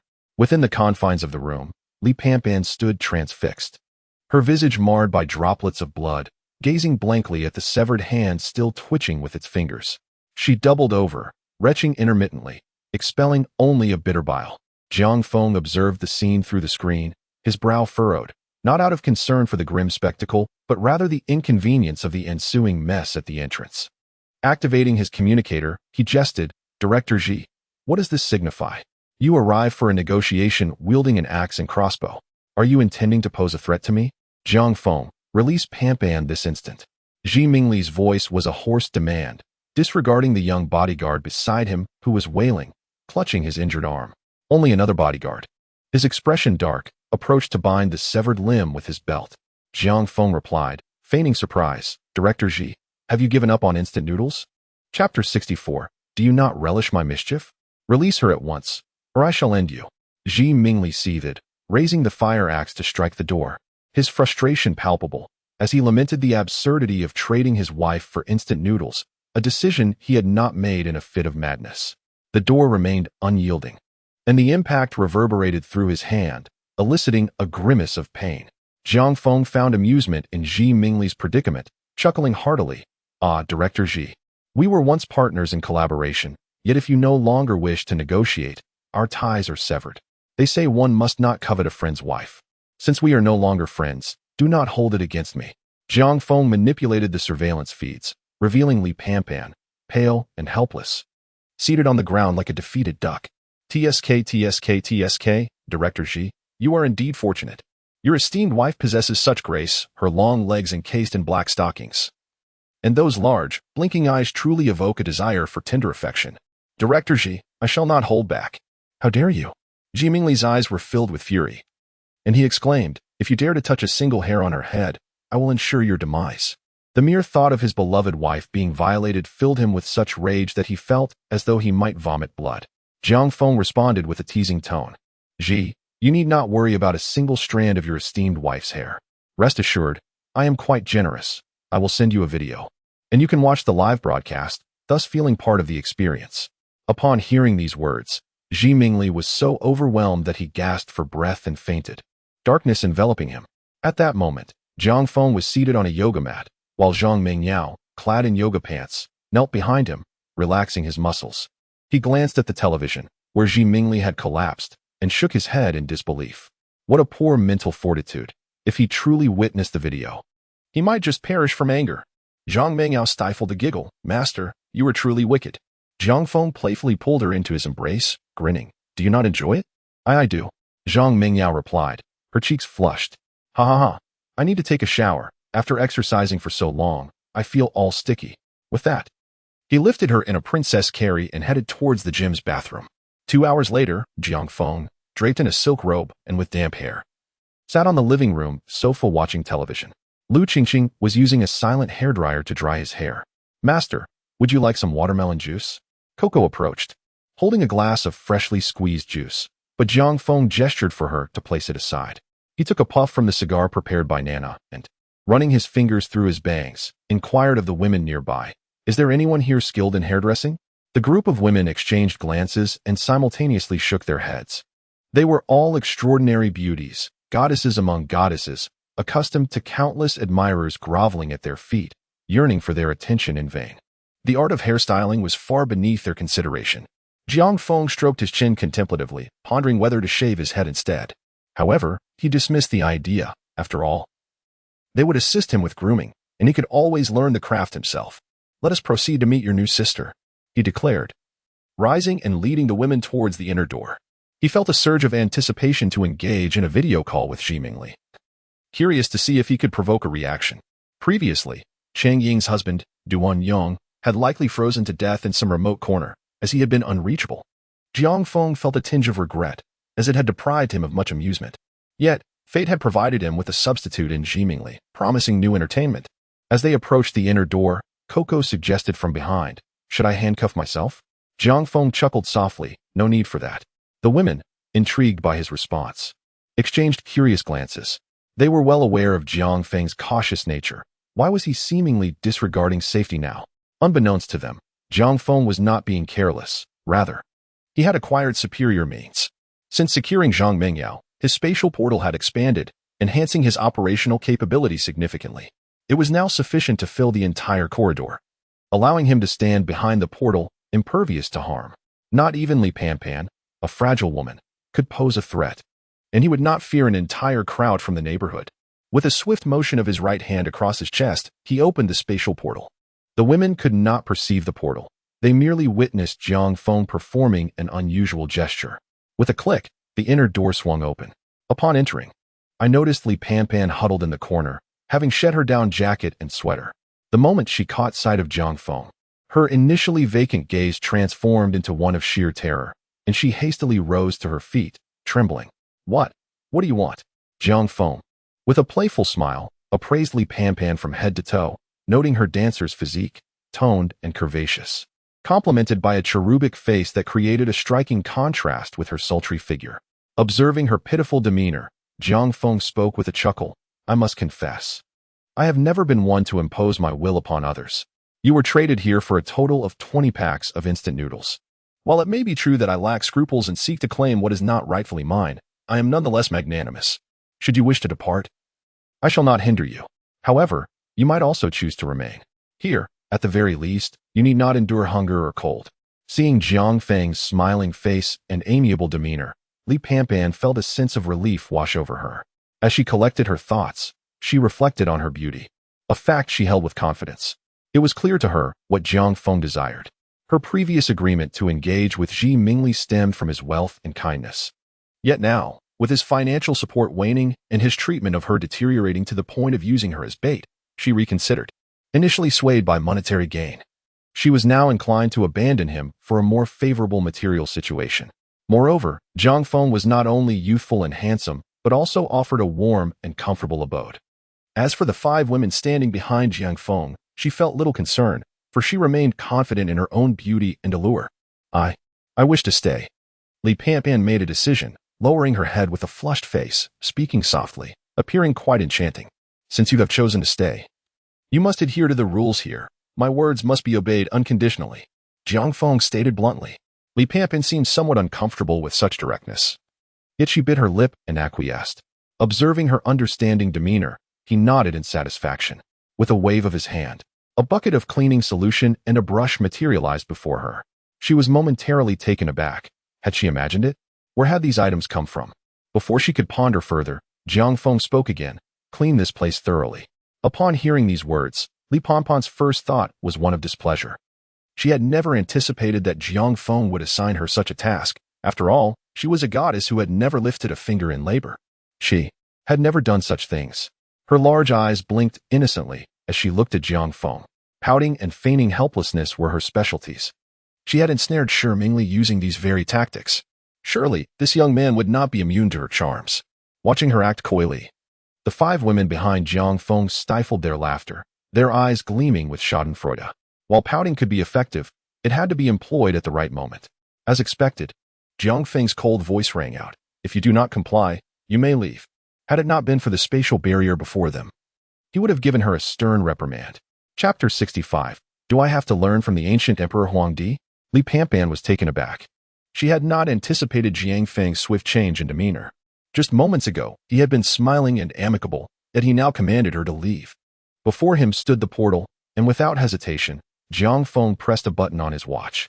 The outer door clicked open with a soft beep, instantly allowing a frigid gust of air to rush in, causing the temperature in the vicinity of Li Panpan to plummet. However, Jiang Feng remained unaffected.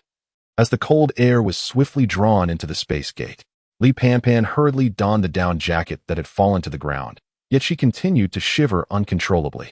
The most agonizing sensation was that of having once known warmth.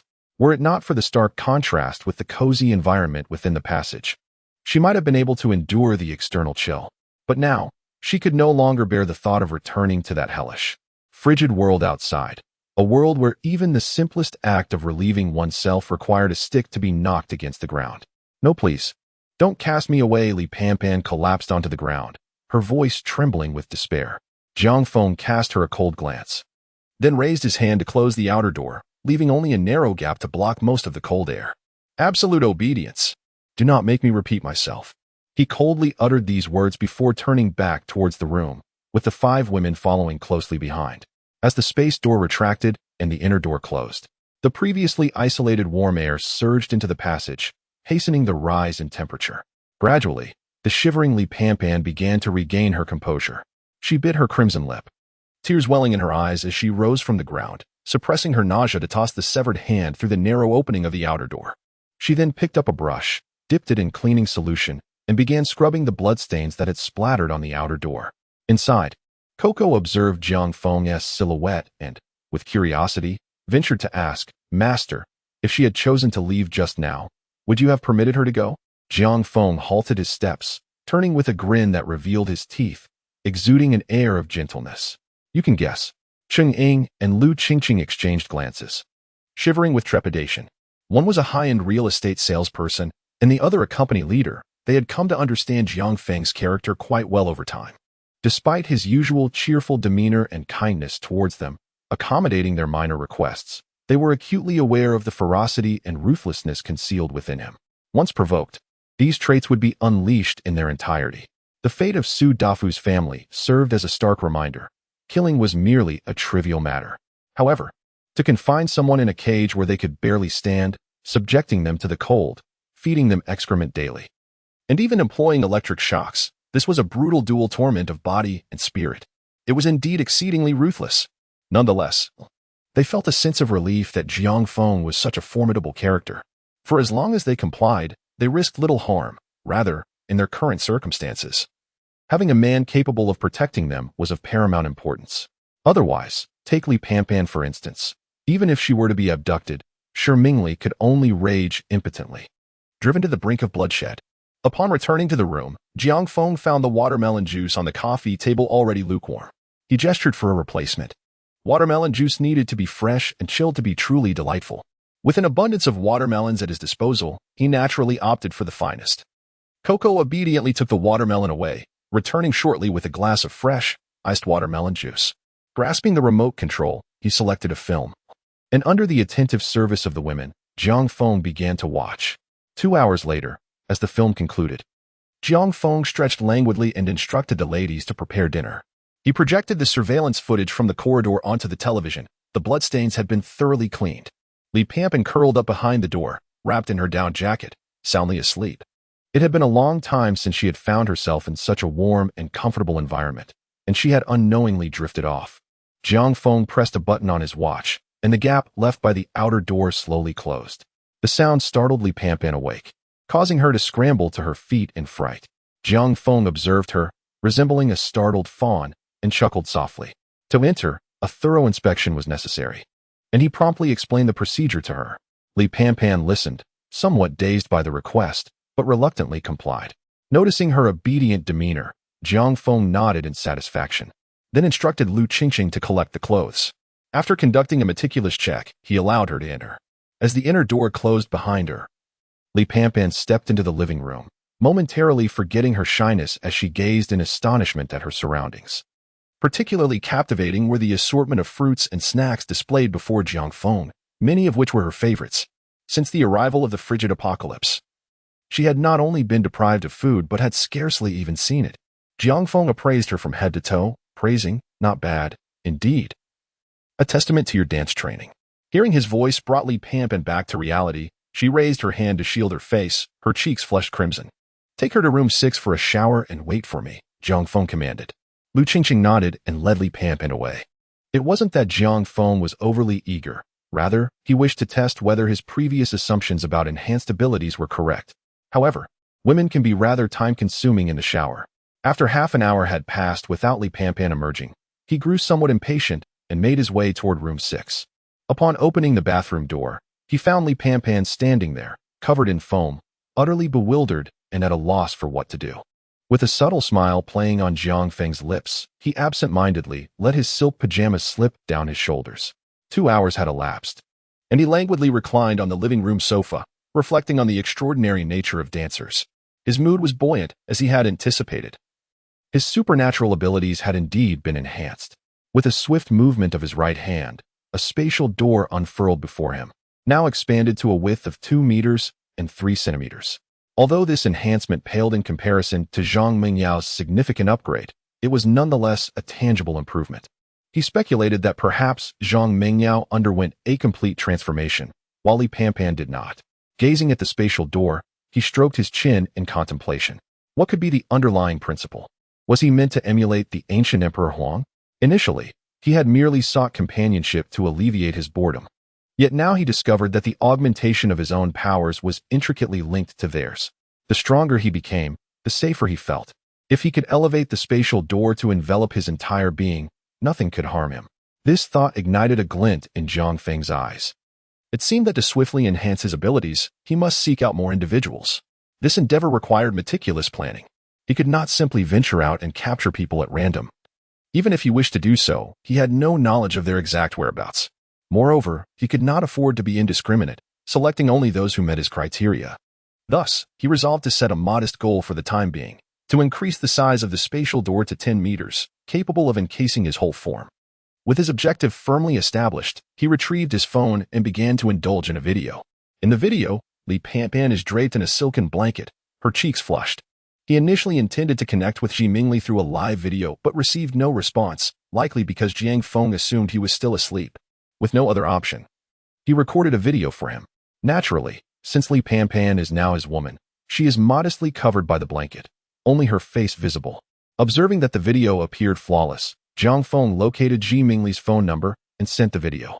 He stroked his chin, a smirk playing on his lips, filled with curiosity as to whether the video would infuriate Ji Mingli. Chapter 66. The Deadly Scissors 82-3102, Ji Mingli's residence. Pan. In the master bedroom, Ji Mingli, still in a hazy state, calls out for his beloved wife. Pan. He abruptly sits up, gasping in surprise. A gust of cold wind sweeps in, causing him to shiver as he wraps the disheveled blanket around himself. The chill jolts him awake. Jiang Feng, I shall kill you. He sees, feeling a dull ache in his chest, his face twisted with hatred.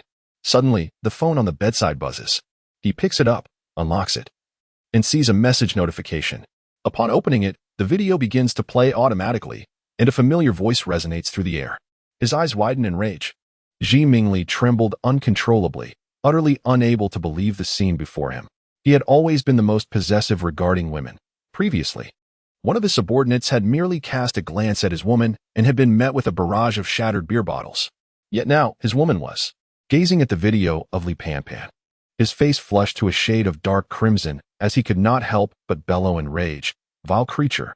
With that exclamation, a mouthful of fresh blood erupted from his lips. He had truly been driven to the brink. After expelling that blood, he felt a slight alleviation of the suffocating pressure in his chest. Taking a few deep breaths, he wiped the blood from the corners of his mouth. Jiang Feng. And you, Li Panpan, I shall ensure your dismemberment. His expression was one of sheer malice, his voice dripping with venom. Indeed, he had even come to loathe Li Panpan. Why? Because she had never displayed such behavior while with him. Yet now, she wore such a countenance. This had irrevocably wounded his male pride. Jiang Feng, however, was indifferent to Ji Mingli's thoughts. At that moment, he was relishing a feast in the company of several women. The dining table was adorned with an array of steaming dishes, accompanied by an assortment of extravagant fruit platters. Li Panpan sat at the edge, staring dumbfounded at the abundance before her, feeling as if she were in a dream. So much delicious food. Had it not been for the need to maintain her composure, she suspected she would have drooled. In stark contrast to the previous days of cold steamed buns and pickles, she felt tears welling up in her eyes. Just before the meal, Jiang Feng had waved his hand, and the sight of a sumptuous seafood banquet appearing on the table was still vivid in her mind. Kuku, with her vivacious spirit, could not resist sharing the revelation of her spatial abilities upon witnessing Li Panpan's astonished expression.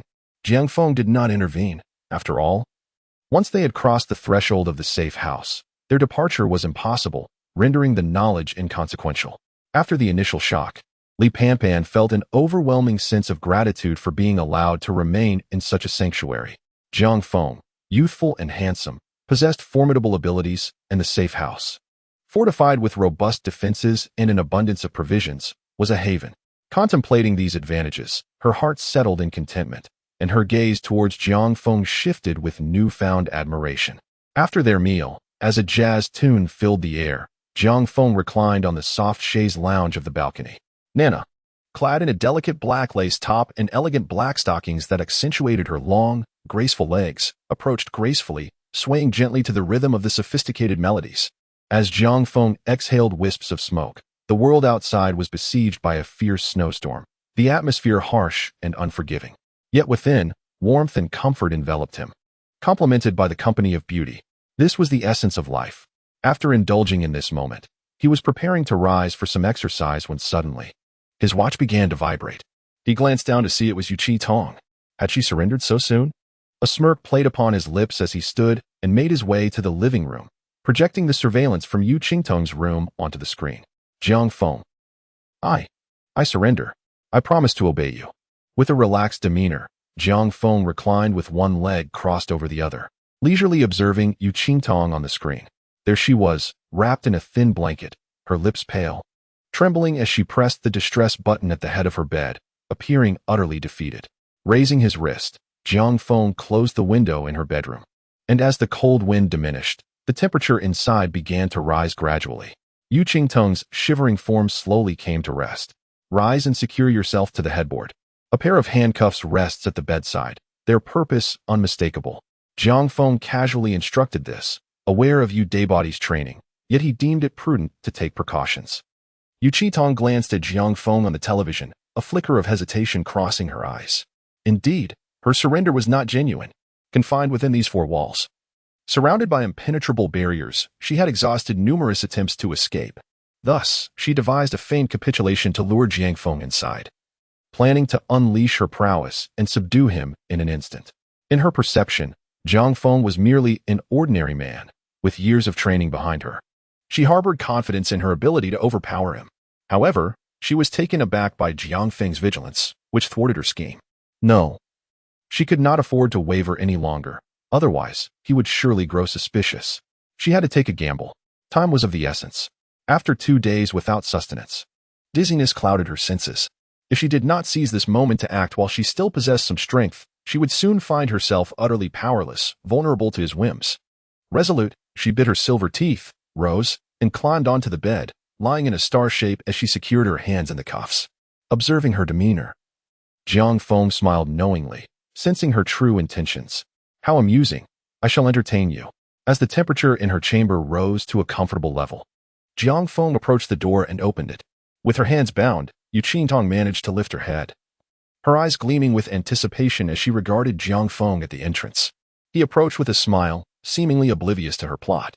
Yet, as he neared the bedside, her expression shifted dramatically. She arched her back, her shapely legs, clad in black silk, shot upwards like a pair of scissor blades, aiming directly for Jiang Feng's head. Killing move, the deadly scissor kick. With a melodious cry, she exerted force from her waist, aiming to throw Jiang Feng onto the bed. Ah, so eager to be affectionate with me? Jiang Feng's teasing voice rang out, his body remaining motionless. Yu Qingtong's expression shifted, and she exerted herself once more, attempting multiple times. But her hunger left her utterly drained, an overwhelming emptiness gnawing at her insides.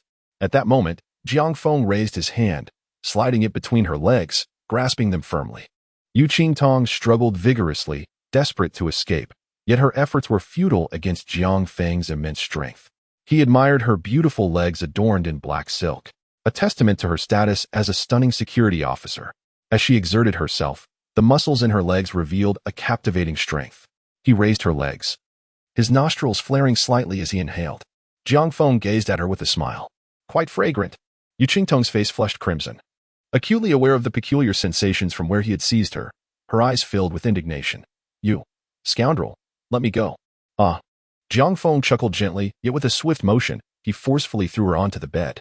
The pain caused Yu Qitong to frown and emit a muffled groan. In the next moment, he tugged at his waist, shaking his shoulder, causing her silk nightgown to slip away. Did she truly believe he was a good man? Just wait.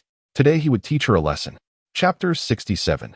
Complete domination. 2 hours later, the handcuffs had long been removed from Yu Qingtong, yet she remained slumped to the side. Devoid of further action, Jiang Feng lounged lazily on the balcony sofa, squinting as he attuned himself to his spatial abilities. As expected, his powers had once again ascended. The dimensions have been raised to 2 meters and 8, indicating that his conjecture was indeed correct. The brand new packaging has yielded even greater enhancements. Do not weep. Stay here with me, and you shall not be neglected. Jiang Feng rose and with a casual wave, a splendid feast of 4 dishes and a soup appeared on the table, still steaming. At first, Yu Qingtong stubbornly turned her head away. Yet her stomach betrayed her with a couple of disgruntled growls. Her throat involuntarily swallowed repeatedly. Having endured hunger for 2 days, coupled with the earlier circumstances, her strength was nearly depleted. Thankfully, she had undergone hunger training in the past. Otherwise, she would have been unable to withstand it. Jiang Feng smiled faintly, perceiving her obstinacy, yet said nothing as he exited the room. After all, she was a law enforcement officer and possessed a certain pride. As expected, once Jiang Feng had left, she gradually made her way to the balcony, indulging in the delectable food on the table. Jiang Feng felt fulfilled and content as he ascended the stairs to rest, spending the night in silence. The following morning, 2 more individuals joined at the dining table, Li Panpan and Yu Qingtong. After a hearty meal and sufficient rest, both women exhibited a remarkable transformation. They appeared more radiant and vibrant, akin to fresh peaches, brimming with vitality and exuberance. The group engaged in lively conversation and laughter. Yet Yu Qingtong's gaze towards Jiang Feng still held a hint of bashful ire. Jiang Feng paid it no mind.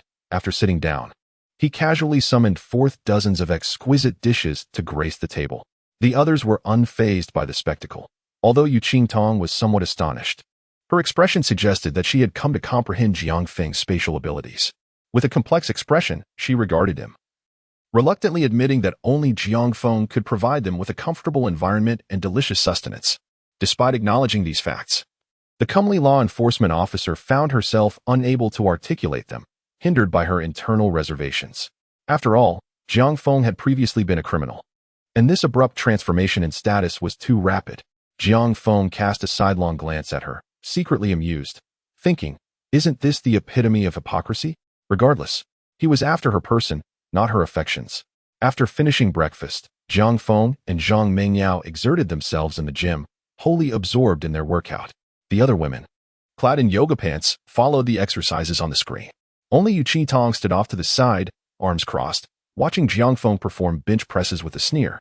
Having undergone specialized training, she had always looked down on this type of fitness regimen, believing it only produced superficial muscle mass. Clang.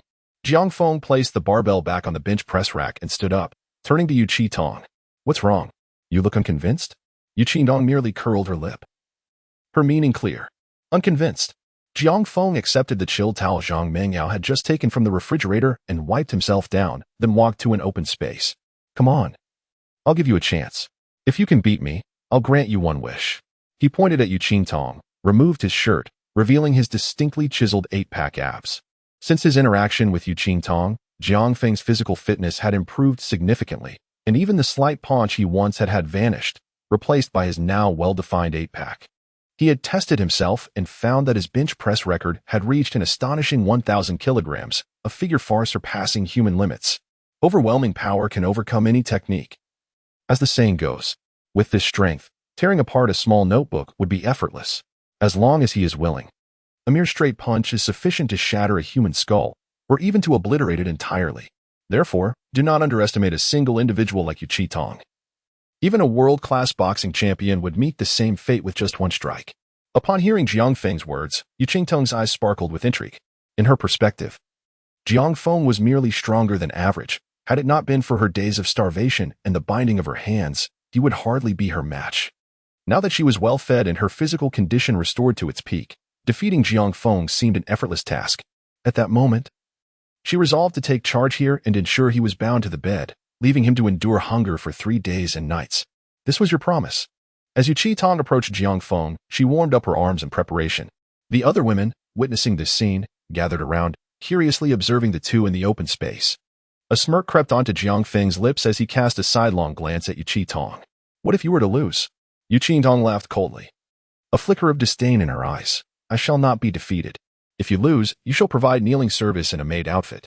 Hearing Jiang Feng's flippant remark, Yu Qingtong felt a surge of indignation. She resolved to teach the arrogant Jiang Feng a lesson through her prowess. With a determined shout, she executed a swift kick aimed at Jiang Feng's head. Jiang Feng effortlessly blocked the powerful strike with his right hand. Use more strength. He taunted with a mocking expression. Yu Qingtong's countenance shifted as she felt her kick land as if against a steel rod, pain radiating through her calf. With a whoosh, accompanied by the sound of slicing air, her other leg ascended, targeting Jiang Feng's neck. Just as she neared her target, she suddenly shifted her technique, unleashing her ultimate move, the deadly scissor kick.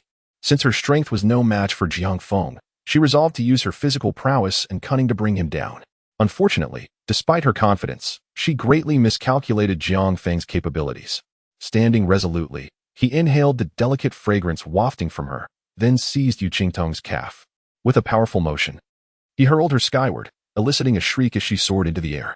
The gym ceiling loomed 5 meters high, and with that single action, Yu Qingtong nearly grazed it. Witnessing this astonishing spectacle, the women present gasped in disbelief, their expressions a mix of shock and astonishment. Was this truly a human? How could one possess such extraordinary strength? Though they were aware of Jiang Feng's spatial abilities, they had always assumed he was merely cautious, and thus his physical prowess must have been limited. Yet, the scene unfolding before them far exceeded their expectations, including Zhang Mingyao. Despite having trained with Jiang Feng, she had only been aware of his considerable strength. Never imagining it could reach such heights, to launch an adult woman to 5 meters was simply unfathomable. Amidst Yu Qingtong's cries, Jiang Feng stepped forward, catching her just before she hit the ground. She let out a muffled groan, her beautiful face contorted in pain, devoid of any color. Even with someone to break her fall, the impact from such a height was significant, and Jiang Feng had only mitigated it slightly by spinning her around. Gently placing Yu Qingtong on the ground, Jiang Feng beckoned to Lu Qingqing, instructing her to prepare a full set of gear and to teach her properly. As Yu Qingtong lay on the floor, her expression one of utter desolation, she realized that her proud strength had been utterly shattered by Jiang Feng. As Yu Qingtong departed, a group of women swiftly gathered around, their large eyes filled with curiosity as they gazed at Jiang Feng. Zhang Mingyao, with an expression of astonishment, could not help but inquire, "Master, when did you become so powerful?" They exchanged puzzled glances, clearly unaware of the contributions they had made. Amidst the playful banter between Jiang Feng and the women, his watch vibrated. Raising his wrist, he smiled upon seeing the notification. It's you. I was just feeling rather bored. Let's have some fun together." Suddenly, a series of loud thumping noises echoed at the entrance of the safe house. Zhi Mingli's expression was fierce as he wielded a large iron hammer, relentlessly striking the wall. "Zhi, are you certain this is effective?" Wei Chuan's face darkened, his demeanor showing clear irritation. He, alongside the injured Han Lei, was part of Taihe's security company, both having been hired at great expense by Zhi Mingli as personal bodyguards. However, unlike Han Lei, who was young and impetuous, Wei Chuan had spent over a decade in this industry, becoming adept in the ways of the world. For him, being a bodyguard was merely a job. He would carry out his duties for payment but would never risk his life for his employer. Most of the time, he merely feigned enthusiasm. For instance, during the earlier incident with Li Panpan, he could have easily surpassed Han Lei due to his skills but chose to remain a bystander. Moreover, Zhi Mingli's reckless demeanor following Han Lei's injury had further solidified Wei Chuan's understanding of his true character. Zhi Mingli remained oblivious to Wei Chuan's peculiar behavior, his mind clouded by fury. No doubt, the security door was forged of iron, yet the wall was not. Breathing heavily, he struck the wall twice, chipping off a piece and exposing the concrete beneath. He continued to hammer away. Rubbing his numbed arm, Zhi Mingli approached the door and, with a sinister grin, addressed the communicator. "Jiang Feng, I know you can see and hear me. Pay attention, relish in your despair. Once I break through this wall, your demise will be imminent." Inside, Jiang Feng sat on the sofa, watching Zhi Mingli's bluster on television, a smile creeping across his face. Little did he know that beyond the wall lay the latest alloy. Should he succeed in breaching it with these feeble hammers, he might as well don a cape and champion justice. Raising his wrist towards his watch, he remarked, "Mr. Zhi, what fuels such resentment? Was it not you who proposed to exchange Li Panpan for 10 packs of instant noodles? I approached you in earnest for a transaction, yet you arrived armed with axes and crossbows, intent on plundering me. I, being magnanimous, chose not to retaliate, and you emerged unscathed. Am I not generous enough? Furthermore, I did not coerce Li Panpan. She acted of her own volition." At Jiang Feng's words, Zhi Mingli was instantly consumed by rage, his eyes aflame. "You insolent brat! Do not revel too much. Once I breach this wall, I shall ensure your suffering is insurmountable." Jiang Feng chuckled. "Mr. Zhi, since you insist, do not blame me for my lack of courtesy. If you possess the courage, then come out." Zhi Mingli, filled with resentment, uttered a harsh remark before turning and smashing against the wall. Just as he and his companion were engrossed in their furious assault, the outer shooting hole silently opened. Jiang Feng stood behind the door, wielding 2 high-powered water guns driven by electricity. A smirk crept across his lips as he pulled the trigger. Whoosh. Streams of pale yellow liquid shot forth, splattering onto Ji Mingli. What is this? Confused, Ji Mingli wiped a hand across the dampness on his back and brought it to his nose. Urine. The pungent, acrid scent elicited a gasp of disbelief. Before he could fully comprehend the situation, the pale yellow liquid began to rain down upon him. On his head, his face, his mouth, his body, everywhere. More crucially, in the frigid weather, the warm urine transformed into icy shards the moment it touched his skin. Ji Mingli was both cold and repulsed. Screaming in a fit of rage, Wei Chuan, a seasoned bodyguard, wisely took refuge in the hallway as the first splash of urine approached. Observing Ji Mingli retching and shrieking in place, a glimmer of derision flickered in his eyes. What a fool. Ji, come this way. Ji Mingli hopped and dashed into the hallway, his lips turning purple from the cold. Wei Chuan pinched his nose, regarding Ji Mingli, now covered in icy shards, with disdain. Let us go, hurry. Ji Mingli sprinted downstairs without hesitation, desperate to escape the chill. Upon returning home, he found himself in a state of blackout. He resorted to splitting his solid wooden furniture for kindling, finally bringing warmth to his abode. In such an inhospitable environment, there was no opportunity for a shower. He reluctantly stripped off his clothes, enduring the pungent stench as he wiped his body with a towel. After changing into a new outfit and applying 2 bottles of perfume to mask the unpleasant odor, it became evident that the two of us alone could not confront Jiang Feng. We needed to unite with more individuals. Following this experience, Ji Mingli's mind calmed down. He took out his phone and directly quoted the food video previously shared by Jiang Feng in the group. Dear neighbors, we are all facing difficulties and should assist one another. However, some individuals are excessively selfish. Jiang Feng's household has hoarded so much food, yet shows no willingness to help us. Let us pay attention to the details. His food is still steaming. I ask you, has anyone enjoyed a warm meal in the past few days? Such selfish behavior is, in my view, utterly despicable. At this moment, the neighbors could no longer endure the situation. Ji Mingli's reference to Jiang Feng's video sparked a frenzy among the neighbors, who were suddenly animated in the previously quiet group chat. Wow, I hadn't even noticed that the food in the video was truly steaming. How is that possible? Indeed, I just cooked a warm meal, and it has already cooled down in no time. Do you think Jiang Feng's home is quite warm? I reside in Building 7, and every day I can see the lights on in Jiang Feng's house. Where does he get his electricity? A friend from the property management mentioned that he has installed independent power and heating. It seems this is true. The group was abuzz with chatter, and upon learning that Jiang Feng's home had electricity 24 hours a day and was even warm and comfortable, they became completely agitated. Jiang Feng, is it true that your home has electricity and heating? My home is nearly buried in snow. May I send my child to your place? He is currently ill and desperately needs a warm and comfortable environment. He Chunlan, Jiang Feng, my house is completely covered in snow, and my mother is on the verge of collapse. Please allow her to stay with you. Ji Mingli, witnessing the scene in the group chat, smiled smugly, relishing the ensuing discontent among the neighbors towards Jiang Feng, which he intended to exploit. Holding down the voice key, he remarked, do not harbor any illusions. Jiang Feng is merely a product of his circumstances. My household is devoid of provisions, so I sought to borrow some from him. He initially agreed, yet when Pan Pan arrived to collect them, he forcibly detained her. When I confronted him to demand her return, he even sprayed me with a water gun filled with urine. I nearly froze to death. Ji Mingli's voice trembled with emotion, his words so vivid that they could evoke tears from listeners. To bolster his credibility, he even shared several photos of a down jacket smeared with yellow ice shards in the group chat. Chapter 69. I fear Jiang Shao might misunderstand what? Is this true? Upon hearing doubts, Ji Mingli further edited the video Jiang Feng had sent him and posted it in the group. With undeniable evidence at hand, everyone was incensed. They were freezing like dogs, gnawing on cold buns, while Jiang Feng resided in a warm, comfortable home, enjoying hot meals and possessing the object of every man's fantasies in the neighborhood. Such behavior was intolerable. How could Jiang Feng engage in such immoral acts? It is simply inhumane. Indeed, he promised to lend food, yet he sullied another man's wife. Let us ponder. All of us possess wives at home. Might Jiang Feng also seek one among us? We must unite. The group, previously filled with exuberance, fell into a brief silence upon his utterance. Ji Mingli, witnessing this, could not help but smirk. Why worry about your wife, you rascal? He had seen Guoming's spouse, a formidable figure weighing over 400 pounds.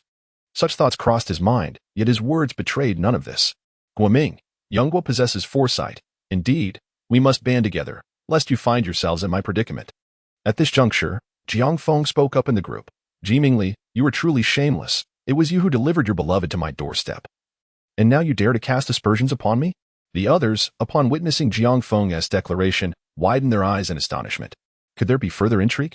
Ji Mingli, nonsense. Jiang Feng, then released Pan Pan. Jiang Feng, with Li Pan Pan nestled beside him on the sofa, turned to her with a playful grin. Ji Mingli beckons you to return. Li Pan Pan, her visage paling, immediately protested. No, please, master, do not send me away. I wish to remain here. She was not foolish. Not only did she dread the potential fate at Ji Mingli's hands, but the comfort of Jiang Feng's surroundings was also too precious to forsake. Moreover, Jiang Feng was young, handsome, and robust. She would be a fool to choose Ji Mingli over him. Jiang Feng patted her waist reassuringly. Fear not. How could I bear to part with you? Speak for yourself in the group. With this, Li Pan Pan's heart was set at ease. She took the phone, tidied her appearance, and recorded a video to share in the group. As the crowd eagerly clicked on the video featuring Jiang Feng, with the cover prominently displaying Li Pan Pan, Ji Mingli was no exception. Within the video, Li Pan Pan, with her big innocent eyes, implored, Ji Mingli, do not speak recklessly. I have no connection with you whatsoever. I am entirely willing to follow young Master Jiang, and there is absolutely no coercion involved. On the contrary, it is you who, after young Master Jiang kindly exchanged supplies with you, not only failed to express gratitude, but also attempted to rob him with a crossbow and an axe. You have inverted right and wrong. You are utterly treacherous. You are nothing short of a despicable villain. Furthermore, refrain from mentioning my name in the future. I fear young Master Jiang may misunderstand. Upon the video's conclusion, Ji Mingli clutched his chest, trembling with rage. Initially, he believed that Li Pan Pan had been coerced and planned to eliminate Jiang Feng, thinking that a proper punishment for her would suffice. However, this video shattered all his illusions. Previously, whenever Li Pan Pan displayed her innocent demeanor, he would readily forgive her, but now, he vowed never to pardon her again. Wretched woman, I shall ensure your demise in the most brutal manner. Ji Mingli's features twisted grotesquely, resembling a vengeful specter. Meanwhile, the others in the group had also finished watching the video, but their focus was not on Li Pan Pan's words. Rather, it was on her attire. She was clad solely in a purple lace nightgown. Previously, there had been skepticism regarding the independent heating in Jiang Feng's residence, but this scene undeniably confirmed it. At this moment, the truth of the matter was of no significance. What mattered was that Jiang Feng's home was indeed warm. Jiang Feng, you despicable wretch. Li Pan Pan must have been coerced by you. Jiang Feng, your home is so warm. Why do you not extend a helping hand to others? If only my mother could take refuge there, she would not have to suffer from the cold. Jiang Feng, it's me, Aunt Lin. I was just saying I would introduce my daughter to you. She is eager to meet you. With just a word from you, I shall bring her to your home tonight. Jiang Feng, open your door immediately and let us in. Your house is spacious enough for us all. Do you all remember?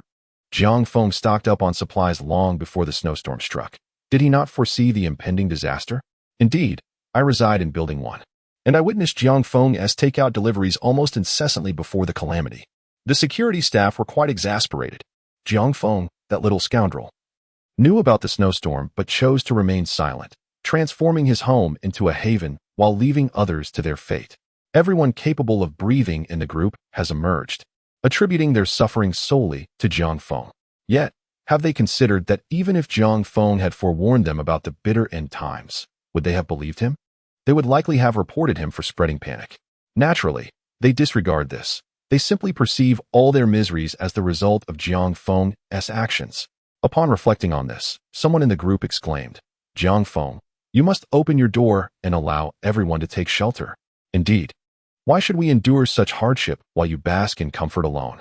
With the food and drink available in your home, we could surely sustain ourselves until official rescue arrives. Moreover, households with elderly and young children are managing to thrive. The neighbors in the group became increasingly animated, their eyes gleaming with envy. A few even argued over the desire for Jiang Feng to provide them with separate accommodations due to their familial responsibilities.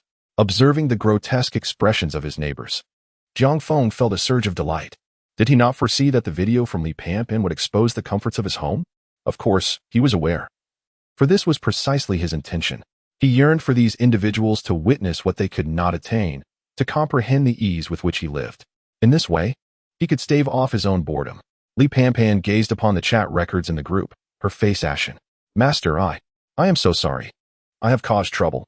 Jiang Feng drew her close, planting a kiss upon her. The mere thought of the neighbor's current expressions filled him with exhilaration. It is all right. I do not blame you. After a considerable time, Jiang Feng wiped the corner of his mouth with a smile, reassuring Li Panpan. Seeing that Jiang Feng bore her no ill will brought her a sense of relief. In the group, neighbors frantically tagged Jiang Feng, but he remained elusive.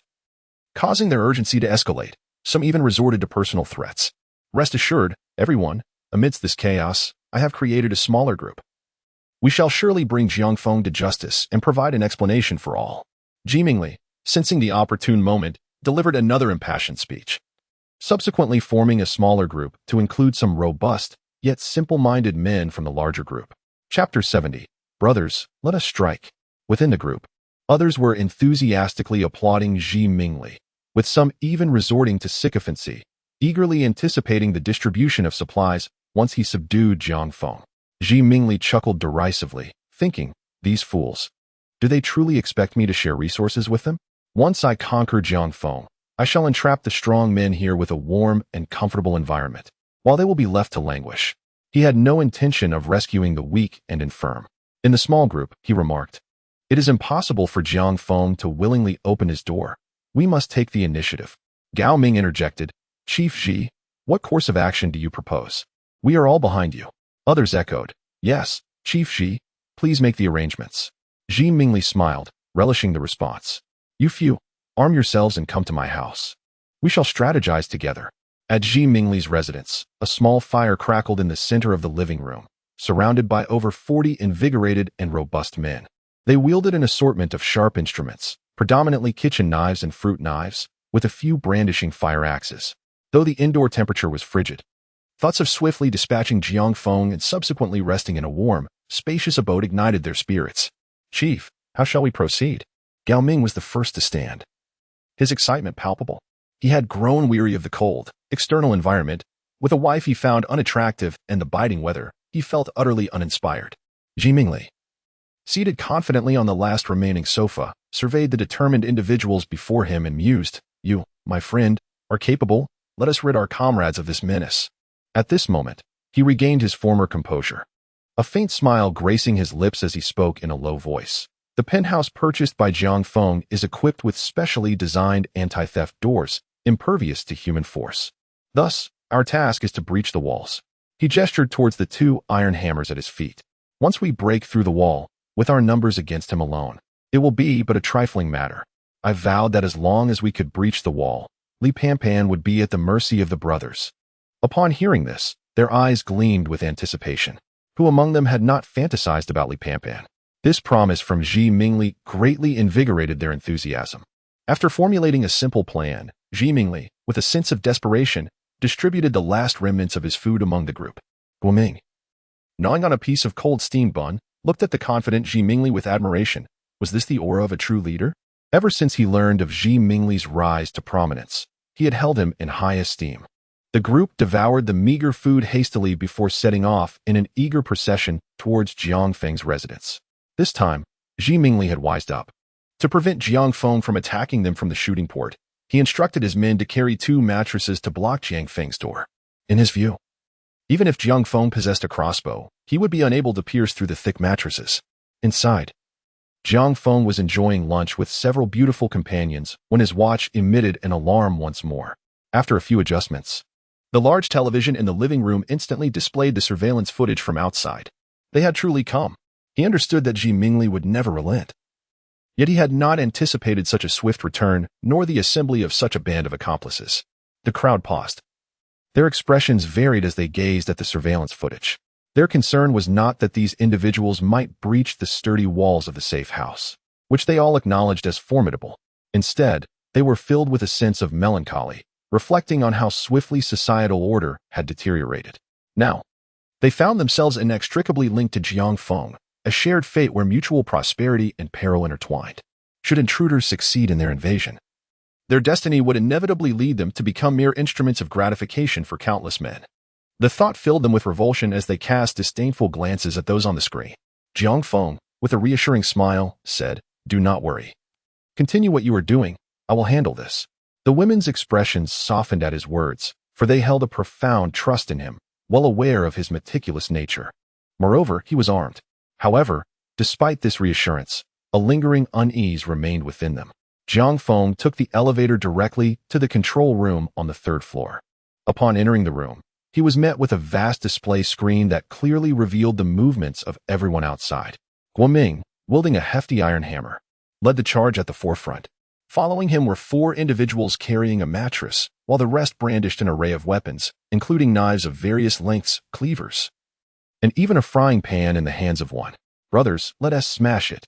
A cacophony of wild howls erupted from the surveillance feed, followed by the sound of chaos. At the back of the group, Ji Mingli stood, his eyes filled with a mix of pride and malice as he murmured to himself. "Soon, Jiang Feng, Li Panpan, the day you break through the walls will mark the end for you 2 wretched souls." He no longer wishes to engage in verbal sparring with Jiang Feng. He intends to wait until the wall is breached, compelling Jiang Feng to grovel at his feet before he engages in a more profound exchange. Jiang Feng chuckled at the sight of the 4 individuals outside propping a mattress against the door. Were it not for his desire to conceal his true capabilities, he would have already taken them down with his AK. However, he now has a far more gratifying method at his disposal. Outside, Guoming was fervently at work, his exertions rendering the cold almost negligible. "Brothers, put in some extra effort. Once we break through, we shall feast and revel."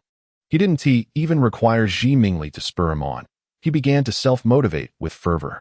Ji Mingli, squinting from behind, found himself rekindling the exhilarating sensation of once commanding the company with authority. This brought him immense satisfaction, particularly with Guoming's commendable performance. He resolved to nurture this promising subordinate, steering him into the fray on his behalf. Casting a sidelong glance at Wei Chuan, who wore an expression of indifference, he smirked inwardly. Did he truly believe that his peculiarities had escaped notice? Once Jiang Feng was dealt with, he would be next. Suddenly, amidst the fervor of their labor, a series of buzzing sounds emanated from a short distance away. Ji Mingli observed with clarity as more than 20 drones approached, each suspended beneath a black plastic bag. "A futile endeavor," he scoffed, followed by a commanding shout, "Disguise." Upon hearing this command, everyone present promptly retrieved an array of raincoats, umbrellas, and plastic sheeting as makeshift shields.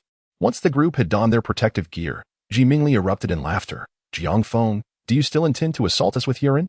I anticipated this ploy long ago." Jiang Feng curled his lips. "You are truly astute." He opened a black bag, and with a swift motion of his right hand, a pale yellow liquid materialized within, emanating a pungent odor. This scent, unmistakable to anyone, was that of gasoline. However, this was not merely gasoline. In such frigid conditions, it would not combust rapidly on its own. This concoction contained a highly volatile accelerant, ensuring a swift and ferocious blaze. Chapter 71.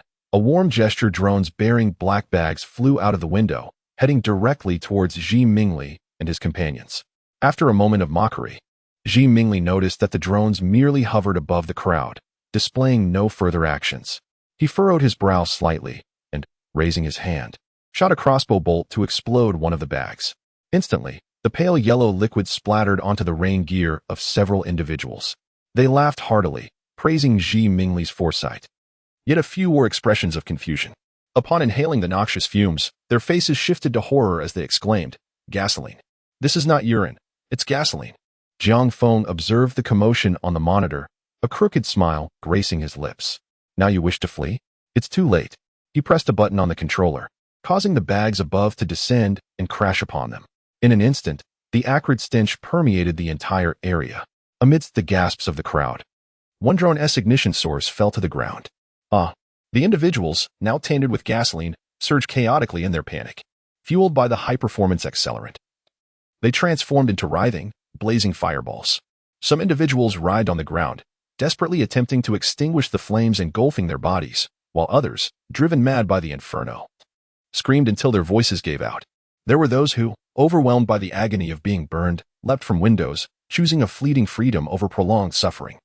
A piercing scream echoed, followed by the dull thud of a body hitting the snow-covered ground.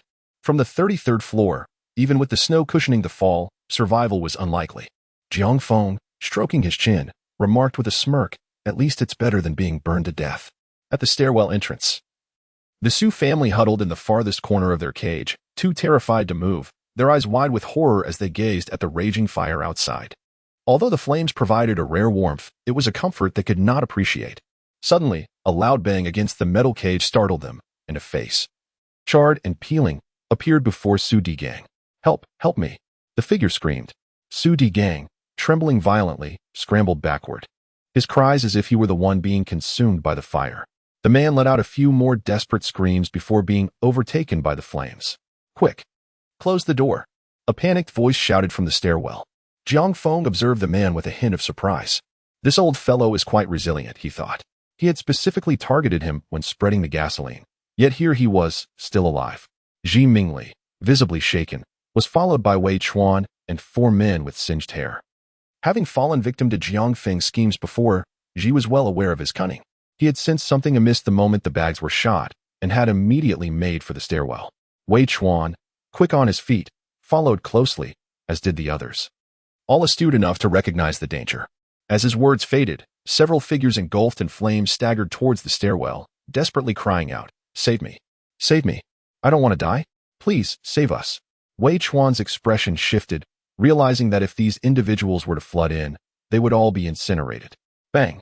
Bang! The stairwell door slammed shut. In the face of life and death, the sheer force of those outside nearly overwhelmed Wei Chuan, who struggled to hold the door. A gap appeared, and charred, skeletal fingers clawed through, attempting to pry it open. A ruthless glint flashed in Wei Chuan's eyes as he raised his foot and kicked with brutal force. Clang! Clang! Clang! A series of savage kicks rained down upon the door, sending the figures crashing to the ground. Those who had thrust their hands through the gap had their limbs mangled. The door groaned and bucked violently. Through the opening, one could vaguely discern the figures writhing on the ground, desperately trying to extinguish the flames, but to no avail. Only a few despairing screams echoed before silence descended.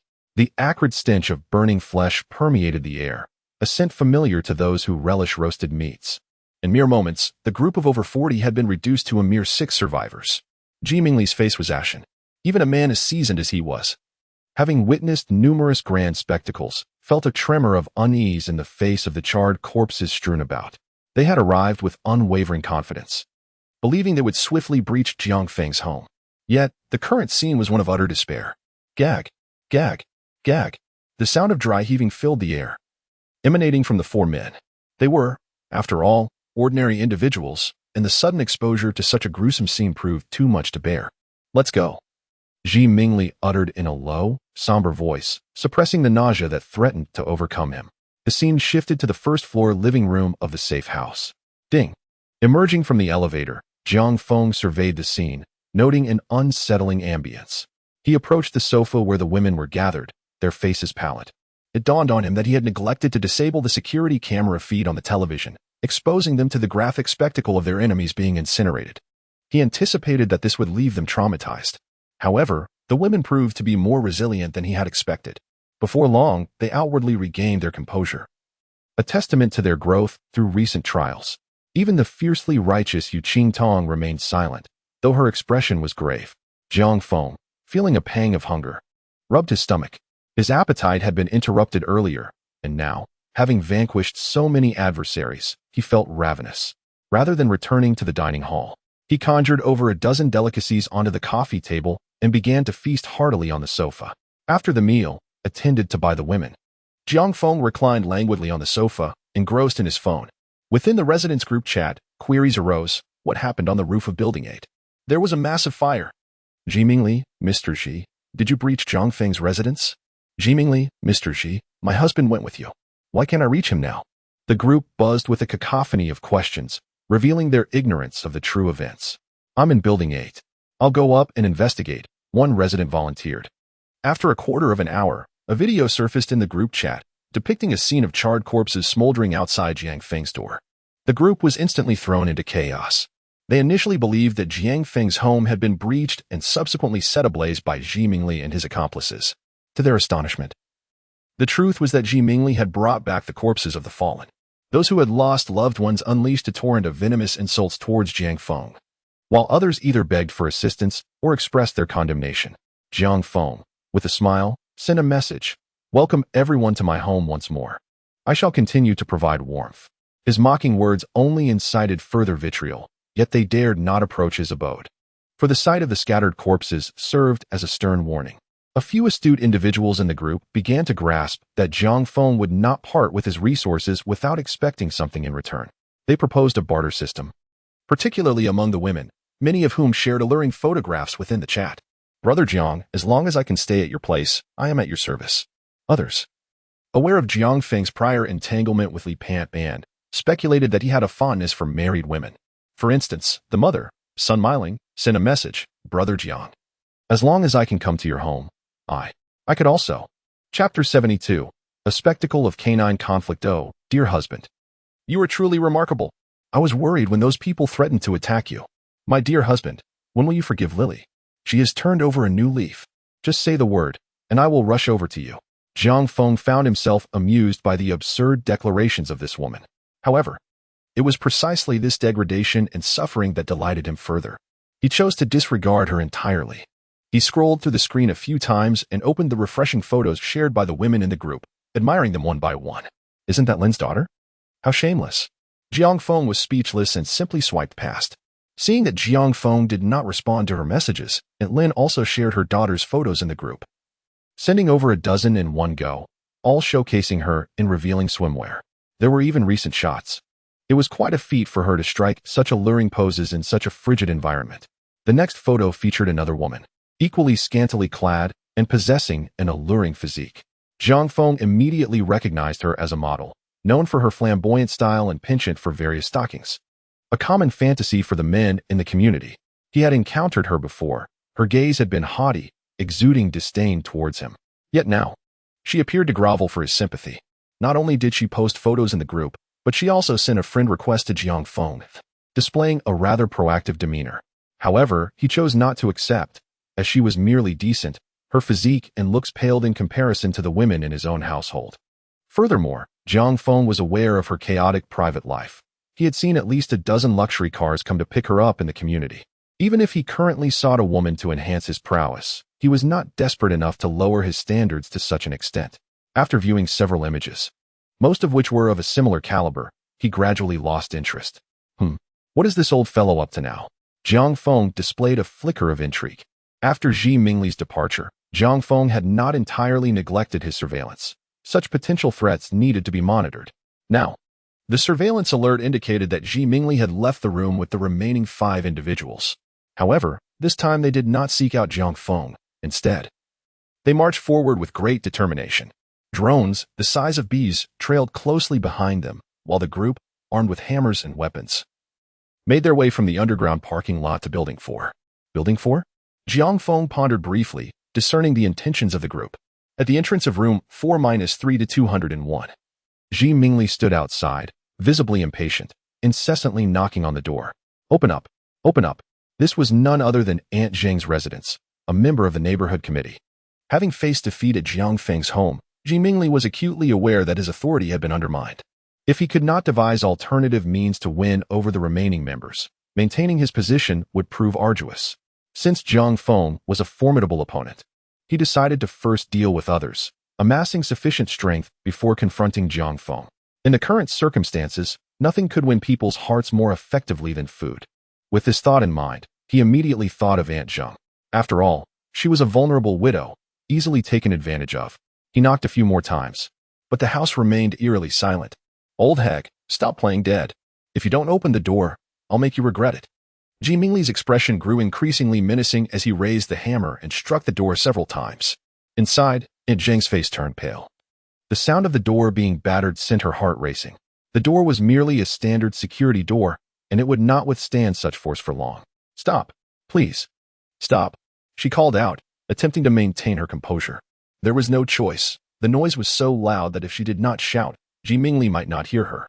Upon hearing Aunt Zheng's response, Zhi Mingli halted his actions and scoffed. Aunt Zheng, did you not claim that the neighborhood committee would allocate supplies to the homeowners after the coordination was complete? I have come with my brothers to collect the items. He coughed lightly. I have been ill these past few days, suffering from a high fever, and have yet to compile the inventory. Once I have it ready, I will send it to you at the earliest opportunity. Aunt Zheng could hardly fathom that Ji Mingli would come to her home to demand supplies, and thus resorted to evasive language. She was reluctant to part with the provisions. After all, what would she and her son eat? Ji Mingli, I need it now, he insisted, his tone increasingly impatient. This old hag, oblivious to the situation, truly mistook him for one of the meek souls in their community. Sensing Ji Mingli's unyielding demeanor, Aunt Zheng felt a twinge of panic. However, relinquishing the food was hardly a feasible option.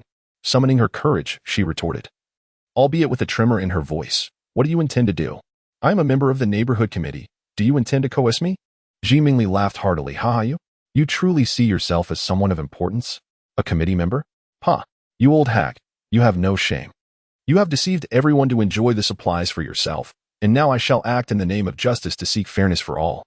His words rang with righteous indignation, as if he were a valiant champion standing up for the common good. This was a habit he had cultivated over years of navigating the business world, where one must always wave the banner of justice to win hearts and minds. Upon realizing that Ji Mingli was indeed serious, Aunt Zheng panicked and quickly exclaimed, "Wait, I just remembered, I have accounted for a portion of the supplies." After a momentary pause, as if having reached a resolution, she said with determination, "Since you're in dire straits, Mr. Ji, I can offer you 5 packets of instant noodles." Upon hearing the word noodles, Ji Mingli was instantly consumed by a wave of resentment. Damn it, of all things to offer. You give me instant noodles? And only 5 packets, as if I were a beggar to be dismissed. Suppressing his fury, he responded through gritted teeth, "Fine. Open the door and hand them over." The 5 men behind him were immediately agitated upon hearing that there were only 5 packets of noodles. Hardly enough to satiate their hunger. Ji Mingli gestured with his eyes, silencing his restless subordinates. How could 5 packets of noodles ever satisfy him? His intention was to deceive the old woman into opening the door, as breaking it down would be quite strenuous, and saving energy was paramount. The old woman made her way to the kitchen, which was overflowing with supplies, and retrieved 5 packets of instant noodles that were nearing their expiration date from a hidden corner. She then clambered onto the sofa that barricaded the door and laboriously opened a narrow crack, preparing to hand over the noodles. However, the moment she opened the door, a powerful force surged against it. Had it not been for the sofa blocking the entrance, it would have been breached long ago. "Brothers, put your backs into it.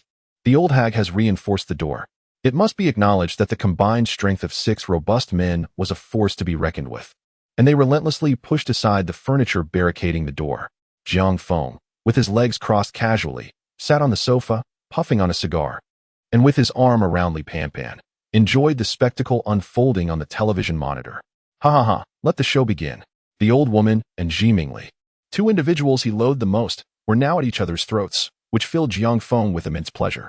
His interest piqued, he beckoned, licking her crimson lips. Li Panpan submissively approached and knelt down. Chapter 73. Eradicating Scourges for the People, Supporting the Just propelled by the forceful impact. Granny Zheng was sent hurtling across the living room, her head lacerated and bleeding profusely. Through the surveillance feed, Jiang Feng could discern her pallid countenance and terror-stricken expression. The exceptional capabilities of the B drone even transmitted her agonizing shrieks with crystal clarity. Ji Mingli stormed into the residence, massaging his shoulder, which throbbed from the collision. With a malevolent grin, he seized Granny Zheng by the hair and unleashed a barrage of over a dozen vicious slaps upon her face. "You decrepit hag! Daring to obstruct my path? Return my 5 packets of instant noodles. How generous you are indeed." Granny Zheng was left reeling from the blows, and under the force of Ji Mingli's resentful strikes, several of her teeth were dislodged.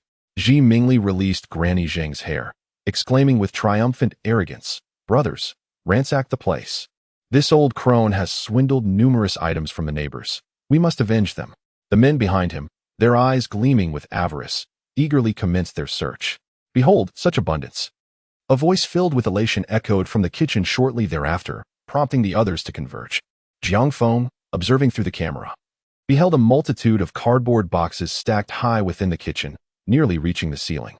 The pockmarked man who had initially discovered the cache proceeded to unload the boxes one by one, revealing an assortment of provisions: chocolates, wheat flour, rice, frozen fish, corn, potatoes, sweet potatoes, and even a sizable slab of pork, representing merely a fraction of the hoard. Jiang Feng curled his lip in disdain, remarking, "Such simpletons abound." Ji Mingli was equally elated, exclaiming, "Ha ha ha! That old fool has deceived the neighbors out of so many possessions. And yet he only gives us 5 packs of instant noodles? How outrageous!" Daji, well done. The first to discover the kitchen was the bespectacled man named Qian Daji.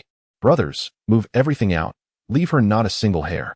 Upon hearing this, Aunt Zheng ceased her pretense of being lifeless and crawled over, tears and snot streaming down her face as she clutched Ji Mingli's leg, wailing, "No, please don't.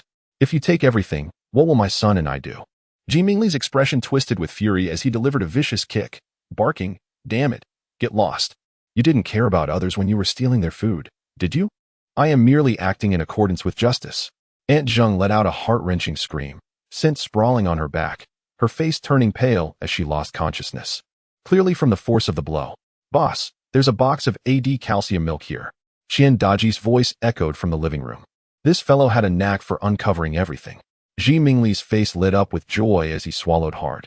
Despite his age, he had a fondness for AD calcium milk. And after so many days without it, he found himself craving it. "Move it all. Every last item. Rest assured, boss," Qian Daji promised, thumping his chest. Just then, an enraged shout erupted from the bedroom. "You beasts, get out of my house.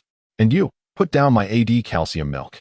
Pei Xiaoqiang, clutching the AD calcium milk, dashed out of the bedroom, slurping it as he ran. Aunt Zheng, in her youth, had a fiery temper. Once, she had struck her son with such force that Pei Xiaoqiang was left with a mental impairment, with an intellect akin to that of a teenager. His sole passion resided in the consumption of AD calcium milk. Upon discovering that his cherished beverage had been absconded, he erupted in fury. "Ah!" cried Qian Daji, realizing that Pei Xiaoqiang had latched onto his calf. Burdened with numerous items, he had unwittingly succumbed to this unexpected ambush. "Curse you!" Qian Daji exclaimed as he forcefully hurled the objects at his feet. The impact left Pei Xiaoqiang dazed, yet he stubbornly maintained his grip. "Damn it!" Qian Daji shouted thrice in anger, bringing his other foot down harshly upon Pei Xiaoqiang's head. At last, Pei Xiaoqiang relinquished his hold. But Qian Daji let out a pained cry. Upon inspection, he found a chunk of flesh missing from his left leg where he had been bitten. Fueled by rage and an adrenaline surge, he unleashed a torrent of brutal kicks upon Pei Xiaoqiang. The latter, battered and struggling initially, gradually succumbed to silence. All around, onlookers stood in stunned silence, observing the unfolding scene. Exhausted, Qian Daji eventually collapsed onto the ground, panting as he surveyed the aftermath of his actions. In truth, after their harrowing escape from the rooftop, they had been suppressing their fears, and Pei Xiaoqiang's bite had merely served as the catalyst to unleash the demons within. Ji Mingli approached, patting Qian Daji on the shoulder, offering words of comfort. "It's good to let it out." With a forced smile, Qian Daji limped to his feet and resumed collecting supplies. The items were plentiful, far too many to transport in one trip. However, Ji Mingli had a clever idea. He promptly retrieved 2 sheets from Aunt Zheng's home. They spread the materials upon the sheets, creating 2 enormous bundles, which the group then lifted to carry back. Only the damaged door remained, creaking under the howling cold wind. The incident at Auntie Zheng's house did not escape the notice of the all-knowing group members. After all, the commotion caused by Ji Mingli and his gang was quite loud, and the neighbors could hear it. A few even went to Auntie Zheng's house to scavenge after they left. Surprisingly, they found some scattered food. The deceived members in the property group, upon learning of Auntie Zheng's misfortune, were overjoyed, jumping around in glee. "Ha ha ha, serves the old swindler right. This is the price of deceit. Boss Ji really stood up for us." At that moment, Jiang Feng also posted the entire recorded process in the group, for no other reason than to share this violent video, to show that order no longer exists, to awaken the demons within people's hearts, and to incite them to kill each other. It's like a cricket fight. The more brutally these beasts who have eaten his flesh kill each other, the happier he is. The group members, upon seeing the video of Ji Mingli slapping Auntie Zheng and Qian Daji kicking Pei Xiaoqiang, felt an immense sense of satisfaction. A feeling of vengeance being served. Well done. Boss Ji is eliminating the scourge for the people. One reaps what one sows. Let this old hag pay for cheating us out of our supplies. This trip was a double win for Ji Mingli. Not only did he acquire a lot of supplies, but he also gained a reputation for eliminating the scourge for the people. Jiang Feng looked at these people in the group who were praising Ji Mingli and sneered. These people completely failed to realize that if Ji Mingli can rob Auntie Zheng, what's to stop him from robbing them? Now, they exalt Ji Mingli as a hero. When the hammer of fate descends upon them, they shall comprehend the true essence of cruelty. Ji Mingli returned home, reclining on the sofa while sipping his AD calcium milk, contentedly observing those in the group who fawned over his every whim. Across the living room, Qian Daji and Wei Chuan, along with 3 others, were frantically dealing with the scant pork they had procured, preparing to roast it for immediate consumption. Ji Mingli cast a disdainful glance at them, harboring a sense of dissatisfaction towards these subordinates. The reason they had survived was due to their cunning and treachery, each harboring ulterior motives. In contrast, it was the likes of Guoming, the naive hothead, who had charged bravely into the fray against Jiang Feng's household, only to meet the swiftest and most brutal demise. He sighed inwardly, lamenting, "If only all my dogs were as loyal as Guoming." However, he quickly adjusted his mindset. With ample food and drink at hand, what need was there to worry about finding adversaries? He took a deep gulp of his AD calcium milk, his expression contorted as he muttered curses under his breath. "Jiang Feng, you little beast, await your reckoning. I shall gather my forces to pursue you relentlessly." Chapter 74. Having eaten and drunk to satisfaction. Ji Mingli harbored a deep-seated hatred for Jiang Feng, and at present, he still received occasional videos from him, even expressing a desire for a video call. The vendetta for his father's murder and the bitterness over his wife's abduction fueled his desire for vengeance. Given the opportunity, Ji Mingli would relish the chance to exact 1,000 tortures upon Jiang Feng. Yet, unbeknownst to him, providing Jiang Feng with a distinct experience was his only value in remaining alive. Otherwise, Jiang Feng would have long since eliminated him and not allowed him to roam free until now. Just as he was muttering curses, Qian Daji approached, limping slightly. "Boss, we may not be able to take down Jiang Feng in the immediate future, but I have a brilliant idea for revenge." "Oh, what is it?" Upon hearing that he could retaliate against Jiang Feng, Ji Mingli's eyes gleamed with a sudden intensity, transforming his entire demeanor.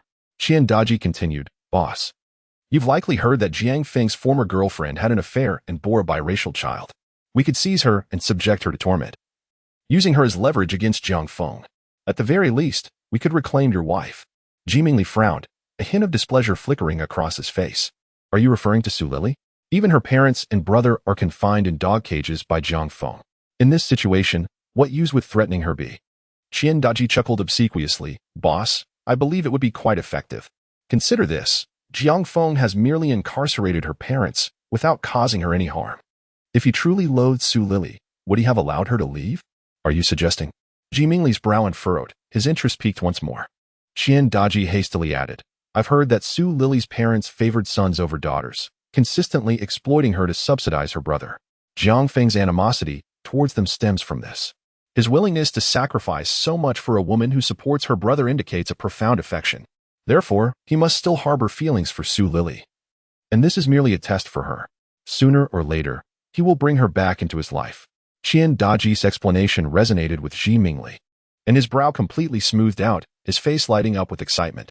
"Damn it, Jiang Feng, you seduced my beloved wife, so I'll target your girlfriend. Daji, you're brilliant. Once we've secured Su Lily, you'll be the first in line." Ji Mingli patted Qian Daji's shoulder, showering him with praise. "Thank you, boss." Qian Daji beamed with joy. A hearty meal followed by carnal pleasures, the immutable truth for men. Not far away, a group of people gathered around a barbecue, excitedly clamoring upon hearing the news of a woman being captured. Ji Mingli rose to his feet, smiling and gesturing. "Everyone will have a share. Just line up when the time comes." Upon hearing this, the crowd cheered even louder. In the living room, Jiang Feng observed the footage from the camera, momentarily bewildered. Could such fortune truly exist? Ji Mingli seemed to be a worm in his gut whenever Jiang Feng harbored disdain for someone. Ji Mingli would be the first to charge in and confront them. He had summoned the brutish neighbors to his doorstep for a reckoning, robbed Aunt Zheng, and now was targeting Su Lily. This was quite the conundrum, as they were all his adversaries, yet he need not lift a finger.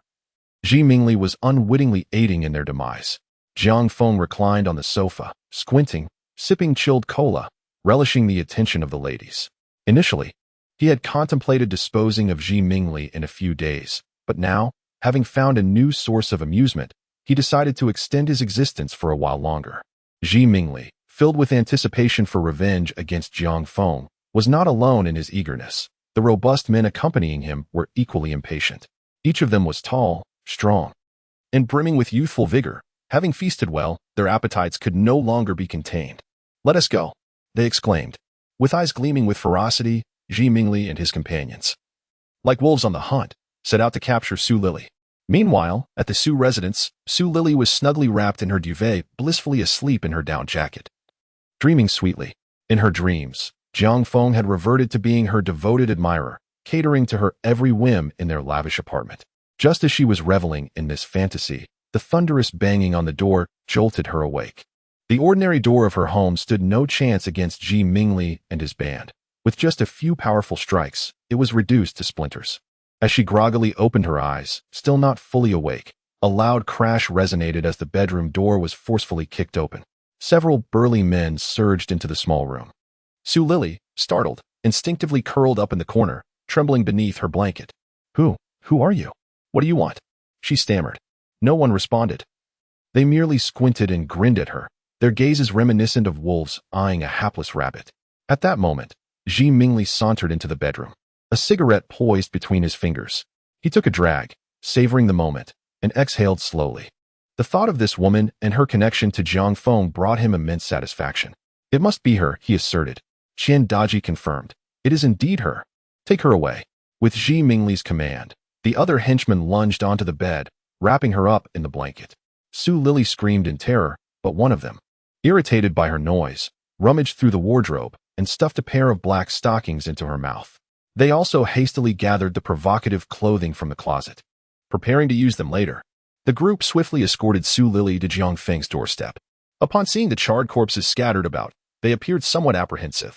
Ji Mingli ordered one of his subordinates to knock on Jiang Feng's door.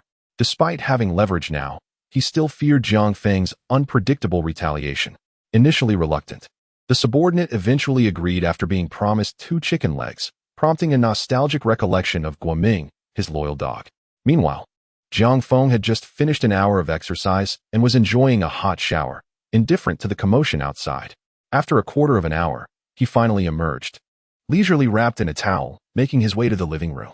Reclining on the sofa, he summoned Lu Qingqing, who had recently learned a new foot massage technique, perfect for him to experience at that moment. Coco brought over chilled watermelon juice, while Nana prepared cigars. With everything in place, Jiang Feng lazily turned on the television, projecting the outdoor surveillance onto the screen. Outside, Ji Mingli was already growing impatient, furiously slapping Su Lily across the face multiple times. Had it not been for the concern of others about ruining their experience, he likely would have continued. Ji Mingli's frustration intensified as his lackeys restrained him. Daji, did you not say that Jiang Feng cared deeply for this woman? Why is there not a single sign of him now? Qian Daji offered an awkward smile. Boss, please be patient. I shall go knock on the door again. Jiang Feng, having enjoyed the spectacle for long enough, finally spoke with a languid tone. Oh, is that you? General Ji? What brings you here? Upon hearing Jiang Feng's response, Ji Mingli instantly perked up. He shoved Su Lily toward the door, gripping her hair, and triumphantly declared, Jiang Feng, take a look at who this is. Su Lily, wrapped in a blanket and hindered in her movements, could barely see the way. As soon as her head emerged, she was met with several more slaps. And it was only then that she realized that this group intended to use her as leverage against Jiang Feng. She began to struggle violently, screaming in desperation, not wanting Jiang Feng to witness her disheveled state. What if he saw her like this and lost interest? How could she continue living in the lavish apartment and bear Jiang Feng's children?